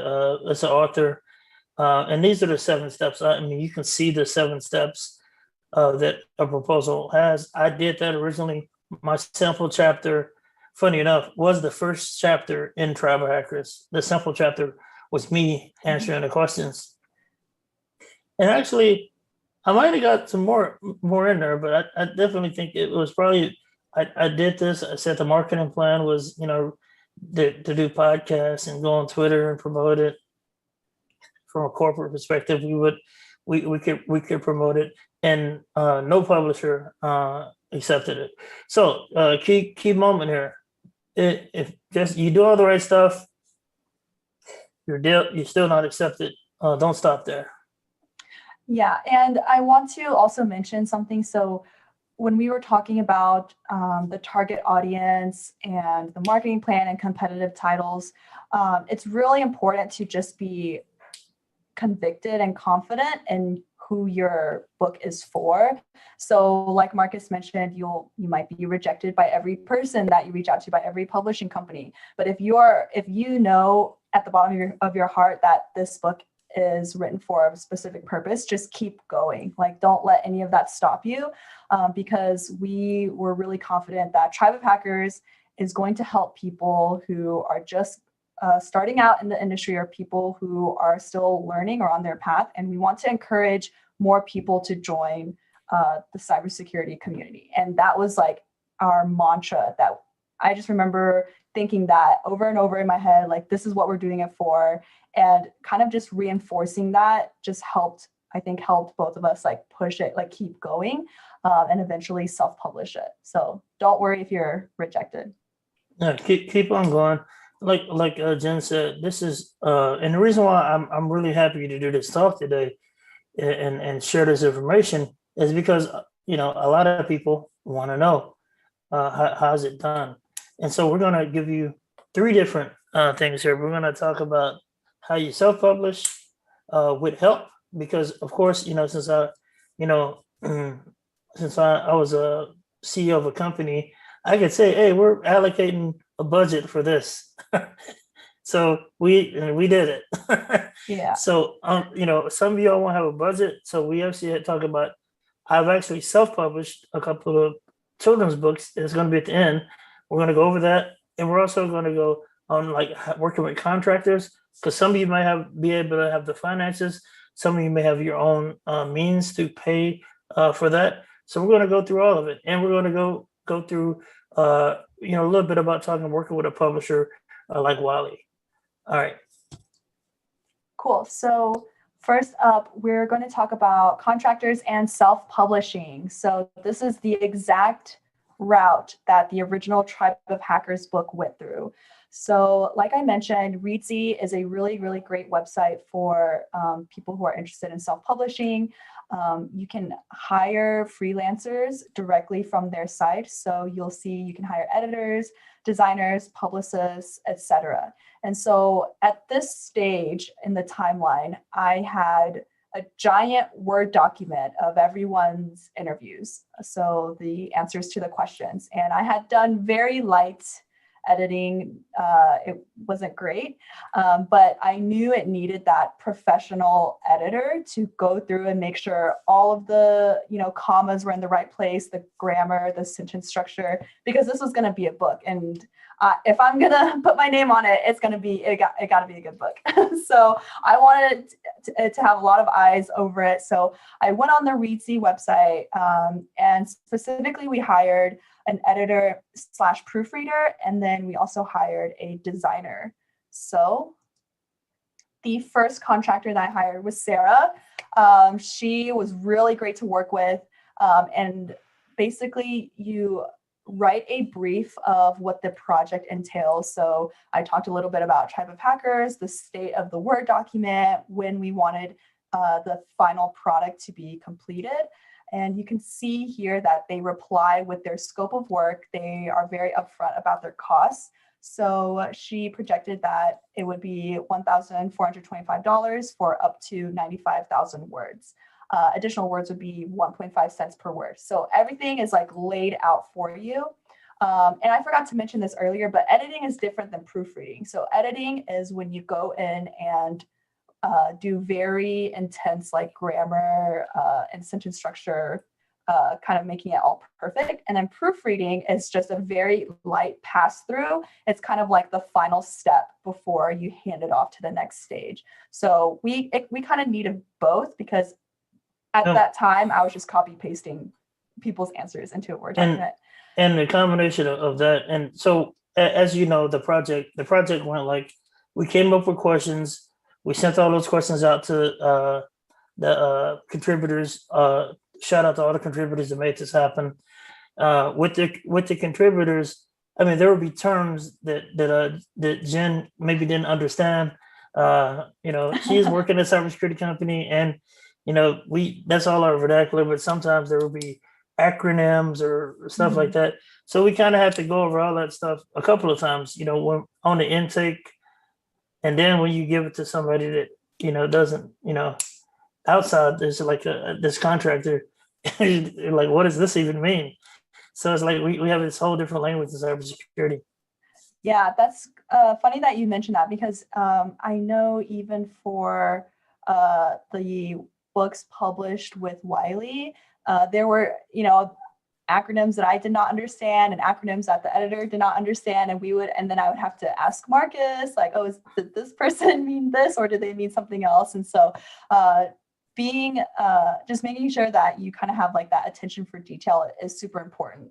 We have a special case since we're publishing other people's answers, so that might not apply if you're writing your own book, obviously, but if you have special terms or industry specific terms, it's always good to make sure that people are on the same page.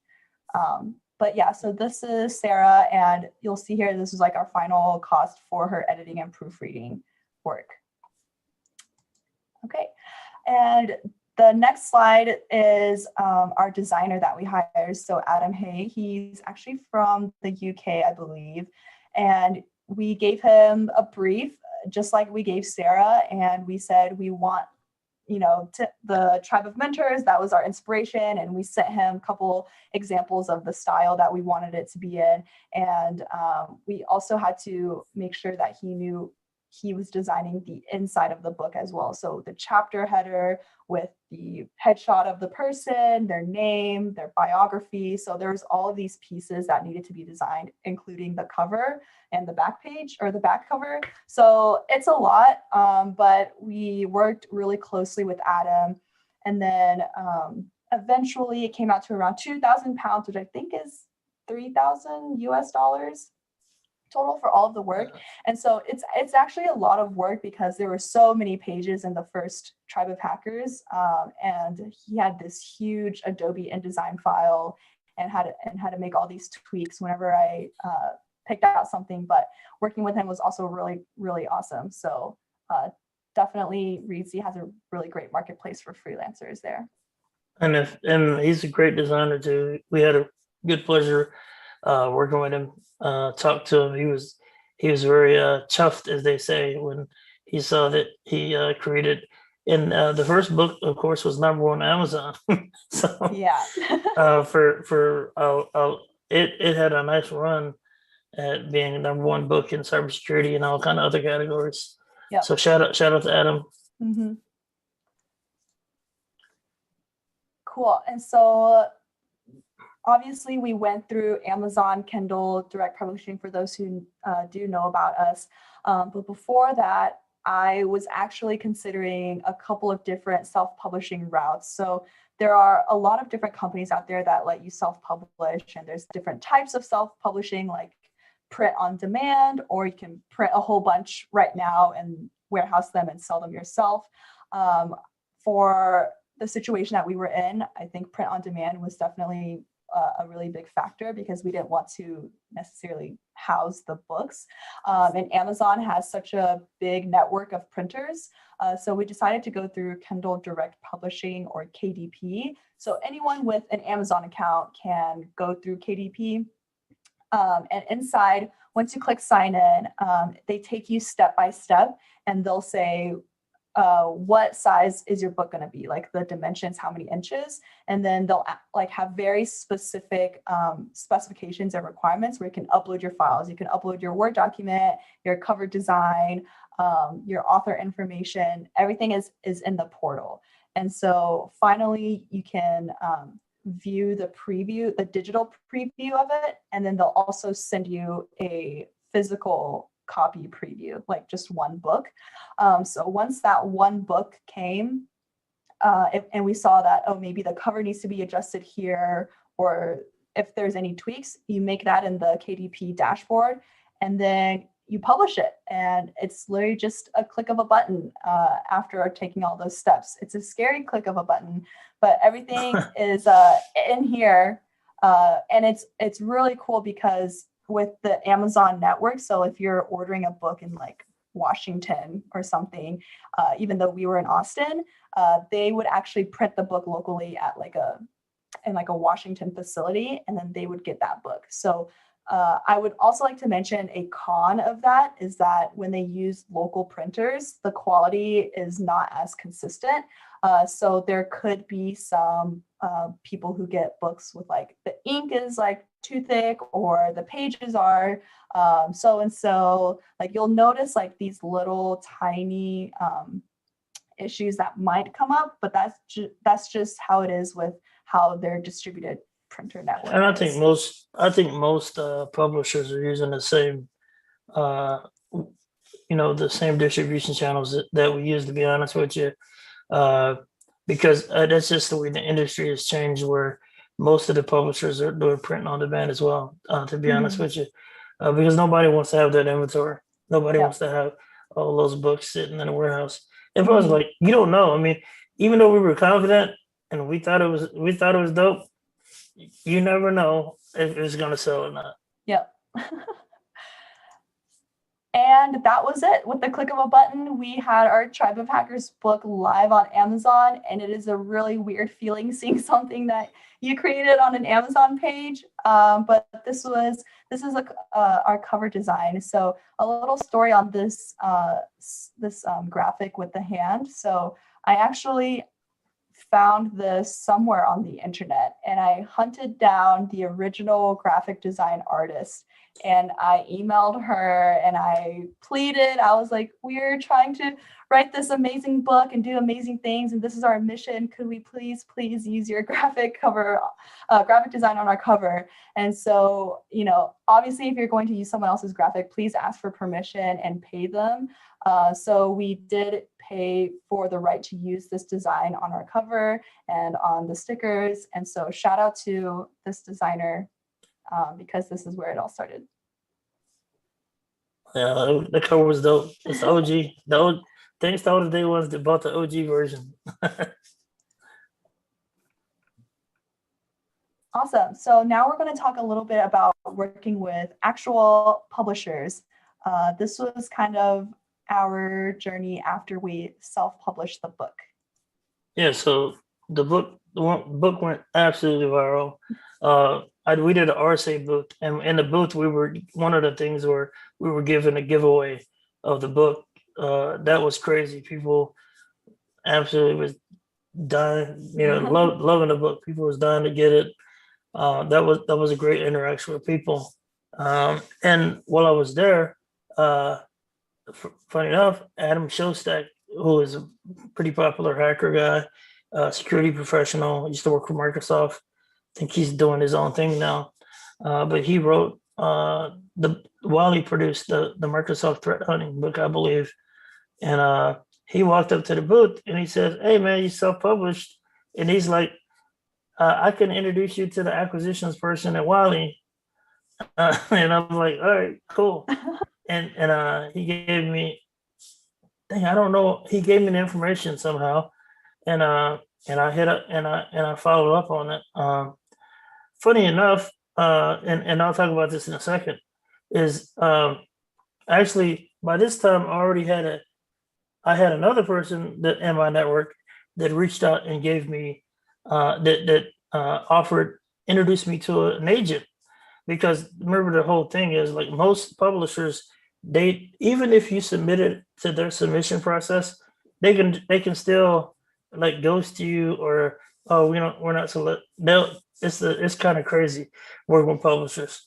But Wiley's been fantastic, and Wiley, funny enough, has actually produced a couple of more books from the Tribe of Hackers contributors as well. Tanya, She Hacks Purple. She just got a book out by Wiley. That was a result of being Tribe of Hackers. My man Phil Wiley, he just got a book out, and the books are doing freaking amazing too, by the way.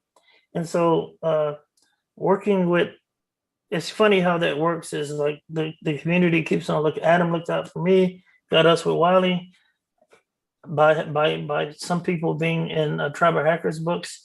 That got them into the door to do books as well.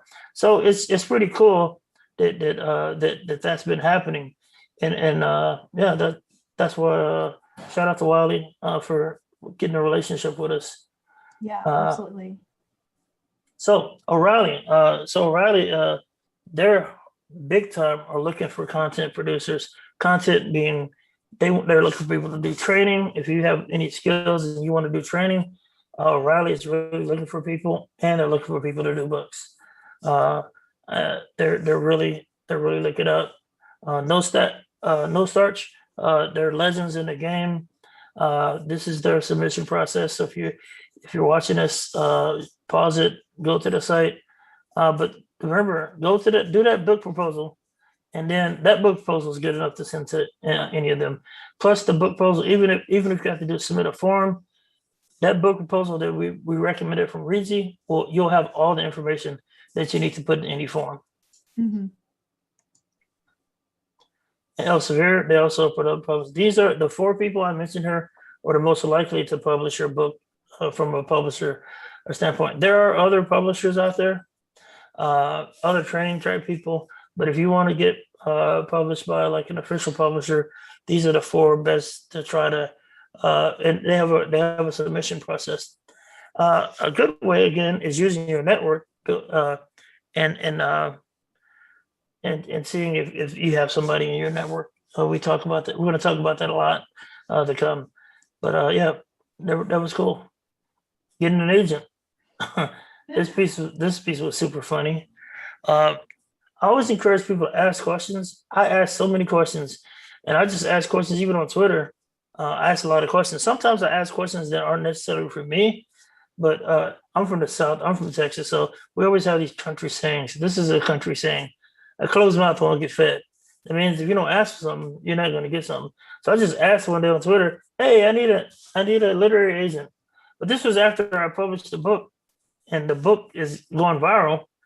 And it's like, "Hey, I need a literary agent." And then somebody said, "Oh, here's my somebody DM'd me their literary agent." So like, this is dope. So basically, and I tell people a lot about this. So even though you get rejected and all that stuff, if you work on stuff by your own, this is books, this is life in general. What I've noticed is if you put in some work, doors will start opening for you. All right, people are gonna start helping you out, and you're gonna get opportunities by doing, even if it's jacked up, even, it don't have to be the best looking thing in the world, but sometimes if you're if you're moving in the right direction, then if I would have said I wanted a literary agent, 5 years ago, probably nobody would have said something. But after you have a viral book that's trending and people are doing, and it's popular, ask the same question and you get more results. So never be afraid to ask questions. It's my rant over.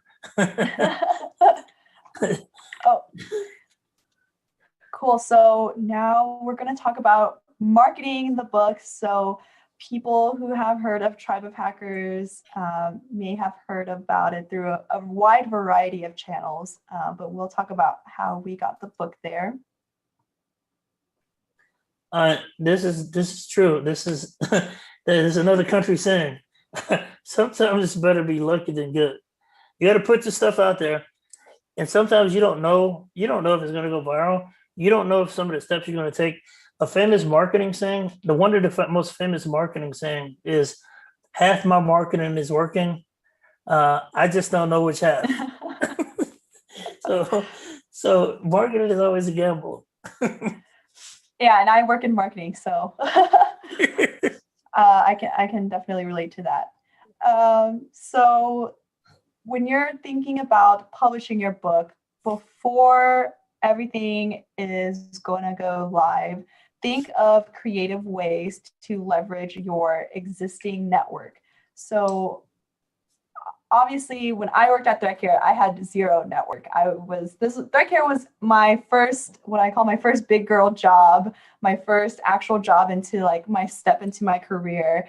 But I did know that Marcus had a huge network. And it was funny because all these people that I was interviewing and emailing, I did not know a single person in the book. And Marcus would come up to my desk and he'd be like, "Oh, that he's really famous," or like, "Oh, this is a really important person." And then I'd be like, "Oh, okay, wow, that's cool." So I was thinking of all these different ways I could leverage Marcus's network because as we were doing this book together, I'm like, well, Marcus's network is essentially now my network. So these are some questions that you can think about. What is the cost to read your book? So this is very interesting because when Tribe of Hackers was first launched, I think Marcus called me either the night before or the morning of, and he said, "Let's give out the PDF for free." And at that point, we had been working on it for a couple months. We hired all the contractors. It was done. It was like I had the full book, and then I just remember being on the phone, and I was like, "Oh, okay." But I believe that Marcus had a really good reason, and he told me, reminded me of like the mission, right? Like we want to share knowledge, and we want to help people who are scared or intimidated by cybersecurity to know that there are real human beings here, and that anyone can do it if they want to. And so we made the quote unquote cost to read the very first book PDF for free, and it was only just an email. I think all we wanted was an email subscription to the ThreatCare newsletter, and you can get the whole book. So what was funny about that is we had people sending us violent emails or communicating with us violently via every social media opportunity. I mean, multiple different ways complaining about that. Yes. Yeah. So I think about that sometimes still to this day, but I remember posting. They were complaining because we asked for their email address. Yeah, they're like, "Oh, sell my soul with my email? No way! Like you can keep your book." I don't know. They were saying some crazy things, and I was like, "Okay, well." I think for those people who were like really, really upset, I ended up just sending it to them. Like I just sent them the file. Because I kind of wanted to just, get on their good side. If they can find value from the book, then my job here is done. So, no hard feelings there. But there were a couple haters in the early days for sure. There's haters now. Yeah. Hey, don't worry about the haters. Is the moral to the story. Do not worry about the haters. Even if you solve some crazy disease tomorrow, people still hate on you. And I agree. I think the mentality that I had throughout that was those haters or like the negative comments, they actually encouraged me to work even harder and to prove them wrong. And I know Marcus's personality, he doesn't ever really get salty or he doesn't ever let the haters get to him. And I really admire that about him. So whenever there were people like saying negative things, we would just try to be nice to them. Like we would be even nicer to the haters, and it would kind of like disarm them, and they'd be like, what, like, why are you being so nice to me after that like ugly worded email? And so that's kind of like how that changed a lot about how I saw haters online. Just kind of like tangentially dived into a life lesson there. But going back to the pre-launch checklist, what value does your book provide, and why should anyone recommend your book to other people? Obviously, like our book is just a collection of stories and experiences from other people. And it's, you know, as Marcus mentioned, people were asking him these same questions over and over again at conferences, and condensing all of that down while asking a lot of great cybersecurity professionals. That was the value that we wanted to provide. And, you know, we wanted to make that accessible to everyone. And very lastly, what will you do to get people excited for the launch? So we, you know, hyped it up. We had, you know, tweets about like, we had quotes from the book tweeted out. We did a preview of like the table of contents. This was a little bit after, but we sent free copies to a lot of different organizations. So think of different ways, like think outside of the box to get people excited about your book and like different ways other than just reading the book itself. Yeah, and also I want to encourage you, like, don't worry so much about people. Like, it's easy to get wrapped up into worrying about how stuff is going to look. Like, even like on the left here, you see that we give these you know, these books away. Chris Sanders is an amazing dude doing amazing work, and so I'm not sometimes I've been accused of talking about the good stuff that I do. From people are, why are you doing good stuff, or why are you talking about it? And I'll tell you why I do it. And I'll tell you why you should do it too. We need more people talking about doing good stuff. And you know, the world has enough negative news and all that stuff already. You know, so we need people doing good works and just talking about the things they did. I'm just talking about, hey, look, this is what we just did, right? We did this thing. I'm not going on and saying I'm better than you and all this other stuff. So that's the end of that rant. No, I totally agree. There's a difference from like bragging, like humble bragging, and spreading the good because you think it could do good for other people as well. All right, so next for marketing your book, that was the checklist of things to think about before you launch. Now we want to think about how to engage readers after they finish reading your book.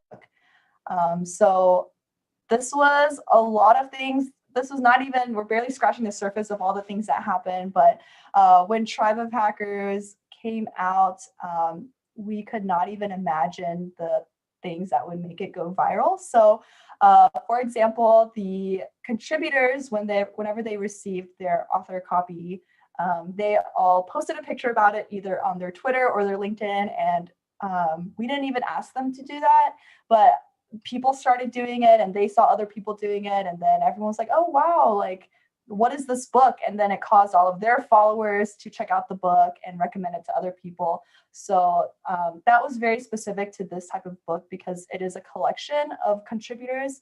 But think about different ways where you can get your readers excited or create some sort of like social media challenge to where if you post a book, a picture of your book that you just ordered, then you could get entered into some sort of competition or anything like that. The second thing was each reader wanted to get signatures from each contributor. So it was almost like a high school yearbook to where they wanted a signature from every hacker in the Tribe of Hackers list. And so whenever they went to different conferences, people would say, oh, I'm bringing my Tribe of Hackers book with me. And then they would see someone and they'd be like, oh, can you sign my Tribe of Hackers book? And that is something that I did not see coming either, but I just saw that go viral on Twitter and it was really awesome to see. And it was a really good conversation starter too. And then lastly, the Tribe of Hackers Summit. So just to keep the momentum going, we did host a summit in May 2019, and we invited the speakers who were from the book to talk about anything that they were passionate about, It could literally have been any topic. And you can actually find the entire summit on YouTube.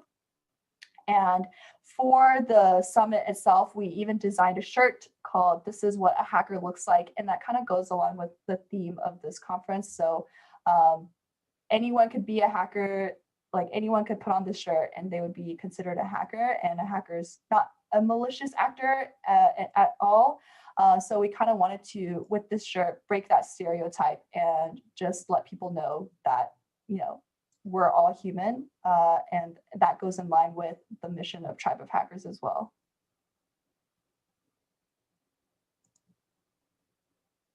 All right. Oh, Marcus, I think you're muted. Yeah. So one of the things is like if you can combine. Sometimes if you can combine those things that you're passionate about with helping people out, that's what I try to figure out as far as big picture. Like how do you do a project that can help people around you? And actually, you know, the whole thing about, you know, my company that you know, ThreatCare and the company that we always are trying to help people. My mission, my personal mission, if anybody knows me, is like I want to be a blessing to everybody that I interact with. And I was like, that was the mission of ThreatCare too, is how do we help everybody out? And that's what I like when you help, when you do good stuff happen to you. Some people call it karma. You know, some people say the universe or whatever you say it is. Consistently do good stuff.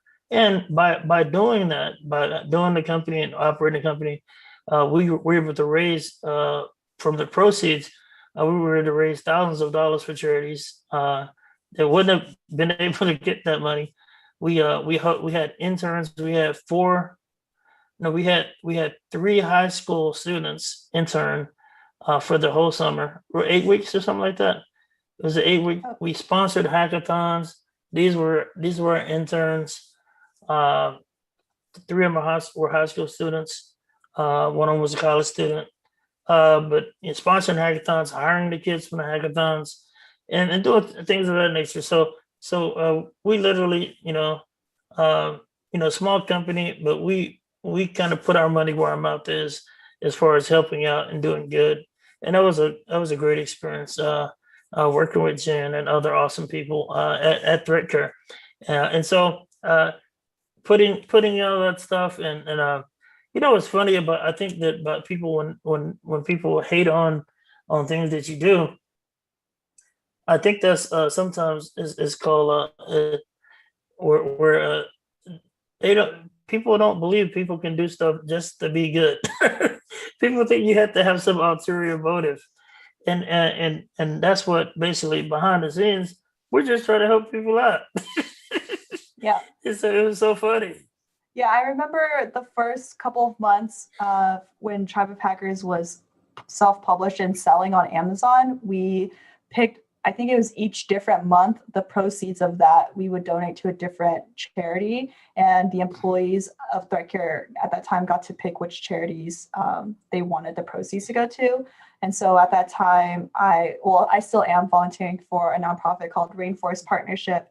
And the proceeds from Tribe of Hackers got to be donated to another organization that I was involved in. And so it was just really awesome to see like those two parts of my life kind of colliding together. Like cybersecurity doesn't really have anything to do with rainforests necessarily, but it was just so cool to be able to kind of combine those and see like how something like this could have a positive effect elsewhere that you would never think of. That's awesome. Happy about the Rainforest Project. Shout out to the Rainforest Project. Yeah. All right. So one of the things about doing working with Wiley and working with official publishers was being able to be a part of the Humble Bundle. That's actually something that we hope. So whenever you see a Humble Bundle, we're gonna plug Tribal Hackers. You see Tribal Hackers in the Humble Bundle, that's going to go to some amazing charities, and we're still trying to do good. And even what's cool about Tribal Hackers, I sold ThreatCare back in a while, and before we released all the books, I had sold Threat Care. So Threat Care was sold in the middle of all this. And what's cool about that is that Jen and I still are collaborating on the books. Of course, you see us collaborating for a talk. It's awesome to have good people that are doing good things. And even when I was hiring at Threat Care, one of the things I always look for is people that were volunteering for other stuff, people that were selfless, and not just being about not being 100% focused on themselves. So that's one of the qualities. So anyway, like I said, Humble Bundle, they're doing great work, and I'm glad that our books are part of that program. So we're still able to give and help out through the Humble Bundle program. All right, so self-publishing. So what I did, and this is going to be like, so during the pandemic, I did two books. Like at the beginning of the pandemic, I self-published 2 books, and this is a lot of stuff. I learned a lot from Jen, and basically, what I did is like, all right, cool. Let me. At first, I wanted to do a kids book. I've always had this. Remember, I say you got to leave it all on the field. So now I'm a published author. Got 4 books under a real publisher. I have an agent that's still. What the cool thing about an agent is, the agent just will pitch any idea you have. It's pretty dope, and it's nothing special except they know how to. They can pitch your concept to anybody. So I'll be doing more books as well, because I do have an agent, and the agent can go can pitch other books to any publisher right now, and that's pretty cool. But but everything that you come up with is not going to get published. And I've sent stuff to my agent, and my agent is like, well, it'll take this long, because they know. So I want to do a children's book, and they said, oh, we love the concept, and my agent, the publisher, Wiley, I can call him directly, and all children's books aren't that popular, and from an economic standpoint, we've tried children's books for technology, it doesn't work. So I'm like, oh, okay, and then I went to the agent. Here's my book proposal. I did everything right. I have an awesome write-up. No, well, it takes too long for it. It would, even if I got this children's book published, it would be a year and a half before it come out. And if Jen, you know me, can I wait a year and a half for something? So I was like, let me try to do it myself. And so what I end up doing is I end up next slide. So this is funny, because information wants to be free is something we hear all the time in the open source community, in the cybersecurity community, the hacker community. This is a popular saying. But when I think of information is free, I think information wants to be out of my head. Like I said, I want to leave it all on the field. That's my mantra. I encourage all of y'all to, if you have an idea, if you think somebody needs to, if you're confident that you need to get it out your head, because that information, it wants to be free out of my head. Next slide. So this is funny.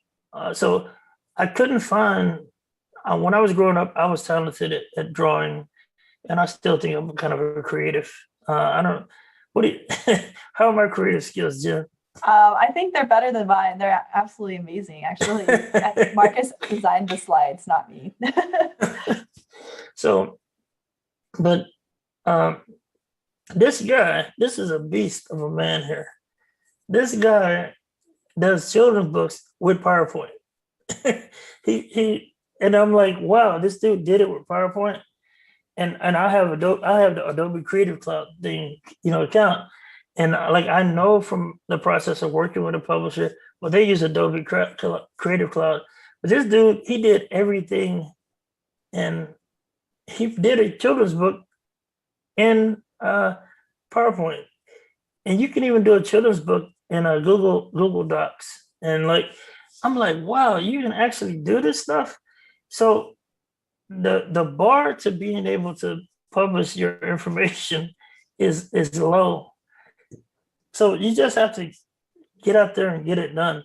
So I swear, I looked at this thing, like this guy can do it with PowerPoint. I go on Amazon, I see his book, I'm like, this is crazy. So I'm gonna do I gotta get these children's books done because one of the questions, and next slide, Jen, this book was done because my superpower was, just by luck, my son's a developer, but my son's been coding since he's like 11. And when he's 15, he had like 4 or 5 apps in the iPhone store. He started working full time for Rapid7 when he was 17, which is a cybersecurity company y'all know of. And so people always ask me, how did your son know how to do this? Blah, blah, blah, blah. How did you teach your son this? And I was like, well, I taught him how to solve problems with code when he was young. So I was like, I want to create a book that allows somebody to have the conversation to get their kids thinking how code works. So I did this book, and that's an example of like the process that I said. I want to leave it all on the field. If people keep on asking me this must be a superpower that I have that I need to share. And I was like, okay, cool. I have to do this book. I had this book in my mind for like a year, and I tried to get with illustrators and stuff like that. And to me, they made it too complicated for me to work with. So I ended up illustrating the whole thing myself. I bought an illustration like that for like $300, and I just drew everything in Photoshop myself.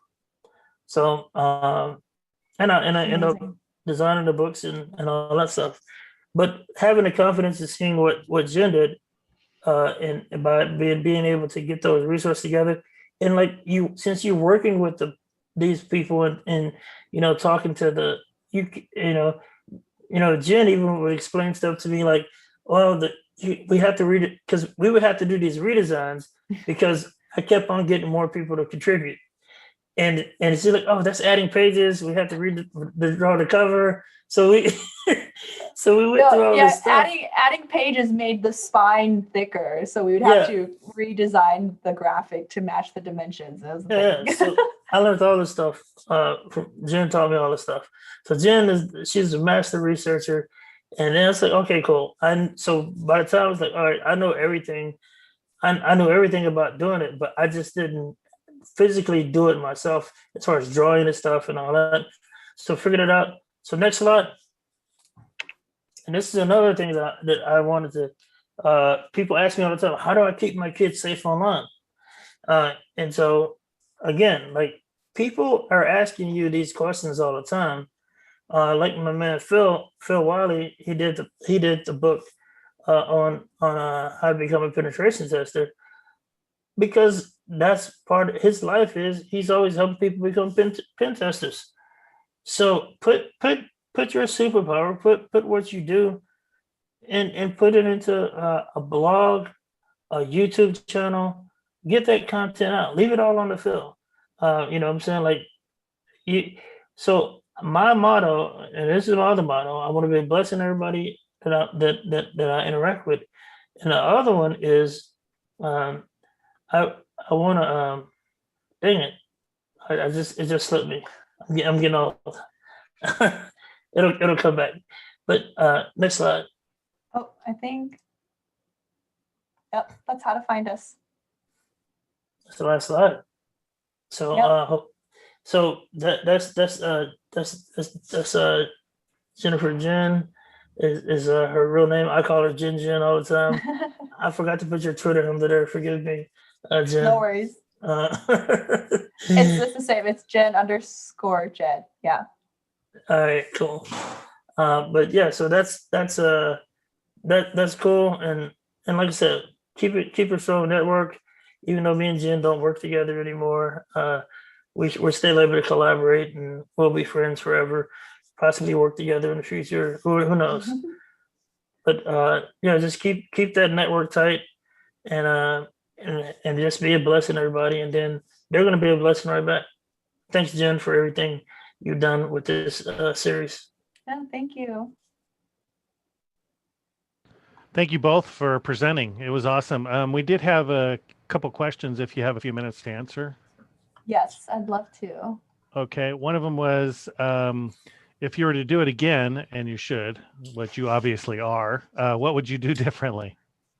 Each one of you. Is there some kind of crazy mistake that we made, Jen? Crazy mistake. I don't think there was a crazy mistake necessarily. I think one thing that I wish I did differently, if I could do it over, was engaging with the book contributors more. I think, especially in the beginning, it was like this weird project that no one had ever heard of. And we asked, Marcus's network, like, hey, can you answer like these 12 questions for us and just like send it back to us, and we'll potentially put you in a book. I wish I had engaged with the contributors more, even for the other Tribe of Hackers books, just to let them know, like, hey, this is the step that we're on. Like, we're going to edit your text now. Like, is it okay if we shorten the sentence to this part, and kind of keep them more in contact, because the process is very long and drawn out over a period of time. And so I think keeping up to date with 50 different people, it gets really hard if it's all like one giant email thread. So that's something I would do differently. But other than that, I think everything else went really smoothly. Yeah, I think that, and also shout out to my man Ray Redacted. Check out the Tribe of Hackers podcast. We have a Tribe of Hackers podcast where Ray's running that. I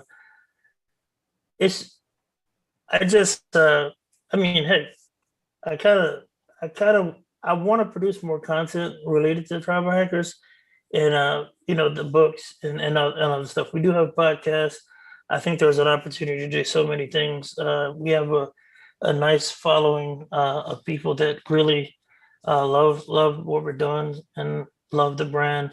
Look for more events and things of that nature. So I don't think we're done. I don't think we're done yet. But I wish we would have been able to do more already though.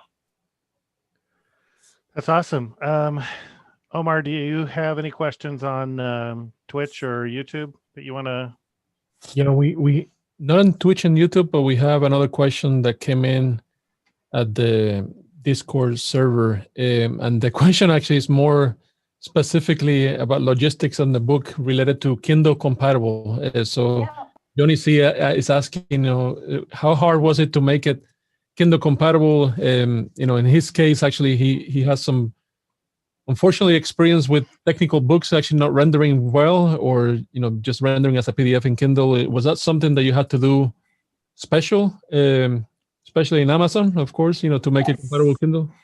That is a great question. So I think if you try to buy Tribe of Hackers on Kindle, it is going to be rendered similarly to a PDF or as a PDF. And the reason why is because each chapter's header, or the beginning of each chapter, is specifically formatted to show the name of the contributor, their headshot, their social, and their bio. And with Kindle compatible books, usually it's just text. And if there are pictures, it would just be, it would be like a single column. So it'd be like text paragraph, picture, and then a text paragraph following. But since our chapter headers were so specifically formatted, we had to go the PDF route. And this is also why it took so long to work with the designer as well, since everything had to look perfect for every single chapter. So that is something to consider if you are publishing a book that is graphic or picture heavy. If you want to make it more easy for Kindle readers, just put the image after a paragraph and don't try to align it next to a paragraph, if that makes sense. Alrighty. And Ray wants to mention that season 2 premieres in 9 days. Oh, that's awesome. Yeah, everyone can follow the Tribe of Hackers podcast, tohpodcast.com. and 2H Podcast on Twitter. Cool. And if you guys have some time after this, maybe you can hang out in our Discord and answer some questions, follow on conversations. Yes, we would love to. Thank you Thank so much you for both. having us. Yes, thank you both for presenting and being part of Hacking is Not a Crime. Appreciate y'all. Hey, thanks for having us. Shout out to everybody that's doing this. Shout out to everybody supporting the Cyber Hackers movement. Appreciate all y'all. Thank you. Thanks, Chloe, for doing all the book clubs for us. Thank you, Chloe. Anytime I push out your book, every time someone's like, what's your best book in InfoSec? I'm like, have you heard of this series called Tribe of Hackers? I love it. You should read all of them and collect them. I love it. Awesome. So, well, thank you again to everybody, not only you, Marcus and Jen, but everybody represented here. This was a very successful event. We had a lot of fun. I hope that everybody actually watching, had as much fun as we did. Even backstage, it was a really successful event. Please keep the momentum, right? Go to HackingisNOTaCrime.org. Please call for actions for every single presentation that we had here today. Had a call to actions for all of us, whether you're a security researcher, just learning InfoSec or cybersecurity right now, or actually just have a passion and very well recognized in the industry. Let's actually get into the bandwagon here and support all these actually efforts. From I Am the Calvary to Disclose.io. So many different presentations here. We definitely had an honor of having an amazing lineup of speakers. And actually, to be honest, thank you, Chloe. You did a lot of the work, behind the scenes. Oh, thanks for bringing this also to life. Like, I'm not a streamer, but you are. So, you had the hardest job, in my opinion. I just had to go up to people like, hey, would you like to give a talk? Not at all. You actually suck as a streamer. I'm quite the opposite of a streamer. Brian, as well, you as well. Thank you so much for the support and putting this together as well.